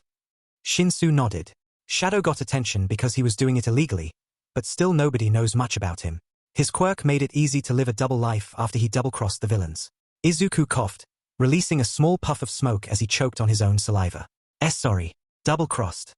Shinsu waved the smoke out of his face with a contemplative look. Yeah. You didn't know that. I just knew he cut ties. Shinsu snorted. How else would he have gotten away? One doesn't simply just leave. I mean, it definitely wasn't simple, Isuku thought. He kept his mouth shut, though. If he proved to know too much, especially information that contradicted Shinsu's own, he risked giving himself away before he was ready. Instead, he shrugged. You said not much is known about him, right? It could be any number of things. Like what? Hell if I know. His quirk makes it easy to maneuver. He could have just ran away, or gotten kicked out. Shinsu pursed his lips, but didn't say much more. From the look in his eyes, however, Izuku wouldn't doubt if he was reconsidering. All right, Aizawa called from across the room. Break's over. Let's go again. Izuku shot Shinsu an apologetic look as they both stood up. Shinsu snorted. I asked for it. You're not wrong, Izuku said with a grin. He turned away before calling over his shoulder. Good luck. Thanks. Hey, Shinsu said. As Izuku turned, Shinsu handed him a slip of paper. Text me? I could add you to the chat. Let me know if you find anything out. Izuku nodded and took the slip. Aizawa must have heard, because Izuku didn't miss the manic grin on his teacher's face as he turned away. He must have been elated, whatever Eraserhead's version of that was, to know that Izuku didn't give himself away. Nakamura took one look at Izuku's grin as they fell in beside each other and frowned. I don't like that look. Izuku gave him his best innocent expression as he held up the paper with Shinsu's number. What? I just found out I have more fans than I thought. Nakamura groaned and pulled ahead to open the door. For the record, Guardian said. I don't like that look either. Great. Now you're teaming up on me, Izuku countered. I see how it is. Can I ask you something, Izuku? Izuku looked up from his dinner, udon soup courtesy of Guardian, to study Tsukauchi. The man looked exhausted, to say the least. His white dress shirt, while always clean and neatly pressed in the morning, was wrinkled and dirty with a prominent coffee stain down the chest. His navy blue tie didn't look much better pulled loose around his neck as it was. Thick stubble covered his face as he hadn't shaved in days, the bags under his eyes suggesting he hasn't slept since then either. Izuku frowned. He'd been so busy with the start of school that he hadn't realized that Tsukauchi really wasn't taking care of himself. At all. Yeah. What is it? The detective's normal lopsided grin quickly disappeared, replaced by the critical gaze of an interrogator. Do you trust Nakamura? Izuku pet his head. Where did that come from? Nakamura had been his guard for quite some time. As far as Izuku knew, outside of their initial hesitance, neither of them had any issues with it. Izuku didn't think so, at least. Clearly Tsukauchi hadn't let go of his initial worries. His intensity told Izuku that he was either onto something or was being paranoid. Perhaps a healthy dose of both. I guess so, Izuku answered. He hasn't given me any reason not to. I think he's bored, though. Instead of being assured, as Izuku hoped he would be, Tsukauchi's eyes narrowed. Bored? Izuku shrugged. Yeah. He's basically a glorified chauffeur at this point. That would drive me crazy. It's like he's just waiting for something to happen so he can do something. He took his turn to give Tsukauchi an appraising look. Why? Did something happen? No. Actually, it's been really quiet for the past couple days. Tsukauchi looked away. Do you think? As he trailed off, Izuku cleared his throat. Do I think? Tsukauchi turned back to him and shook his head. Never mind. Izuku sighed. I think that you need to get some sleep. Seriously. You look dead on your feet. Tsukauchi recovered some of his chippiness and shot him an accusing glare. Not you too. Who paid you? Me, Guardian lied, rounding the corner to remove Tsukauchi's empty dishes from the table. Go. I'll clean up. But, work is cancelled, Izuku interrupted. They can survive without you for 8 hours. Tsukauchi sighed. I swear. Wait, you have no room to talk. Izuku gathered his own dishes, humming idly as he blatantly ignored Tsukauchi to head for the kitchen. It was only when he heard Tsukauchi's retreating footsteps that he stopped to share a pointed look with Guardian. If things were quiet for Tsukauchi and the rest of the police department, why was Tsukauchi so exhausted? Izuku concealed his own doubts the next day, falling into a silence with Nakamura that had almost become comfortable. They didn't speak often. There wasn't much that a high schooler and ex-vigilante had in common with a middle-aged bodyguard, aside from their situation. A situation which they both viewed differently and had expressed as much on multiple, short-lived occasions. During class, they were tasked with voting for the class president, a role Isuku had absolutely no interest in. He himself voted for Yoriorozu, as she carried herself with dignity and showed a high potential for leadership. She was intelligent and responsible, more than capable of taking the job in his opinion. Isuku got 2 votes, much to his dismay, but fortunately for him Yoriorozu got 3 and Ida got 4, solidifying their roles without much complaint aside from Katsuki, who grumbled and complained loud but ultimately let it go with the rest of them. Come lunchtime, Isuku ordered katsudon from Lunch Rush that smelled absolutely divine. He was even lucky enough to find an empty table in the corner of the cafeteria. He wasn't one for crowded places, but having walls on 2 sides and a clear view of every entrance gave him a bit of comfort. Nakamura even gave a deep hum of approval as he took up his position, leaning against the wall in a way that seemed casual on the surface. Izuku, however, could tell that he was ready for anything. Clattering dishes and trays joined the growing buzz of conversation to create a dull roar that Izuku tuned out, with some effort, to focus on his food.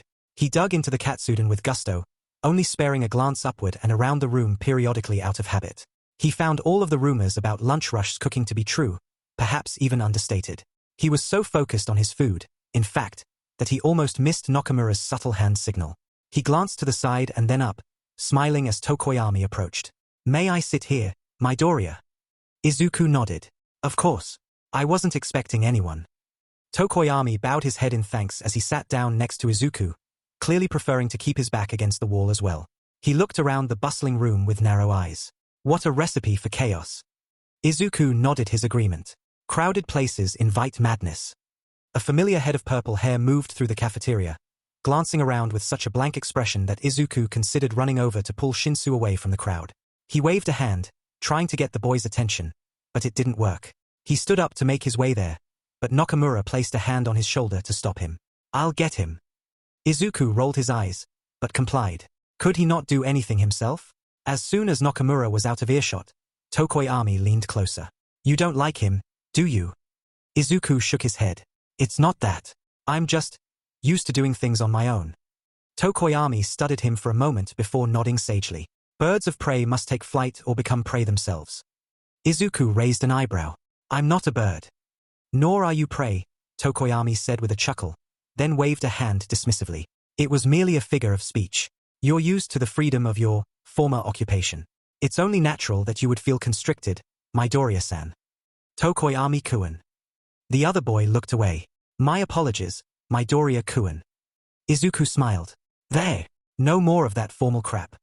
"Oh thank F-, Shinsu announced, slamming his tray on the table opposite them. He sat down with an exhausted huff. Izuku snorted. "Are you saying that because of the formalities, or?" Shinsu gestured vaguely around them before addressing Tokoyami. "Hey." Tokoyami nodded respectfully. "A pleasure to meet you, him." Shinsu Hitoshi.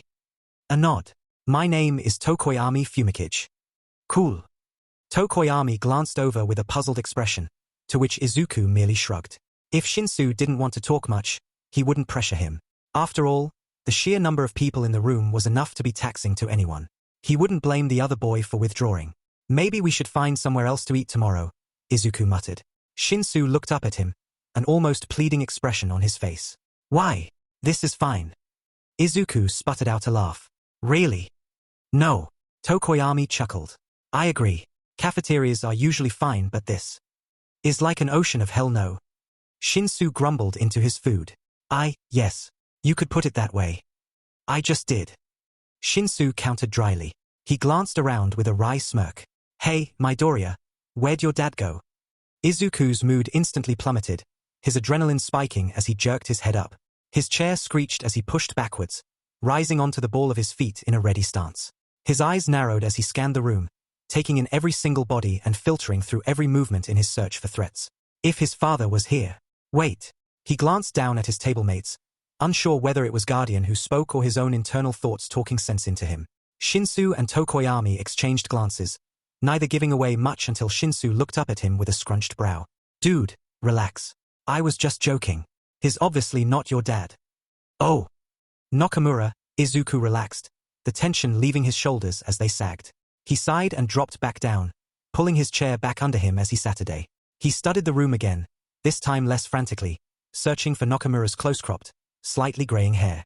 The man was tall, much taller than the majority of the students, yet he saw no sign of him. Where did he go? It wasn't like him to leave Izuku's side, even for a moment. Especially not somewhere so crowded, surrounded by unknown people. Midoriya-kun, Tokoyami spoke quietly, as if sensing Izuku's tension. Your companion may have simply required a restroom break. Izuku exhaled sharply, resisting the urge to kick himself. Of course. Nakamura was a human being. He required basic necessities just like anyone else did. Just like Izuku, or Eraserhead, or even All Might himself. Hell, even Kurogiri and Sensei had to eat and go to the restroom. Maybe not Kurogiri, actually. He could probably just open a. I'm gonna stop you there, Izuku, Guardian spoke forcefully. Not something I need to think about. What? It's a valid theory. It's also valid that neither of us will ever confirm or deny it. Hopefully. Izuku shook his head, biting his tongue against the laugh that threatened to escape. The last thing he needed was his lunchmates to see him laughing to himself. That would be a wonderful way to announce that he's completely unhinged. He glanced up, realizing that they were still very pointedly not looking at him. He sighed. Sorry. I'm just a little on edge. Shinsu shrugged. Same. Somewhere more quiet tomorrow? Tokoyami asked, glancing between him and Shinsu with a hopeful look in his eyes. Izuku nodded. Yeah, definitely. Maybe outside? Or on the warning. Intruder alert, level 3. A blaring alarm sounded alongside. The announcement, interrupting everything as it screeched through the air. The entire cafeteria burst into confusion and panic. Chairs screeched, trays clattered and feet pounded the floor as students rushed for the exit. What? Someone yelled. What does that mean? It means someone broke in. We have to evacuate. An upperclassman announced. We're in danger. Really? Izuku thought with a sigh. He leaned back in his seat but otherwise didn't budge. Shinsu and Tokoyami leapt to their feet with the rest of the room, but they stopped. Shinsu paused with one foot planted towards the exit to exchange a look with Tokoyami before both boys turned to study Izuku. What? Izuku asked. He wasn't really concerned, and even if he was there wasn't much he could do without making a spectacle of leaping over the crowd or trying to bust through a window. That would go over well. He shrugged. There's 3 years' worth of hero classes in here. Anything less than a full-scale invasion would be laughable. It's probably just the press. They never take no for an answer. It's not like Sensei is going to come bursting through the door. He's far too smart for something so brash. Even Hisoshi wouldn't be so stupid. Surprisingly, Guardian grumbled. Shinsu coughed out a laugh. Idiots. Flocking to the exit like sheep. Tokoyami pet his head. Were you not about to join them? That's irrelevant. Izuku snorted. He glanced around the room, noting those that also made no move to rush the exit. A few upperclassmen, Izuku assumed, watched the frantic crowd with a mixture of concern and amusement. Across the room was the only other student from their class, Katsuki. He sat alone, meeting Izuku's smirk with a feral grin as they locked eyes. Katsuki seemed amused, but more than that Izuku noted his body language. He appeared relaxed, lounging with a carefree posture, but Izuku could tell he was ready for anything. He would put any amount of money on Katsuki being eager for a fight. At least some things don't change, Izuku observed as he continued scanning the room, looking for other familiar faces. He waited, knowing that any minute Nakamura would come bursting through the door looking for him. Izuku figured the man would immediately assume him to have something to do with it. Izuku wouldn't blame him. Izuku decided to wait. Long after the sea of students calmed and those with belongings in the cafeteria returned to fetch them, Izuku sighed and pulled out his phone. Apparently they were all being sent home, despite the press being responsible for the breach of security, but still there was no sign of Nakamura. Even Tokoyami, who never seemed in a hurry for anything, had dismissed himself and said his goodbyes. Shinsu remained in his seat as well, appearing much more relaxed without the surge of students around them. Izuku scrolled to Nakamura's contact info and pressed call, shifting in his seat to hold the phone against his ear with a shoulder. The phone rang once, then twice, and continued ringing. Izuku bounced his leg up and down idly.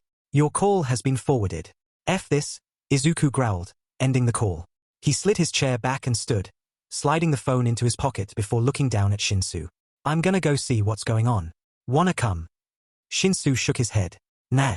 I'm gonna head to the gym to wait for a razor. Izuku nodded. See you tomorrow, then. Shinsu gave a small wave. Later. As Izuku exited the cafeteria to navigate the near-empty halls, he dialed Nakamura once again. He let it ring until it reached voicemail again, but this time he let it finish. Once prompted, he spoke. Nakamura, it's Izuku. Where are you? I waited for long enough, so now I'm wandering around. Call me back. He hung up and kept walking, faster as his growing apprehension fueled his steps. He took a direct route towards the entrance of the building, where the press had been trying to push their way in. If Nakamura would be anywhere in the building besides with him, the scene of the crime would be it. Isuku couldn't believe the audacity, the stupidity. There wasn't enough All Might on every news source and internet outlet. They just had to swarm the school for any scrap of new information they could get their grubby hands on. Didn't they? Vultures. Guardian laughed. They've always been like that, Isuku. It's basically a job requirement at this point. Isuku shook his head as he took the last turn, rounding the corner to take in the scene outside the entrance. Most of the teachers, pro-heroes as they were, gathered around along with a small army of police. He spotted Eraserhead, Midnight, Yagi, almost all of them. Even Tsukauchi he would recognize that trenchcoat anywhere crouched down in front of, well, where the gate used to be. The gate, the famous UA gate, was simply gone, replaced by a long mound of dust. Isuku froze. Dust. Sheet. The blurted curse garnered him some attention, as almost everyone present whirled around to face him. Aizawa's flashing red eyes held his own for just a moment before returning to normal. The underground hero grunted and folded his arms across his chest. Midoriya. Figured you would have gone home already. Isuku shrugged. Well, I would have, if. Where's Nakamura? Tsukauchi interrupted. From his crouched position, he studied Isuku with calculating eyes. Isuku was taken aback. It wasn't often he saw the detective outside of their home. That's why I came out here, Isuku said, looking around. I figured if he was anywhere, he would be here. Why isn't he with you? Eraserhead prodded. I don't know. He disappeared during lunch. Figured he had to use the restroom or something. Tsukauchi's eyes widened. Before or after the alarm went off? Before. I see, Tsukauchi said as he stood. Nedzu. The mammal popped out of Eraserhead's capture weapon. The owner of said weapon obviously none too pleased about that, and flashed a thumbs up. I'll check the cameras, of course. Aizawa-kun. The underground hero sighed, even as he turned on his heel to head into the building bearing their principal on his shoulder. The pit that had formed in Izuku's gut grew, his heart sinking as the realization set in. You don't know where he is? Tsukauchi shook his head. I'm afraid not. Did you call him? Twice. No answer either time. Guardian took that moment to materialize next to Izuku. I'll go see if I can find him. Izuku shook his head. He didn't know exactly what was going on, but he had suspicions. A lot of them. Too much ground to cover. Even if you do find him, how will you get a hold of us? Guardian rubbed his chin and hummed. Good point. We'll split up and search the building, Midnight stated, waving the other teachers to follow with 2 fingers. Izuku glanced down at the pile of dust as the teachers filed past him on their way inside, then up at Tsukauchi, trying to figure out how that happened. Tsukauchi raised an eyebrow, but nodded. Working on it. Izuku shook his head. He swallowed hard. Don't bother. Remember Shigaraki? From your report of the League? Yeah. 5-point touch quirk, decay. Tsukauchi paled as he glanced between the dust and Izuku. Are you sure? Izuku gave a curt nod. He was definitely here. We need to find Nakamura, ASAP, regardless of what he's been doing. Tsukauchi nodded in agreement. He dialed a number on his phone and held it to his ear. Nedzu, I'm sending Izuku in to help with the search. Yes, considering the circumstances it shouldn't be a problem. We have suspects. The League of Villains, he sighed, rubbing the bridge of his nose. The very same, unfortunately. Okay, bye. Izuku was already halfway into the building by the time Tsukauchi gave the order. Find him. He searched and searched, using Shadow Dance to clear room after room, hoping that if he did find Nakamura, it would be before anyone else did. If his suspicions proved to be true, he wanted to be the one to deal with it. It wasn't that he doubted his teachers, he held a high amount of respect for most of them, he just didn't want anyone dealing with another problem he was at the root of. No, he would deal with it himself. However, after what felt like hours, they gave up. They never found him. It was as if he vanished into thin air. Or, more likely, a warp gate. Izuku stared out the window as Tsukauchi drove on, idly observing the neon signs of various shops and restaurants they passed. A cold breeze washed over him from his open window, the welcome chill keeping him calm and alert. Passing streetlights brightened and dimmed the car in a steady rhythm, darkness gradually becoming more prominent as they moved away from the busiest sectors of the city.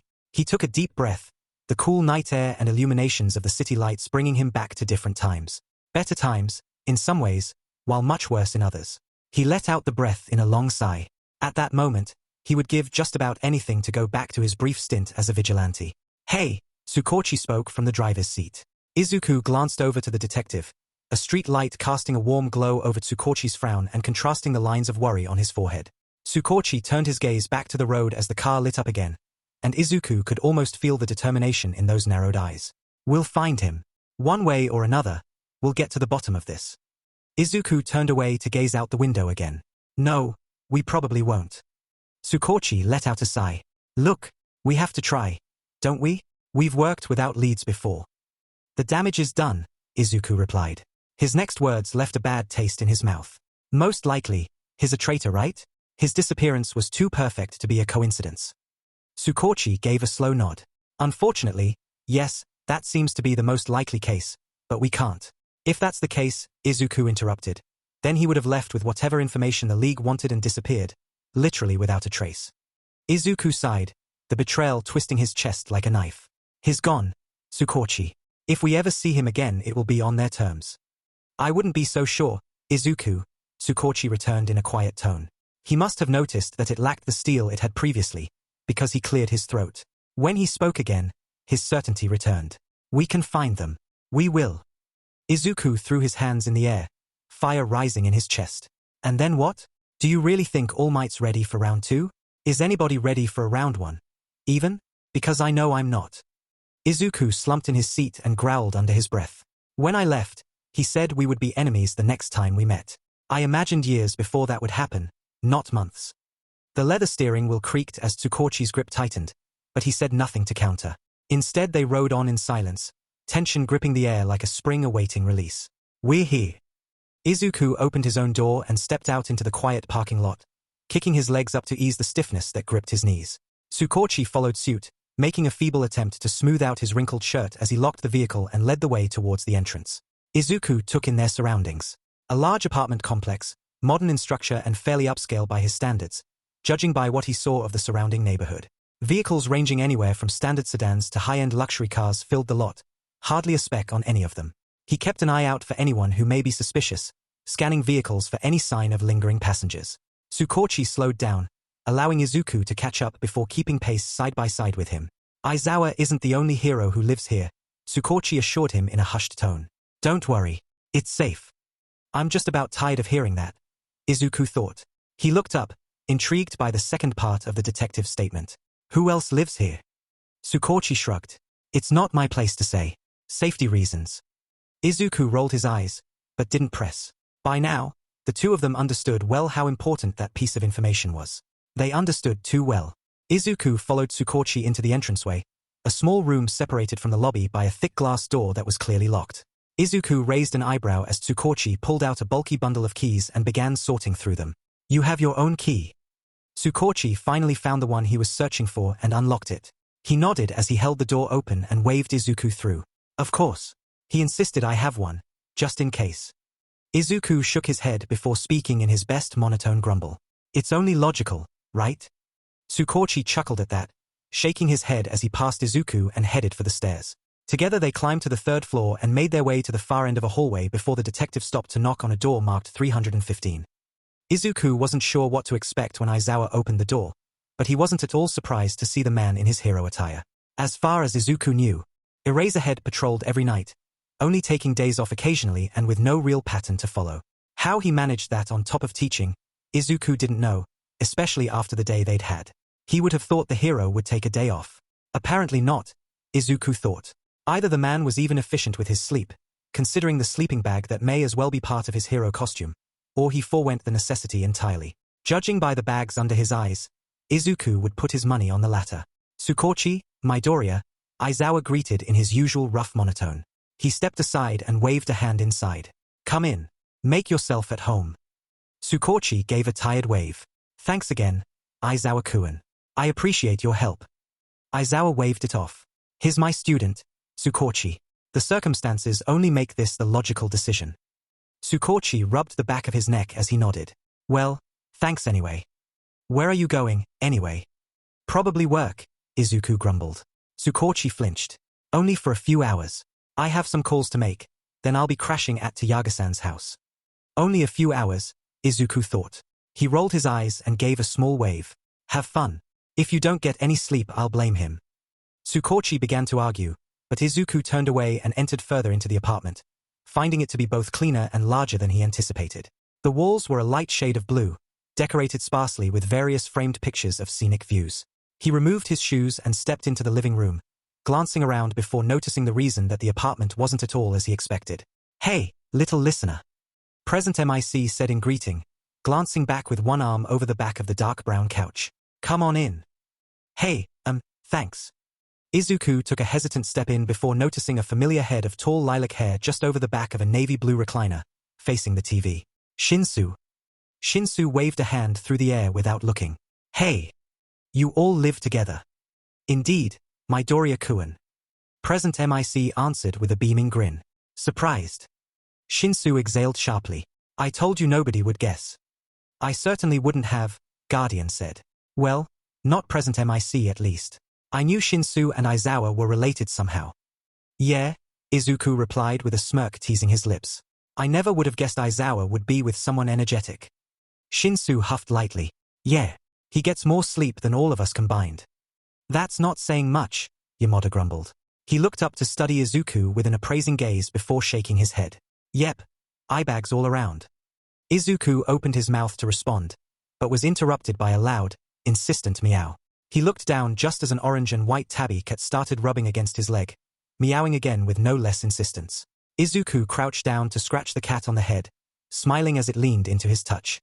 "Oh," Shinsu began, twisting around to poke his head over the back of the recliner. "That's creamsicle. She's a clingy eftish." "Hitoshi," Present MIC exclaimed with a dramatic gasp. "Language." "She likes to be picked up," Aizawa drawled as he entered the living room. "But she also likes to climb on shoulders." Izuku nodded as he did just that, gently lifting creamsicle until she climbed up onto his shoulder. She wrapped herself around the back of his neck with her front legs on his other shoulder. She rubbed against the side of his head and purred as he reached up to scratch behind her ears. Aizawa pointed down the hallway. "Bathroom's the first door on the right if you need it. As for sleeping arrangements, unfortunately we only have the couch for now. We can pick up a spare sleeping mat tomorrow, if we need it." Yamada cut in before smiling at Izuku. "You're more than welcome to stay as long as you need to, but I'm sure we'll find Nakamura soon." Izuku hummed non-committally. "Thank you, but we'll probably end up moving soon anyway. I won't bother you for long." Aizawa sighed. "You aren't bothering us, kid. I wouldn't have offered if you were." Izuku just shrugged, not knowing how to respond to that. He looked around, unsure what to do as a guest in someone else's house. He never really had been a guest in anyone's house before. He felt like a guest with Tsukauchi, early on, but that had quickly faded once they settled in. "Dude," Shinsu said, as if he sensed Izuku's hesitance. "Come sit down. We're just hanging out." "Stop being so dim and awkward," Izuku told himself as he made his way around the couch to sit down at the opposite end from Yamada. He leaned back, causing creamsicle to climb off of his shoulder and onto the back of the couch, and rested his arm on the armrest. He took on a casual air, settling into a feigned relaxed posture that he'd used many times before. One couldn't get far in the company of villains by appearing nervous, after all. Shinsu took one glance at him and nodded towards the TV. "We're not really watching anything, so if there's something you want to watch." Yamada tossed the remote to him and stood, stretching into a yawn. "Feel free, Midoriya-kun. I'm gonna get ready for bed, unless you need anything." Izuku shrugged. "I'm good, thanks." Shinsu looked down at his phone. Guess it is getting kinda late." He looked up at Aizawa. "Going on patrol?" "Of course. Midoriya, are you okay with that?" Izuku turned to raise an eyebrow at him. "Why wouldn't I be?" Aizawa shrugged. "Figured I'd ask. If you're feeling restless, you could always stretch your legs a bit." Izuku's eyes opened wide for a fraction of a second before he laughed dryly. "Yeah, right? I'm not joking." Wait, Shinsu cut in. "You're gonna take Midoriya with you?" "It's perfectly rational," Aizawa said. "He's been under constant guard for months. You really think a sleeping Hisashi falls under that criteria?" Shinsu snorted. "True, he could sleep through a bomb going off. But can he keep up?" Izuku tried very hard not to feel insulted. "Without a shadow of a doubt," Aizawa said with a grin. He nodded towards the door. "Ready." Izuku tried, and failed, to hide his excitement as he jumped up from the couch, any sign of tiredness vanishing at the idea of being out at night once again. He had to stop himself from activating Shadow Dance in anticipation. "Yep. Then let's go. I'll cover the ground rules once we're out there." Aizawa waved at Shinsu. "See you in the morning, Hitoshi. Bright and early." Shinsu groaned. Yeah. Be careful. Always. Rule number 1. Eraserhead said as he leapt onto the roof of a nearby building. You can use your quirk to keep up, but if we run into trouble, you aren't to engage unless I specifically tell you to. Understood. Isuku gave a sharp nod. Got it. Eraserhead studied him as he landed on the rooftop a moment later. After a moment he gave his own nod. Rule number 2. Stay with me at all times. Got it. Good, Eraserhead said gruffly. Let's continue. He took off without another word, leaving Isuku to keep up.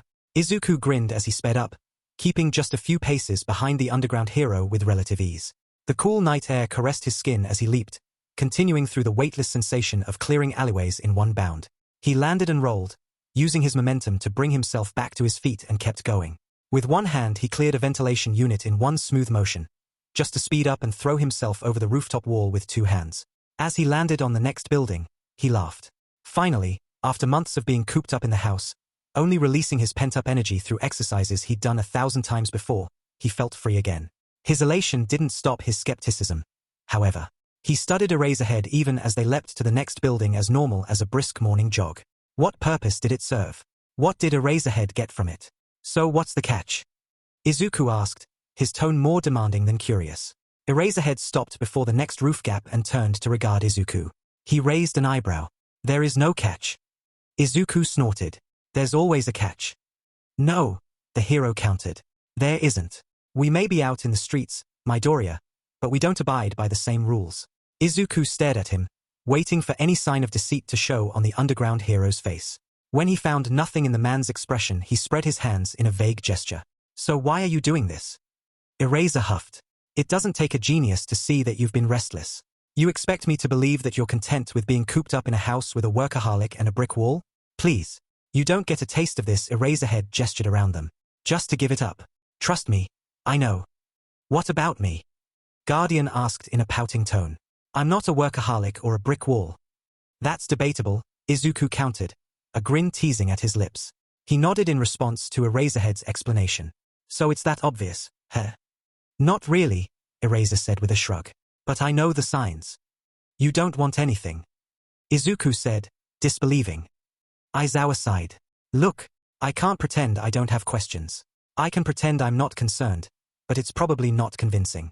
Also, I would like your opinion on some things. Pretty convincing to me, Isuku joked under his breath. Before Eraserhead could respond, he paired his head. Well, shoot. Aizawa opened his mouth, presumably to begin asking, but shook his head. He turned away and placed one foot on the ledge. Let's get some coffee, first. Isuku sat clutching a piping hot to-go cup of coffee. His legs dangled over the edge of an abandoned apartment complex, high above the streetlights that cast a glow on the streets below. Aizawa sat next to him, sipping his own cup as he casually scanned the area for threats, although Isuku would be surprised if they found any. Even in such a bad neighborhood, it was quiet. Far too quiet, Isuku observed out loud, taking a long sip from his cup. Aizawa nodded in agreement. It's been like this for a few days. If they're laying low. Isuku began, but trailed off. That means they're planning something, Aizawa finished. Something to do with UA. Any ideas? They've managed to gather most of the common thugs. That's no small feat. It won't be anything small, that's for sure. But, Isuku sighed. I have no idea. I didn't think they would be this bold. Aizawa hummed as he took another sip. How long do they usually take to act? Isuku shrugged. Depends on who's calling the shots. Shigaraki is impatient and childish. He demands what he wants the moment he decides he wants it. Sen All for One is the opposite. He's inhumanly patient and will plan meticulously for every single detail. It could be immediate, could be months from now. So we have no time frame to go off of, Aizawa grumbled. We'll have to move forward as if everything is normal. If we start making cancellations and postpone events, they will see us as weak. They sat for a while in silence. Isuku was stuck between appreciating the quiet night and loathing it. On one hand, he got to experience the freedom of the rooftops once again. On the other hand, the black cloud of a threat loomed over them. With Nakamura gone, it was safe to assume that all of his knowledge was in the League's hands. A few weeks before, Isuku wouldn't have been worried, but with the League presumably gathering allies and making increasingly bold moves, Isuku wasn't so confident. Did you suspect him? Aizawa suddenly asked. Isuku met his gaze for a moment and sighed. At the beginning. I think we both did. It's just, he was so professional and skilled, even with the oddly suspicious weakness to fire. It was hard to imagine him being with them. Shouldn't I have known about him if he was? I knew a lot of people in the underground, but he just came out of nowhere. Aizawa sighed. There are too many factors to account for. Many people in the underground try to remain independent, only to get pulled into an aspiring gang that sees them as useful or threatening. True independence in the underground is rare. Even vigilantes have been known to join up with villain groups out of convenience or necessity. Isuku merely nodded. He knew well how those connections worked. One day someone would make a name for themselves by selling information to anyone who would pay. The next they would be paid a massive sum to work exclusively with one organization. Before long, they were stuck with that organization because they burned their other bridges. After that they had nowhere else to go. Isuku just couldn't piece together where and how Nakamura fell into that. Did something happen? Or was Nakamura really there to keep an eye on him for a different purpose all along? Aizawa cleared his throat, interrupting his thoughts once again. I've been meaning to ask. I think I know, but what kind of hero do you want to be, Midoriya? Isuku pet his head. Underground, of course. Aizawa nodded, as if he had already gathered that. I have a new course I've been running by Nedzu. If you don't mind, I would appreciate your input and participation when the time comes. Okay. What is it? Aizawa stood and stretched, crushing the now empty coffee cup. I'll give you the details when the idea is more concrete. For now, we have a bit of ground to cover before we get you back to the apartment. I can't have my students going to school on no sleep, of course. Isuku stood as well, downing the rest of his still hot coffee and nodded. Let's go. The office was musty and reeked of mildew, as if it hadn't seen use in decades.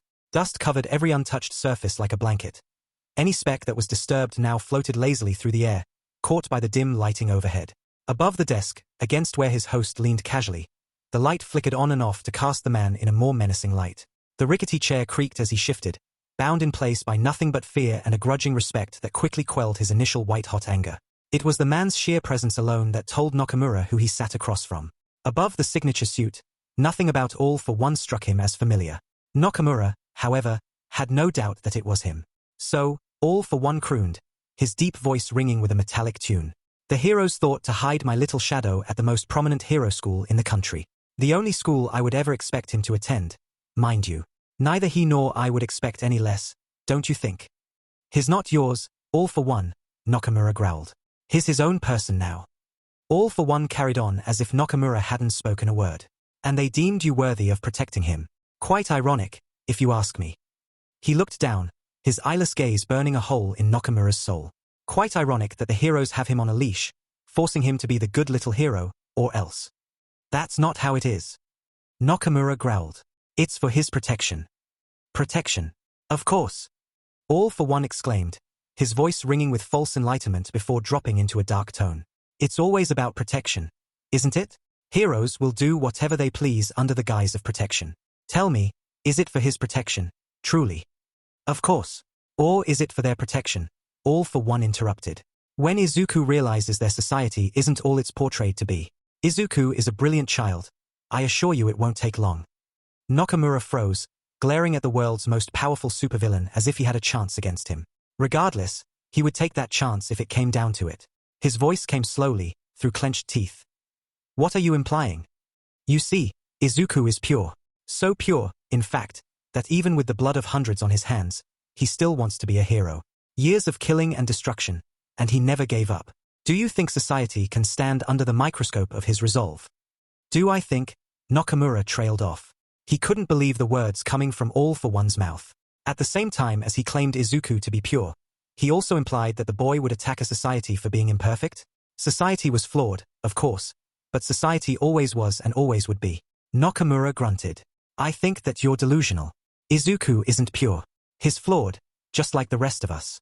He's flawed, yet he's trying to do better. He is doing better. Or was, until you decided to interfere. All for One stared blankly at him for a long moment before his shoulders began to shake. After a puzzling moment, All for One's dark chuckling filled the room. Are you truly so arrogant to believe that your disappearance will affect him? Spare me. All for One took a deep, ringing breath before continuing. Believe me, my slight interference is insignificant in the grand scheme of things. What are you planning? Nakamura growled. He was growing tired of All for One's games. If he was going to end up dead anyway, he would prefer to avoid beating around the bush beforehand. No sense in prolonging the inevitable. What am I planning? All for one repeated. Nothing at all. In fact, think of me as a gardener, observing the growth of my seeds and ensuring they have the resources to grow. Your appearance here is merely an indulgence of my curiosity. I must say, that I am left wanting. Nakamura's mind reeled around the villain's roundabout way of speaking, but he landed and fixated on one specific detail. You are left wanting. You. He barked a laugh. What about Isuku? Did you ever really care? Or is this just another sick experiment to you? Do not presume to question my love for him. How can I not? Nakamura roared, his boiling blood sending him to his feet. You abandoned him, threw him in a fancy little apartment with an account full of money and left him there. Told him that you would be enemies the next time you met and allowed his own father to send killers after him. Do you have any idea what that means to him? To him, you simply cast away a tool that was no longer useful to you. Because that's exactly what you did, isn't it? The air grew darker and more menacing as he ranted, and by the time he was finished, the sheer rage radiating from All for One threatened to suffocate him. Surprisingly, however, the supervillain made no move to kill him. He made no move to remove his quirk or torture him. Instead, All for One stared at him, a sneer twisting his lips. You would never understand my methods. Isuku is cut from a stronger cloth than you think. Isuku is a child, Nakamura growled. Children need nurturing. They need support and love. What about shoving him out of the only place he's ever known is supportive? What about allowing his psychotic father to put money on his head is loving? Do you have any idea how much effort Isuku puts into just being okay? Did you even know that he can't sleep because of the nightmares? That he jumps at loud noises and can't even relax like a normal teenager should? All for One opened his mouth, but Nakamura interrupted him. Of course you don't, Nakamura answered for him. Because you aren't there. He sat back down, causing the chair to screech in protest, crossed his arms and turned his head away. Hurry up and take it back. Kill me, whatever you're going to do. I'm finished with you. All for One did none of those things. Instead, silence filled the air even as the tension slowly drained from it. Nakamura refused to glance up. He refused to look, to show that he waited with bated breath for the inevitable. The time dragged on for what felt like hours before All for One spoke. You wound me, All for One. Spoke, his voice returning to its calm, metallic tone. After all, a gift freely given is not to be returned. I suppose I shouldn't have expected you to agree with my methods, just as I would never agree with yours. Perhaps I misjudged you. However, I will never tolerate such insolence again. Kurogiri. It was only when a chill drifted through the air that Nakamura looked up. Shadows danced on the ceiling as the same portal he'd been deposited through reopened behind him. Yes, Sensei. Take him to the Musutafu police station and leave him there. All for One commanded with a wry grin. As he turned to stare a hole through Nakamura, his grin twisted cruelly. Keep in mind, Nakamura, that your usefulness to Isuku is all that keeps you intact, if just barely. His grin widened. Return, although your welcome may not be as warm as you think. As the portal consumed him, All for One's menacing laughter followed. Naomasa sped through the streets, his black, unmarked cruiser's engine roaring with life as he passed every driver between him and his destination. Horns blared and tires screeched as the other drivers swerved to avoid him, people gesturing wildly only to be ignored. He drove with a practiced urgency that bordered on reckless, brushing off the increasing number of near misses for what they were. Near. He muttered apologies to the other drivers as he went, knowing fully well that they couldn't hear him. He held a strict distaste for his own behavior, but there was nothing for it. He had always been against using authority for perks and he expected the same from his own subordinates. Driving that way was reserved strictly for emergencies only, and while his current situation was important, an interrogation could wait a few minutes longer. It should wait, but Naomasa didn't care. We have Nakamura in custody, Naomasa thought, repeating Sangza's words to himself. The man had been dropped on their doorstep in the most literal sense, turning himself in immediately. Naomasa wanted answers, and he would get them sooner than later. Welcome to the Unforeseen Simulation Joint, or USJ. 13 announced, holding their arms out in a wide gesture. Here at USJ we have training grounds separated into zones, covering rescue training for every natural disaster a hero has to face. Landslides, floods, blizzards, you name it, I designed it. Isuku stood to the side of the gathered students, listening intently as 13 went into a speech about dangerous quirks and the importance of finding safe uses in order to save lives. The purpose of the training was to force them to get creative in the use of their quirks. Your quirks were never meant to harm, 13 said to finish. They have always been meant to help. Isuku nodded. He understood the sentiment well enough, although every quirk excelled in different situations. The reality was that some quirks had little to no use outside of combat, although they could be used to help others indirectly by taking out threats. While 13's quirk was incredibly dangerous, enough that one misstep could easily kill somebody, their quirk was also exceptionally useful for rescue. Black Hole was a large part of 13's continuing success. Izuku's quirk and skill set had never had large-scale measures in mind, much less rescue operations. He couldn't lift massive boulders or remove piles of rubble with a touch. He couldn't put out fires or heal injured civilians. From the beginning he was trained with espionage and assassination in mind. Combat was his specialty, and that would always be his focus as a hero. He would save people by stopping the villains that would hurt them. But just as every rescue hero had to fight at times, every combat-oriented hero had to aid in or lead rescue operations. There were a lot of things he couldn't do, but he did have his own advantages. Quick on his feet and capable of insane speeds, Izuku could get in and out of a precarious situation much easier and faster than many of his classmates. He could cut his way through anything that trapped civilians, so long as he was careful. Just as important, however, was the fact that he had a second person with him at all times. And if it comes down to it, Guardian said, we can rescue and protect at the same time. Izuku stood up a little straighter and nodded. He looked around, noting the expressions of his classmates. Determination, awe, and excitement filled most of their faces, while others seemed disinterested at best. Katsuki, in particular, seemed bored at the concept as a whole. Izuku couldn't blame him, not really. Explosion was far too volatile to be of much use in rescue, regardless of how fine his control was. To be honest, Katsuki was far too volatile, as well. Izuku buzzed with the idea of learning something new, of stretching his legs for a second time in such a short PRD. Anything that kept his mind off of everything else. Anything that kept him occupied and moving forward was a welcome distraction. As soon as they reached the top of the stairs, however, he froze. Something was wrong, something he could feel. Something familiar. Not a moment later, purple, swirling mist appeared and began expanding through the center of the plaza, forming into a large warp gate that opened to reveal a flood of villains. They moved in like they owned the place, spreading out and claiming the plaza as their own. He flexed his hands, shifting his weight onto the ball of his feet in preparation. Shigaraki entered shortly after the small army, wearing every one of his creepy, decrepit hands, something Izuku hadn't seen in a long time. With him came a massive thing that Izuku didn't recognize. The black muscular villain had a beak and an exposed brain, with blank eyes that didn't even glance around once it stopped next to Shigaraki. To Shigaraki's other side was his father, Hisoshi, better known as Inferno. The man wasted no time looking up to scan the gathered students, soon locking eyes with Izuku. His eyebrows raised in recognition, and even under the blackened steel mouthguard and through the smoke that filtered through, Izuku could see that sickening grin. That BSTRD, Guardian growled. The League of Villains, Izuku hissed. He pried his eyes away in an effort to get Eraserhead's attention, who was already donning his goggles and preparing for the fight ahead. 13. Protect the students. Aizawa ordered, then locked eyes with Izuku with an expectant expression. The one wearing hands is Shigaraki. 5-point touch quirk, decay.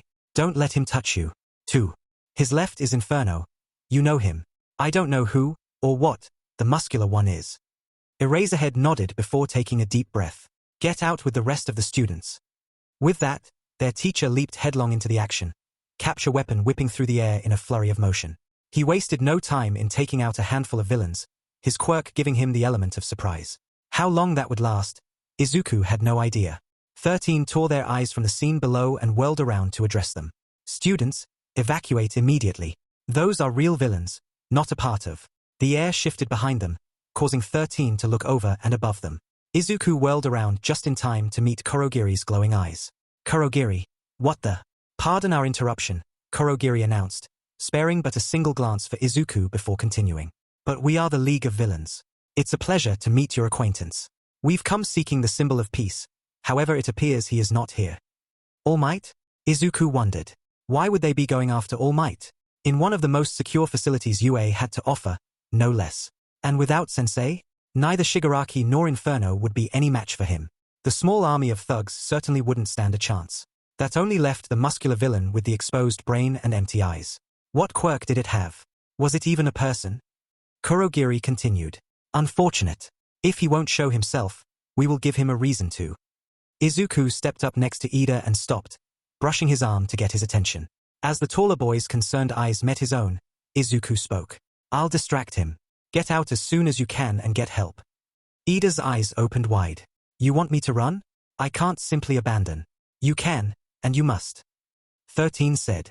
They stepped forward, motioning for the students to get behind them. Go! 13's glove opened up as their quirk began to pull Kurogiri in. Wait! Isuku yelled, but it was too late. Kurogiri opened up a portal behind 13, turning their own quirk against them. As 13's suit began to disintegrate, Isuku activated Shadow Dance and launched forward brandishing blades he doubted would have any effect, but he had to try. He knew something about Kurogiri that most didn't. If Kurogiri spread himself too thin, he risked exposing his real body. If and when that happened, Isuku would be there. Kurogiri seemed to be waiting for it. However, a warp gate opened up directly in front of him. Without a shadow to swap with, Isuku could do nothing to stop himself. He soared straight through the warp gate and onto a patch of dirt and grass, rolling with the impact so that he could bring himself up into a crouch, Shadow Dance flowing through him as he prepared for a fight. Not far away, Isuku spotted Eraserhead in the heat of battle, separated from him by a large circle of villains that seemed to be waiting for an opening. An explosion rocked the air from the staircase above. Izuku growled through his teeth, but had no time to return. He kept his eyes on the nearby villains, scanning them for the biggest threats and trying to get a grasp on what he was up against. A growing number of idle villains had noticed his appearance and were already turning to him with predatory eyes. If any of them recognized him, they showed no sign of it.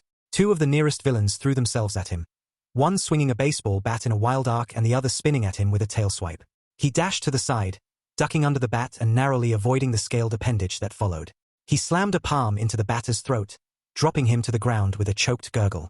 Before the tailed villain could recover from his spin, Izuku shot forward and dropped him with a knee to the sternum. For good measure, he formed a blunted sword and cracked the mutant in the back of the neck. With a few cries of outrage, more villains redirected their attention to him and attacked. With that, the tension snapped, releasing into a flow of battle that Izuku never truly understood.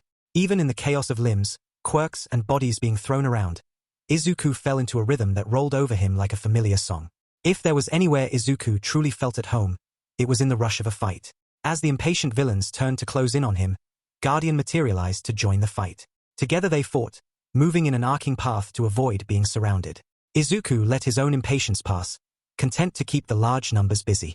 The more villains he fought, the less there were to threaten both his classmates and his teacher. The more he fought, the more time backup had to arrive. If Ida could escape in time to get there. Shoto let out a frosty breath, his feet crunching on the ice as he passed pillar after pillar of frozen villains. He wasn't keen on leaving the villains as they were. Staying frozen for too long without any sort of resistance would rapidly lead to frostbite and hypothermia.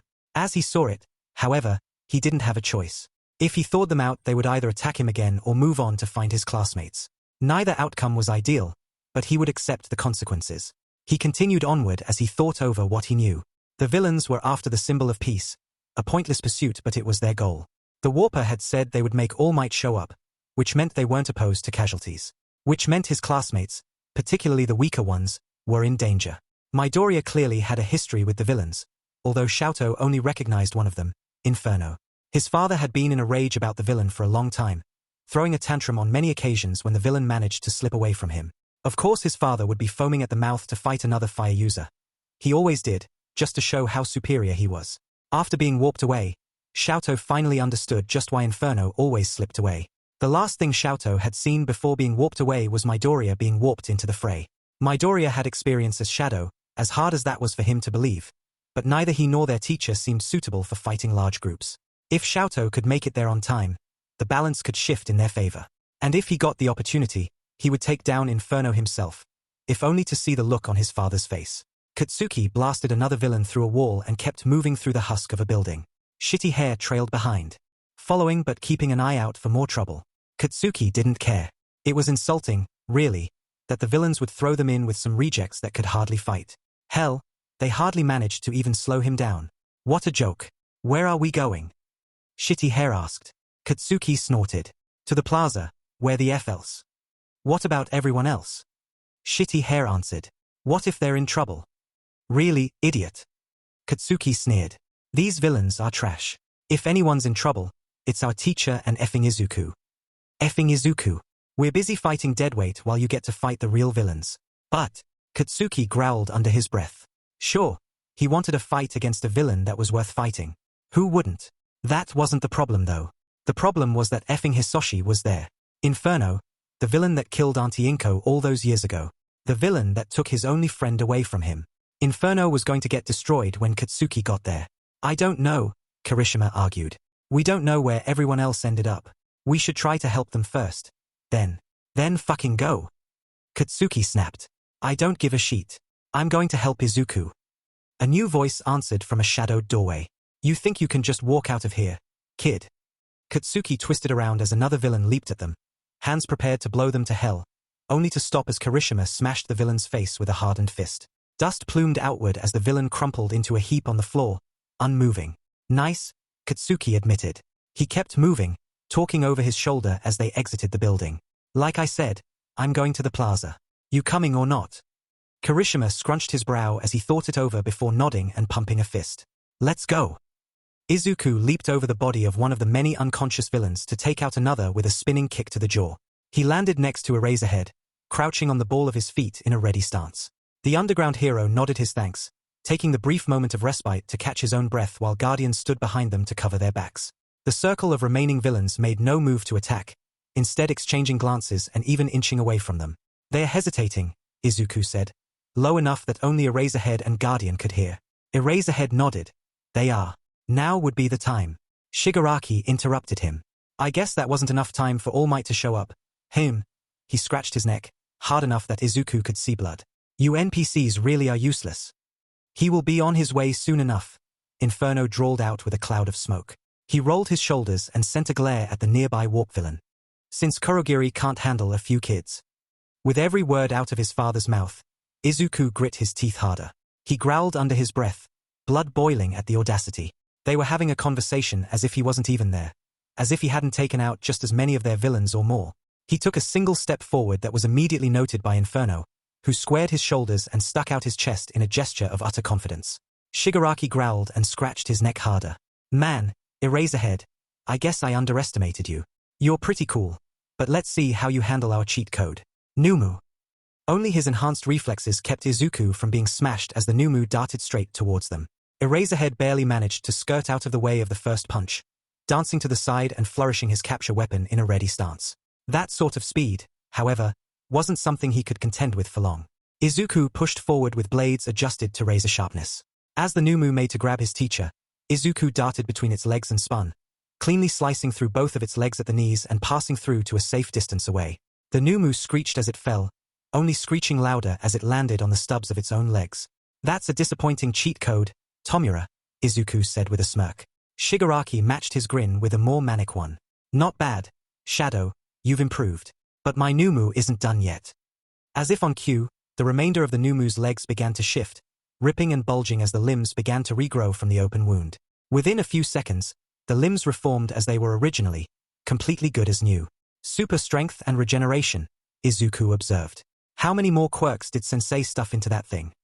Shigaraki cackled even as he raised his hands in a shrugging motion. Who knows? 1, 2, more than you. So that's my replacement? Izuku asked, distaste dripping from his tone. I didn't take you for one to accept a downgrade. Inferno laughed at that, his deep voice muffled slightly by the smoke that plumed out from his mouth. A downgrade? Oh Izuku, my dear boy. This is the first success after years of failed experiments. About 7, no, 8 years. He placed his hand on his masked chin as if considering, before fixing Izuku with malicious eyes. How old are you again? BSTRD. Guardian roared as he rushed forward, ping his arm back to throw a punch at Hisoshi. Guardian, stop. Numu, Shigaraki commanded. In one blur the Numu cleared the distance, intercepting Guardian halfway. With one massive punch, Guardian was sent crashing through the nearest wall. The wall crumbled, falling onto the man with a crunch and sending a cloud of dust into the air. The pile settled into dead silence. Damn it, Guardian, Izuku thought. He couldn't blame the man for losing his cool, but he knew better. They both knew better. Losing composure in a fight would only lead to mistakes, and despite Inferno's unending cockiness and Shigaraki's unbearable childish nature, none of them were villains to approach carelessly. Izuku locked eyes with Eraserhead, who was gesturing towards the entrance insistently. Izuku shook his head, determination settling into his chest. He wasn't going to leave. He wasn't about to abandon Eraserhead to the League. He wasn't going to run, not again. Not when the source of everything wrong with his life was there in front of him. Inferno, Shigaraki called out. How about you spend some quality time with your son? Just like old times. Izuku watched as Hisoshi's excitement overrode his distaste for taking orders, even orders disguised as suggestions. His eyes lit up and his grin widened, stance shifting into an offensive one. Izuku, Hisoshi called in a deep, crooning voice. He took a step forward. Finally. There's nowhere to go, this time. No, Eraserhead announced, his tone flat as he stepped up beside Isuku. The underground hero lowered his voice. Let me handle him. For now, can you keep up with the Numu? Isuku never took his eyes off Hisoshi. I can hold it off for a while, at least. Keep it regenerating so it doesn't have time to attack. Good. That's our plan, then. Stick with it. Wild cackling broke through the brief conversation. Shigaraki threw his arms out wildly as he stepped forward. Are you kidding? Do you heroes really think you're in control here? No, this is my game. Shigaraki pointed his finger at Eraserhead. Numu. Kill him. Neither of them were fast enough, Izuku to intervene nor Eraserhead to dodge. In one explosive movement, the Numu's fist sent Eraserhead flying through the air and into the stairs with enough force to create a small crater. Before the dust could clear or the rubble could settle, Izuku was forced to dodge a large gout of flames. So, Shigaraki mused. Shadow, let's see how good you really are. As Nakamura leaned back, the chain linking his HNDCFFS to the floor rattled. The chain was slack enough that he could sit without issue, but not enough for him to stand to his full height. Between that and the quirk-suppressing cuffs, the precautions spoke volumes of the police department's trust for him. More specifically, Detective Tsukauchi's trust. If Tsukauchi was anything less than a great cop, Nakamura had no doubt he would be on his way to Tartarus already. He heaved a sigh, tapping his foot on the floor and humming impatiently. A bad feeling twisted in his gut, something he'd learned to trust long ago. He knew that if he could just explain, Tsukauchi's quirk would be enough to clear him of suspicion, and the sooner the better. He hadn't done anything wrong. Hell, he hadn't even had contact with All for One in decades. Ever since. The door flung open to reveal a disheveled Detective Tsukauchi. Clothes wrinkled and face unshaven, the detective appeared to have refused sleep for days. Nothing new. What was new, though, was the look of absolute fury on his face. Tsukauchi slammed a notepad on the table alongside a single cup of coffee and sat down heavily. He took a deep breath and fixed Nakamura with a steely glare. You will tell me everything. Now. Where should I start? Nakamura asked. Tsukauchi pounded a fist on the table, and when he spoke his voice dripped with venom. Starting when you conveniently disappeared from the lunchroom just in time for villains to break into the campus. So he's already made up his mind. If it was anyone else he would be off this case, Nakamura observed. He took a deep breath and nodded before jumping into everything that happened that day, from being surrounded by purple mist in the hallway to being dropped in front of All for One. He had just gotten to recounting his argument with the supervillain when the door slammed open to reveal a cat-headed officer. Detective, we have an emergency. One of UA's training facilities is under attack. Tsukauchi was on his feet in the blink of an eye. Which class is there? Nakamura already knew the answer. Hero Course 1A. Nakamura attempted to stand, but jerked to a stop as the chain reached its limit. He stayed standing as tall as he could. Let me help. You will be staying here, Tsukauchi commanded. Sangza, keep an eye on him. Yes, sir. With that, Tsukauchi was gone. With that, Nakamura was stuck waiting while Izuku was in trouble. And he had a distinct feeling he knew the source of said trouble. He slammed back down into the chair and dropped his head down on the table. DMN it. So, Shadow, let's see how good you really are. Izuku flourished his blades as Inferno exhaled another breath of flame in his direction. He dodged to the side, hissing as the blast of heat coursed over his nearest side, but didn't stop moving. He planted his feet upon landing and darted forward, ducking under a punch and slashing his father along the side. His blades met resistance as they met the bone of Hisoshi's rib cage. I could go sharper, but if I kill him, might as well say goodbye to my hero career, Izuku thought. He leaped back and dashed to the side again as Inferno roared in rage, narrowly dodging a massive burst of fire. He skidded to a stop, crouching in preparation as Hisoshi clutched his side with a wild look in his eyes. How dare you? Inferno growled, smoke pouring out of his mouth and veins pulsing on his forehead. A patch of deep red leaked around his hand, staining the lighter orange of his costume. After everything I've done. I made you. You made nothing, Izuku replied, his tone like cold steel. Sensei made me. You were just the DLVY boy. A roar of rage and another wall of flames, burning hotter than ever, were his only reply. Izuku placed a shadow as he danced around the increasingly frequent bursts of flame, searching for an opening to close the distance. Inferno kept up the barrage of ranged attacks, however, letting loose almost as fast as he could breathe. He wasn't the only one trying to close the distance. With each breath, Hisoshi moved forward, no doubt in an attempt to get a hold of him. Izuku waited, dodging attacks and keeping his distance. He knew his father's quirk well enough, and he knew that repeated attacks couldn't be kept up for long. He would begin to slow down, and that would give Isuku the opening he needed. He dodged another blast and feigned a dash forward. Hisoshi stopped and took a defensive stance, hurriedly exhaling another wave of fire before he realized just Isuku was doing. Isuku noted his narrowed eyes and curled lips through the smoke before continuing his dance around his father. Out of the corner of his eye, he spotted two figures dropping to the ground near the lake. Asui and Uraraka had survived, and from the looks of it they had been dropped in the shipwreck zone. A telling mistake, putting the girl with the frog quirk anywhere near water. They either didn't have enough information to know better, or they were underestimating Izuku's classmates. Either way, we might be better off than I thought. Isuku thought as he put more distance between himself and Inferno and grinned. That was, until he realized that he wasn't the only one to notice his classmates. Ah, some more NPCs. Shigaraki observed. Good. Since Inferno is taking so long with his own son, maybe some other dead students will bring all might to us. Shigaraki Tomura, Kurogiri spoke up for the first time in a while. Are you certain we shouldn't leave? The heroes will be arriving soon. Not just All Might. Perhaps, but let's ruin his pride a bit first, yes. Sheet. Izuku cursed to himself. He couldn't let the villain get to his classmates.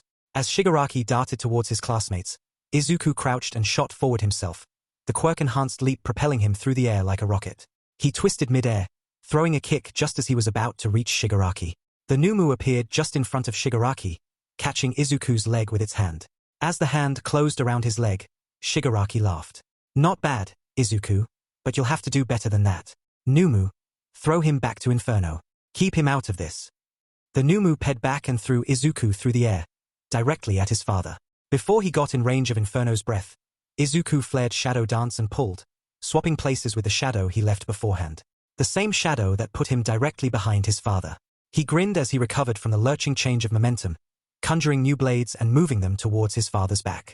Inferno whipped around, his arm cleanly knocking Izuku's own off course. His other arm shot forward and grabbed Izuku around the throat, lifting him into the air and pulling him closer until they were face to face. Izuku's wide eyes met Inferno's darkened ones. Hot, smoky breath washed over him as his father chuckled deeply. I caught you, you ungrateful rat. Finally, I can finish what you started. Hisoshi took a deep breath. Any last words? Between the close proximity, the overwhelming scent of smoke and the radiating heat, Izuku was thrown into a sense of déjà vu. Like his life flashing before his eyes, he remembered everything. He remembered every punch, kick and burn as if he was receiving them again. For any reason, from failing a mission to shutting a door too loudly, his father had always used Izuku to take out his anger. What made that time any different? Was he overconfident to think he would win? Was he just like his father, in that aspect? You've been stronger than him for years, Izuku. No, Izuku thought. That time would be different. He was done running, done hiding from the glaring problem in front of him. He would win. He had to win. Izuku was always confident in his abilities, but was always careful to keep himself in check. More importantly, regardless of his confidence, he kept his guard up regardless. That was one of the many differences between them. Hisoshi shook him roughly and growled, sending another cloud of smoke to wash over Izuku's face. Well. Why yeah, Izuku choked out with a pained grin. In a shadowy blur, he moved forward with a new blade as sharp as any razor. Hisoshi grunted as the blade sank into his ribcage, just below his heart. Izuku's grin widened even as emptiness enveloped him. You're wide open, father. Even as his father let go, Izuku twisted the knife and pulled upward. That time, there was no resistance. He sliced cleanly through bone and organs alike as if they were butter.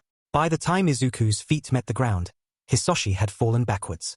His father struck the ground with a solid thump that kicked up dirt with the impact. The blood gushing from his chest began to form a small pool around him, too quickly for the dry soil to soak up. With one last twitch, his body fell still. Izuku stared at the body as the emptiness settled deeper into his bones, familiar as an old friend. That numbness was a coping mechanism he knew all too well. A deadly calm, allowing him to do his previous work, without being distracted by something so meaningless as emotion. That emptiness sapped him of every emotion, every sensation he should have felt. There was no satisfaction, no regret, and no relief.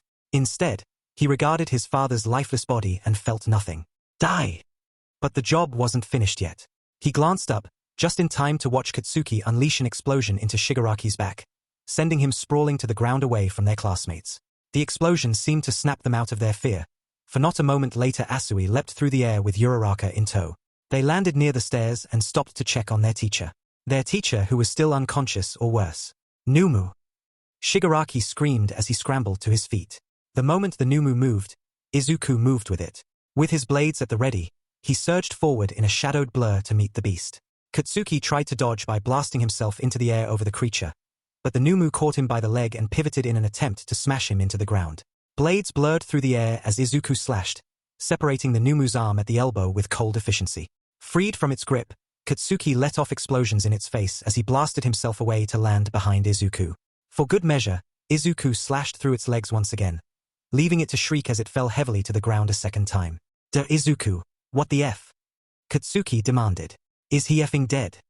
Izuku didn't need a name to know who Katsuki was talking about. He simply nodded in response. Katsuki paled, but had no time to say anything as Shigaraki screamed and dashed forward. You cheating bastard. Izuku danced out of the way as Shigaraki came at him with a flurry of open palm strikes, but Izuku wasn't going to let him use his quirk. Shigaraki moved fast, quicker than he would expect, but Izuku dodged fluidly as he waited for an opening. Before he had a chance to counterattack, however, Katsuki leapt forward in a blaze of explosions and cracked Shigaraki in the jaw. Before either of them could follow up, Kurogiri warped Shigaraki a safe distance away.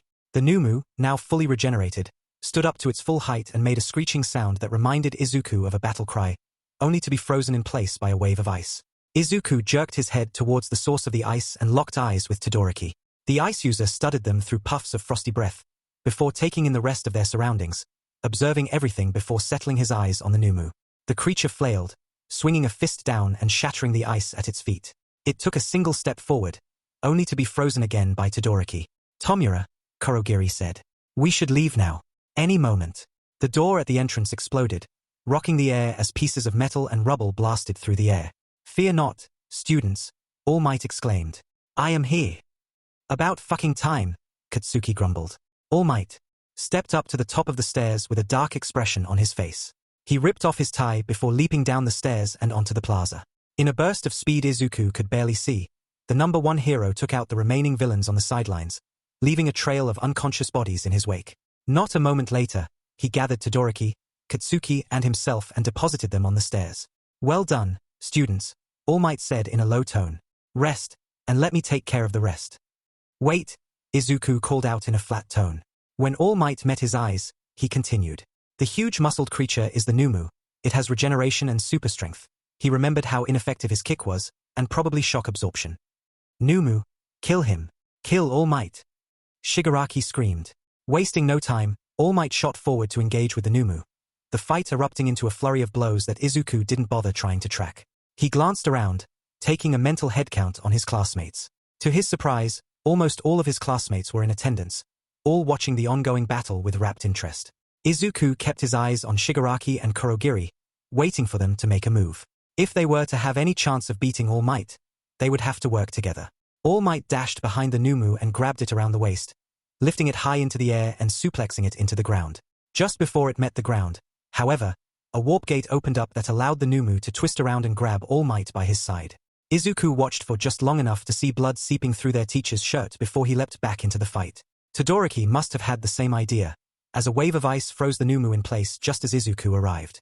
Izuku sliced through the Numu's arms once again to break All Might free from its grip. Once the number one hero was freely moving, Izuku leaped back towards the entrance to give him room to fight.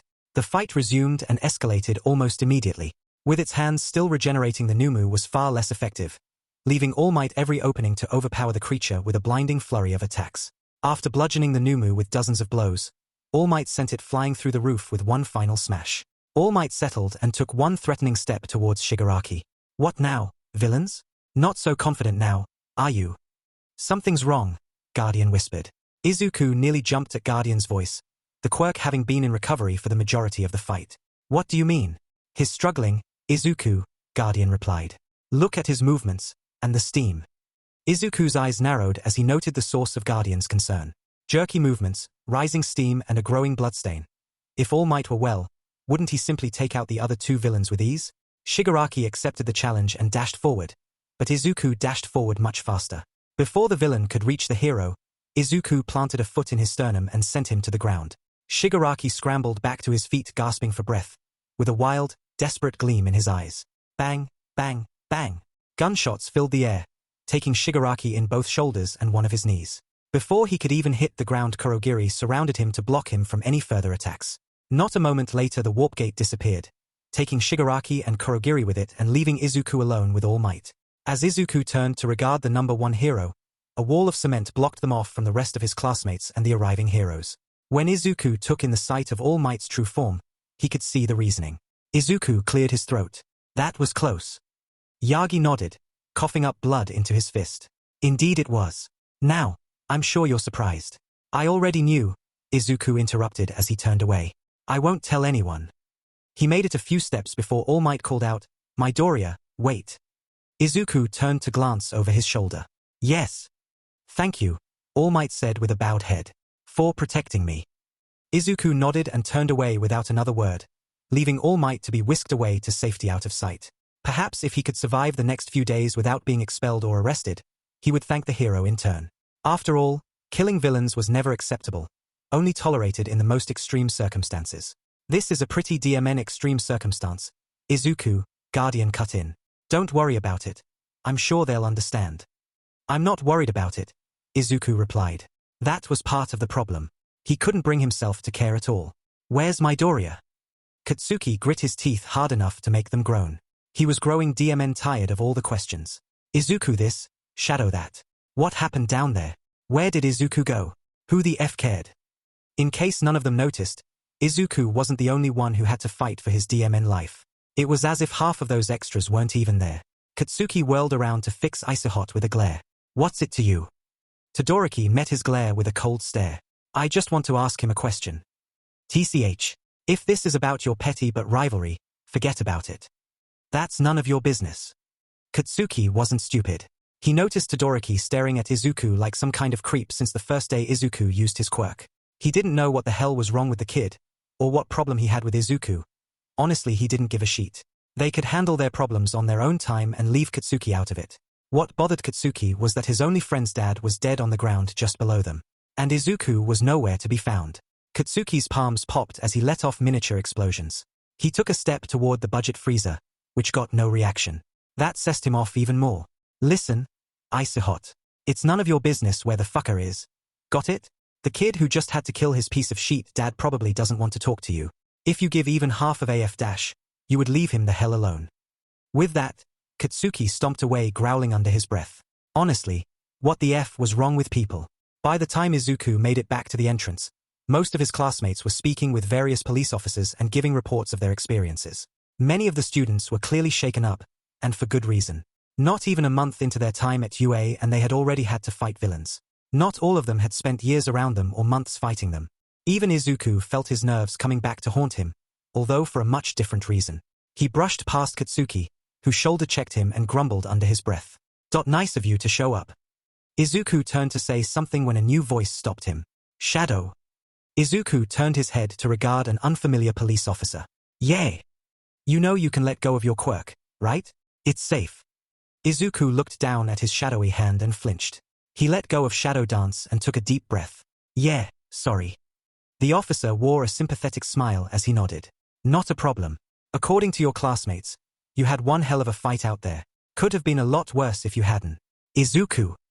A familiar voice called out, interrupting the officer. Tsukauchi came jogging up to them, stopping just short of Izuku.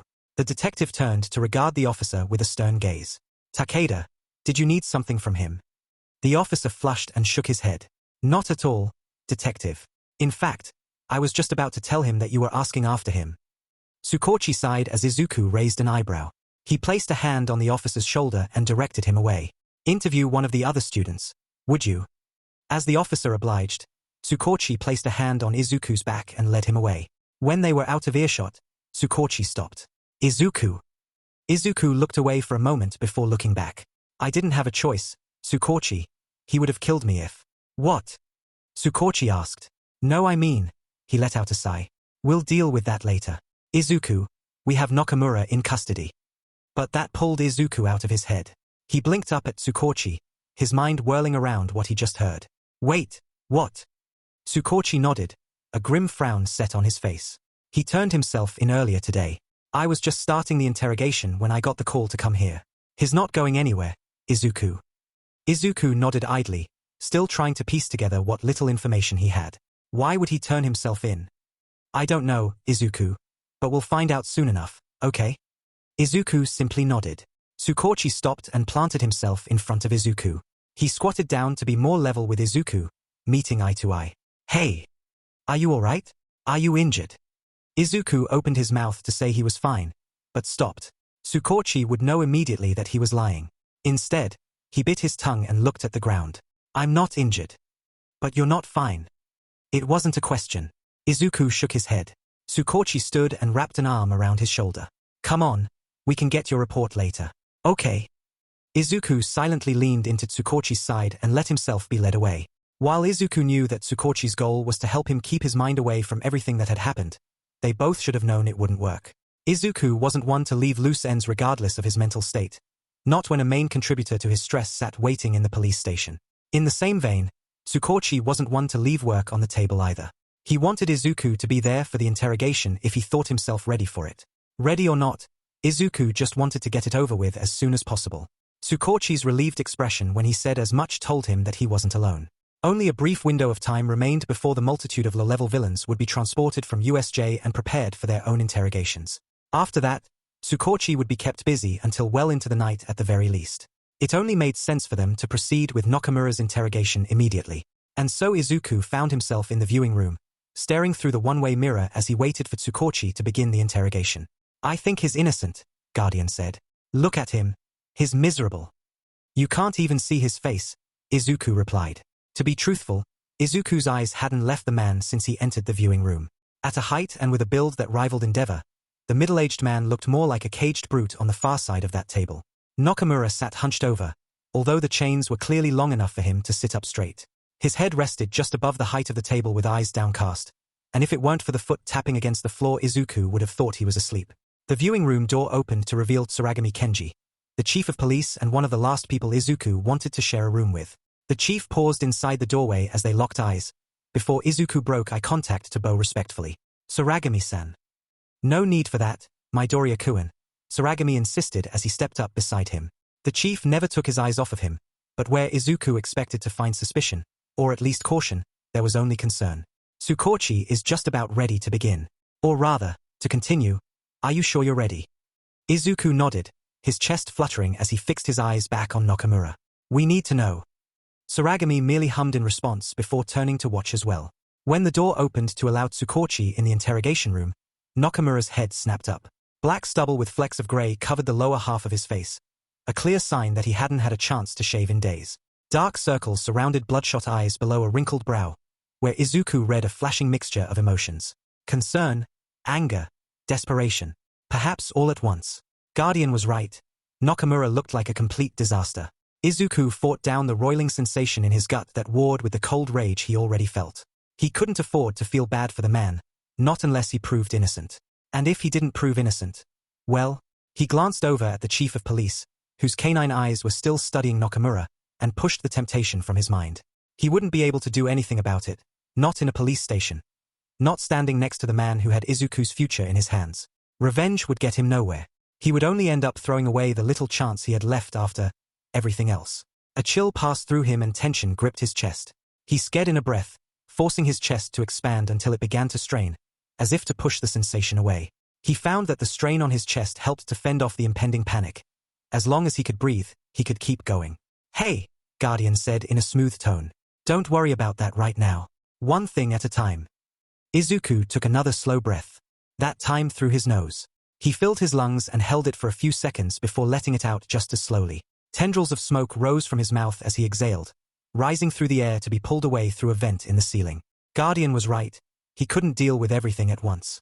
One thing at a time. Now, Tsukauchi began in a frosty tone.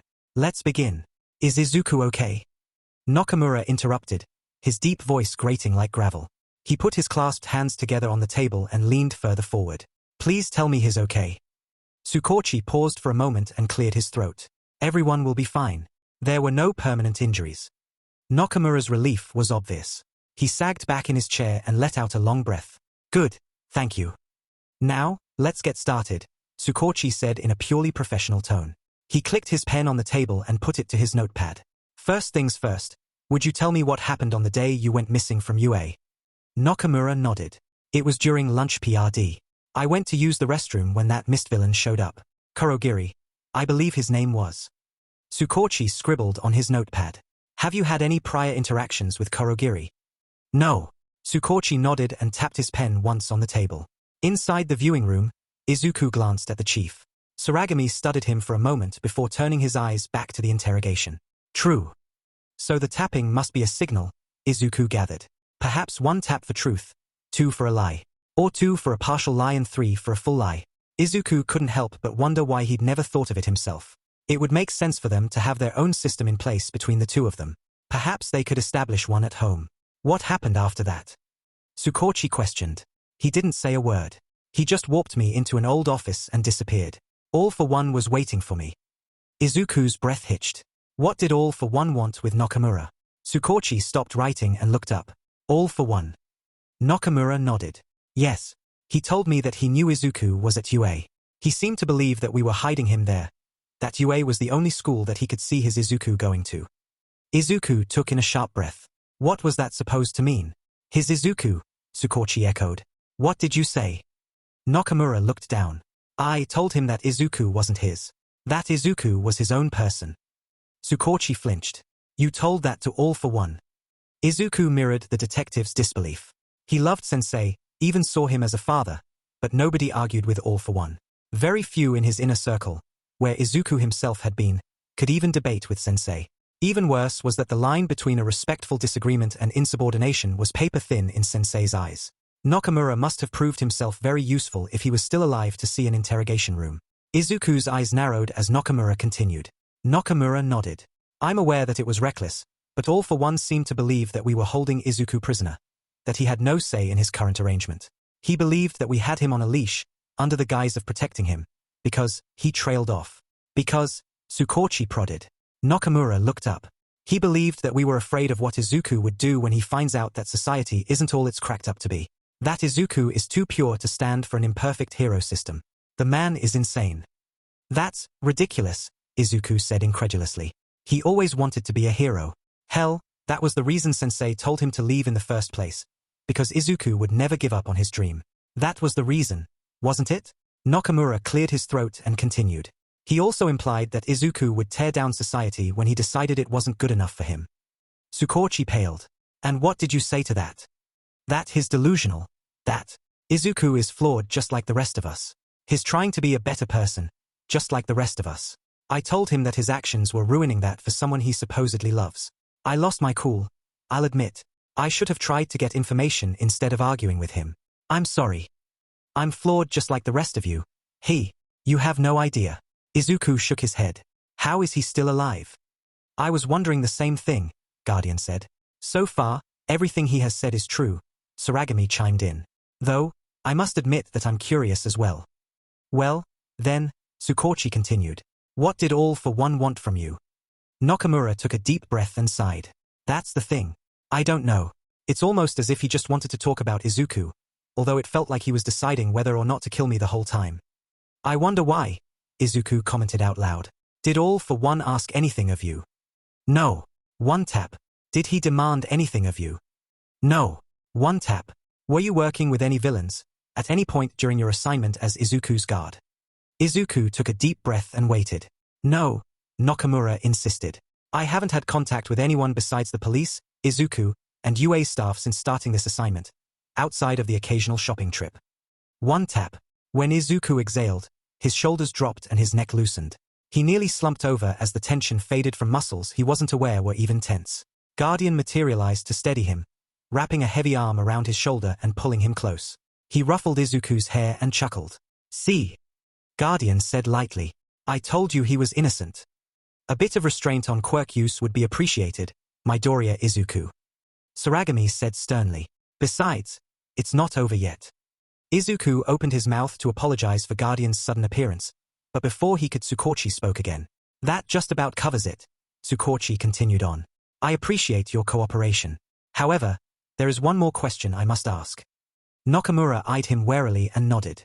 Tsukauchi adjusted his posture and leaned forward to meet the larger man's eyes. Have you ever had contact with All for One, or the League of Villains, before this event?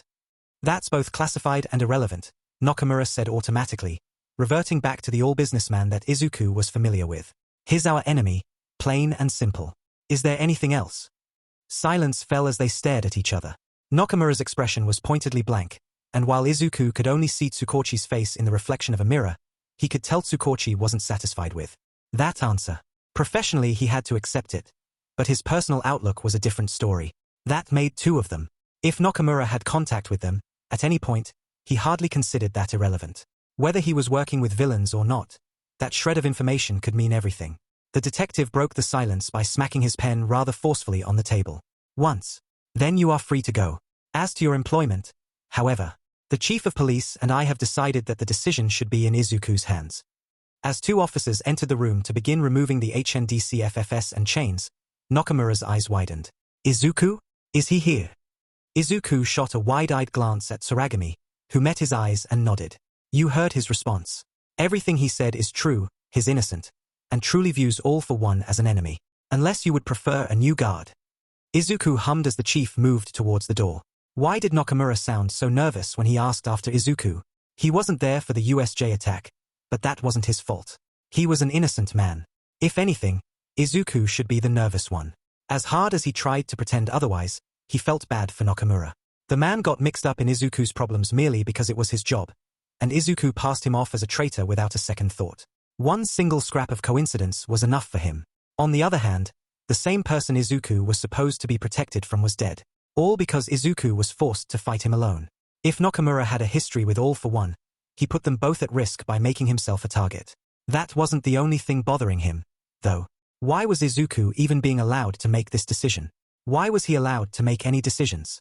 It didn't make any sense. He locked eyes with Tsuragami, who was holding the door open with an expectant expression. Why? The chief ped his head. Why what? Izuku gestured vaguely. Any of this. Why is the decision mine to make? Why are you all ignoring the elephant here? I killed someone today. I killed my own father today. Izuku's stomach twisted and bile rose in his throat. He swallowed it down as the chief of police sighed and shut the door. He looked down at Izuku with an expression of concern and sympathy. Izuku hated that look. Midoriya-kun, the chief of police said. Inferno was an S-class villain, as dangerous as they come and one of the most elusive to date. Given that he was also your abuser, you know that better than anyone. Tsuragami's eyes took on an intensity that made Izuku take a step back. Inferno, along with the League of Villains, attacked a class of first-year students with no reservations about taking lives. Witness reports say you didn't seek him out for your own personal ends. In fact, you were forced to fight him and took his life in self-defense. There comes a time that I, as chief of police, must exercise discretion. If there was ever an appropriate time for me to exercise that discretion, today is that day. The chief of police growled, his tone deepening and gaining a rough edge to it. I don't blame you for doubting me, but know that I will not condemn an innocent child, even one of your reputation, for defending themselves against someone so dangerous. Under normal circumstances, I may even thank you for ridding us of him. He took a deep breath, lowering his voice to take on a more regretful tone. As it stands, Midoriya Izuku, I'm only sorry that it had to be you that took him down. Would that it could have happened differently. Izuku stared at him in disbelief, struggling to digest the chief's words. Guardian stood stock still by his side, as well, his arm frozen around Izuku's shoulder. Tsuragami bowed his head. My apologies if our methods have come across differently, but I assure you that our arrangements were made with your well-being in mind. The decision is yours. Take care, Midoriya-kun. With that the chief of police left, leaving Izuku reeling in the empty viewing room. Before he could get any sense of whatever the hell just happened, however, Tsukauchi opened the door and poked his head in with a tired smile. Izuku, are you ready to see him? Izuku nodded, committing the chief's words to memory as he walked towards the door. He had little choice but to get on with it. He could make sense of the chief's words later, when he had the time to work through it on his own. For now, he had a different problem to deal with. He stepped past Tsukauchi and through the doorway, turned left and looked down the hallway to where Nakamura had been walking from. As they made eye contact, Nakamura froze a hand on his own wrist as if rubbing the soreness out where the HNDCFFS had been. Izuku, Nakamura said, his voice a low rumble. Are you okay? I'm sorry, I can explain. I thought it was classified, Izuku interrupted coldly. Nakamura jerked back, his eyes widening at Izuku's tone. He looked away and sighed. It is, I'm sorry. If I could. But you can't, Izuku interrupted again. So it really doesn't matter, does it? Hurt flashed in Nakamura's eyes before he looked down at the floor, his shoulders slumping. No, you're right. It doesn't. Izuku felt a pang in his chest at the sight of Nakamura. He looked devastated, but Izuku was tired of the secrets. Nakamura had a history with All for One, enough of a history to be documented and classified. He was able to argue with All for One and leave with his quirk and body intact. He may be innocent, but there was a lot more to the story that they were missing. Tsukauchi, Izuku called out without taking his eyes off of Nakamura. Would you mind arranging an escort so that Nakamura can get his vehicle from UA? Are you sure, Izuku? Tsukauchi asked with concern dripping from his voice. Izuku nodded. I'm sure. Nakamura tilted his head up to meet Izuku's eyes, his mouth working as if he wanted to say something but no words came out. Finally he snapped his mouth shut, a resigned look coming over his face as he nodded. I'll get right on it, Tsukauchi said before walking away. As Tsukauchi's footsteps faded, Izuku cleared his throat. You know, I had to fight 3 villains today, all of them A-class or higher. By myself. I'm sorry. I dismembered one of them, multiple times. Regeneration Quirk. Nakamura swallowed and nodded. Izuku took a deep breath. My father was one of them. Nakamura's head snapped up. His eyes burned with emotion, but Izuku couldn't place exactly what. He took a step forward and reached a hand out. Izuku, he didn't hurt you, did he? He's dead, Nakamura. Izuku. He had me by the throat, Nakamura. Izuku went on with an empty tone. Face to face, seconds away from burning me to a crisp. I have some resistance, so it would take a while, you know. It always has. Izuku. Nakamura's voice sounded like it was about to break. It was really easy, Izuku continued, staring at the wall as he remembered the feeling of slicing through his father's chest. So easy. One blade, a twist and a pull, and it was over, you know. Izuku, please. I killed my father today, Nakamura, Izuku finally snapped. After my guard conveniently went missing. I thought you were a traitor. You know that, right? Because I'm so effing used to everyone being used against me. I'm tired of secrets and lies, Nakamura. I don't give a single F about protocol or classification, Nakamura. I don't care. If this is going to continue, I need answers. Nakamura recoiled at his outburst, but he recovered and took a step forward with a hopeful look in his eyes. He reached a hand out. Izuku. He stopped and swallowed. I'll tell you, okay? Just not here. It's classified, Izuku said, his voice shaking. His eyes burned as tears began to fill them. He pressed his tongue against his front teeth and pulled as he looked away, refusing to let his emotions get the better of him. As if they hadn't already. Nakamura knelt down in front of him and lowered his voice. I don't care. Nobody has to know. Izuku let out a shaky breath and his head and shoulders slumped. Finally the dam broke and tears began to run freely down his face. He let out a choked sob and watched as his tears dripped onto the floor. I killed him, N.A. Nakamura. Strong arms wrapped tight around him and pulled him into a warm hug. Izuku sank into the embrace and pressed his face against Nakamura's chest to sob freely. Years of pent-up emotions burst forth in the form of tears, only to soak into the man's shirt. Years of suffering squeezed his chest and racked his body in the form of sobs. Even after years of daydreaming and fantasizing, nothing went how he expected. Where he should have felt relieved or even happy, he felt only emptiness and grief. The man who made an effort to destroy everything Izuku was and wanted to be was dead. So why did it hurt so badly? I'm so sorry, Izuku. Nakamura said, his voice thick with emotion. He squeezed tighter. I'm so sorry you had to do that. I'm sorry I wasn't there. Nakamura's chest rumbled as he spoke, his words not only reaching Izuku's ears but vibrating through him. Izuku choked out a bitter laugh and squeezed harder as he mumbled into Nakamura's chest. Don't leave, Nakamura. I'm sorry. Nakamura's relieved laugh rumbled through him. I'm not going anywhere, Izuku. I'll stay as long as you want me to. If Izuku was any less absorbed in his own grief, he may have noticed his own shirt getting wet. When Naomasa peered around a corner to check on Izuku, he found himself watching the scene unfold just down the hallway. He just wanted to make sure Izuku was safe, although it soon became obvious that neither was a danger to the other. Naomasa was frustrated, even angry with the man at his secrecy, but he couldn't blame him. The man was doing his job, and Naomasa knew all too well how limiting security clearances could be. He didn't have to like it, though. Despite the intimidating appearance and strictly professional demeanor, Nakamura was a good man at heart. And despite his cold attitude, Izuku just wanted to be safe to live his life. He was tired of running and tired of being manipulated, and Naomasa couldn't blame him. When Nakamura knelt down to embrace the sobbing form of Izuku, Naomasa smiled sadly and walked away to give them privacy. As badly as he wanted to hug Izuku himself, he didn't want to intrude on the emotional moment. If Izuku wanted to keep Nakamura as his guard, Naomasa would do everything in his power to keep it that way. He stopped by the station lobby and rapped his knuckles on Sangza's desk. Slight change of plans, Sangza. You'll be escorting the both of them. The ride to USJ was filled with a heavy silence that dampened Izuku's already dark mood. By the time Sangza dropped them off at the staff entrance, Izuku was tempted to leap off into the darkness just to escape the oppressive emptiness in the air. That silence was different from the silence of solitude. When he was alone, at least he didn't have to worry about what anyone else was thinking. The school was an eerie sight in the dead of night, despite the lights that illuminated everything within 100 meters of its walls. Being at the school while it was empty was surreal. The parking lot was too quiet, with only the faint hum of the lights above and the quiet rasp of their footsteps. There was something calming about the emptiness of it, the lack of life where it was usually bustling with activity. He took a deep breath as he opened the passenger side of Nakamura's vehicle, taking one more look around to commit the surreal scene to memory before settling down and shutting the door. Nakamura got in on his side, started the car and shifted into drive before pausing with his hand still on the shifter. Izuku glanced over, but Nakamura kept his eyes forward to stare out the windshield for a long moment before he let off the brake and started driving. He pulled out of the lot without a word, taking them on the same route they took on every day of the week. Izuku shook off his curiosity.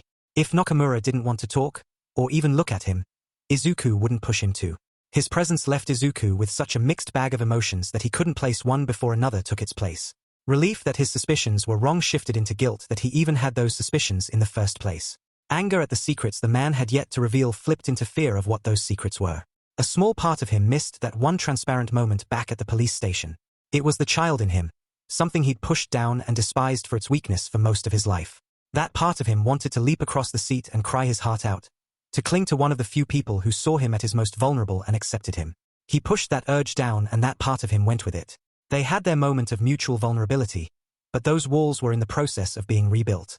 That moment was over, and Izuku wasn't about to push their boundaries.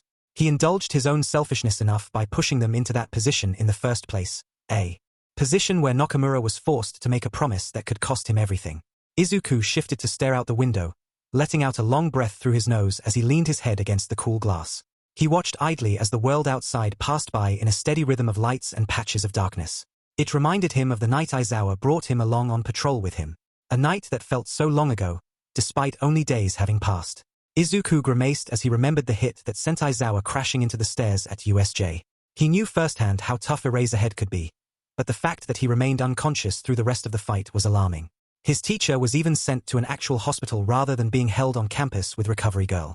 Tsukauchi said that everyone would be fine, but fine could mean anything when heroes were involved.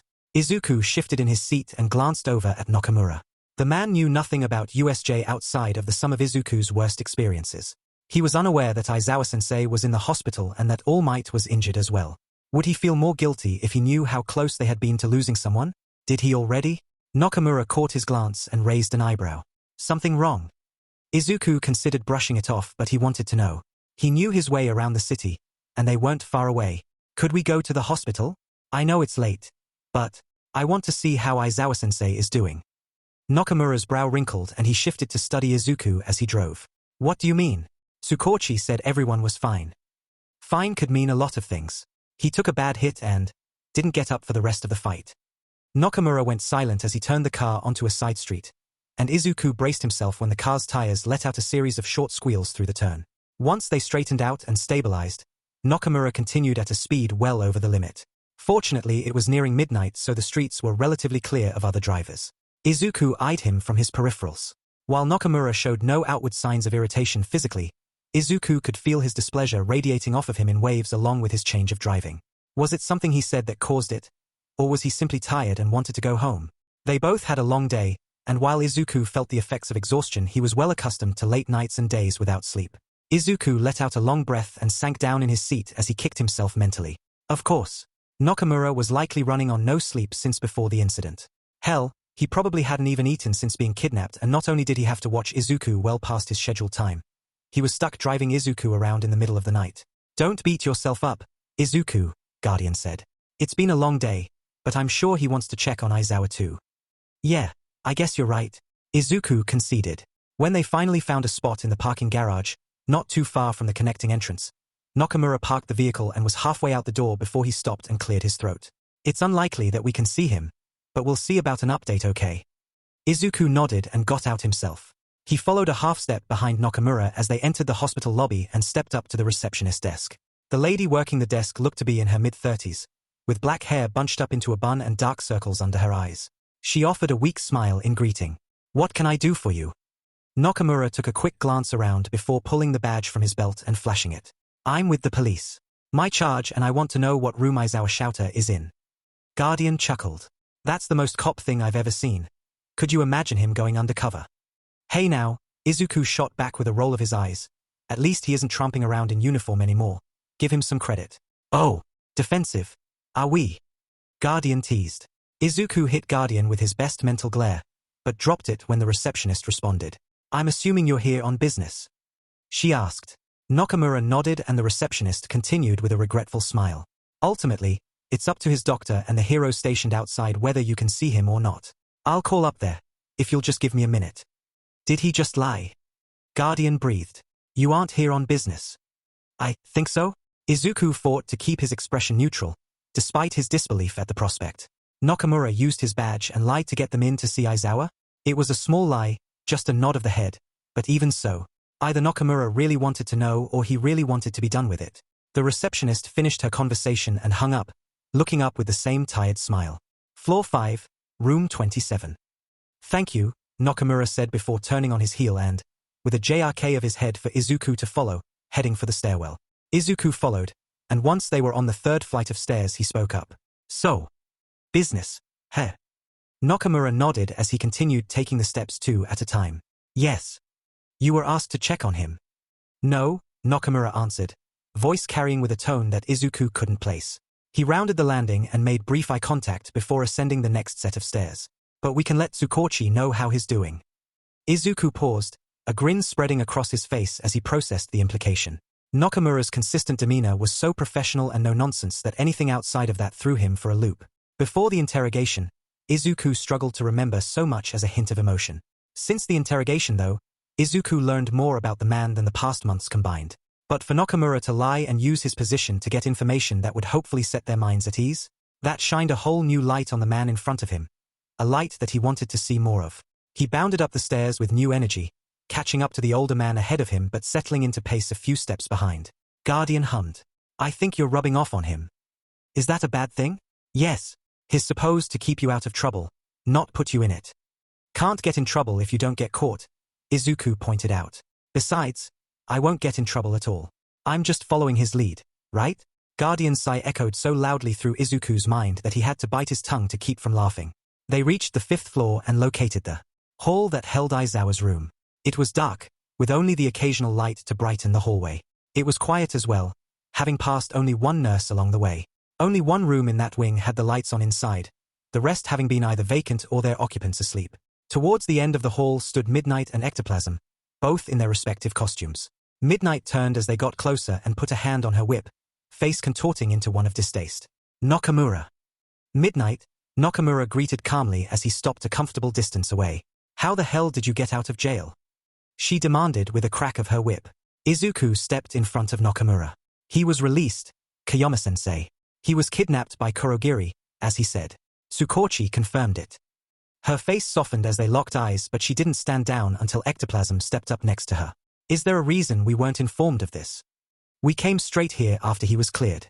If you don't believe us, I can call Tsukauchi." Midnight let out a harsh breath and put her whip back in its holster. "No, I believe you. What happened?" "That's classified," Nakamura said automatically. Isuku shot him a glare before turning back to his teachers and changing the subject. "How is Aizawa-sensei? Is he?" Midnight peered in the window and sighed. "He's in and out, but he'll recover. That monster did a number on him. One of his lungs collapsed, both of his arms were broken along with one of his legs. His skull, though, there was a lot of damage. The doctors say his quirk might not last as long." "Kayama," Ectoplasm interrupted. "That's enough." Isuku didn't realize he was shaking until Nakamura's hand fell on his shoulder and squeezed. He scared in a breath through his teeth and gulped, trying in vain to force down the constriction in his throat. His knuckles cracked as he clenched his fists, only to crack again when he released his grip on nothing. He screwed up. It was a mistake to focus on anything but the Nomu, a mistake Aizawa-sensei was paying dearly for. Shigaraki and Inferno were threats, but they could have been contained. The Nomyu was a different beast, a monster built to match All Might himself. If Izuku hadn't gotten distracted by his own vendetta, or if he wasn't too afraid to kill from the start. "Hey, come on," Nakamura said, squatting down to wrap an arm around his shoulder. "Don't blame yourself for this. If I had been there." "Don't you dare blame yourselves for this," Midnight commanded. "Neither of you. Midoriya-kun, how can you?" She let out a shaky sigh. "Listen, Shouter is my best friend. I love him like a brother. If it weren't for you," she ruffled his hair and offered a weak smile, "he wouldn't be with us right now. You kept them busy, no? You took them on practically by yourself until help could arrive. You took down Inferno, the piece of language," Ectoplasm interrupted. "The piece of sheet," Midnight emphasized with a glare aimed at Ectoplasm. "Midoriya-kun, you did more than enough. You shouldn't have had to, but you stepped up to the plate and kept everyone safe, including Shouter. And he'll be okay. Hell, the stubborn BSTRD will probably find a way to be in class on Monday. Because of you." She pulled him rather forcefully away from Nakamura and into a hug before whispering, "Thank you." Izuku stood as stock still in Midnight's embrace, mind reeling at both her words and how open she was with them. She was his teacher, of course, but they had never exchanged more than pleasantries outside of class, and he would admit that he had little interest in the content of the class itself. Even still, she was Aizawa's friend. She appeared to care deeply, not just about Aizawa but about him as a student as well. It was a stark contrast to her hero persona, with suggestive themes and innuendos. She let him see that in that moment, with only 4 people in that hallway, she was Kiyoma Nemurai the person. He relaxed and wrapped his arms around Kiyoma in return, squeezing gently to let her know that he understood and whispered back, "Thank you." Kiyoma pulled away and held him at arm's reach, a gentle smile on her face as he studied him. She let out a sigh and shook her head. "Midoriya-kun, Shouter will recover just fine. Once he has enough energy, we can transfer him back to Recovery Girl's care. Why don't you two go home and get some rest? It's been a long day and you look exhausted." Izuku let out a long breath and nodded. "Yeah, okay. We'll get in touch with Tsukauchi-kun when he wakes up," Kiyoma added. "Go get some rest, and we'll see you Monday." "Okay. Good night, Kiyoma-sensei, Ectoplasm-sensei." "Good night, Midoriya," Ectoplasm returned. It was almost 2 a.m. by the time they returned to the house, where Guardian headed for the kitchen to start dinner.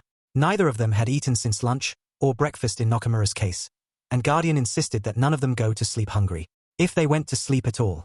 Fresh out of the shower, Izuku turned on the TV for background noise and ran a hand through his still damp hair. He sank into the couch with a long sigh, finally relaxing now that the day's grime was washed away. His stomach rumbled at the smell of Guardian's cooking, but he stayed put as to not be in the way and to avoid the lecture about relaxing. Convincing Nakamura to make himself at home was not as much of a chore as he expected it to be.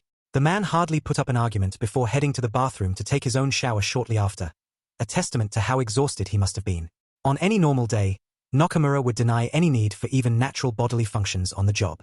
By the time Nakamura finished his shower and joined him in the living room, Guardian called that dinner was ready. "Thanks, Guardian," Izuku said as he sat down at the table. "Thank you," Nakamura echoed. Guardian flashed a thumbs up before immediately beginning to clean up. Silence hovered over the sounds of running water and clanking dishes as they took to their meals. Nakamura ate with polite reservation, although Izuku could tell he enjoyed Guardian's cooking more than he let on. It was simple fare, rice with steamed vegetables and various tempura-breaded meats, but Izuku preferred the simplicity. Nakamura set down his chopsticks and cleared his throat. "I suppose you want answers now." Izuku paused with his own chopsticks halfway to his mouth. "You don't have to tell me now. It's late. Would you prefer if I did?" "It's up to you. It's your story." Nakamura studied him for a moment before nodding. He dropped his gaze back down to his food, but didn't take his chopsticks back up. Izuku took one last bite before setting his own chopsticks down, hoping that the gesture would convey respect for Nakamura's decision. Whatever that decision may be, he refused to put undue pressure on the other but also wanted to give his full attention. "I was born quirkless," Nakamura said. Izuku's breath caught in his chest. He had a suspicion, but hearing it was a different story. Nakamura sighed before continuing. "It was more common back then. In my generation, quirkless people weren't treated how they are now. There was discrimination, but it wasn't a death sentence. I had opportunities and potential, but I didn't care. I was young. Times were dangerous. We didn't have a symbol of peace. Heroes didn't have much influence yet. They were less glorified, more like underground heroes now, and those in the spotlight were judged harshly. Vigilantes were more common, but You know how thin that line can be. Isuku nodded. He heard a few stories of vigilantes being pulled into villainous circles. It was a slippery slope, being viewed as a criminal at best and a villain most often. One wrong move, one fight gone wrong and villainy could quickly become the only option. Nakamura took a sip of his drink. Like I said, I was young. I had a family. We lived in a dangerous area that even vigilantes tended to avoid. And too often, those vigilantes did more harm than good anyway. I took martial arts and was heading for the police force, but it wasn't enough. I wanted to be stronger. Back then, All for One was a whispered name in the streets. He wasn't out in the open, but he was accessible if you knew where to look. Rumor was that he would trade quirks for favors. I knew it was too good to be true, that if you were useful he wouldn't let you go, but I was stubborn and hopeful, so I sought him out. He gave me a quirk. This quirk. But he didn't ask anything from me. No favors, no price, nothing. It was suspicious, but soon I was chosen as a part of a new police unit, the Villain Transportation Unit, and I thought nothing of it. I had a quirk and I owed him nothing. I thought I could protect my family. Isuku swallowed hard. The way Nakamura spoke of his family left him with a growing pit of dread in his gut. The past tense references ate at him, but he couldn't help himself from asking. Did you? No, Nakamura said harshly. He rubbed a hand through his close-cropped hair and sighed before continuing in a flat tone. No. I learned a lot of things back then. But the harsh reality is that it doesn't matter what you have. It doesn't matter how strong you are if you aren't there. Izuku's chest tightened, his throat constricting as he connected the dots. Nakamura went through all of that and risked everything to gain the power to protect. And it didn't matter. What happened? A villain attack. Wrong place at the wrong time. He snapped his eyes up and scowled. I don't need pity, Izuku. It was a long time ago. Before you were even born. I've made my peace with it. Have you, though? Isuku thought as their eyes met. He could see pain in the way Nakamura's eyes reflected but held little light of their own. It was a faraway look, one of remembrance and regret. Isuku didn't know exactly what Nakamura felt, but he was no stranger to regret himself. He was no stranger to feeling powerless. Isuku said nothing though. He didn't know what to say. I dove headfirst into work after that. The VTU was established before quirk-suppressing HNDCFFS were widely available. Back then, apprehending villains was only part of the process of taking them in. We were responsible for guarding and transporting them from point A to point B. With my quirk I was a priority pick for the job. The higher-ups didn't ask questions, didn't inquire as to how a 20-year-old late bloomer got a quirk. I should have known better. Nakamura growled under his breath. The All for One you know is a shadow of the one I knew. Not in strength, but influence. Back then, he could pull strings anywhere. He put me in that position on purpose. He knew I would end up there. Our unit worked together for years. We were the best there was and our responsibilities reflected that. We handled the most dangerous villains, so it was only natural that eventually he would want one back. I don't know why. I never found out, but it doesn't matter. All that matters is that he came back for them. Nakamura barked a bitter laugh. Guess everything comes back around. Nakamura rubbed the stubble on his face and sighed. I never saw the point. I still don't. Why would he bother putting me in that position if he could just take what he wanted anyway? Why did he leave me alive? I was the only survivor. It's impossible to have planned this far ahead. So why me? Isuku had no answer for him. Until that day he had no idea the two had even met, much less any clue as to why Sensei made that decision. Sensei was full of mysteries. It was impossible to pinpoint why he maneuvered the way he did or how he threaded his plans so seamlessly. So Isuku had long since given up trying to understand. Every time he tried to put the pieces together, Sensei was already on the next puzzle. Even Sensei had no way of putting a plan together before he was even born, though, right?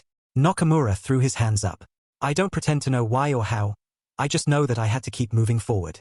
Despite everything, giving up was never an option.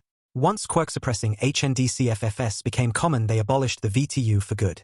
I stayed with the police, doing security details and working with different task forces. When they proposed this arrangement, I was their first pick. And here we are. Silence fell and dragged on as Isuku tried to wrap his mind around the story.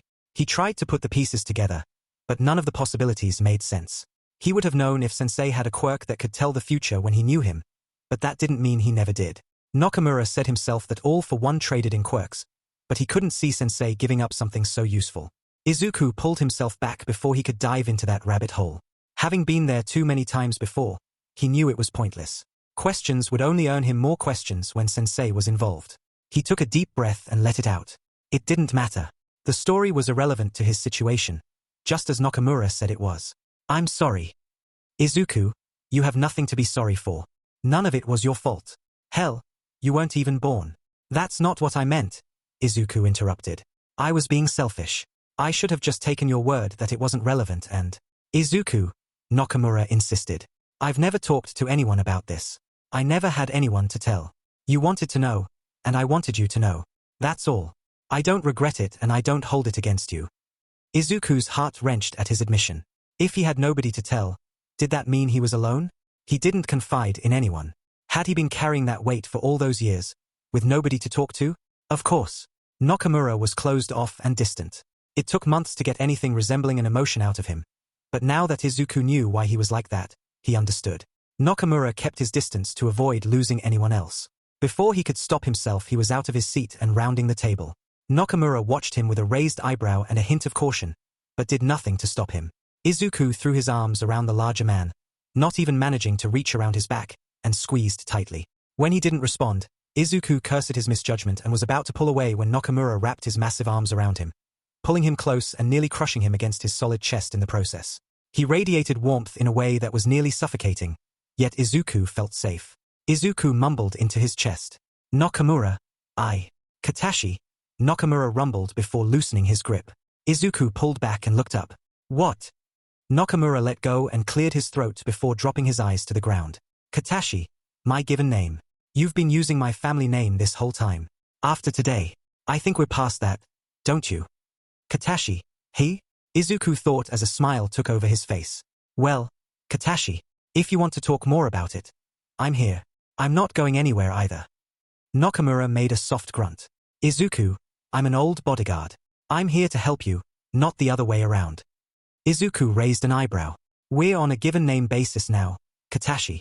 I think that means we're past that, right? This stays between us, which means we're in this together. Nakamura no, Katashi exhaled sharply through his nose. A ghost of a smile teased his lips. I suppose we are. Monday arrived sooner than Izuku would have liked, but he was still eager to get back to it. School had grown to be a welcome distraction in the short time he had been enrolled, a challenge in both academic and social aspects. While training had been more of an introduction up until USJ, he had no doubt that it would grow in intensity. He looked forward to it. He stepped through the door only a minute before the bell, and the majority of his classmates were already in attendance and chatting amongst themselves. Their conversations were, unsurprisingly, much more subdued than they had been the week before. They all faced their own challenges at USJ, and for most of them it was the first time fighting real villains. While most of the thugs were low-level and weak, their sheer number was daunting to face for most of them. That led him to another problem, one he had had no time to consider. The moment his classmates noticed him entering the room, conversations grinded to a halt and a heavy silence blanketed the room. Kirishima, who sat on top of his desk talking to Kaminari, looked up and snapped his eyes back down. Yurorozu paused her conversation with Todoroki and spun to face the front of the class without another word. Seitu froze, mid-gesture in his chat with Ashido and looked away. Something twisted in his chest at the sight. What was that about? They fought separately at USJ, but they still fought together as a whole.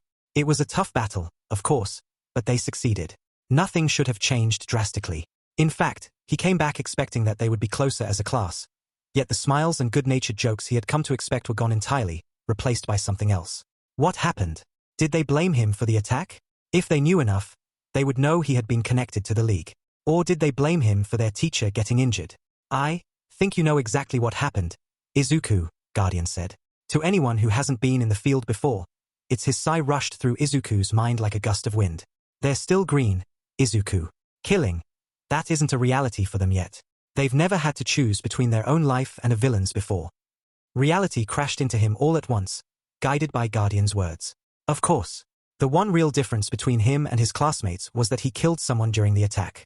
They had no way of knowing the history between him and Inferno, no way of knowing the hell on earth his life had been because of Hisoshi. They had no context on the situation, had no way of knowing that it was kill or be killed. He hated his father, despised him with every fiber of his being, but he never truly wanted to kill him. While the thought had crossed his mind and the temptation had been strong at times, he never did it. He gave up killing for a reason. If he had wanted to kill Hisoshi, he would have done it at the beginning of the fight. Doing so would have saved him a lot of trouble, but he didn't. He was better than that.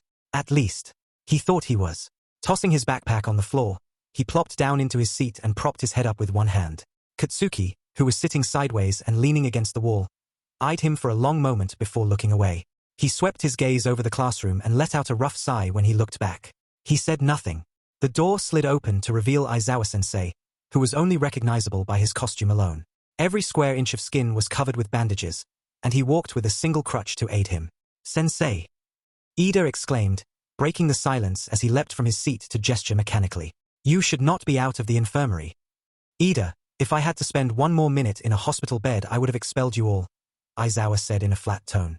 "Recovery girl cleared me to teach. If you have an issue with her decision, take it up with her."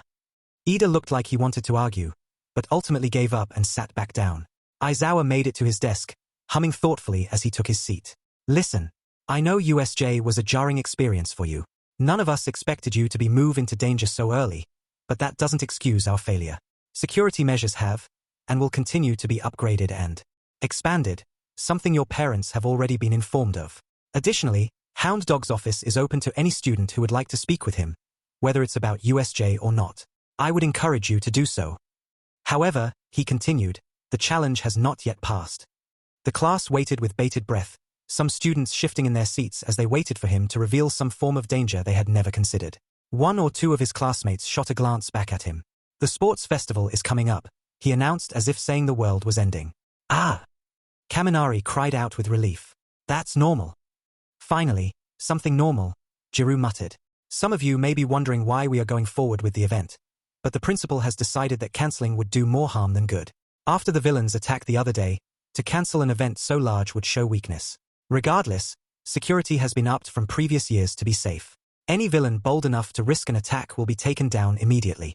The sports festival is a significant event, as you all know.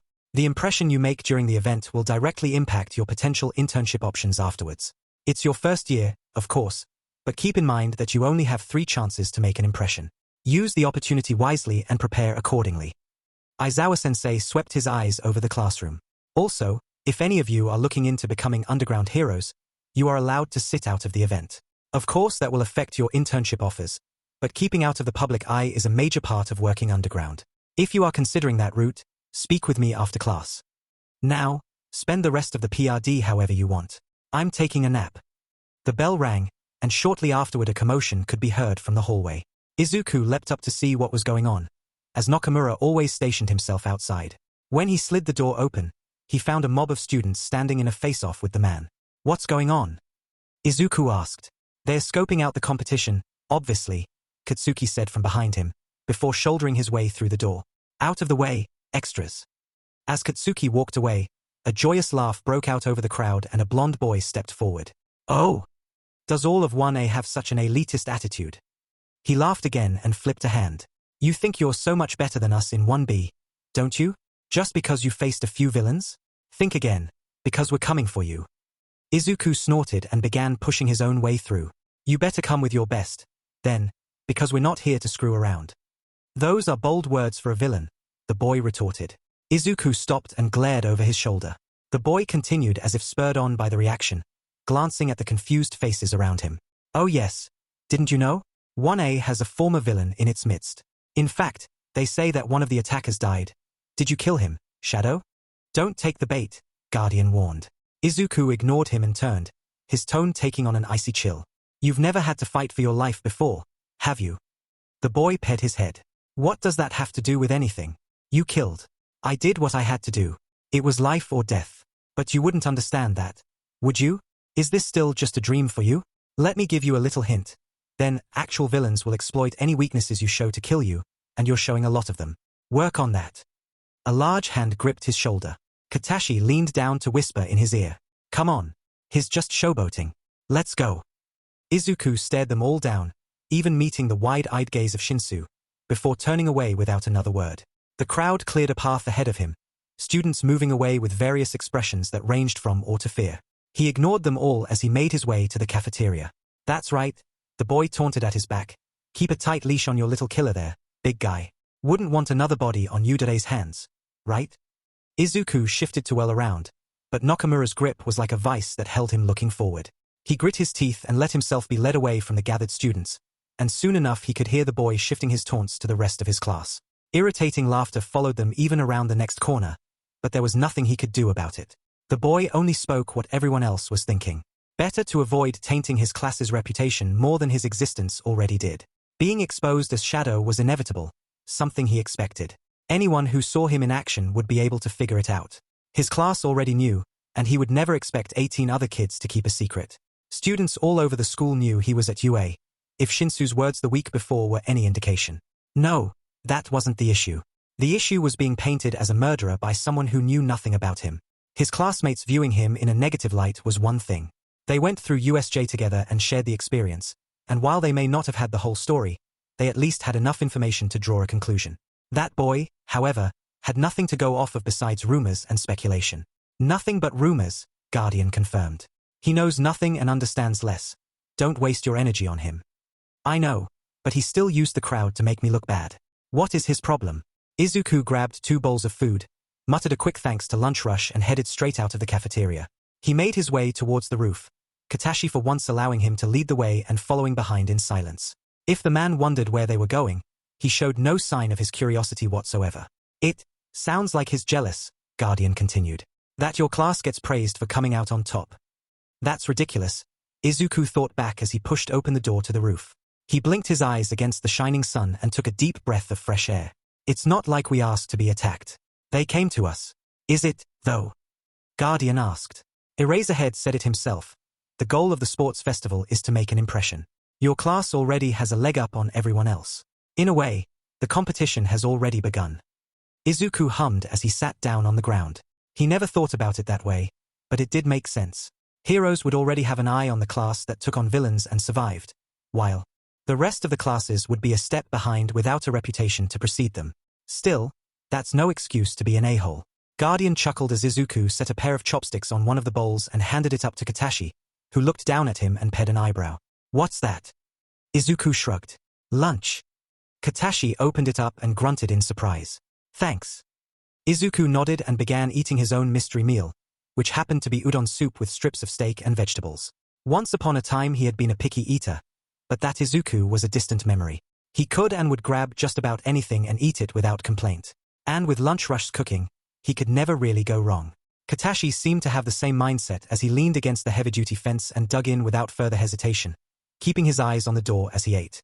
They continued in silence for a few minutes, Isuku enjoying the calm solitude and the gentle breeze that flowed over him. He almost felt guilty for leaving Tokoyami and Shinsu behind, but neither had made any attempt to talk to him since the last week. Judging by Shinsu's wide eyes back in the hallway, the guy probably felt betrayed. Not to mention the upcoming competition that would decide whether Shinsu remained in general studies or moved into heroics. He had been at the front of the crowd outside their classroom, which meant he was probably there to declare war on them too. Izuku placed his empty bowl on the ground. He leaned back against the fence to look up. Soft clouds passed over the sun, casting a shadow on the world below as it drifted across. The cool breeze picked up to push his hair into his eyes. He brushed it away and took a deep breath of the fresh air as the door opened. Izuku shifted into a crouch as Katashi pushed off the fence to place himself between the newcomer and Izuku. The door opened fully to reveal Todoroki, who stood frozen in the doorway with a bento in hand. His expression, however, remained as impassive as ever. I didn't expect anyone to be here. Neither did I, Izuku said. He motioned to the open space. Don't let us stop you. Todoroki gave one short nod and turned away, heading to the fence at the opposite side of the roof and sitting down facing the door. He opened up his bento and ignored them as he began eating. Here's a cold one, Guardian commented. No pun intended. Izuku hummed as he stood up, bowl in hand. He looked askance at Katashi, who had finished his own lunch. The man nodded and turned to lead the way back down the stairs and through the halls. A low buzz of conversation grew into a constant roar the closer they got to the cafeteria. It was so loud by the time they passed through the doors that Izuku wanted to turn around and leave. But he kept going, passing through the middle of the room and ignoring the eyes he could feel boring into his back. None of the other students had a grown man escorting them everywhere. He was still new, with only his class knowing why Nakamura was with him. They were just curious, of course. Nothing else. They returned their bowls and the lids they came with, but when they turned around Izuku came face to face with Katsuki. Oi, Katsuki spoke through his teeth. What the hell is wrong with you? Izuku covered his surprise by pinging his head in curiosity. What do you mean? TCH, he spat as he glared at the cafeteria around them. You're just gonna let those extras be like that? Izuku shrugged one shoulder. Why should I care what they think? Katsuki growled under his breath. You shouldn't. Just I don't effing know. Say something? They have no idea what they're talking about, and none of the effing cowards will say it to your face. It pisses me off. They're allowed to have their own opinions. Their opinions are based on half-baked shit. Katsuki spat. Tell them like I effing told Isuhot. Izuku's mood and expression plummeted. What did you tell him? He threw his hands in the air and heaved a sigh. I told him that Inferno was, told him that he should mind his own effing business. Okay? That's it. Izuku stared at his old friend's scowling face for a moment before nodding for him to follow. He headed for the exit to the cafeteria, talking along the way. You really think they would care? Seems pretty cut and dry to me. Katsuki snorted. Four Eyes will probably never effing like you. He's so DMN goody-goody about everything. Walk across the DMN street without using the crosswalk and he'd probably write you a ticket. Izuku sputtered out a laugh. You're not wrong, but what about the rest? If I know. Think they're still scared, though. Heh, bunch of cowards. They're not cowards, Katsuki, they're inexperienced. Everyone fought, didn't they? That's what the I'm saying. They're inexperienced, but you're not. Tell them what it's actually like out there. He lowered his voice to the point where he was almost inaudible. Tell us. Izuku paused mid-step in the doorway, but forced himself to round the corner and get out of sight. He wanted to kick himself. He never did get the chance to talk to Katsuki more in depth, never had time to catch up, to fill him in on the finer details of his life. Hell, they barely knew each other anymore, and what they did know came from years before when they were children. He felt like an a-hole, but he simply had no time after their first reunion. With Hisoshi taken out of the equation, Izuku had no reason not to. Nobody would be at risk any more than their class already was. Not that Katsuki ever cared much about risks. He stopped shortly down the hallway and turned to face Katsuki. Nakamura looked on with an unreadable expression, but made no move to intervene as Izuku opened his mouth. You think it would help? Aizawa-sensei has more experience than I do. Katsuki shook his head. No, he has more experience fighting and sheet on this side of the DMN job. You, he emphasized by pointing a finger at Izuku's chest, have long-term experience with villains. How they think, how they feel, what they want to do and how they'll do it. We have an idea.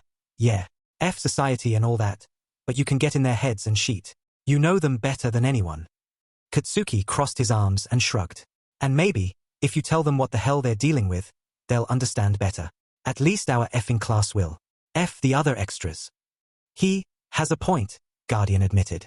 A little rough around the edges, but it makes sense. Izuku snorted.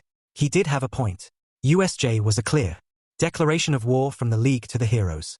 He was on the heroes' side, of course, which meant they were officially enemies. While they were enemies before that, he had never had any direct actions against him from anyone besides Inferno. Now, he had no reason to hold back. All ties were severed and all bets were off. He grinned. Yeah, maybe I should. I'll see what Aizawa-sensei thinks. Katsuki matched his grin and raised him a more feral one. Good. No more of this shady bullshit. The next time we see those shitheads, we'll effing wreck them. Experience told Izuku not to get overconfident, but he couldn't help but share a little of Katsuki's energy. Going after All Might was a risky move for a debut. The man had countless villain debuts under his belt, but Sensei never did anything without a plan. Even if he was letting Shigaraki call the shots, he would never allow that plan to fall apart completely. Izuku would do his best to make sure it did, and he would start by bringing his allies up to speed.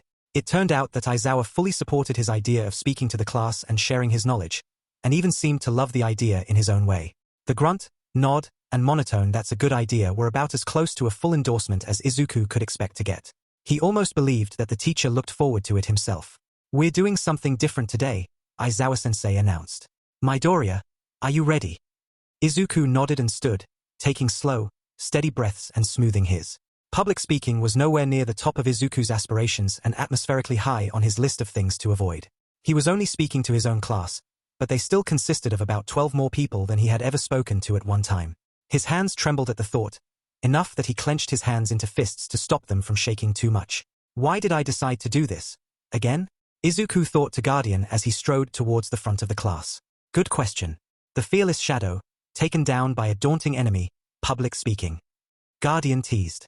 Shut up, Izuku shot back, though his lips twitched upward and he took another deep breath before stopping at the front of the class. He turned around to face them, taking in the mixture of expressions that ranged from curiosity to amusement, all the way to caution and distrust. He glanced down at the page of notes he had taken before sighing and slapping them on Aizawa's desk behind him and leaving them there. Even if he had a script, following it would come off as disingenuous. He was no All Might. In fact, he had been told that his social skills in general were severely lacking. No, the only way for his story to have a positive effect would be to speak from the heart. Easier said than done, he thought as he cleared his throat and met the eyes of anyone looking his way. By now, all of you know that I'm the vigilante shadow. Former, Aizawa corrected.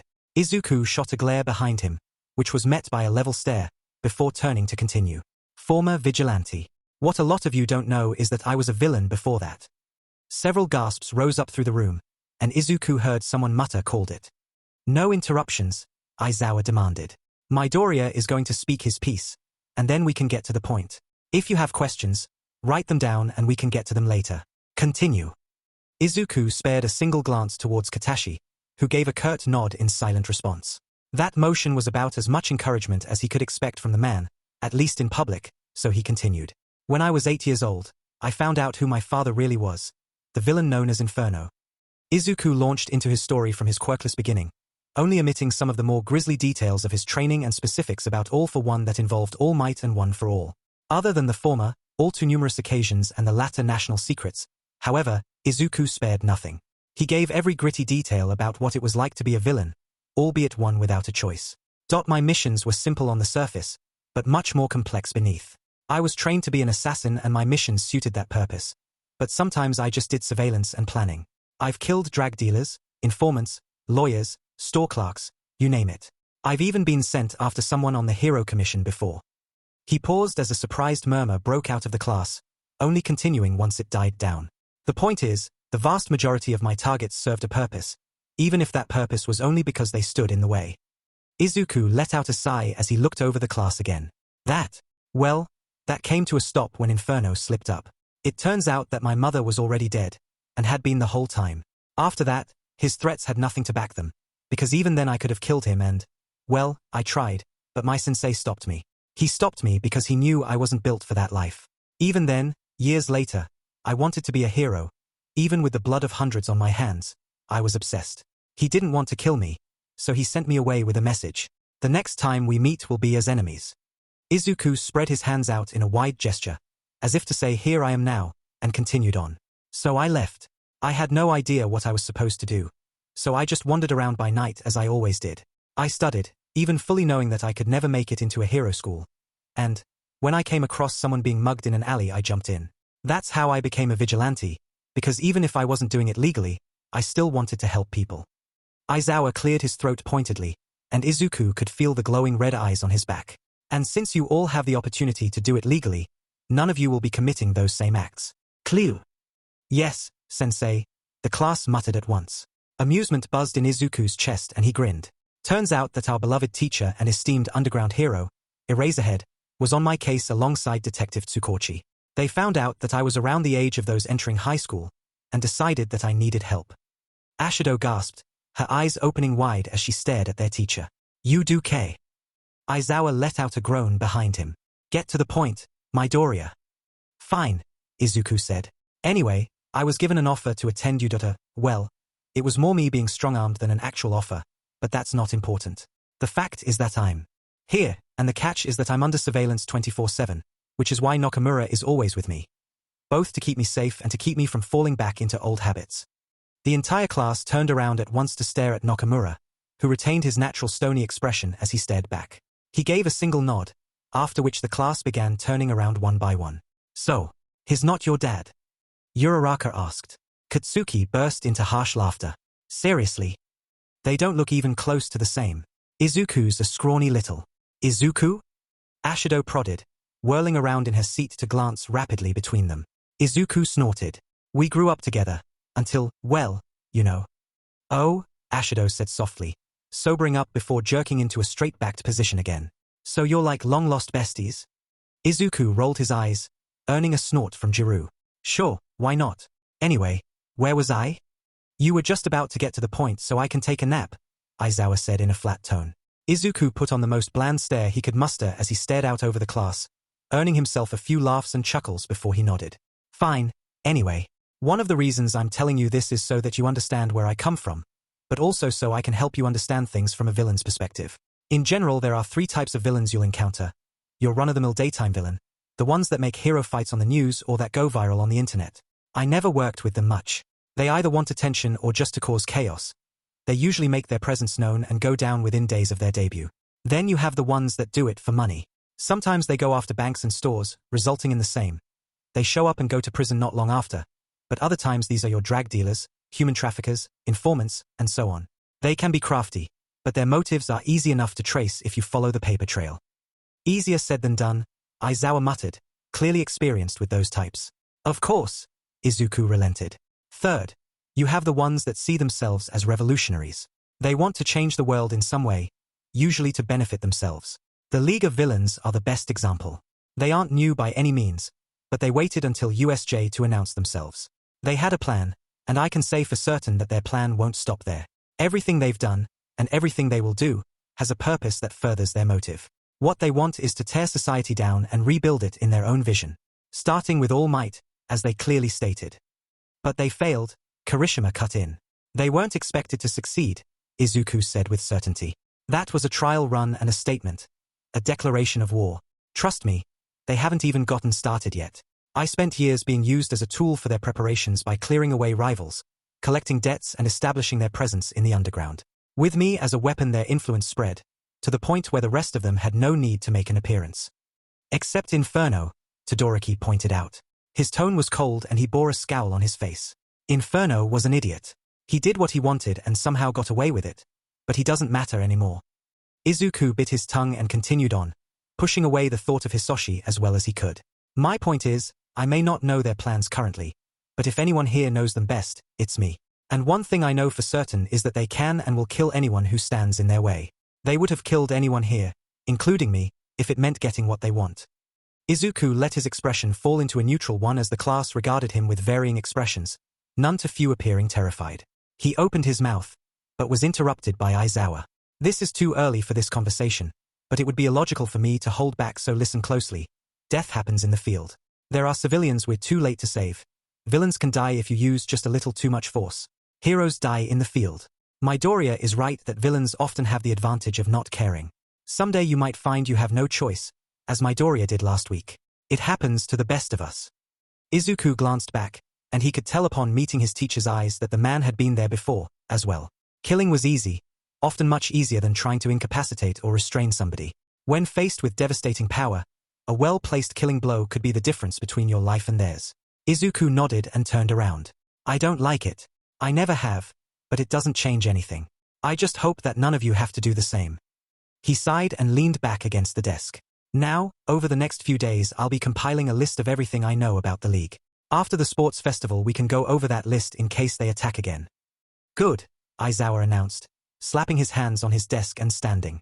Of course, I would rather none of you have to deal with these things until your second year, at least, but to ignore the threat would be irrational. For now, until the sports festival, you are free to use the Heroics PRD to train, as well as facilities after school with permission. After internships, we will have more time to delve deeper into this new information. Any questions? Almost every hand in the class shot up at once. Aizawa let out a heavy, bone-weary sigh. I'm taking a nap. Midoriya's all yours. Izuku whirled around. What? Aizawa had already zipped up his sleeping bag and crawled under the desk, leaving him to the wolves. Great. Izuku turned back and rubbed his face as he picked someone at random. Ojiro. What style were you trained in? Izuku stopped and tapped his chin to consider. He had no idea if Sensei even had a style, or what it was based on, only that it was different from the man's own style and suited Izuku perfectly. I'm not sure. There are similarities to a lot of schools, but nothing concrete. Oh, could we train together sometime? Sure, Izuku said, then began looking over the room again. Yoroorozu. What about the other man that was with you? One of your quirks? Before Izuku could say anything he felt a familiar tug on his mind. Guardian was next to him an instant later, bearing a huge grin as he waved to the class. Hey, kids. Izuku shot him a glare. This is Guardian. He's one of my quirks, pretty self-explanatory. I watch over Izuku and make sure he doesn't do anything too reckless. Guardian announced. I also cook, because he's absolutely useless in the kitchen, and help with training, and Izuku interrupted him with a punch to the shoulder. Guardian playfully rubbed his shoulder, pretending that it hurt although Izuku knew it wouldn't. Feel free to call him Uncle G. Now, Tokoyami. I was unaware that the darkness dwelled so deeply within you. That wasn't a question. Izuku stared at him blankly. Tokoyami-kun. Ida called out. Please ask your question so Midoriya-kun can move on. Tokoyami nodded sagely at Ida's outburst and swiveled his head back. Were the villains truly targeting All Might, or were they after you? Izuku had to stop and think about that. He had meant what he said about it being a trial run, most certainly a way to test the Nomu against All Might while also confirming theories of his weakening state. However, with Katashi being kidnapped just the day before and the fact that Inferno was part of a clear plan to keep Izuku busy, their attack could have had both in mind. Izuku let out a sigh. It's possible that they were after both. Shigaraki led the attack, and he never liked me. He would probably say that I was a side quest or something. I don't think so, Todoroki said in a clipped tone. When all eyes in the room shifted to him, he looked away and continued. The way you dealt with the Nomu, they would have known it was possible, correct? Izuku nodded. Keeping you out of the fight, then, was a condition for their success. If they were after All Might, they would want to keep you both in sight and occupied while the Nomu fought with him. But their plan went wrong from the start without All Might being there. And if All Might had been there from the beginning, Yoroorozu chimed in. The two simultaneous fights would have limited both All Might and Midoriya, while the villains have no such inhibitions. Unless All Might had taken them all on himself, he would have held back due to his power. Izuku shared a knowing look with Guardian. If All Might had tried to take all of the villains on himself, he would have worn himself down long before taking down the Nomu. The thought churned his stomach as the possibilities ran through his mind. Had the League's plan gone off as it should have, they would have had a high chance of success taking down the symbol of peace. He couldn't say it aloud, but it was good thing that the number one hero had been late in that case. A shiver ran down his spine, chilling him to the bone. Did the League even know how close they had come? His classmates were oblivious to his crisis as the conversation shifted into a debate. Kirishima clenched his fist and pounded it on the table. No way. All Might could have taken them all on. No problem. Midoriya could have just sat out of the fight and let All Might handle it freely, Kiro. Fucking Miss Guy Cutter just pulled him right back in. Frogger. Or some of you extras. Maybe they kept some of us near the stairs for that reason, Shoji said. For extra distractions to limit All Might's movements. Yeah, Ashido agreed. We would have just held him back. The class simmered down at the implication that they were only in the way of the likes of the symbol of peace. As true as it was, however, there weren't many pro-heroes who could fight next to the man without feeling the same. Izuku cleared his throat. There's a reason All Might works alone. There are top 10 heroes who would feel the same way fighting alongside him. Don't worry about that. We'll get there. Diamond right we will. Katsuki yelled. Except I'm the one that's gonna work alone so nobody's in my fucking way. Several of his classmates laughed at the burst of confidence. Even Guardian snorted at the declaration, but Izuku could see where he was coming from. He himself lacked the devastating power that Katsuki had and still preferred to work alone.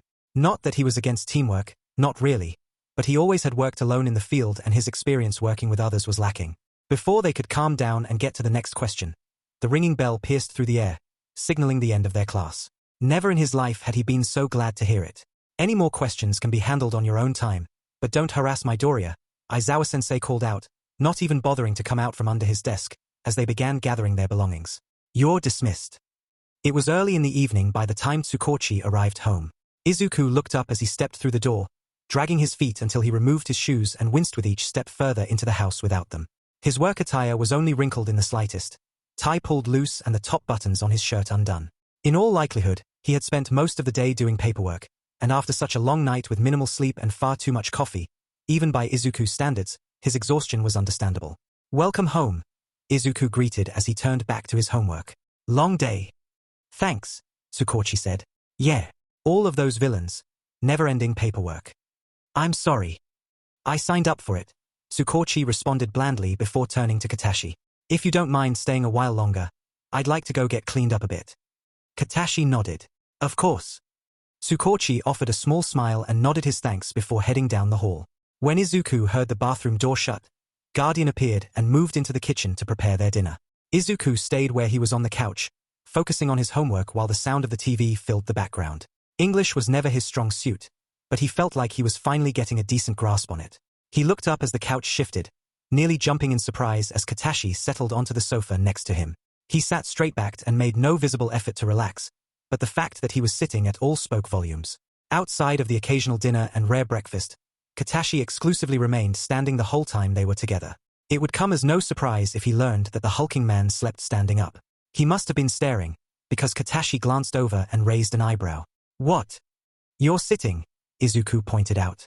Can't a man rest once in a while? Isuku fixed him with a glare. You should ask yourself that. Katashi grunted and crossed his arms over his chest. Inferno is a non-factor now. I hardly think anyone is going to come bursting through the door to get you. Isuku shrugged. You never know.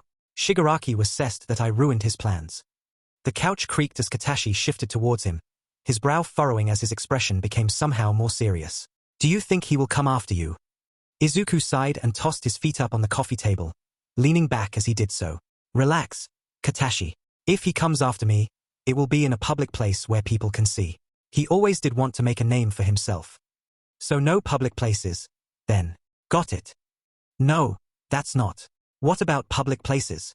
Tsukauchi asked as he stepped into the room. Isuku shifted around, forcing down an amused grin as he took in the sight of Tsukauchi dressed in a pale blue set of pajamas, running a hand over his freshly shaven face. His short black hair sticking up in multiple places and clearly still wet from the shower. He still had dark circles under his eyes, though his expression held a little more life than it had when he had just arrived home. Nice pajamas, Isuku commented. Tsukauchi fixed him with a flat stare. I apologize for not putting on a suit and tie to wander around our house. Isuku snorted. We were just talking about the League, and how they probably won't come after me now that. You know. Tsukauchi nodded his understanding, his expression softening to one of sympathy that Isuku hated seeing. I don't like the odds of probably, Isuku, but you're right. I don't believe they would take the risk. And enemies or not, it doesn't seem like All for One wants you dead. Not yet, Isuku added. But I haven't seen him. Things could change if I start getting in the way of his plans. Assuming you aren't a part of them, Katashi rumbled. I doubt his interest is simply his way of caring. Isuku let out a heavy sigh. They had all been over that conversation before. No matter how many times he delved into that rabbit hole, he only discovered more possibilities and surfaced with more questions. He lacked the patience to think about it and was tired of discussing it. If his every move was planned out and plotted beforehand, somehow, then what else could he do? He was not about to give up being a hero. For all he knew, All for One would have planned for that as well. We can try all we want to figure it out, but there's no winning. Tsukauchi nodded. You're right. One could argue that everything we have done is part of some plan. We can consider the possibilities, but don't let it get to you. Do what you think is right first. Guardian poked his head around the corner. Sorry to interrupt, but dinner's ready. Isuku jumped out of his seat and was halfway to the kitchen before he whirled around. Katashi, are you staying for dinner? Katashi wore a thoughtful frown as he scratched at his chin, but ultimately stood and gave a slow shake of the head. No, maybe another time. Okay, good night. Isuku jolted awake and lurched up into a sitting position, gasping for breath at the same time as he fought the tangled mess of sweat-drenched sheets that clung to his body and trapped his legs. He tore them away and tossed the damp bundle onto the floor before running a hand through his mess of hair, chest heaving against his own straining lungs as he scanned the dark room around him, taking in the familiar furnishings and sparse decorations despite the lack of light. Covered in a sheen of sweat as he was, he shivered under the breeze of the ceiling fan above. He ignored the chill and snatched his phone off of the nightstand, squinting against the brightness. 3:27 a.m. Sheet. Another bad dream, Isuku grumbled under his breath, followed by a ragged sigh. He locked his phone and tossed it back onto the nightstand before slipping out of bed altogether. The details had already begun to slip from his grasp, but the panic and urgency carried over into the waking world. He remembered being at USJ, but it was different. It felt different. Hisoshi was there, or was it Sensei? It could have been both. He could have sworn that Nakamura was there as well, watching passively as Isuku fought for his life once again. Hell, it could have been All Might for all he could remember. One detail that stuck out with absolute clarity, however, was his knife and a lot of blood. Just a dream, Isuku reminded himself as he stepped into the bathroom. He shut the door as quietly as he could, not wanting to wake Tsukauchi, and turned on the shower. He set the water to a cool temperature and waited for it to settle in, grabbing a clean towel and setting it on the sink as he waited. It's happening more frequently, Isuku, Guardian said in a solemn tone. I know, Isuku whispered back. I think, maybe you should talk to someone about it. Who? I have you. Guardian hummed through his mind. I'm not exactly qualified to help with these sorts of things. Tsukauchi, maybe? Or even Aizawa. UA has a counselor. I don't need counseling, Guardian, Isuku interrupted. I just need to move on. Guardian sighed. They can help with that. UA has your best interests at heart, Isuku. They care. Do they? Isuku snapped aloud. He immediately flinched at his own tone, not for fear of waking Tsukauchi so much as shock at himself. Guardian's reply was soft. What's that supposed to mean? I'm just on edge. Isuku thought with a shrug. Forget it. Okay, if you're sure, Guardian said, though his voice dripped with doubt and concern. I'll go make breakfast, if you want. Isuku nodded and peered around the shower curtain in order to give Guardian a clear view of where to materialize something they found was required any time he wanted to manifest in a specific location. Once Guardian had appeared and gone, shutting the door quietly behind him, Isuku leaned against the shower wall and let out a long breath. Uncle G was a nickname he had given Guardian to be embarrassing, as a joke, but in reality the best nicknames had some substance to them. Guardian truly was like an uncle to him, and while Isuku loved him for it, the constant feedback was exhausting. It was tiring to share his thoughts with someone who constantly felt the need to help. Sometimes he wanted to deal with things on his own, for better or worse.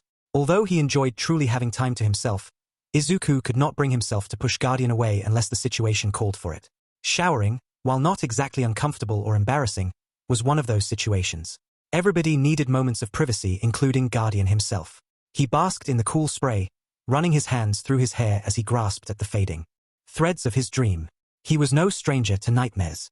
As outlandish and absurd as they appeared afterward, they always seemed real while they were happening. Research had yielded many conflicting ideas, but one unanimous conclusion was that dreams were a reflection of the subconscious. Almost as if the mind was forcing a person to face the problems they tried to avoid, while they were most vulnerable. It would help if you would let me remember it then. Brain, Isuku thought bitterly. What was the point? He had issues, so what? So did everyone else. Every single person had demons they had to face and skeletons in their closets. It was just a fact of life. If he had trouble handling his life so far, what business did he have becoming a hero?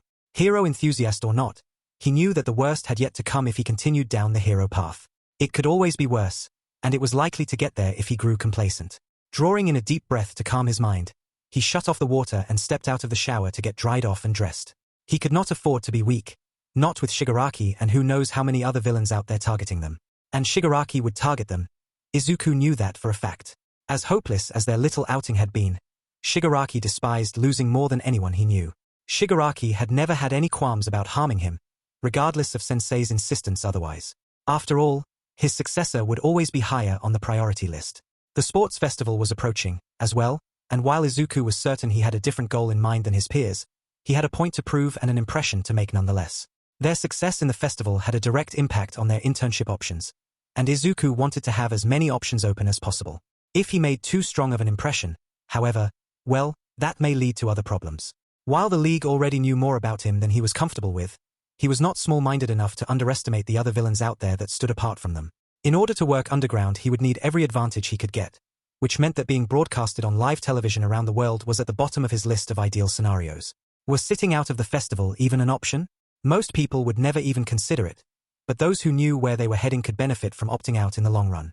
Sure, internship options would be limited, but they were taught by one of the best underground heroes in the business. Surely Aizawa Sensei would be an option if they expressed interest in going underground. Isuku would participate regardless. Sportsmanship was a good opportunity to show his drive and his intentions as a hero student, an opportunity he would not miss for the world. When he entered the kitchen, he found Guardian making small talk with a tired-looking Tsukauchi. The detective was still garbed in pajamas and sporting a textbook case of bedhead, short hair BDM end. Stubble dusted his face, only the slightest bit darker than the bags under his eyes. He held a steaming mug of coffee in one hand as he leaned against the counter and paused mid-sip as he spotted Isuku. Good morning, Isuku greeted as he made his way to the coffee maker. Tsukauchi stepped aside to clear the way and grumbled into his mug. It's a morning. Guardian snorted as he dropped a plate of pancakes onto the counter. Do you want to eat before or after you get ready for work, Tsukauchi? Tsukauchi eyed the pancakes, proceeded to drain the rest of his coffee and pushed off the counter. After. I'll be back. Guardian nodded and motioned for Isuku to sit down, and when he did began heaping up a plate of pancakes and sausage for him. The American-style breakfasts were always delicious, although so filling that he often felt like a lead weight had been dropped in his gut. Guardian claimed it was good for the soul. Whatever that meant. Guardian, I'm perfectly capable of getting my own food. Imagine that, Guardian exclaimed as if he just had a bright idea. So am I. When Guardian set the massive plate of way too much food in front of him, he sighed and began to dig in. He considered eating just enough to get rid of his hunger, as to not be bogged down by the mass quantity, but had no desire to hear Guardian's dramatic monologue about having to throw away perfectly good food. As if there were no such thing as leftovers or refrigerators. He ate slowly. Finishing before Tsukauchi started would be rude. Not to mention he had plenty of time before Katashi showed up to take over watching him. As much as Isuku hated nightmares, he did enjoy having time to wake up and function, rather than begrudgingly waking up at the last minute to rush out the door. "Hey," Guardian called, his tone gentle as he leaned against the kitchen table. His eyes bounced between Izuku and his plate, one sandy eyebrow raised in question. "You okay?" Izuku matched the raised eyebrow and nodded. "Yeah, just taking my time." Guardian's hum vibrated with skepticism, but he nodded anyway and turned to clean up rather than commenting further. Tsukauchi entered the kitchen not long after, running a hand through his still damp hair and freshly dressed in his usual black slacks and white dress shirt. The only difference in his day-to-day attire was his choice of tie today being a striped pattern of 2 different shades of grey and, much to Izuku's surprise, he decided not to shave. Guardian cleared his throat. Tsukauchi-san, did you forget something?" Tsukauchi sat down with a fresh mug of coffee and pet his head. "Did I?" Izuku caught his attention by rubbing his face pointedly. "Not shaving today. I figured I would try out a new look. Maybe I'll call it the I don't get paid enough for this look." "Why? Does it look bad?" Izuku shrugged. "Looks good. It's not patchy." "Hey," Guardian said as he plopped down a plate of food in front of Tsukauchi. "Maybe they'll realize how hard you're working and give you a raise." Tsukauchi laughed lightly into his mug. "I'd say the chances of that are less than 0. Izuku shot him a puzzled look. "How are they less than 0? Like, you're gonna get a pay cut?" "Who knows? Work has been piling up." Izuku snorted. "Please, you're too important for that." He knew it. Tsukauchi knew it. Hell, anyone who had any experience with the police force knew that Tsukauchi was irreplaceable. But when work piled up for the detective, that almost always meant an increase in villain activity. The implication was worrying, but he kept his expression neutral. "What's going on?" Tsukauchi let out a bone-weary sigh. "You shouldn't worry about it, Izuku. It's just a part of the job." "But it's something I'll have to know, isn't it?" Izuku countered. The older man let out a small chuckle. "I sincerely hope these problems aren't around once you graduate. If so, I'm really not doing my job. It wouldn't hurt to learn about the process, though. How you investigate, file information, hunt down evidence, you know. Things he would have loved to know more about when he was an active vigilante, if not for the same reasons, but he refrained from mentioning that. We do live together. It would make sense to learn from you." Izuku stopped and cleared his throat. "If you wouldn't mind, I mean." Tsukauchi's eyes lit up. "You want to learn those things? What? You think I'm just gonna run around fighting villains and leave the rest to someone else?" Tsukauchi rubbed the back of his neck and shrugged. "Well, you do." Izuku called out, his tone accusing. "Listen, not all of us want to be All Might, okay?" Tsukauchi raised an eyebrow, amusement flashing in his expression. "You don't? Wait, how do you know he avoids paperwork? I mean, it's pretty obvious. How did you become friends, again?" "Fair enough," Tsukauchi huffed out. He spread his hands out, palms facing up. "Fine. If you really want to learn, maybe I can run you through some small-time cases sometime. Sound good?" Izuku pet his head. "Isn't it illegal to reveal information about ongoing cases?" Tsukauchi waved a hand dismissively. He almost seemed excited, by the way his eyes lit up and his posture straightened. "I can make an exception. Besides, they're just small-time cases, not to mention that Chief Tsuragami will be thrilled to know that some of the next generation wants to do things the right way. Maybe you could pass on the importance to your classmates." Izuku shared an amused look with Guardian, who was leaning against the counter but keeping silent. Proper procedures and paperwork were way past his time. It seemed, however, that All Might was not the only hero that avoided paperwork like their life depended on it. That got Izuku wondering if there were certain heroes the police dreaded working with for that reason. A grin began spreading across his face. "I wonder. So, what other heroes avoid paperwork?" Tsukauchi opened his mouth, but snapped it shut upon seeing the look on Izuku's face. "I can't disclose that information." Izuku threw his hands in the air. "Oh, come on. What about just my teachers? Any of them?" No comment. Izuku dropped back into his chair with a huff. "You're no fun." Guardian and Tsukauchi both laughed at his frustration, but were interrupted by a series of knocks on the door. "I'll get it." Izuku leapt to his feet and dashed to the door, ripping it open in record time. Katashi still had his hand up, as if he were about to knock again. The man shot him a curious look as Izuku stepped out of the way and waved him in. "Good morning, Katashi. Morning, Izuku, Katashi returned. He turned to study Izuku and crossed his arms. What's going on? Izuku eyed his expectant look and sighed. Why are you suspicious? Why are you excited? Because Tsukauchi's gonna teach me police things. Katashi pared an eyebrow. Police things. Paperwork. Tsukauchi called from around the corner. Would you like to help? Absolutely not. Not just paperwork, Izuku argued, but stopped to peer around the corner at Tsukauchi. Right. Of course not. We can also cover case files, witness reports, evidence filing. Katashi grumbled more with every procedure Tsukauchi mentioned. He leaned down to murmur conspiratorially in Izuku's ear. Those are all just fancy ways of saying paperwork. Izuku laughed. It can't be that bad. Katashi huffed and made his way inside. As he took off his shoes, he turned back and raised an eyebrow. So what brought on the sudden interest?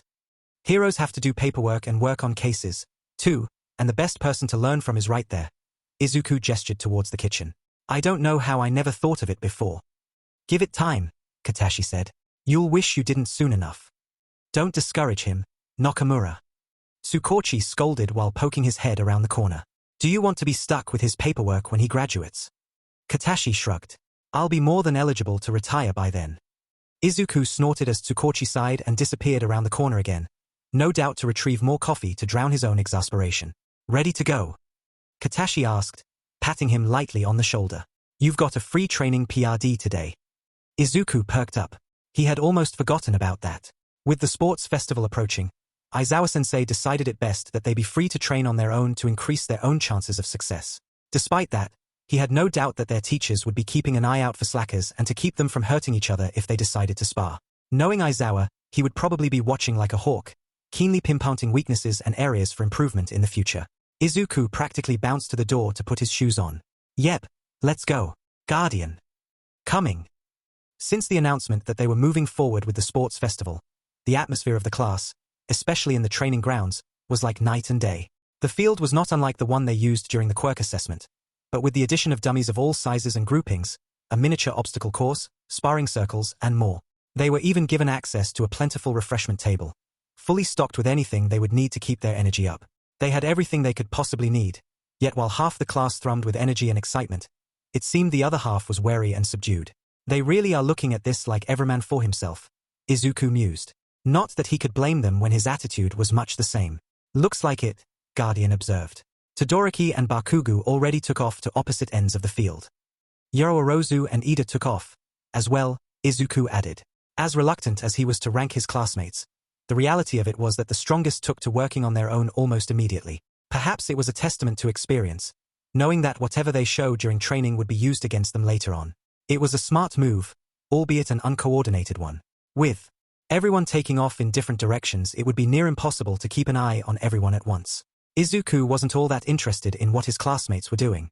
He had his own training to do, armed with a multitude of theories and potential improvements for Shadow Dance. It had been too long since his last major breakthrough with the quirk, and despite having it for a long time he knew there was more to it. In private he was working on throwing his blades without letting them dissipate. Unfortunately, throwing blades at his fellow students would probably be frowned upon by the general public. Throwing dull blades could serve as a distraction, but anything larger took more concentration than he could afford in the heat of a battle. Instead he would be working with his shadows. The usage of them was similar enough to his blades, more or less coalescing energy into a single spot, but required much less energy and concentration to upkeep. The shadows lacked substance, more a cloud of smoke than any sort of solid object, which meant that a strong gust of wind or a powerful attack could spread them to the wind. He could make them more solid, in theory, but the minimal gains were outweighed by the sheer effort required. Unless, of course, he could make them move. He chose a spot underneath a tree, using the shade as a buffer against the sun. Katashi followed, leaning against the trunk without a word and crossing his arms while Izuku set to work. He started off by projecting a single shadow a few feet in front of him, still in the shade but far enough that he could keep an eye on it for signs of movement. Focusing on the energy, he envisioned the movement he wanted the shadow to perform a simple wave of the arm, but nothing happened. There was nothing to even suggest that something could happen, no barrier of effort or draining of energy. Am I looking at this the wrong way? He tried gripping the shadow and pulled, but only succeeded in doing what he had already done numerous times, swapping places with it.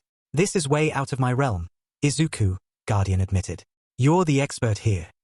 Apparently not, Izuku grumbled inwardly. He tried again, this time merely gripping the shadow without pulling. He envisioned the same motion, a simple wave of the arm, yet still nothing happened.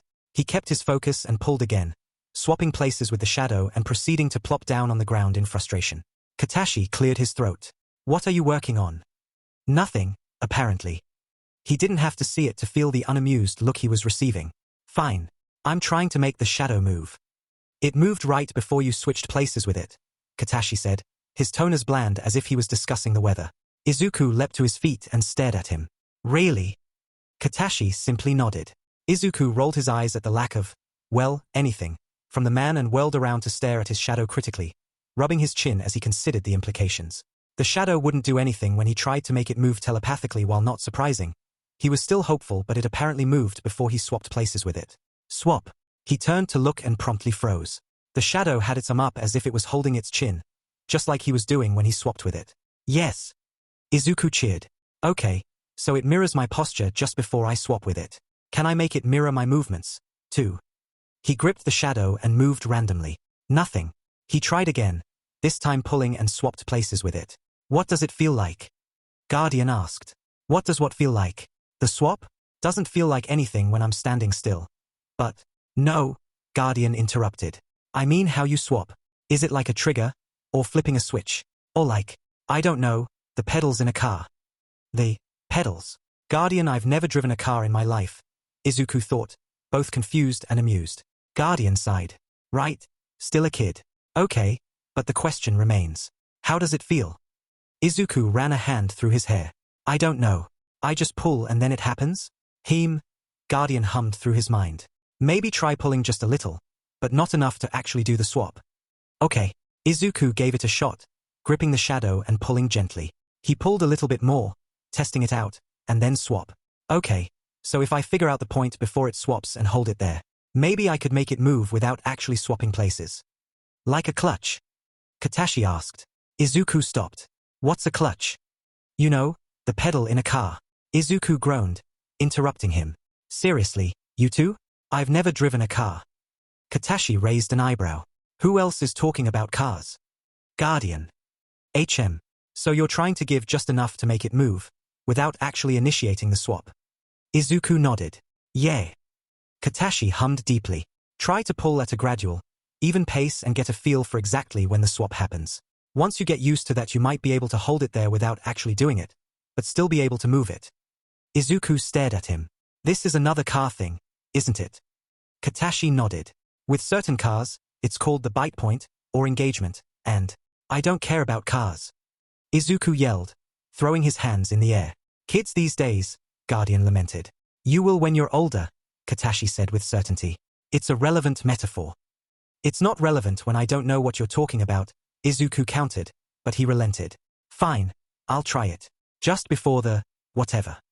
Izuku gripped the shadow and slowly pulled, waving his arms all the while, until the shadow slowly began to move with him. It mirrored his motions at a much slower rate than he was making them, so he pulled a little more to increase its pace until it was almost matching him exactly. Not quite there yet, Izuku thought, narrowing his eyes in concentration as he pulled just a little bit more, and swapped with the shadow. DMN. He spat out and threw himself on the ground, sprawled out on his back and staring up at the rustling leaves and branches above. So close. You'll get there, Katashi said. It takes practice. Izuku took a deep breath and heaved a massive sigh. I swear if you bring up cars again. What do you have against cars? They're stupid. You're basically stuck in them. What if something happens? You're trapped. Besides, I'm faster than a car. In the city, Katashi said. But you won't want to make any long trips with your quirk. That's what cars are for. Maybe I will, Izuku said stubbornly. You don't know. When you make a trip to Shinjuku without getting quirk exhaustion, let me know. Izuku sighed and got up, brushing himself off and ignoring Katashi's clear bias towards death traps. Well, I can work with this. I need some water. Katashi grunted, pushing himself off the tree and following behind as Izuku led the way. Maybe I could see what everyone else is up to.